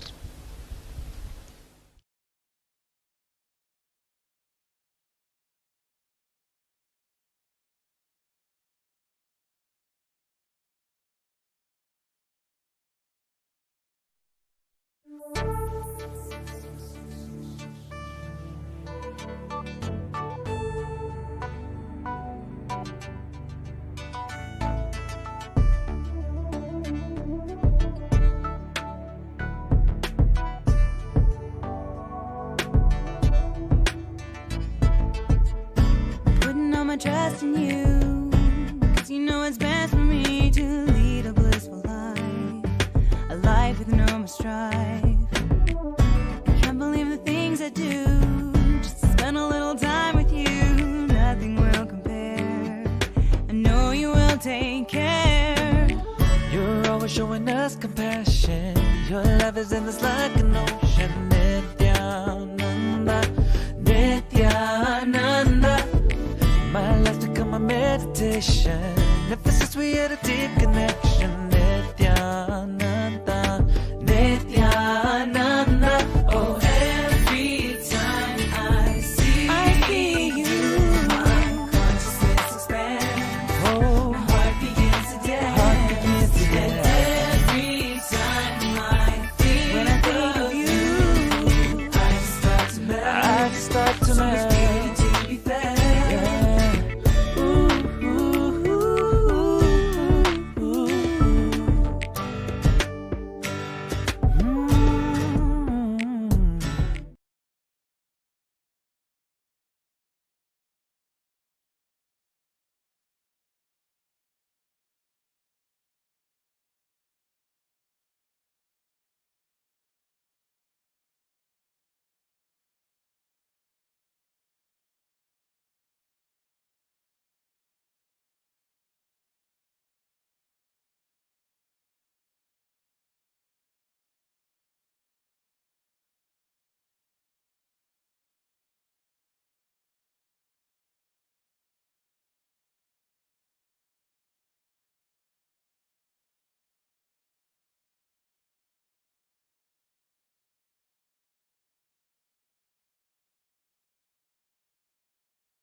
If any of you have little difficulty relating, I can give you one simple tip. Just go and talk to the deity in the temple, the Anandeshwara.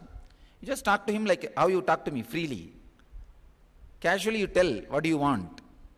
Put any question or ask something. I challenge, within a week he will answer. He will respond. He's not just a stone. It is scientifically energized, individual independent entity. Please understand. the process of infusing life into him has happened very systematically and scientifically. He is no more a stone or metal. He is an independent intelligent. You can go and play with it. You will understand. I invite you.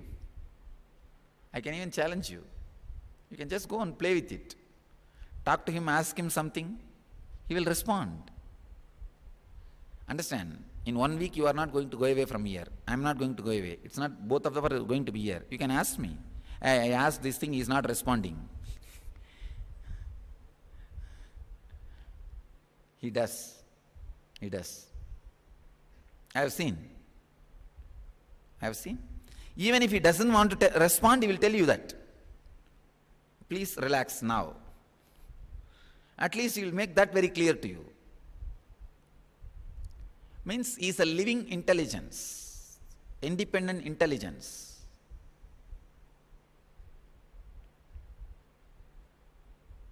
So if you just understand a little bit about this deity and the Vedic tradition, you will just enjoy this whole place. It's a heaven. It's a heaven. Because all the best things of Vedic tradition I have collected and making it available in one place. All the best things I am collecting and making it available in one place. Even the routine, it's the best thing. Please follow everything to the last instruction, because everything I have designed with so much of research. For example, morning neem juice. Morning they will be giving you 250 ml neem juice. Don't miss it. It will completely not only clean your system, body, it will make you so alive and active, you will not be sleeping during the session. Your ability to internalize the ideas will become so sharp.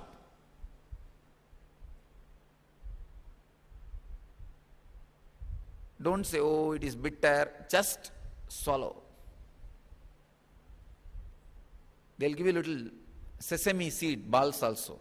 It's a sweet. Just drink this and eat that. Then you will not feel the bitterness.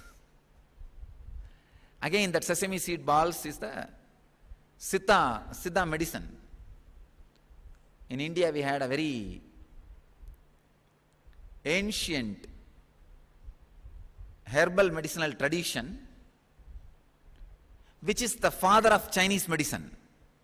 Please understand, Chinese medicine is from Tamil Nadu Siddha tradition. Bodhidharma, who is a Siddha from Kanchipuram, Tamil Nadu, went to China and spread this science. All the Chinese medicine and the basic formulas, if you see, they are unit. Way they measure the medicine and the diagnostic method, everything will be the Tamil Nadu Siddha tradition. You will be surprised. So this is the father of that Chinese medicine tradition. A very powerful tradition. So I have formally learnt the tradition, studied in my young age. Many things which I learnt, I am adding it with your diet. So please, even while you eat, take all the items and eat. Don't try to avoid some items, because I have made a special diet trying to give all the best things. Best way to eat this food is get everything, mix it and finish it. Don't miss even one item, I am telling you. Because some item which you don't like, maybe the very important thing, you may not like one or two things taste. Don't miss. Because the whole thing is planned and done as per the Siddha tradition. And I have used a lot of herbs from the Ayurvedic tradition also. the spices and all that. Many are from Ayurvedic and Siddha tradition. And one more thing I want to tell you, all the things we do, nothing has any side effect. No side effect or after effect. It will straight away bring health and clarity in your system. In the Siddha tradition, we have something called awakening the non-mechanical parts of the brain through the food and medicine, herbs. I have incorporated some of those things also in our food. So please try to eat everything. You will be provided plate made out of Ganga mud, Ganga sand. I will sincerely recommend you eat in that. All our Swamis and Ashramites and Brahmacharis eat in that plate only. We bring specially from Calcutta in train.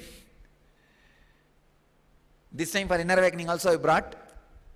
Of course, we have option. If you want, you can have a steel plate, no problem. But actually this plate is more costly than steel plate. Because all the way from Calcutta it has to come by train.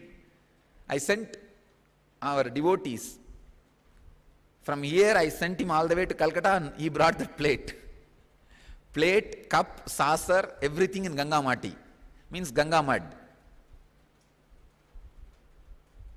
It's highly healthy and hygienic, especially if you put the hot rice on that mud plate, mix with the hand and eat. That's the best way to eat.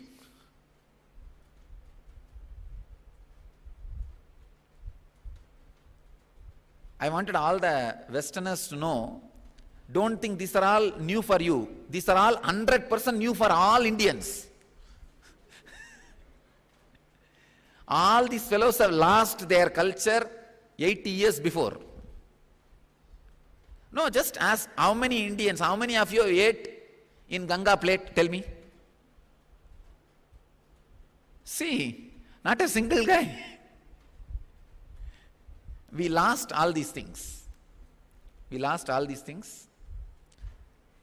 And some days they will give you the banana leaf food. Please don't miss that. That is also again medicine. When the hot rice is put in the banana leaf, the change happens in the rice. It's very good for the health. So I am trying my best to get all the best things of the Vedic tradition. Yoga, Ayurveda, Siddha, Hatha Yoga, and meditation techniques, Tantra, and Siddha. Of course, Siddha I said. All the best things, I am making it available. Apart from this program, so please try to use all the things. And now I have come up with a unique fitness program mixing yoga, hatha yoga and modern day equipments to awaken your kundalini. I can tell them to show you the videos of my research and development. Working out in the modern day machineries, I have discovered many truths. What kind of workout awakens your kundalini?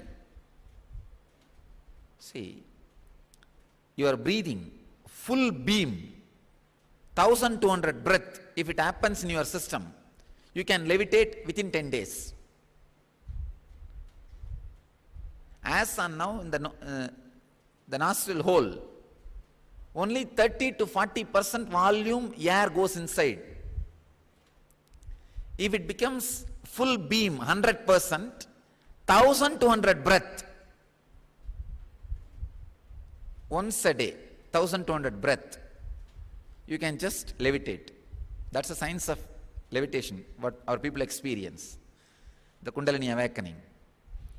So I am making this happen in you with the help of yoga, hatha yoga and modern day equipments. You will all be given today dumbbells and everything. From tomorrow onwards, the morning it will start. Not just yoga, you will be doing yoga and hatha yoga practices and pranayama and using these modern day equipments, we have come up with our own brand called N Fitness. Please understand, it straight away builds your body and awakens your Kundalini.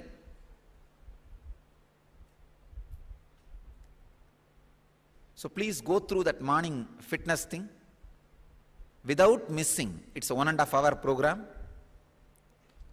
242 minutes. Don't miss it.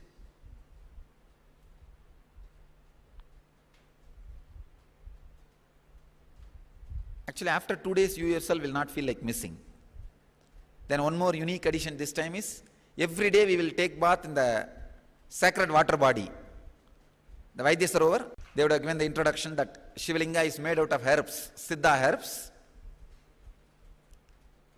And you can experiment if you want. Pour little milk on that Shivalinga and keep it. It will not get spoiled for 15 days. Ordinarily, milk will be spoiled within 15 hours. Just, I can tell our priest to do tomorrow or day after tomorrow some milk abhishekam. You guys can catch that milk which comes from that Shivalinga. Keep it in the bottle. 15 days it will not be spoiled. And water also. The water comes directly from Shivalinga, you can drink because it's a pure underground water poured on the Shivalinga. Please understand, the tank water is not circulated. No, that is, when it gets circulated with a ozone machine, it comes back to the tank. It doesn't go on the Shivalinga. On the Shivalinga, water we pour is a pure underground water, borewell water, and it naturally gets energized when it passes through Shivalinga. You can catch that water and drink. That's very good. But don't drink the water from the tank. The water on the tank is for taking bath. But water directly comes from Shivalinga, you can drink. You can catch one bottle water and keep it. For 6 months it will not be spoiled.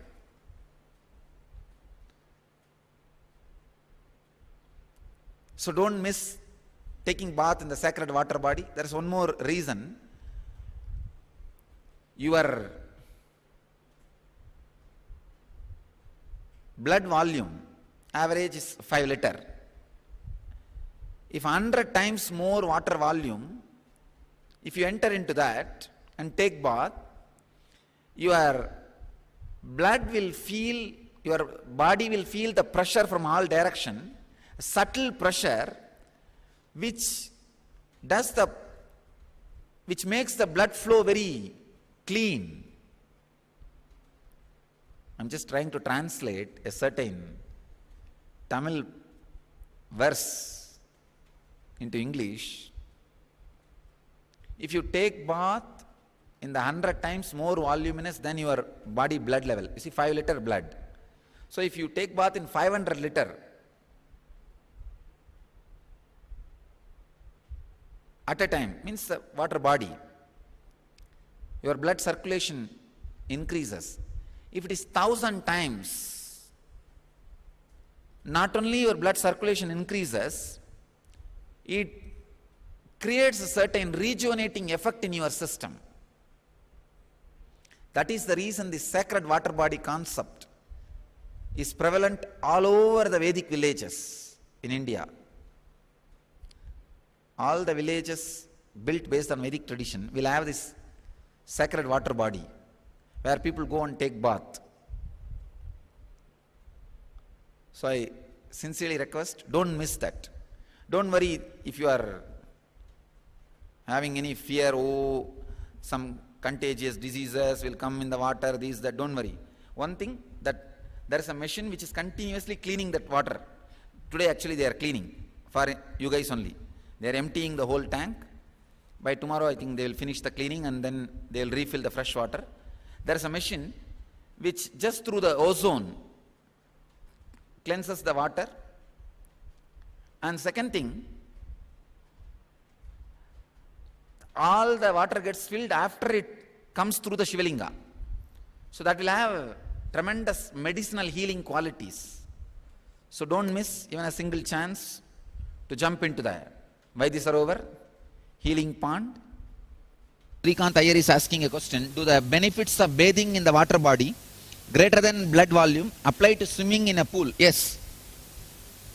The physical effect of what I said yesterday will happen even in ordinary swimming pool. Here one step higher, the sacred effect also happens. This water is an energized, programmed water. Because it falls on the deity, it helps you to rejuvenate, and I can say that more spiritual angle.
I have a few questions.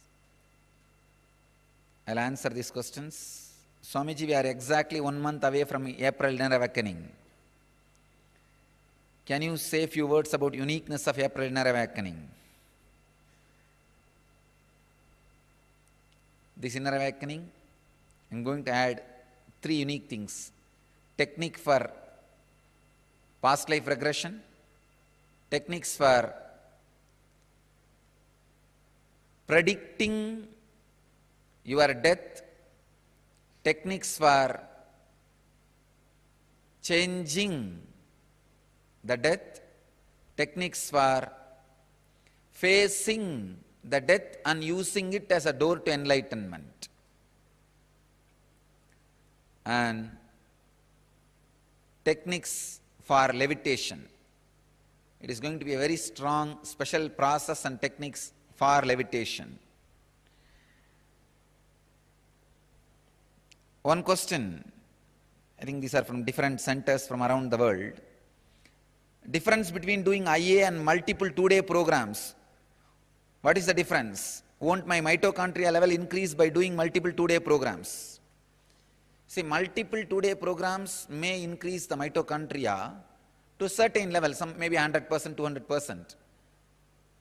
But the inner awakening is going to increase your mitochondrial cell energy not only to more than 1000%, it is going to work on awakening the deeper strands of DNA. See, today if you work on some idea, some technique, and give a break for 1 week, and again start today, second time when you start, you have to start from zero. It's practically from beginning. That is the reason I am telling you, if it is continuous 21 days, the process will be strong, solid and permanent in you. So the continuous 21 days is required, not just mitochondria energy level, to awaken the deeper strands of DNA also.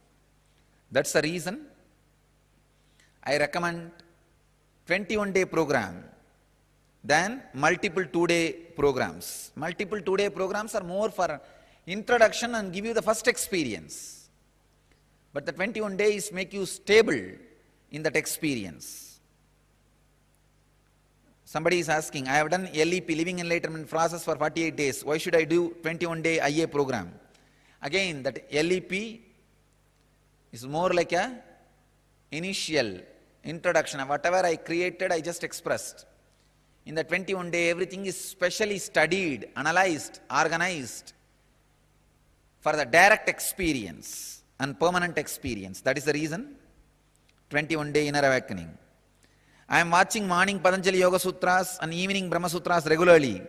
I am experiencing levitation and really enjoying the experience. I feel fulfilled and satisfied. What will I get by attending the inner awakening? Fulfilled and satisfied is the first step for the spiritual growth. In inner awakening, you will enter into the deeper mystical dimensions of ultimate enlightenment. You see, the initial level of feeling fulfilled and satisfied is great when you get certain experiences. But the mystical dimensions opening and flowering, the ultimate inner awakening happening, will really happen in 21 days, continuously working in one ambience with particular technology directly with the master. So it will be completely different. Patanjali Yoga Sutras and Brahma Sutras are like going to resort morning and evening, having a cup of coffee and coming back to the house and work. But 21-day inner awakening is more like a complete vacation. So you cannot compare that. It will completely rejuvenate you, renovate you,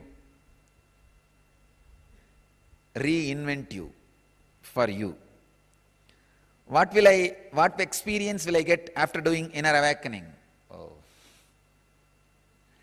it can only be experienced. What will I say?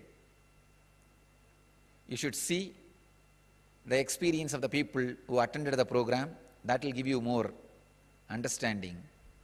This time I work to make you experience the mitochondria cell energy awakening and the deeper strands of DNA awakening. Above all, a complete, intense inner fulfillment and inner awakening for spiritual enlightenment.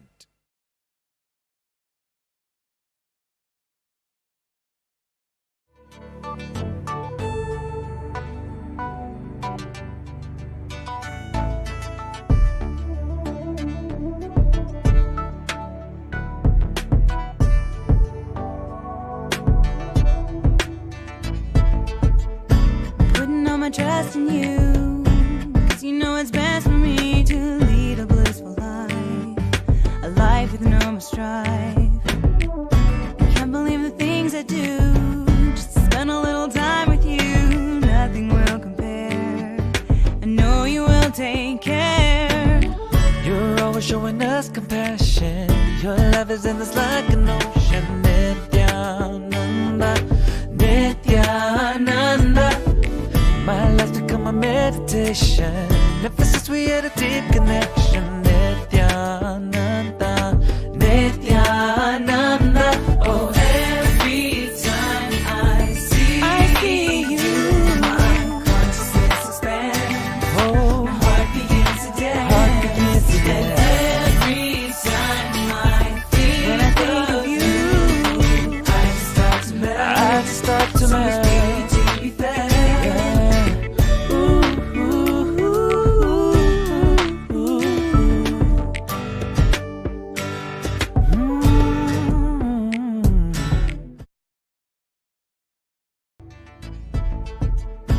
Putting all my trust in you, 'cause you know it's best for me to lead a blissful life, a life with no more strife. I can't believe the things I do, just to spend a little time with you. Nothing will.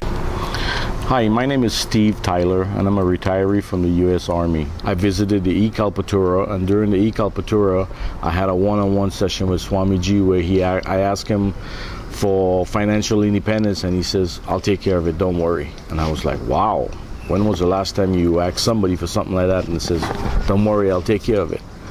So he did, he took care of it, and now I'm at IA, Inner Awakening in Bangalore, India, and I tell you what, the transformation you'll get is when you come over here. But you have to do one thing.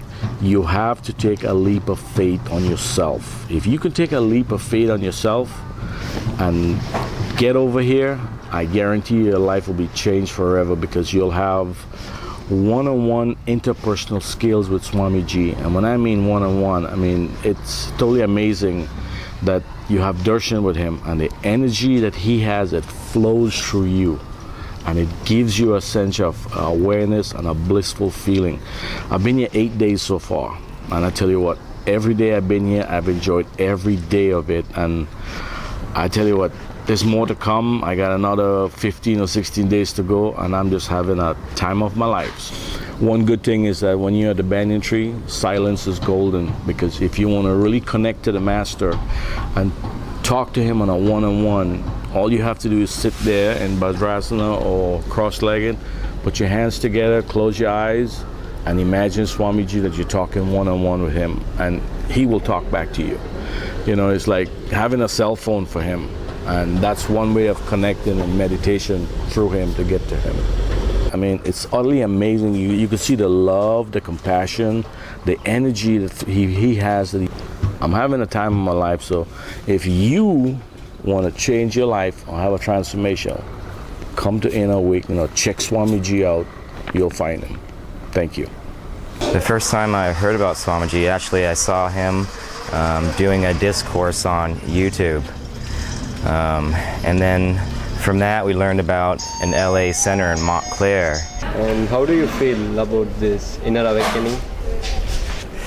I'm not sure exactly, you know, what to say. I don't know if you can put it into words, but so far, from my experience, it's been pretty amazing. But I would say right now, if there was one place in the world that I would want to be, it's right here, right now. Can you say about the energy darshan you had yesterday night and you're having daily? The energy darshans in this Inner Awakening program has been pretty amazing. I mean, when he's up there on stage, I mean, the energy is just tremendous. You know, you can feel it just sitting in the audience. And getting up there, there's almost a nervous anticipation. The energy is so high. So I'm very excited to see how the program's going to unfold. I think he's got a lot of amazing things in store for us. You are having silent meditation with Swamiji daily. Yes. Can you say about that?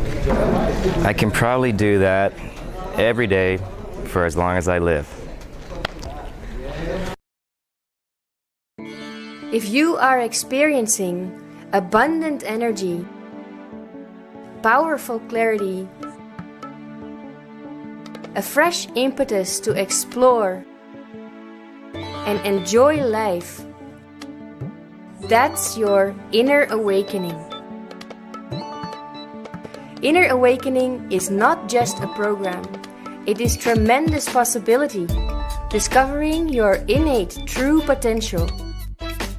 It is a 21-day life-transforming process conducted by Paramahamsa Nithyananda, an enlightened master of this millennium.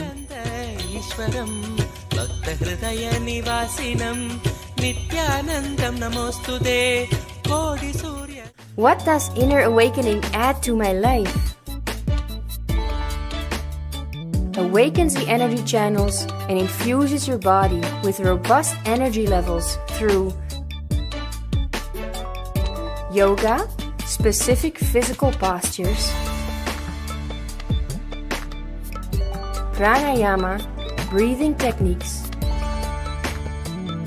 kriyas, deep cleansing processes, dhyana, meditation. We have 21 points, 10 fingertips in the feet, 10 fingertips in the hand, and Sahasrara. In all these whole 21 points, the air being flooded, this is called samana. That process is called samana. If that samana is balanced, is proper, the extraordinary powers will start expressing in your body. Like a feeling very light, or feeling heavy, feeling expanded, or feeling shrunk.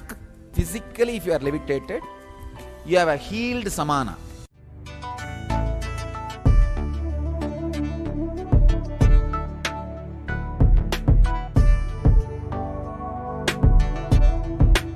I'm Dale Halen, and I'm from Canada. I'm a registered nurse, and I've attended Inner Awakening and many other programs.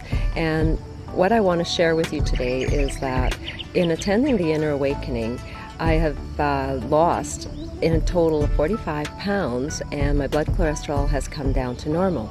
So I'm ecstatic.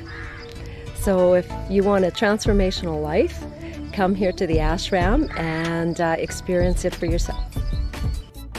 Freedom from past traumas destroys the deeply engraved memories or engrams of the past, which are responsible for grief and misery that are stored in your system.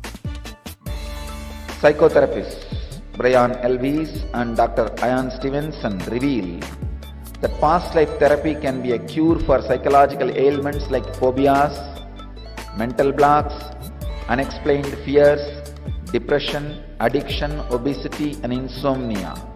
It is out of past your present is made and future is going to be made. You can always unlock the past and release those intense suffering engrams and make your future into a powerful reality, powerful experience. Actually, first I'll teach you the science of working on the past after you took this body. Then I'll give you the techniques and method to work on the past before you took this body. So my name is Ingrid. I'm 33 years old and I'm from Vancouver. I worked as a property manager, which was a very stressful job. And I came to Inner Awakening in November 2009. During the process, I went through a tremendous emotional healing. I used to have so much sadness and so many emotional baggages from my childhood and from my previous life. And I noticed, first after I came back, how many things got cleared up through the processes that we went through. I used to have so many issues from my childhood, and my relationship with my father and friends from childhood got so cleared up. I felt completely cleared and conflict-free after I came back. And I felt that there is no problem at all. I could speak to anybody with so much love and understanding, and there was no hard feelings in me anymore. Let you start practicing the higher human emotions. You will see your DNA changes, your health improves, your life changes, even the world around you changes completely. Inner Awakening is all about giving you the glimpse of this change.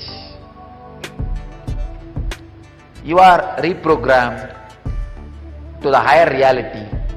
All your human emotions are purified, and not only your health becomes strong, you are transformed physically. You learn the science of attracting the right changes around you. To experience Buddha, Dhamma, Sangha, be in Inner Awakening.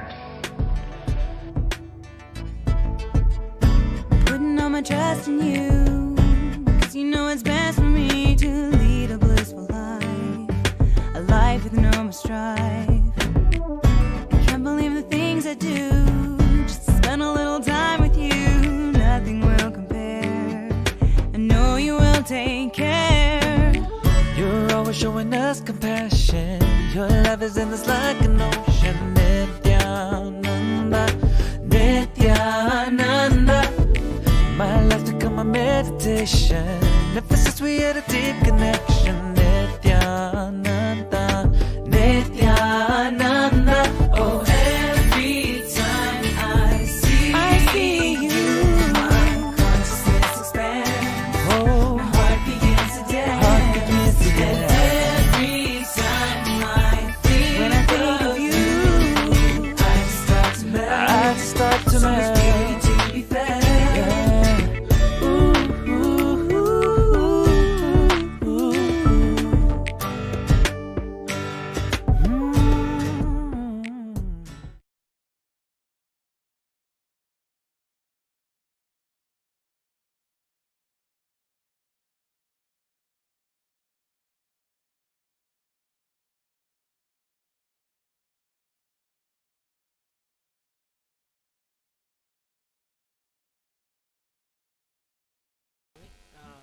feeling everything, whatever is happening, auspicious. Hmm. Can that be?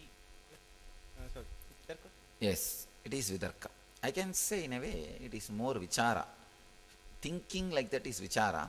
Experiencing is Vitarka. Feeling means, do you mean you are feeling it really? Or trying to feel it? Trying to feel is Vichara. Feeling it is Vitarka. Just feeling it. Right reasoning means not having reasoning. So just living it is Vitarka. Now one more question, Swami. Actually, whatever is happening is auspicious whether you understand or not. See, look into the whole journey of your life. What is after all the whole journey? Somehow you have the body and mind.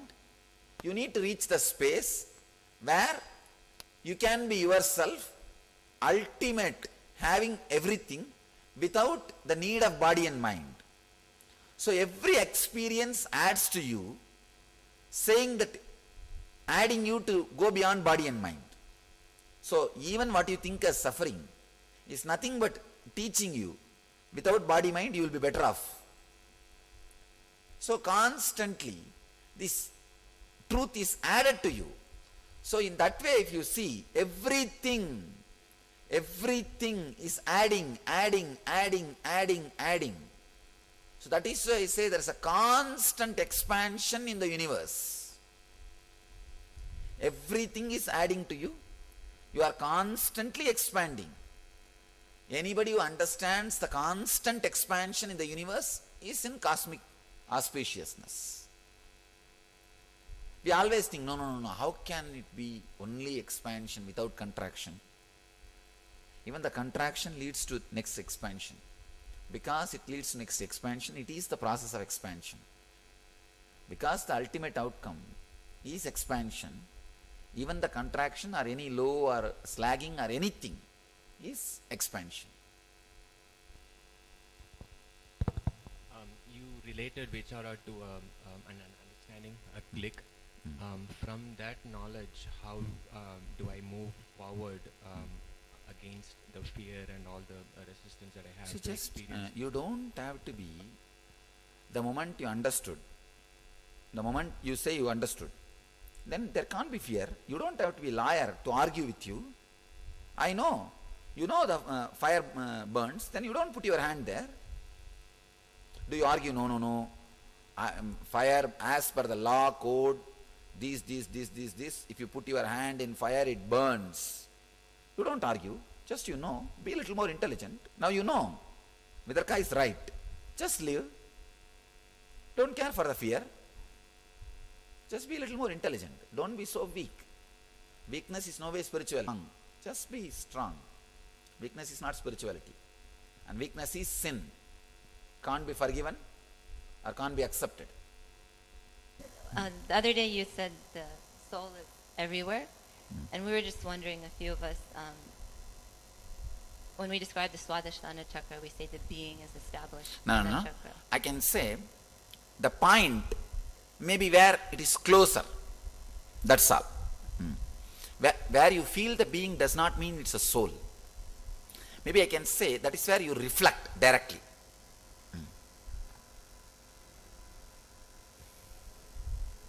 Everywhere. It's in every inch. Swamiji, I've got a question here. So, when we're here in the ashram, you said that we have this one identity where we relate with you, but when we go back home, it gets diluted. No. I don't say when you go back, it will be diluted. Usually, earlier, now it may not be diluted. Don't worry. That was my question. Don't worry. Now we are working on a very strong way. What to say? I am clearly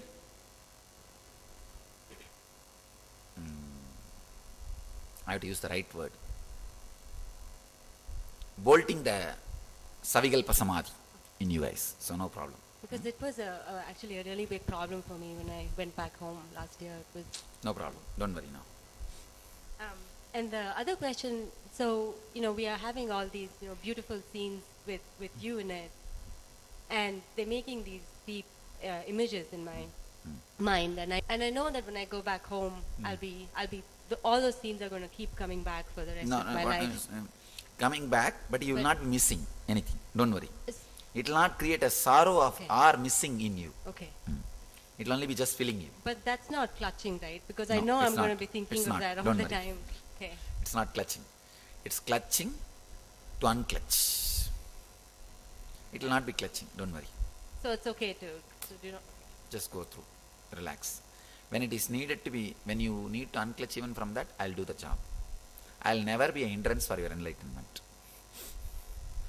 And one more question. You know, with dreams, you say that if you daydream, you'll have night dreams also. Usually, when I get up in the morning, I never feel like I've had a dream. So but then people say that You may be having very less dream or very less frequency. Okay. There is a possibility. So practically negligible. So you forget. That's why you forget. And also with having If you don't remember a problem, it is not a problem at all. So be happy. Don't be cheated by the people who are saying, no, you may not know, but you have. Yeah, okay. And also with having spiritual experiences with meditation, I don't know why I do this, but invariably it's a lot less now than when I first met you, but people always, not always, but a lot of times they talk about their experiences, and I don't feel like I really feel anything. How do I know? You neither have to tell nor have to hide. If you feel like sharing, overflowing, share. If you feel like keeping it with yourself, keep it with you. That's all. No, but what I do is that I don't really feel anything except a deep connection to you. That's enough. That's enough. I always tell, there are some people who go from Bangalore to Delhi in train with open window. They see so many visions, scenes, so many things. They see all kinds of visions, darshans and everything and reach Delhi. There are some people whose windows are closed and they also reach Delhi. There is one danger in window open. You may see some between station and think that Delhi has come and you will get down. But the journey itself will be very juicy. But window closed, one good thing is you will not get down anywhere. You will reach Delhi, sure. But journey itself will be little dry. I think it's the comparison that's actually That's a all. problem. Don't bother. But both will reach Delhi. Don't worry. I'll take care. Swamiji, I have a question about surrendering with responsibility. I understand that I cannot just run away from my responsibility by just saying surrender, but responsibility. No, you can run away if you really strongly stand on that idea surrender. Even your breathing, even if your breathing just feels it is surrendered. Prana is coming, prana is going. Where are you? If you have that strong feeling, then you can run away even from responsibilities. I'll be there doing it.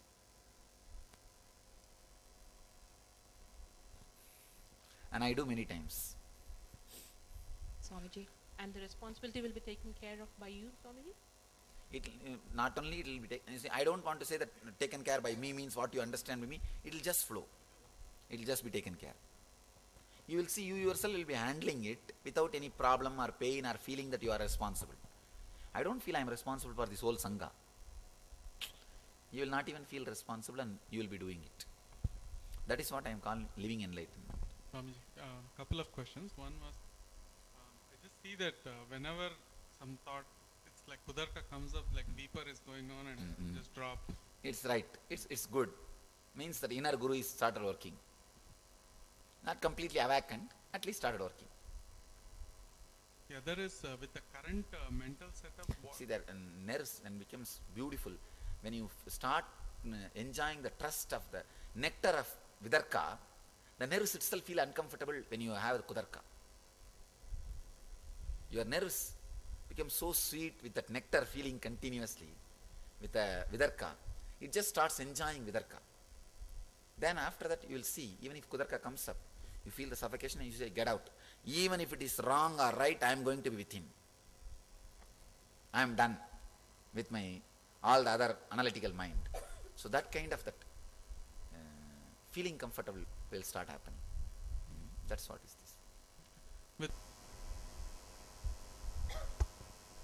this. Swamiji, in the discourse, you said if a person has Kudarka and he has strong faith or Shraddha, it turns towards Vidarka. But Kudarka is like constant negating or negative logic.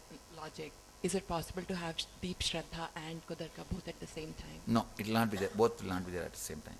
So how, if you don't have that Shraddha, how will that Kudarka change over to Vidarka? No, you start put Mother Shraddha, Kudarka will disappear.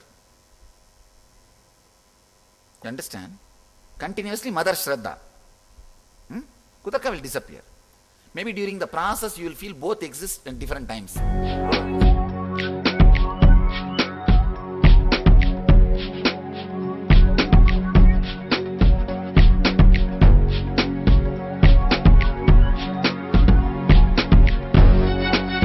All that I taste, all that I smell, I offer to you, Swami Nityananda.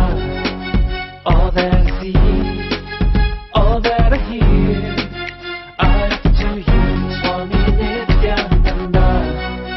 Like this dance, and this song, and this joy, I surrender to you.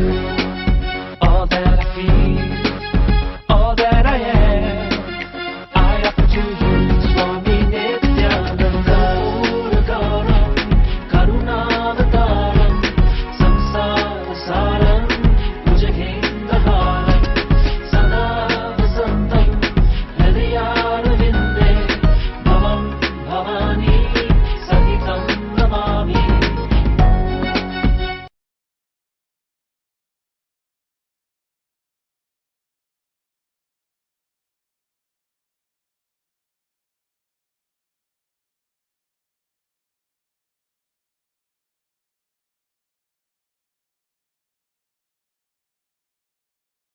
सदाशिवसमारम्भां शङ्कराचार्यमध्यमाम् अस्मदाचार्यपर्यन्तां वन्दे गुरुपरम्पराम्.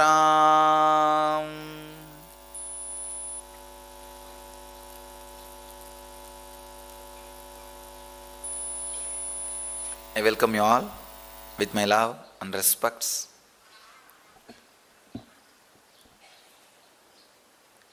I already gave the essence of my message, today's message, morning in few words. I'll repeat. Please understand. Any evolution in any civilization happens only based on the people who create dreams of that civilization. Any evolution in any part, any department, any section of any civilization happens only by the people who create dreams in those fields. Person who creates dreams and expresses based on the Mooladhara and Swadhisthana, root chakra and spleen chakra. He is an entertainer. Cinema. Understand, fantasies related to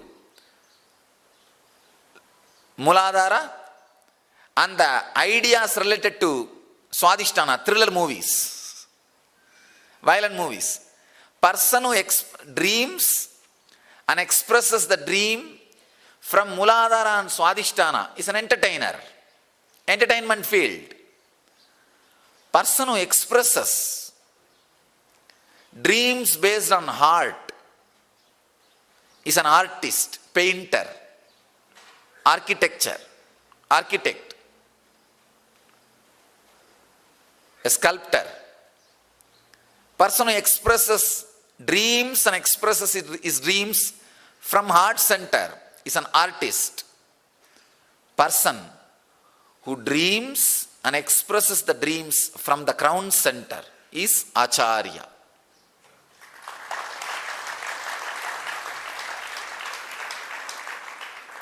Actually, in crown center you cannot have dreams. You can have only visions. It's a space where there is no dream. There can only be visions. Means in the crown center, naturally you will be living enlightenment, Jivan Mukti.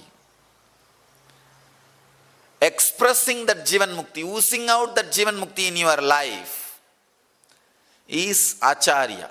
Person who oozes out the enlightenment, Jivan Mukti in his body language is Acharya.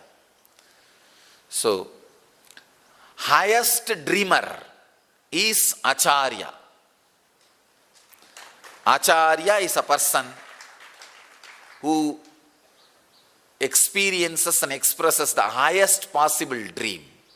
So, you guys are the dreamers of new civilization. Understand? You Acharyas are the dreamers of new civilization. Dream the highest possible Jivan Mukti and express. One more thing, understand? When a person constantly dreams and expresses the dreams related to root center, Muladhara, by and by he becomes like that. That is why, by and by the entertainment industry people, they just become like that. It's very rare, very difficult to find a person who is in that entertainment industry, who is grounded, who is not become like that. Anything you constantly remember and express, you will become that. Same way, a person constantly who is in the heart, dreams and expresses the art, he just becomes an artist. He becomes like that. Same way, constantly dream the highest possible dream, the Jivan Mukti, and express in your life, you will just become that. You will just become that. You cannot escape from your dream. Understand? Do not think you dreams you.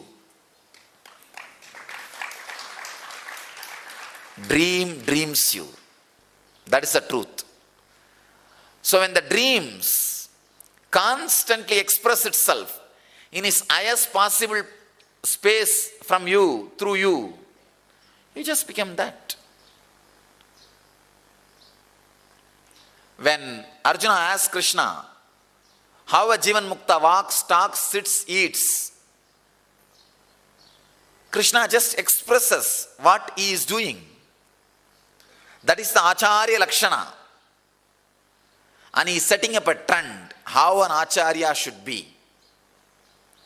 Understand? You can take that as a scale. From that, start developing that dream to its extreme. Start developing the Krishna's dream to its extreme. Understand, same movie, same story will not run for too long. Maybe once in a while, because old movie you may like to enjoy for half an hour. But it can never become a hit, super hit movie. So I have come down to give a super hit movie. We need new stories. And new imagination, new innovation, new creation. So take Krishna's dream as a baseline, work on it, take it to its extreme. Let's create new stories. The new stories only can become his story history. Understand? Only after new stories we will create histories. History will be his story. Create the extreme Jivan Mukti dreams. How a Jivan Mukta will live, how a Jivan Mukta will eat, how a Jivan Mukta will sleep, how a Jivan Mukta will walk, how a Jivan Mukta will act. Create an extreme dream and live it.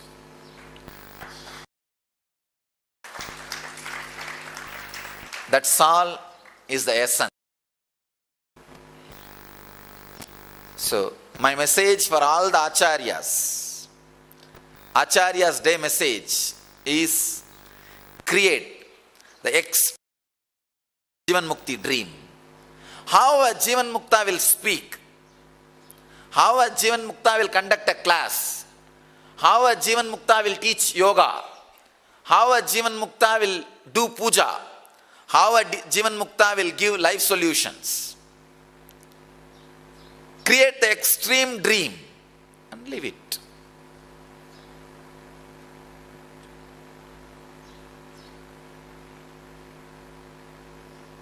Any dream created never goes waste, because as I said, you are not dreaming the dreams, dream is dreaming you. So, when these highest dreams are expressed in you, it just becomes life. Live the highest possible dream, Jivan Mukti. Achieve and radiate the eternal bliss, Nithyananda. Thank you.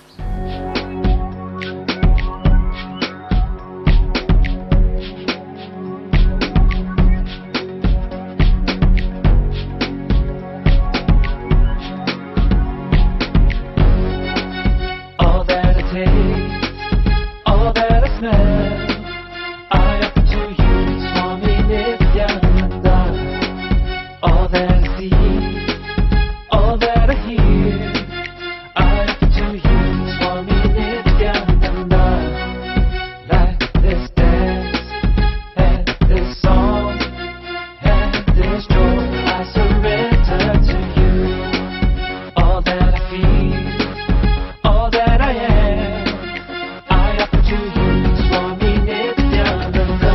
Uragaram, Karunavataram, Samsara Saram, Bhujagendaharam, Sada Vasantam, Hridayarvinde, Bhavam Bhavani, Sahitam Namami.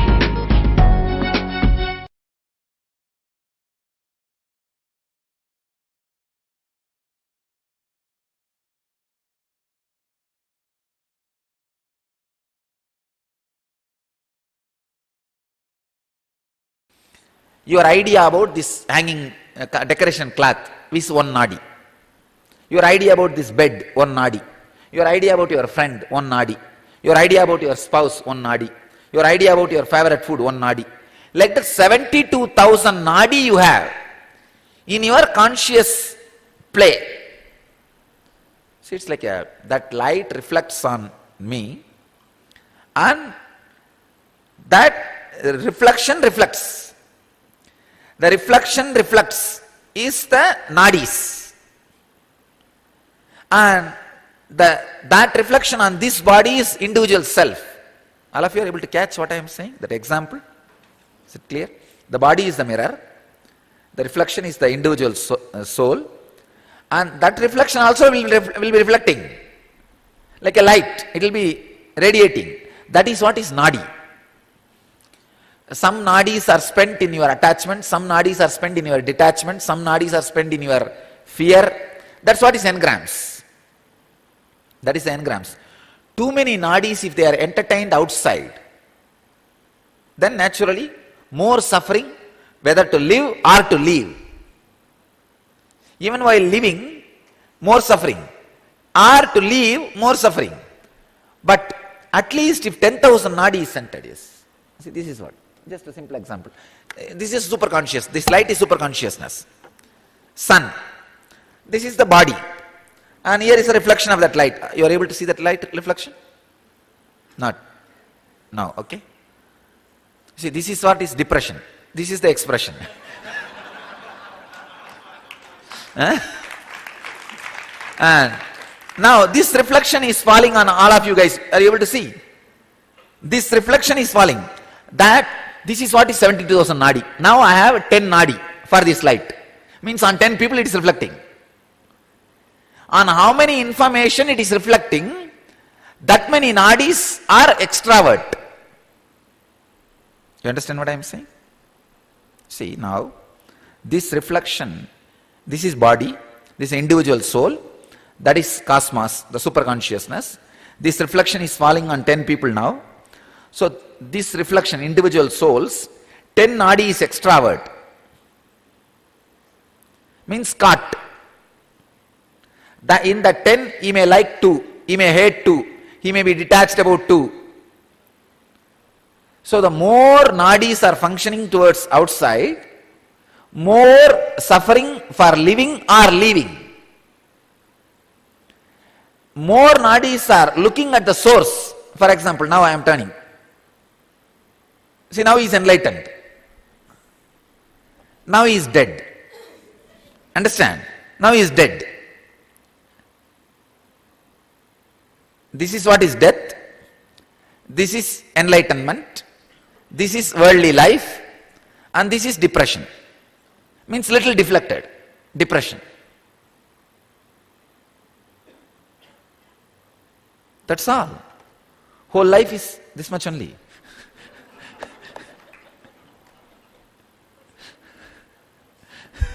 What? Huh? No, theory is over. Practically you have to do. You can't go just by knowing. You need to go after doing. Huh?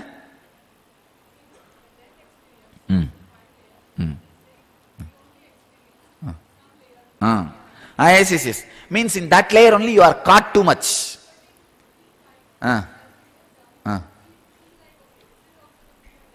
No, that will be very less. When you write down, it is intellectual remembrance. When you go in, it is an emotional boiling. In the emotion itself, see, intellectually when you think, oh, not having money is the worst thing, I'll die. But emotionally, suddenly when you go in, you may feel that is not that big, then losing your near and dear one. So intellectual remembrance and writing down will not always match up with your emotional engram level. It will not always match up.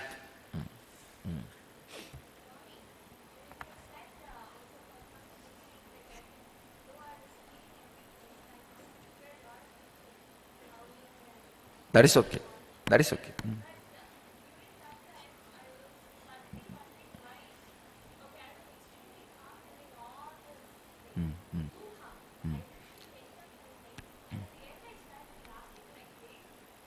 Means you are as far as your swadhisthana is concerned, death is concerned, no engram for you. No engram. It's only relief. So understood about this mirror theory? Huh? Any doubt you guys have on this? Because today we'll work on it.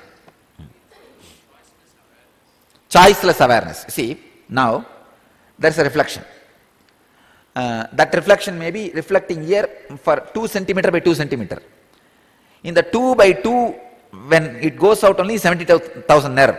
In the 2 by 2, I keep it in such a way, 1 by 1 reflects on you, 1 by 1 reflects on itself, to the source. That is what I call, even if 10,000 nadi gets centered on the source from who is seeing, from where it is reflecting, that is choiceless awareness. That's all is required, nothing else. I see, if you can change priority itself, then you don't even need to center 10,000 nadis. Just 2,000-3,000 nadi is enough. See, when I say 10,000 nadi, I wanted to equate to the time of day. I was telling you, see, modern day youth, at least 1 hour to 2 hours in your life, spend contemplating on the source from where you came. Means telling them to add only at least 1 or 2 hours for spirituality. As a time related only, I said 10,000. But if you think attitude of life itself you are interested in shifting, you don't need 10,000. Just 2,000 is enough. If your attitude itself is centered on who is reflecting, then while you are driving the car, you will be thinking about that only. Naturally, in your car only my music or my discourse will be getting played. That is what I am saying, ma'am. This is attitudinal shift. You see, if you go through the attitudinal shift, you don't need 2 hours. You don't need 2 hours. You just casually in your day, in your time, whenever you feel like happening, that is enough for you. That itself will make you the choiceless awareness centered. Anything else? Yes.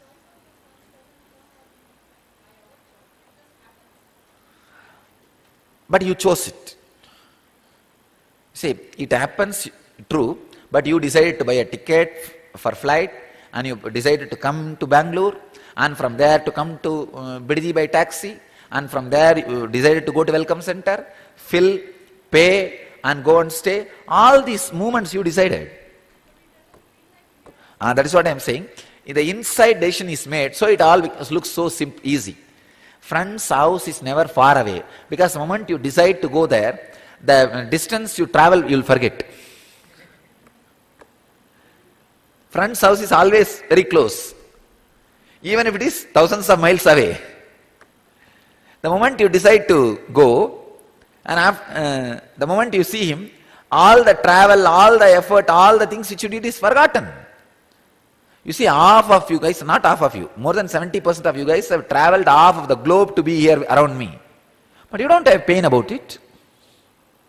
You don't even remember you did that. You understand?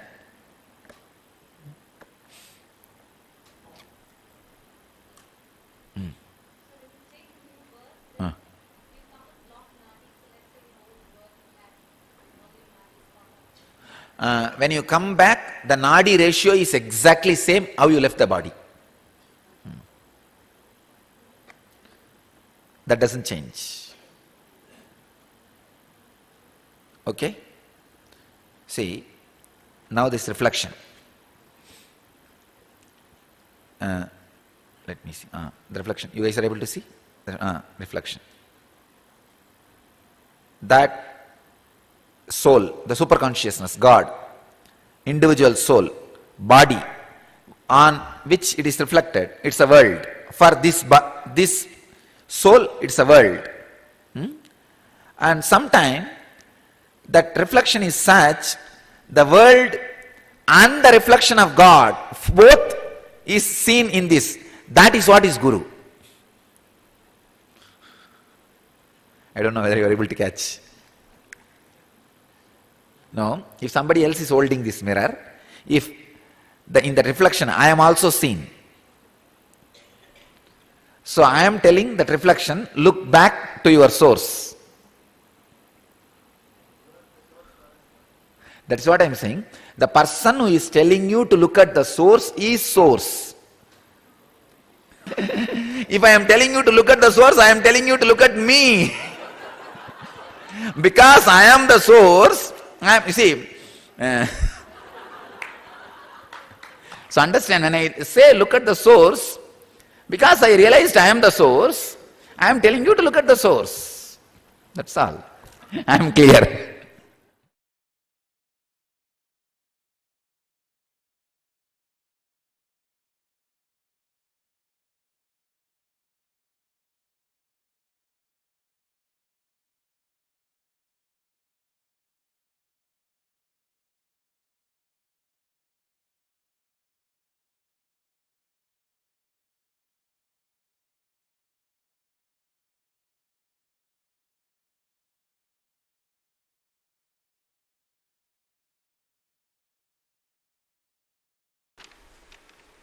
I am very curious about the non-verbal communication of the master.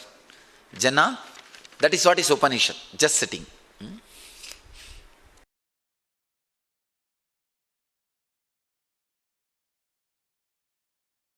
Please talk comparatively on Vidarka and Upanishad. Vidarka leads to Upanishad. Upanishad cannot happen without Vidarka. That's why first Vidarka, then Upanishad. How can someone sit the master without a connection? That's what I am saying. Vidarka only.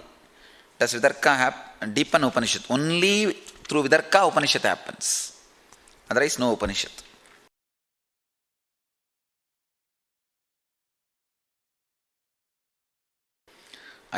What is the purpose for having a spiritual name? To create a new being. With your old name, your old personality, identity will be associated. When you discard that, and constantly remember a spiritual, you say all the spiritual name I give is a spiritual idea, a theme. It's like a click. It will happen, work like a click on you. The moment you remember that concept, for example, ahimsa. Ahimsa means non-violence. So whenever you remember that, be non-violent to everything around you. Even while you sit, Be non-violent to the seat. You will feel so happy. The seat will feel happy. So when you walk, be non-violent to the planet Earth. So everything radiate the non-violence. It's like each name I give is one click to live.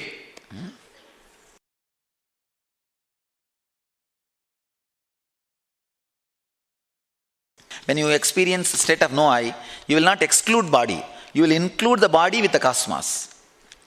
See, I am not the body is not truth. I am body also is the truth. There is a big difference between these two. I am not the body means you just want to jump out of the body, disrespect body, abuse body, feeling body as a cage. No. I am body also means I am body, this is everything. Inclusive. So when you feel no I state, you will be inclusive, not excluding. Excluding will never lead you to ultimate. Including only will lead.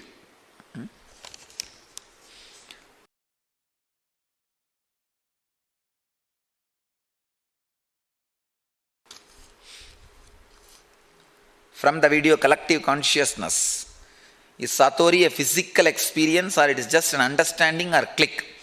Satori is a psychological experience. When that settles down in your body, it is called Samadhi. Satori can come and go. Please understand. Satori can come and go. It can completely disappear. You may even forget. But if you add even one Satori, during death it will come up automatically. It will open up. You will not have suffering in the death. You will be given a choice to have one more birth or complete enlightenment, not to have birth. But the Satori, possibility to miss is there. If that settles in your body, usually the vegetarian body, no alcohol and all will be very helpful for the Satori to settle down in the body. The nervous system will be ready to settle down. That is why I insist on a vegetarian food. Can master give Satori experience? Yes. Master can give Satori experience. But Samadhi, you have to cooperate. Just to put you in Satori, you don't need to even cooperate. I can do it just by my will. To be in Satori means the psychological experience of Samadhi. See, the Samadhi has two components. The psychological experience, physiological mutation. The body holding it permanently. So that psychological thing, I don't need your cooperation. I can do it just by my will. But settling down in your system, you need to prepare and cooperate with your body. Where you are needed.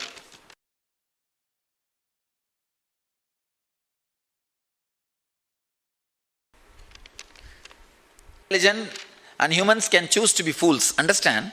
Humans can choose to be super intelligent also and lower than animals also. Animals cannot choose more than that. Animals have, I can say, 100%. Humans can choose to be below 100 or above 100. We chose to be below 100. That's why I say animals are intelligent. They are intelligent because of our choice to be not to be intelligent.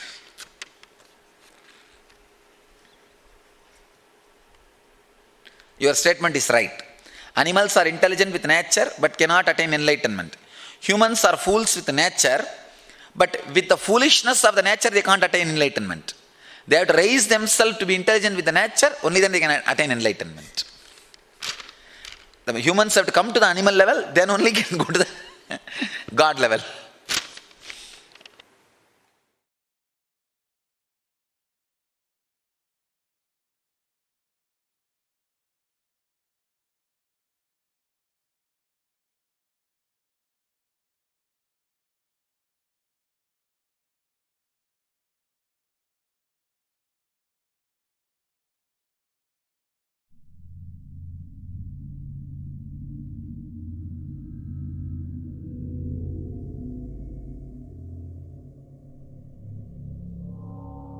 %90 of illnesses and diseases and ailments that we suffer from in our present lives have past life connections. Most problems are due to engrams and blocks created by the threat in early childhood, prenatal stage or past lives. that past life therapy can be a cure for psychological ailments like phobias, mental blocks, unexplained fears, depression, addiction, obesity, and insomnia.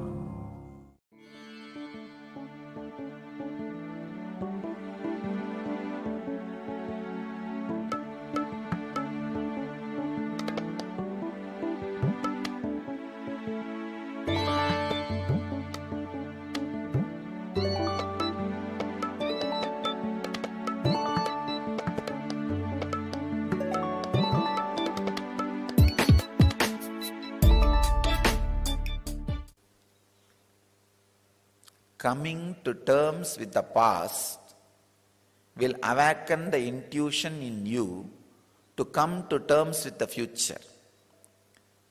I tell you, actually if you look into the future, you will come to terms with it. The problem is you don't trust you have intelligence to come to terms with the future because you never came to terms with the past. Come to terms with the past. You will have the courage and guts. You can come to terms with the future. Coming to terms with the past is almost healing all the blockages. And that will naturally, automatically lead and awaken the intelligence of coming to terms with the future. Come to terms with the past by constantly doing the past life regression. Of course, this word is used in a meaning like a lives you had before you took this body. But now I am working on the line of life and past you had after you took this body. First I will work on this. Then we will go to the second level and third level. The past life regression need to be understood very strongly. In NSP I work only on the first level. This is the level I work on NSP. In inner awakening, I work on two levels, especially this inner awakening. I am going to be the important two component I am adding to this inner awakening as a unique thing is the science of balancing 5 pranas, 5 energies, means the science of levitation. Levitation may happen in you when you balance these 5 air energies. This is one thing. Second thing, the science of past life regression. This 2-layer past life we will work on, we will release. One,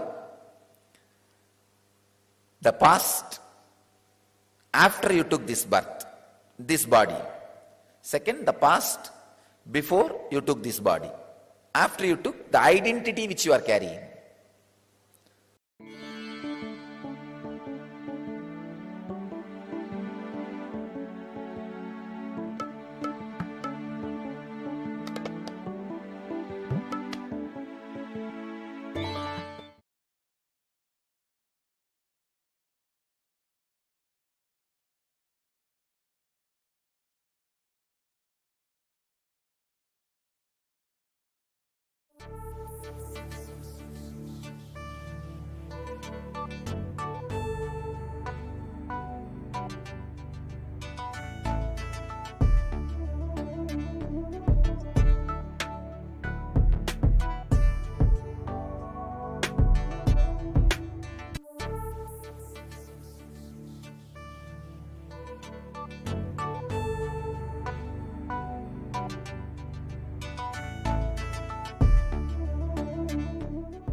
Isha Vasyamidagum Sarvam.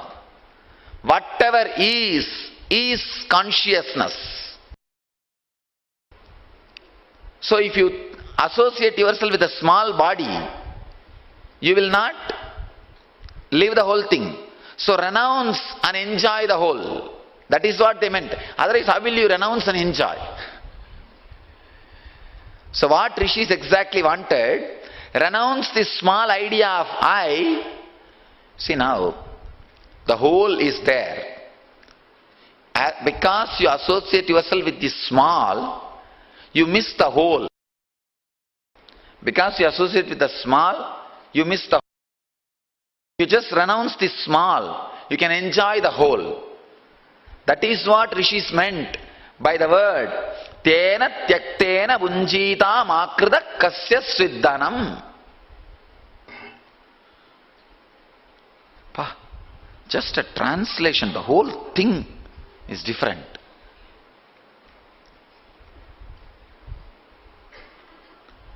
That is why when I translate, many of these traditional fellows have a lot of problem. Because this, they translate it as if like a moral instruction, don't steal others' property.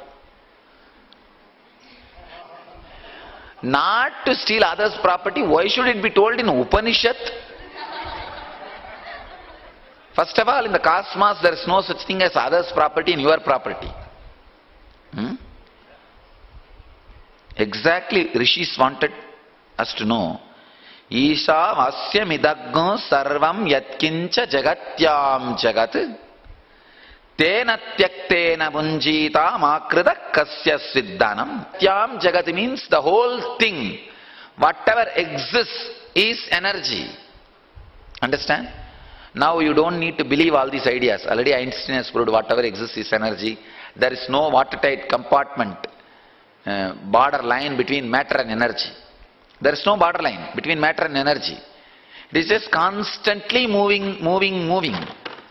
See, if there is an energy stuck in a particular form for a consistent time, it is called matter. That's all. This same thing will disintegrate itself back to energy in few years.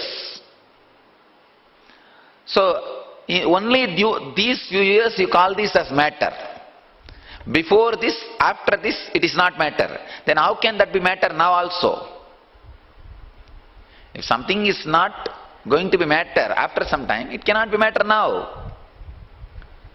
So,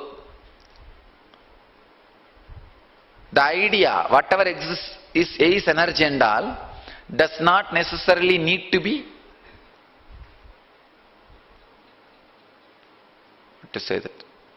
You don't need to believe these ideas now. All these things have become science.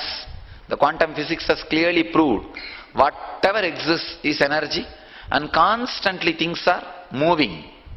Constantly things are moving. Things are happening in different directions.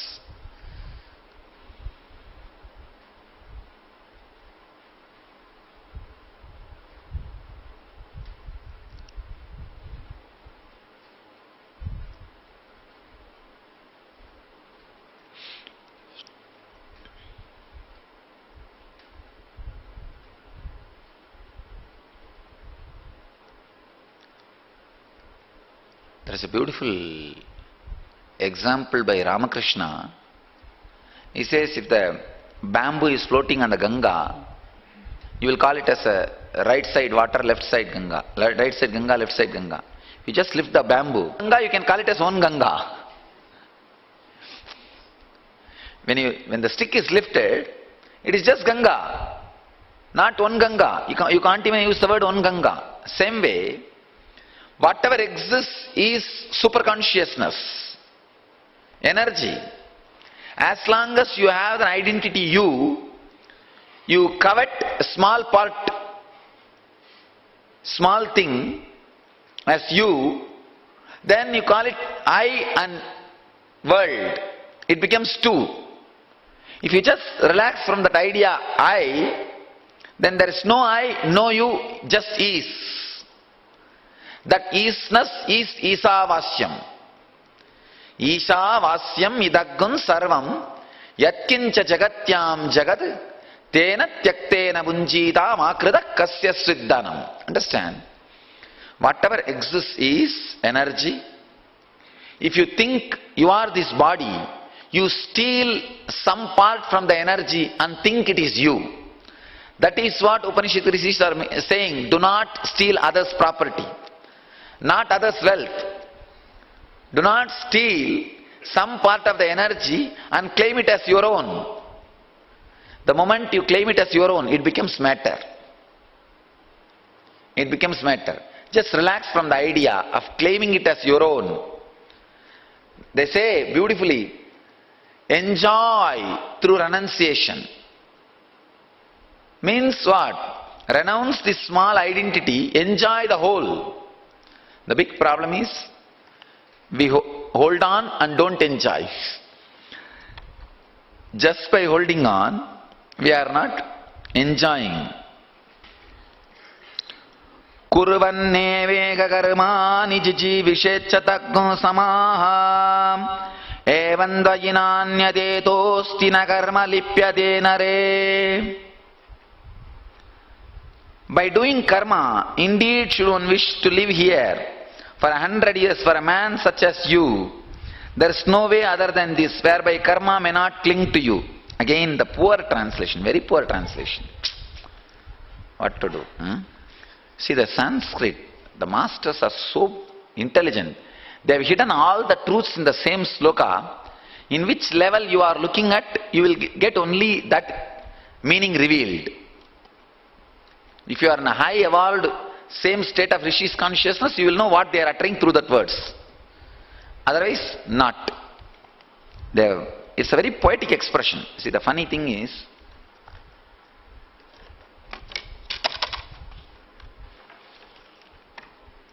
for example, see now this sutra is there, 5 words.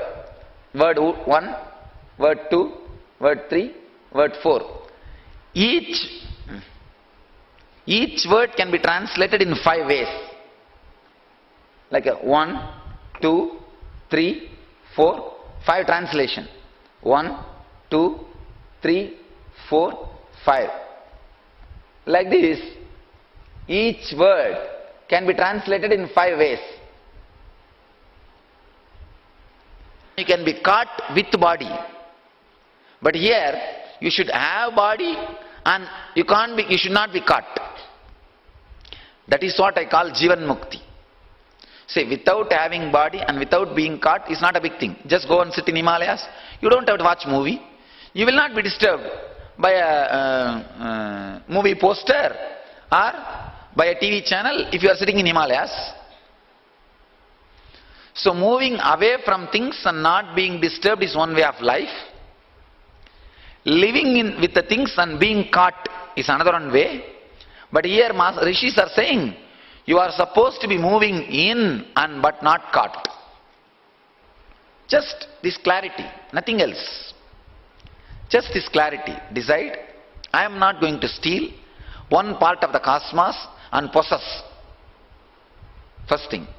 So, I am renouncing. Tena tyaktena bunjita makrita kasya sviddanam. I am renouncing. It belongs to it. It belongs to it. Okay. It is sitting. It is moving. It is eating. It is lying down. It is little sick. It is healthy. That's all. Just move. Just be. See what happens.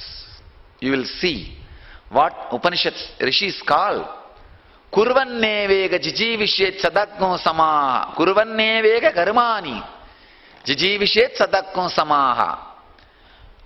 No karma will touch you. No karma will bind you.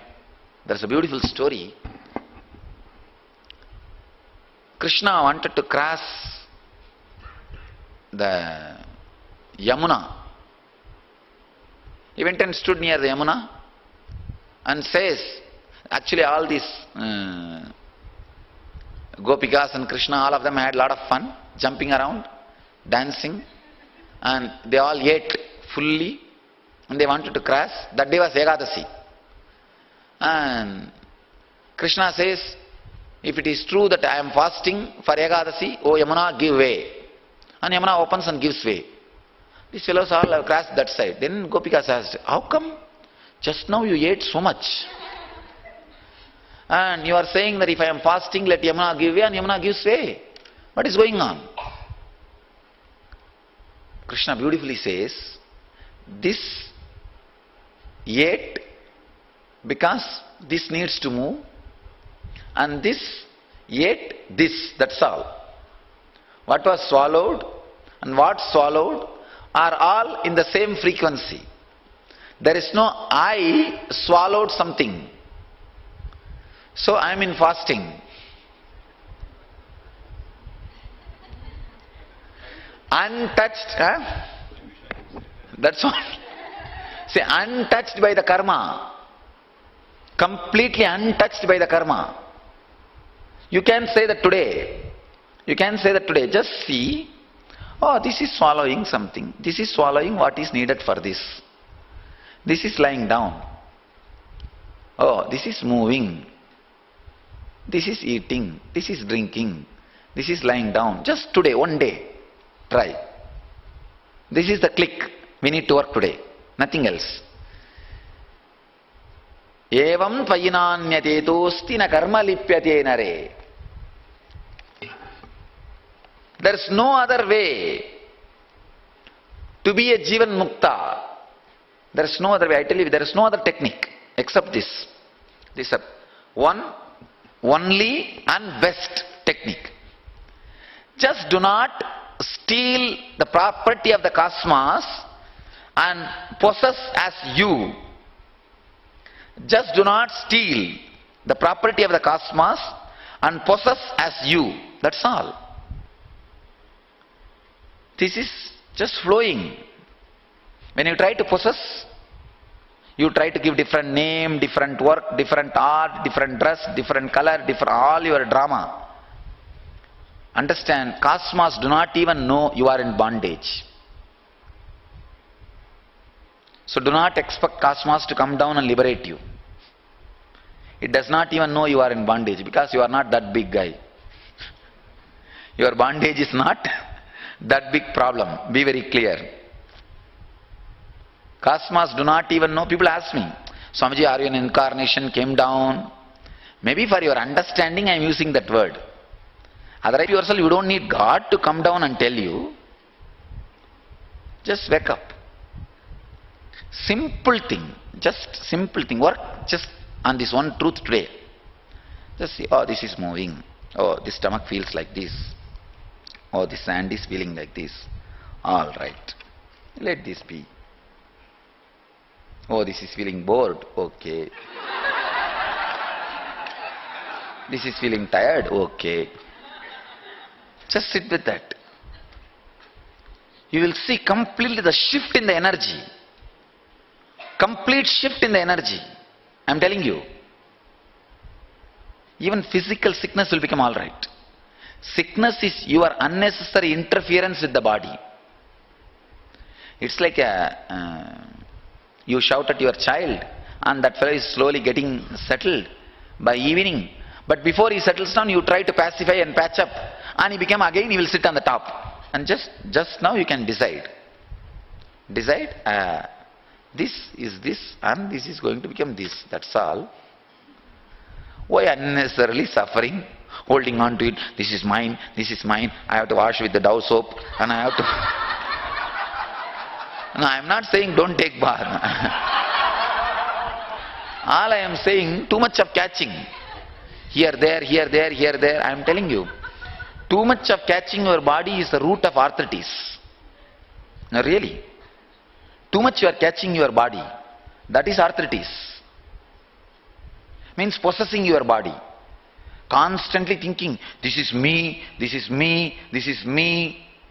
Simply useless. So just today try to work. If you have arthritis, use this as a technique for life. Completely you will be healed within 21 days. I am guaranteed. Just 21 days. When you eat, this is eating. When you lie down, this is lying down. When you are washing, this is being washed. When you are talking, okay, this is talking. Just be in that relaxed mood. This is doing. Just this is doing. That's all, nothing else. Simply the arthritis pain will disappear in 21 days permanently. Permanently arthritis pain will disappear. So because arthritis is, the root cause of the arthritis is possessing your body too much. Not being liquid with the flow of the existence. If any of your friends or relatives having arthritis, just initiate them into this technique. Just technique is enough. They don't even need my personal touch. My personal touch is required if it has to become the enlightenment. For a Jivan Mukti, for that only my personal touch is required. Just for the physical and mental health required. If you initiate them, that's enough. Just give them the simple technique. Whole day, morning waking up, oh, this is waking up. Don't use the name or the idea I. Oh, this is eating. This is taking bath. This is lying down. That's all. Just see, this is doing. This is lying down. Oh, this is now going to the class. Now this has to get ready to go to the Salem. Something like that's all. That's simple. Arey, what do you think? I'm then sitting here and telling some stories or what?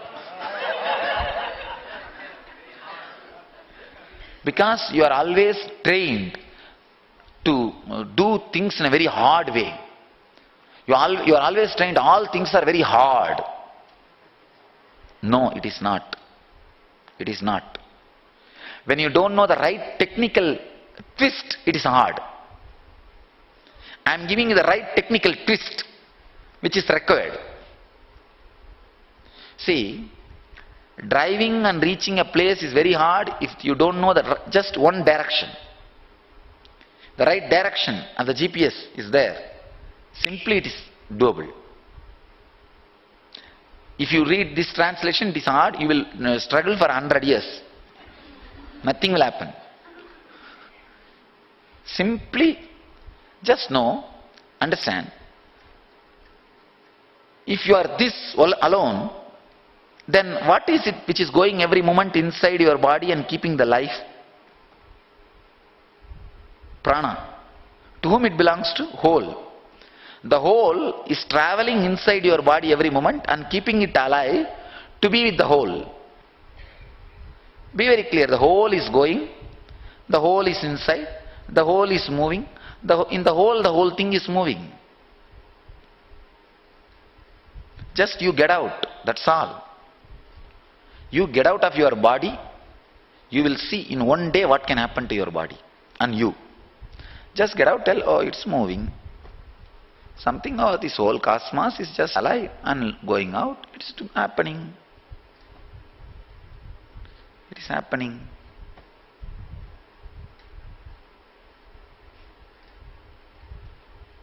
It is moving.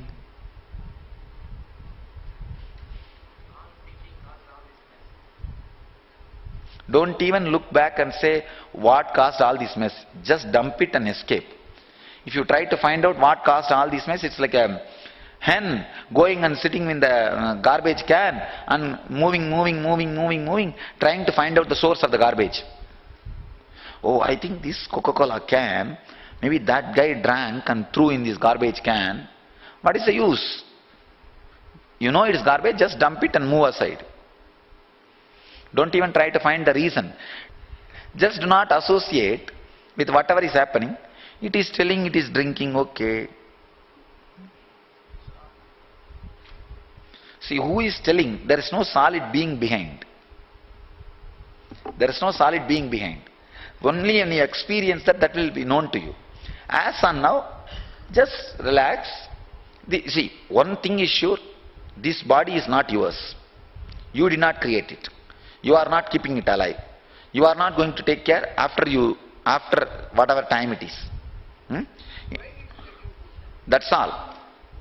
It is, no, even if you get food, it does not mean you are making it, that food into the energy.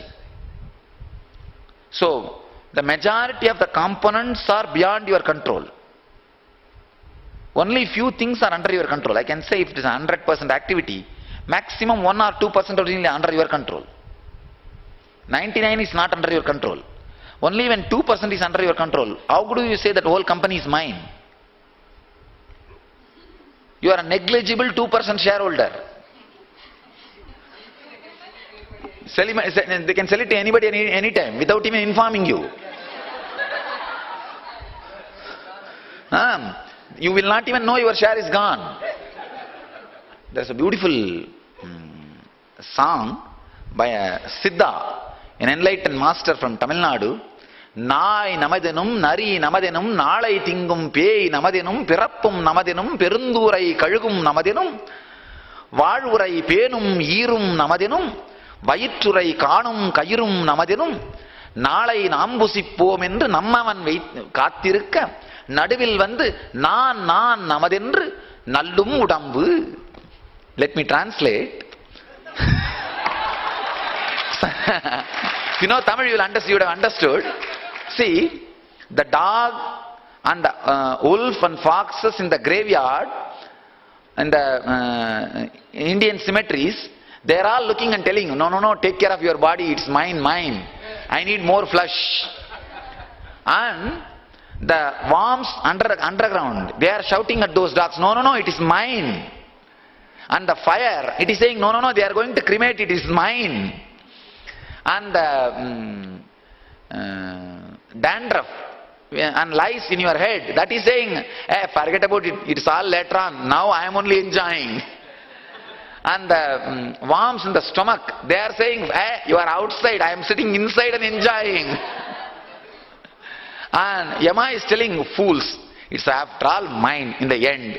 I am going to take it over. Why are you guys are all fighting? And that eagle, vultures, they are saying, no, no, I am going to eat. It's going to be mine.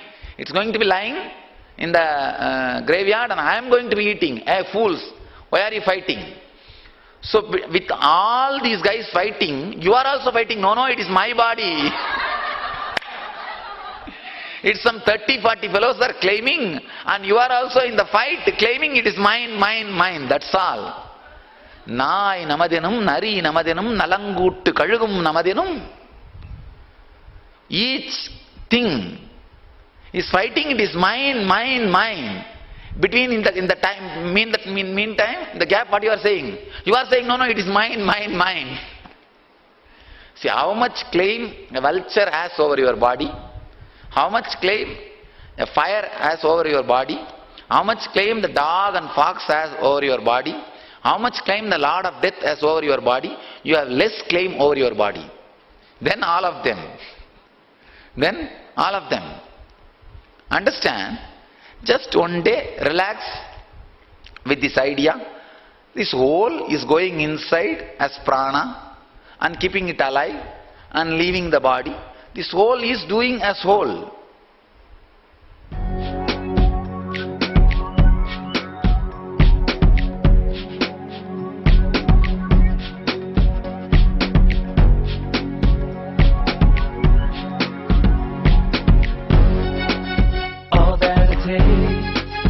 All that I smell, I offer to you, Swami Nithyananda. All that I see, all that I hear, I offer to you, Swami Nithyananda. Let this dance, let this song, let this joy, I surrender to you. All that I feel, all that I am,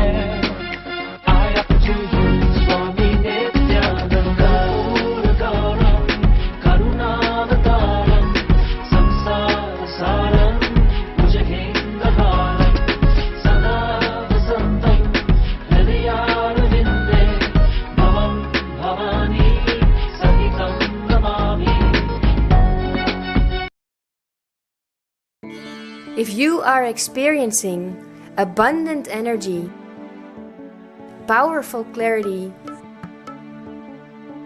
a fresh impetus to explore and enjoy life, that's your inner awakening. Inner awakening is not just a program, it is tremendous possibility, discovering your innate true potential. It is a 21-day life-transforming process conducted by Paramahamsa Nithyananda, an enlightened master of this millennium.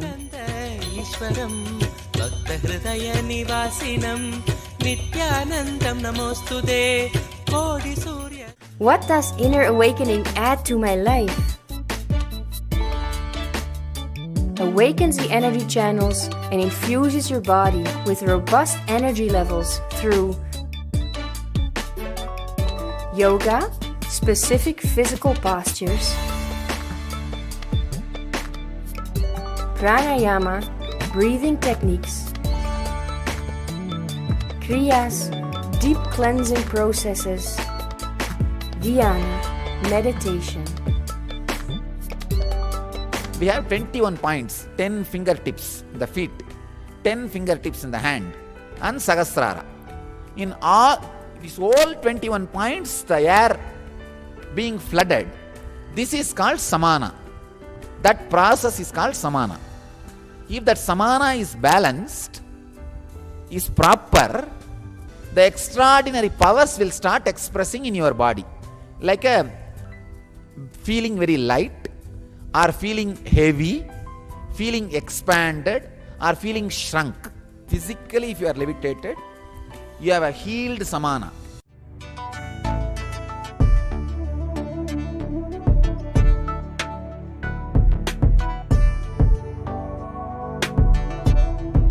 I'm Dale Halen and I'm from Canada. I'm a registered nurse and I have attended Inner Awakening and many other programs. And what I want to share with you today is that in attending the Inner Awakening, I have lost in a total of 45 pounds and my blood cholesterol has come down to normal. So I'm ecstatic.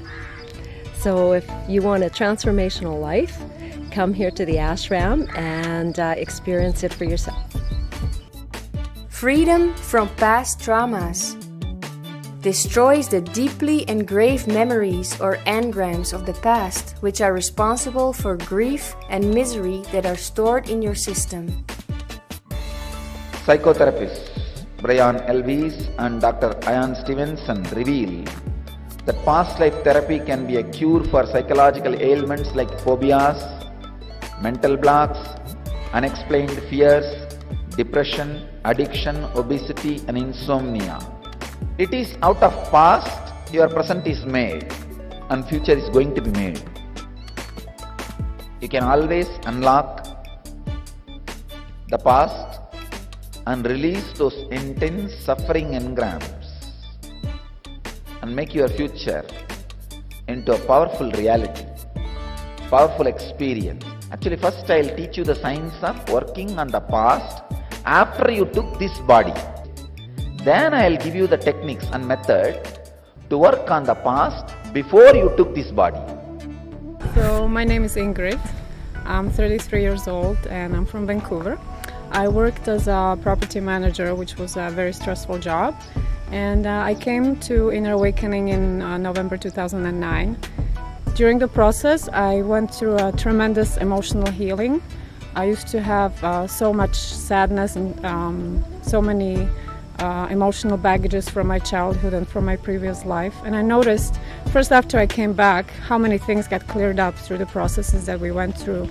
I used to have so many issues from my childhood and my relationship with my father and friends from childhood got so cleared up. I felt completely cleared and conflict-free after I came back. And I felt that there is no problem at all. I could speak to anybody with so much love and understanding, and there was no hard feelings in me anymore. Let you start practicing the higher human emotions. You will see your DNA changes, your health improves, your life changes, even the world around you changes completely.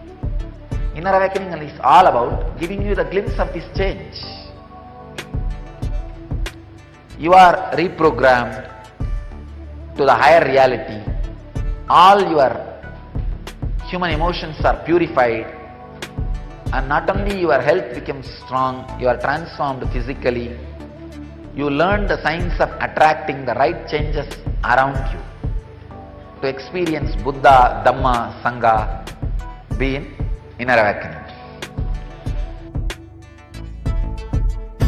Putting all my trust in you, 'cause you know it's best for me to lead a blissful life, a life with no more strife.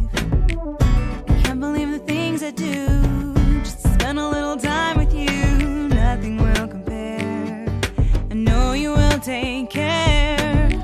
You're always showing us compassion. Your love is endless like an ocean. Nithyananda, Nithyananda. My life's become a meditation. meditation. Ever since we had a deep connection. Nithyananda, Nithyananda. Oh, every time I see you, my consciousness expands. Oh, my heart begins to dance. And every time I think of you, I just start to melt. So much beauty to be found.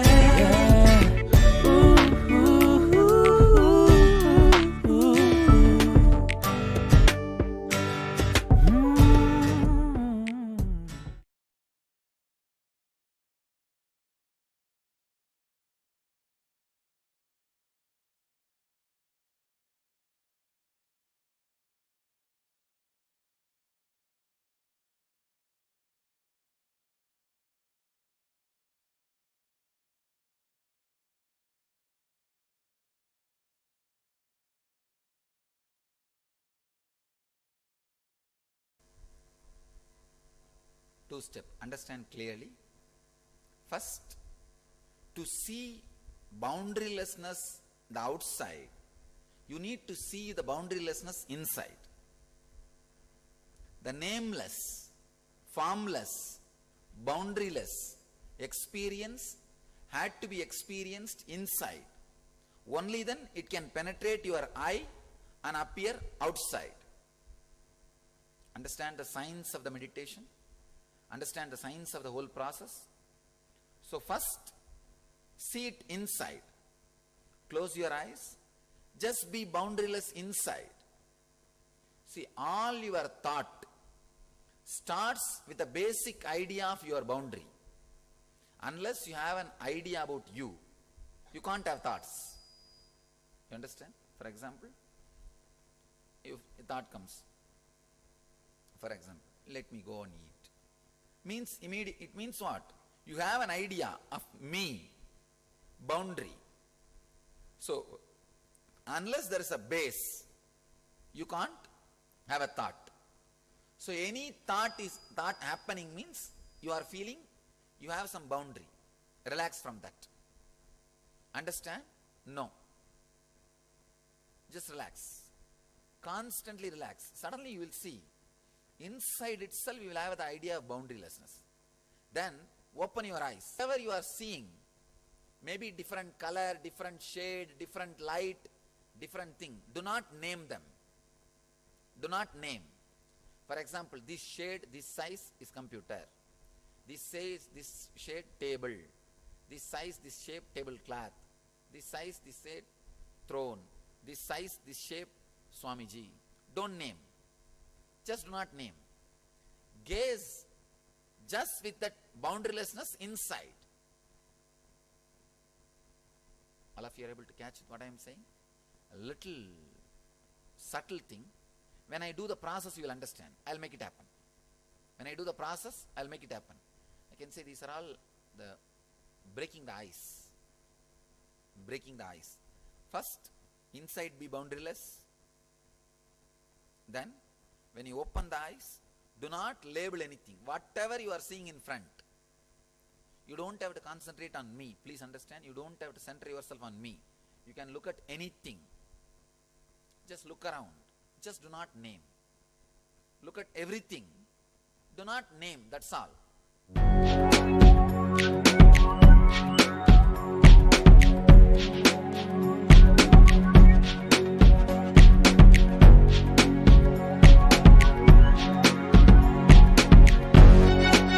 All that I taste, all that I smell, I offer to you, Swami Nithyananda. All that I see, all that I hear, I offer to you, Swami Nithyananda.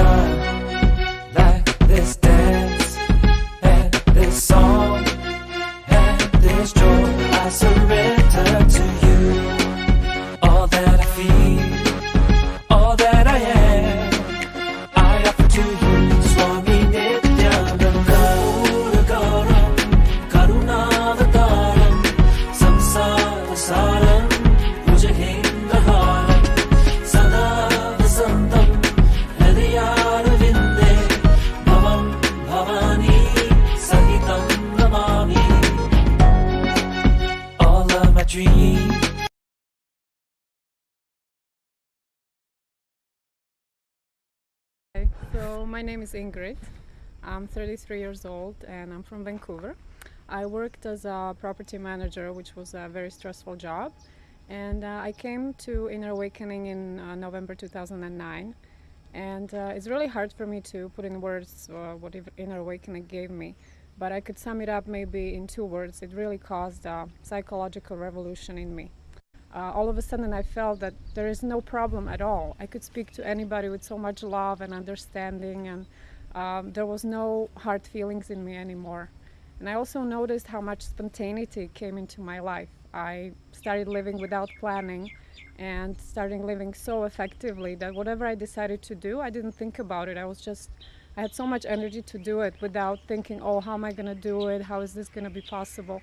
I simply started doing things with so much energy and so much love, and amazing results came into my life. It completely changed my life. It completely changed the way I look at myself and other people. It healed my relationships. It gave me more courage and so much more fulfillment in whatever I do.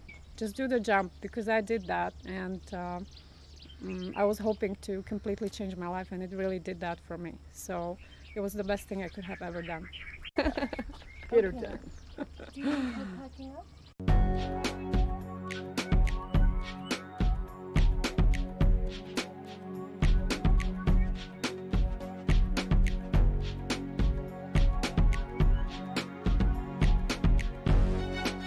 All that I taste, all that I smell, I offer to you, Swami Nityananda.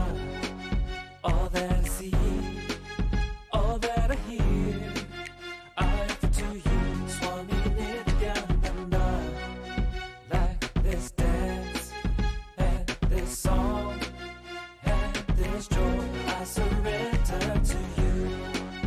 All that I feel, all that I am, I offer to you, Swami Nityananda. Uragaram, Karunavataram, Samsara Saram, Bhujagendraharam, Sada Vasantam, Hridayaravinде, Bhavam Bhavani, Sahitam Namami. All of my dreams,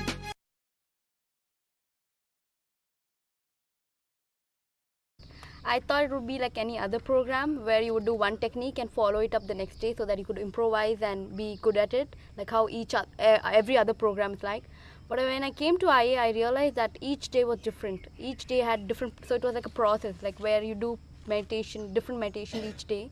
And each day his energy would act on those meditations and help us get out of various blocks and various, so there was various new revelations that happened to me. I've gotten to know more about myself, like my personality, how I feel, why I feel like that. That helped me a lot. So I've become more relaxed after that, and going back home, everyone saw a big difference in me, and they were commenting on that.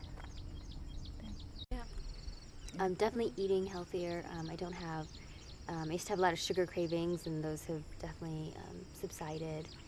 I find that I have more energy, I have more motivation to actually work out, and I don't push myself when I don't want to. So I'm a little bit more in tune with my body, and definitely more in tune with myself, and actually creating more positive situations for myself rather than pushing myself to do things that I didn't want to, which I did a lot of before. For yoga was like, I did yoga because I knew it was good for health, and when I would do yoga after getting back, I would want to rest. But Nitya Yoga is another totally different form of yoga which takes you a totally different level, and after yoga actually I feel like doing more stuff because there's a lot more energy throughout the day. So even during the whole program we used to get up quite early in the morning, but then I could stay awake till late night. So there was a lot of changes in energy levels compared to other forms of yoga which I did earlier, where I would want to sleep after I got back from yoga because there would be body pain and all sorts of tiredness and dizziness and all that. So it's an inspiration because you have more energy, so why won't you do it and get up and do it every morning? So yeah, Nitya Yoga took me to a totally different level of energy, and it's great. And all that, I feel I'm more energetic. That's how I feel in my body and health and all this. You have more energy, and just your thoughts become clearer. And as you practice it, only maybe 30 minutes, you can actually feel the changes right away. So it's not like you do it and then 20 years from now you might start feeling better. It's really instant. So that's great. So we used to be jumping all day long and having fun, dancing our way through, singing songs.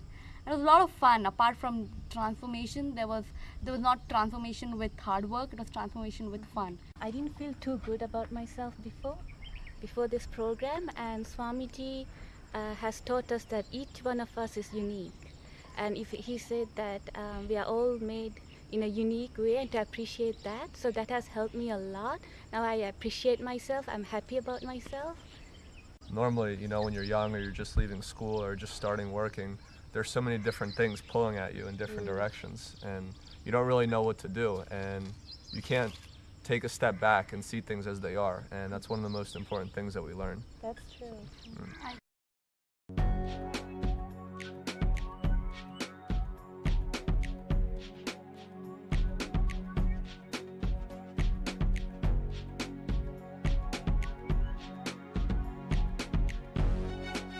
All that I taste, all that I smell, I offer to you, Swami Nithyananda. All that I see, all that I hear, I offer to you, Swami Nithyananda. Like this dance, and this song, and this joy, I surrender to you. All that I feel, all that I am, I offer to you, Swami Nithyananda. Uragaram, Karunavataram, Samsara Saram, Bhujagendraharam, Sada Vasantam, Hridayarvinde, Bhavam Bhavani, Sahitam Namami. All of my dreams.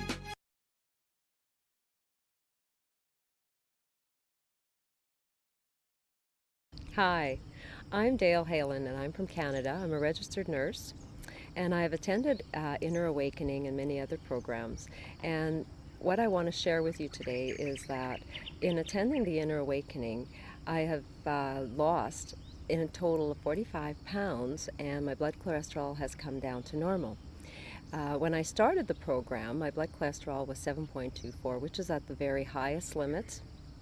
And before I left in October of 2009, my GP basically said he wanted to put me on medication because it was at a very high level and really didn't feel that I should be on my way to go to India for a couple of months. But he agreed that, that I could go, and when I came back that he'd put me on medication, and I said, well, I don't agree with that. I said, I know there's other ways of bringing down my cholesterol. So I came and did the Inner Awakening. When I went back home, I didn't right away get my blood levels done, but I had lost already 25 pounds. Now I continued on with the yoga, I continued on with the lifestyle, the diet, the sattvic diet, and also with the meditation. Now in July of 2010, I actually went back and got my blood cholesterol done, and my blood cholesterol was down back to normal. And in that space of time, I had already lost a total of 45 pounds. So what I did is I used meditation versus medication in order to bring my cholesterol down, and I'm very ecstatic about it. I'm happy that I've lost 45 pounds and feeling absolutely wonderful and great and lots of energy.